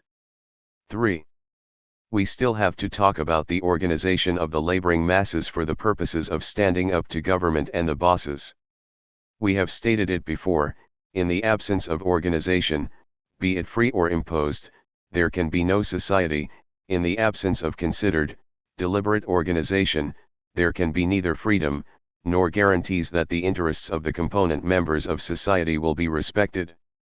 And anyone that fails to organize, fails to seek out the cooperation of others and volunteer his own cooperation on a reciprocal basis of fellowship, inescapably places himself in a condition of inferiority and plays the part of a thoughtless cog in the machinery of society that others operate according to their whims and to their own advantage. The workers are exploited and oppressed because, being disorganized in everything having to do with safeguarding of their own interests, they are compelled by hunger or brute force to comply with the wishes of the rulers for whose benefit society is presently being run and must themselves supply the force, soldiers and capital, that helps hold them in subjection. Nor will they ever be able to emancipate themselves until such time as they look to unity for the moral, economic, and physical might needed to defeat the organized might of the oppressors. There have been some anarchists, and a few of them are still around, who, while conceding the need for organization in the society of the future and the need to get organized today for propaganda and action purposes, are hostile to all organizations that do not have anarchy as their immediate objective and that do not espouse anarchist methods. And some of them have remained apart from all workers' organizations designed to stand up to and improve conditions in the current state of affairs, or have meddled in them with the express intention of disorganizing them, while others have conceded that membership of existing resistance societies may be legitimate, but have looked upon attempts to organize new ones as bordering upon defection. To those comrades it looked as if all of the forces marshaled for a less than radically revolutionary purpose were forces siphoned away from the revolution. Our view, by contrast, is that their approach would doom the anarchist movement to perpetual sterility, and experience has already vindicated us only too well. Before one can carry out propaganda, one has to be in people's midst, and it is in the workers' associations that the working man encounters his fellows and especially those most inclined to understand and embrace our ideas. But even if it were feasible to carry out as much propaganda as one might like outside of the associations, this would not have any discernible impact on the laboring masses. Aside from a tiny number of individuals who are better educated and better equipped for abstract thinking and theoretical fervor, the working man cannot arrive at anarchy in one fell swoop. For him to become a bona fide anarchist rather than an anarchist in name only, he needs to start to be sensible of the fellowship that binds him to his comrades, to learn to cooperate with others in the defense of shared interests and, battling the bosses and the boss-supporting government, to appreciate that bosses and governments are useless parasites and that the workers could run the apparatus of society on their own. And, having understood that, he is an anarchist even though he may not use the title. Besides, the fostering of all manner of popular organizations is the logical consequence of our fundamental ideas and should therefore be part and parcel of our program. An authoritarian party out to take power, so as to impose its own ideas has an interest in the people remaining a formless mass incapable of doing for itself and therefore easily dominated. And, therefore, logically, it should want organization only to the extent and of the sort that suits its coming to power electoral organization, if it looks to get there by lawful means, or military organization if, instead, it relies upon violent action. But we anarchists are not out to emancipate the people, we want to see the people emancipate themselves. We do not believe in blessings from on high, imposed by force. We want to see a new social order emerge from within the people, and we want it to match the degree of development reached by men and for it to be able progress as men themselves make progress. So what matters to us is that every interest and every opinion encounters, in conscious organization, some scope for asserting itself and bringing its influence to bear upon collective life, in keeping with its importance. We have made it our task to combat the existing organization of society and clear away the obstacles hampering the advent of a new society wherein everyone is assured of freedom and well-being. To which end we have come together as a party and are out to become as many and as mighty as we possibly can. But if there was nothing organized other than our party, if the workers were to be left isolated like so many units, indifferent to one another and linked only by the common bonds, if, besides being organized as a party, we were not organized alongside the workers in our capacities as workers ourselves, we would not be in a position to bring anything off, or, at best, would only be able to impose ourselves, in which case we would not have the triumph of anarchy, but our triumph. We might then very well call ourselves anarchists, but in actual fact we would be mere governors and as incapable of doing good as any other governor is. Revolution is often spoken of, the belief being that the word represents the ironing out of every difficulty. But what should this revolution that we long for be, and what could it be? Established authorities toppled and property rights pronounced dead. Fine.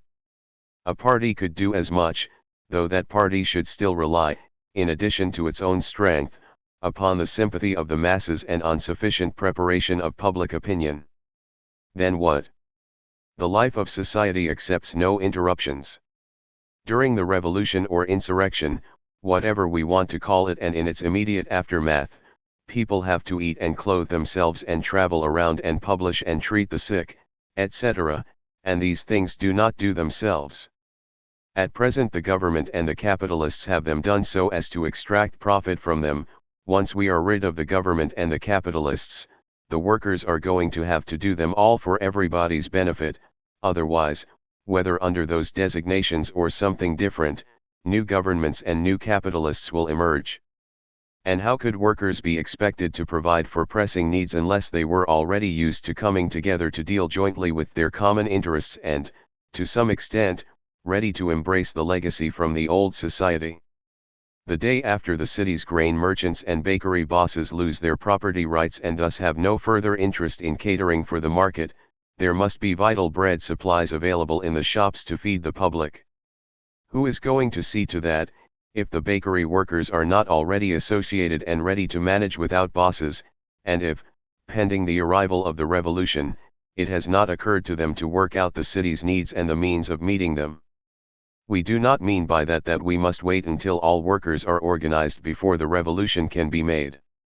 That would be impossible, given the proletariat's circumstances, and, luckily, there is no need. But at the least there must be some nuclei around which the masses can rally once freed of the burden oppressing them.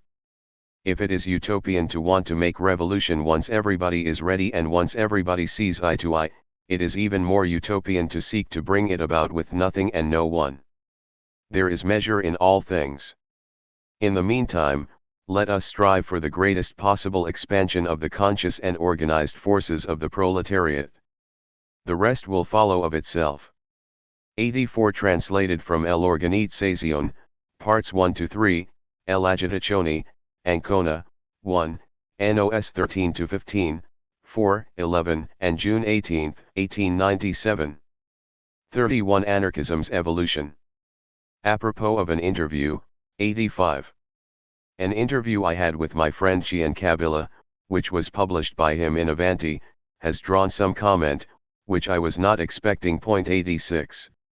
Not having been able to get my hands on the edition of Avanti, in which the interview was published, since it has been impounded, how my words were reported I cannot tell, but the esteem in which I hold Ciancabilla gives me every confidence that he has not at all misrepresented my thinking. How comes it that commentators have drawn inferences from it, which I, as the principal concerned, emphatically reject? I am not talking about the correspondent from Il Resto del Carlino who finds that my thinking comes very close to that of the legalitarian socialists. He is a bourgeois journalist and therefore cannot place much store by the distinctions between socialists, and may well have no grasp of them. We socialists of every persuasion all want to end the bourgeoisie's domination, and naturally we are all the same as far as the bourgeois are concerned. The same way as atheists, Protestants, Jews, and anybody else who contests the Pope's authority are all the same as far as Catholic priests are concerned.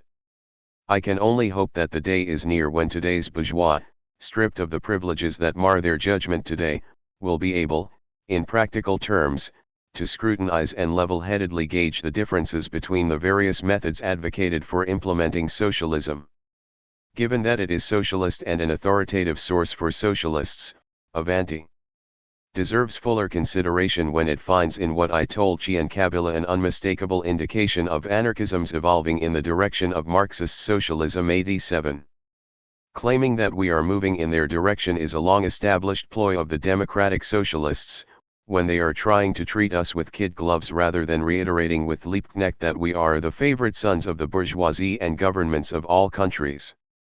For instance, I remember that a few years ago, the lawyer Balducci from Forlì, seizing on the occasion of the publication of a private letter of mine by a friend, in which I advocated organization of the toiling masses, wrote that I had watered down my wine and congratulated me on this, as if this was new ground for me, although, ever since 1871, I have not exactly been one of the lesser-known advocates of the International in Italy and was out of the country precisely on account of my having been convicted of membership in the International. Let us be clear, in my estimation there is nothing that is anything but honorable about evolving, provided that that evolution is the fruit of genuine conviction. The fact is that, on account of the corruption of politicers and the huge influence that self-seeking and class interests wield over politics, that which in a scientist would be deemed a sign of cretinous pig-headedness, never having shifted in one's opinions, is widely regarded as a point of honor. But I have too much moral courage not to articulate my changes of mind, because of deference to some pointless, ridiculous reputation for immutability, even if these changes, as is alleged in this instance, set me at odds with my friends and with myself. And I have too much pride to be stopped for a single moment longer by the notion that others might think that I was motivated by cowardice or playing the odds. The shift in opinion, however, has to have actually occurred, and it needs to have been as claimed. Now anarchists certainly have evolved, and I along with them, and the likelihood is that they will carry on evolving as long as they remain a living party capable of harnessing the lessons of science and experience, and adapting to the variables in life.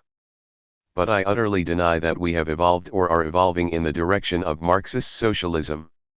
And I believe, rather, that one of the most remarkable and most widespread features of our evolution is that we have rid ourselves of Marxist prejudices, which, at the beginning of our movement, we embraced too lightly and have been the source of our gravest mistakes.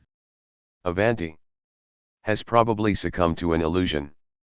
If it really believes what it has said time and time again about anarchism, that anarchism is the very opposite of socialism, and if it carries on sitting in judgment of us on the basis of the misrepresentations and calumnies with which the German Marxists, aping the example set by Marx in his dealings with Bakunin, disgraced themselves, then the fact is that, every time it may deign to read something we have written or listen to one of our speeches, it will be pleasantly surprised to discover an evolution in anarchism pointing in the direction of socialism, which it seems is almost synonymous with Marxism as far as Avanti is concerned. But anyone with even a superficial grasp of our ideas and history knows that, since its inception, anarchism has been merely the outworking and integration of the socialist idea, and thus could not and cannot evolve towards socialism, which is to say towards itself. The very mistakes, harebrained schemes, crimes ventilated and committed by anarchists are proof of anarchism's substantially socialist nature, just as an organism's pathology assists a better understanding of its physiological features and functions. What was there in what I said to Giancabilla that could justify Avanti's conclusion? We certainly have many ideas that we hold in common with democratic socialists, and, above all, we share a sentiment that prompts and incites us to fight for the advent of a society of free equals, albeit that we are of a mind that the logic of their preferred system leads to the negation of freedom and equality. As the essential cornerstone of our program we have the abolition of private property and the organization of production for the benefit of all, and achieved through the cooperation of all, which is, or ought to be, the cornerstone of any sort of socialism. And by our reckoning, given that the workers are the main casualties of the existing society and those with the most direct interest in its changing, and given that the matter is to establish a society in which all are workers, the new revolution simply has to be, chiefly, the handiwork of the organized working class, conscious of the irreconcilable antagonism between its interests and those of the bourgeois class, the formulation, propagation, and conversion of that notion into the driving force behind all modern socialism being Marx's greatest achievement. But Avanti would be hard-pressed to talk about evolution in all of this, since we are talking here about purposes and convictions that are part and parcel of anarchism, and anarchists have always peddled them and were doing so many years before there were ever Marxists in Italy. So in order to find out if we actually have evolved in the direction of democratic socialism, which Avanti very questionably terms Marxist socialism, we would need to investigate the differences that divide, and have always divided us from the democratic socialists. We need not enter into a discussion of Marx's economic and historical theories, which appear to me, albeit that I am scarcely qualified to say, partly wrong and partly to consist simply of the articulation in abstruse language of truths, made to ring strange and esoteric, that are clear, plain, and commonplace, if a more common parlance is used. The democratic socialists have long since stopped paying them any heed in their practical program and, unless I am mistaken, are also about to drop them from their science too. What matters to us, as party men, is what parties do and mean to do rather than the theoretical notions by which they have been inspired or with which they seek, after the event, to explain away and justify their actions. Right now, therefore, we are at odds with and in a fight with the democratic socialists because they are out to change the present society by means of laws and by carrying over into the future society the government, the state that they claim will become the organ of everybody's interests. Whereas we want society to be changed through the people's own efforts and we want the complete destruction of the machinery of state, which, we say, will always be an agency of oppression and exploitation and will tend, by its very nature, to establish a society founded on privilege and class warfare. We may be right, we may be wrong, but where is the suggestion, seen by Avanti, that we are flirting with its authoritarian conception of socialism? Avanti's party being an authoritarian party, it logically has its sights set on capturing public office. Have we perhaps stopped directing our efforts into the purpose of rendering public office, which is to say, government, redundant and doing away with it? Or have we maybe begun putting our faith in this nonsense about taking possession of the government, the better to dismantle it, that a number of unduly naive, or unduly crafty socialists prattle about? Quite the opposite. No one delving deeply into a study of anarchism will have any difficulty understanding that in the movement's early days there was a strong residue of Jacobinism and authoritarianism within us, a residue that I will not make so bold as to say we have destroyed utterly, but which has definitely been and still is on the wane. Once upon a time, it was a commonly held view in our ranks that the revolution had to be authoritarian as a matter of necessity, and there was more than one of us caught in the curious contradiction of wanting to see anarchy achieved by force. Whereas, these days, the general belief among anarchists is that anarchy cannot be delivered by authority, but must arise from ongoing struggle against all and any imposition, whether in slowly evolving times or in tempestuously revolutionary periods, and that our purpose should be to see to it that the revolution itself is, right from the very outset, the implementation of anarchist ideas and methods. The Avanti's party is a parliamentary party, both in terms of its aims for the future and its present tactics, whereas we are against parliamentarism both as a form of recast society and as a current method of struggle, so much so that we regard anarchist socialism and anti-parliamentary socialism as synonymous, or thereabouts. Has Avanti perhaps spotted some lessening of the aversion to parliamentarism that has always been a distinguishing feature of our party? Have we, perhaps, stopped committing a sizable part of our efforts to ridding workers' minds of the newborn belief in parliaments and parliamentary means that the democratic socialists are out to plant there? Has abstentionism maybe been dropped as the almost material badge by which we recognize our comrades? Quite the opposite.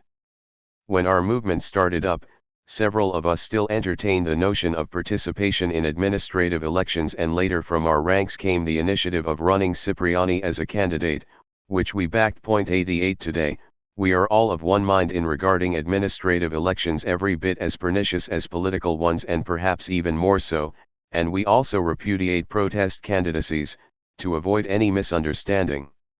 So where is the evolution in the direction of Marxist socialism? In keeping with my belief that a party of the future such as ours must bring an ongoing and stringent critique to bear on itself and should not be afraid to confess its errors and sins in public, I told Ciancabilla about some of the factors that reduced the anarchist party to such a state of isolation and disintegration as to render it unable to offer any resistance to Crispy's reaction and to inspire any stirring of sympathy in the public. 89. I told him how the youthful illusion, which we inherited from Mazzinianism, of imminent revolution achievable through the efforts of the few without due preparation in the masses, had left us alienated from any long and patient work to prepare and organize the people. I told him how, in the belief that no improvement could be extracted in the absence of prior radical transformation of the entire politico-social order, and imbued with that old prejudice that the revolution becomes easier the more wretched the people are, we gazed with indifference, if not hostility, upon strikes and kindred worker struggles, and looked to the organization of the working class almost exclusively for recruits for the armed insurrection which, on the one hand, left us open to unnecessary persecutions that were forever interrupting and unraveling our efforts, which thus never had long to mature and were always stalled in the launch stages, and, on the other, eventually alienated from us the most forward-looking workers who, having managed through digging in their heels to extract a few improvements from the bosses, looked upon the results they achieved as a refutation of what we went preaching. And I told him how these days we look to the labor movement for the basis of our strength and an assurance that the coming revolution may well prove to be socialist and anarchist, and how we rejoice at any improvement the workers manage to win, in that it boosts the working class's consciousness of its strength, triggering further demands and fresh claims, and brings us closer to the crunch point where the bourgeois have nothing left to give unless they renounce their privileges and where violent conflict becomes inevitable. All of this and much more that I could have told him certainly signals an evolution in our thinking and practice, but, far from representing some evolution in the direction of Marxism, it is the result of our jettisoning what little Marxism we had embraced. Indeed, was our old tactic not, perhaps, the logical outcome of the strict and unilateral interpretation of the law of wages devised by the Marxist school of thought? 90 Was it not a mirror image of the influence of Marx's economic fatalism? And isn't the authoritarian spirit, which still lingered within us, the spirit by which Marxists are prompted and which lingers, unaltered, through all their own, not always forward-looking, evolutions? No, allow me to dispel Avanti's illusions. We are not about to turn into Marxists. Rather we look forward to Marxists, refreshed through contact with the spirit of the people, going to turn, if not into anarchists, then at least into liberals, in the good sense of the term.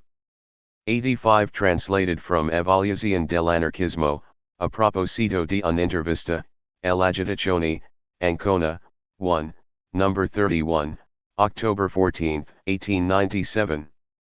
86 The interview appeared in the Avanti of October 3, 1897, under the title L'evaluazione dell'anarchismo, un'intervista con Errico Malatesta. The interviewer, Giuseppe Ciancabilla, was at the time a socialist, but shortly thereafter he went over to the anarchist camp, embracing anti-organizationist ideas. He later emigrated to the United States. When Malatesta, in 1899,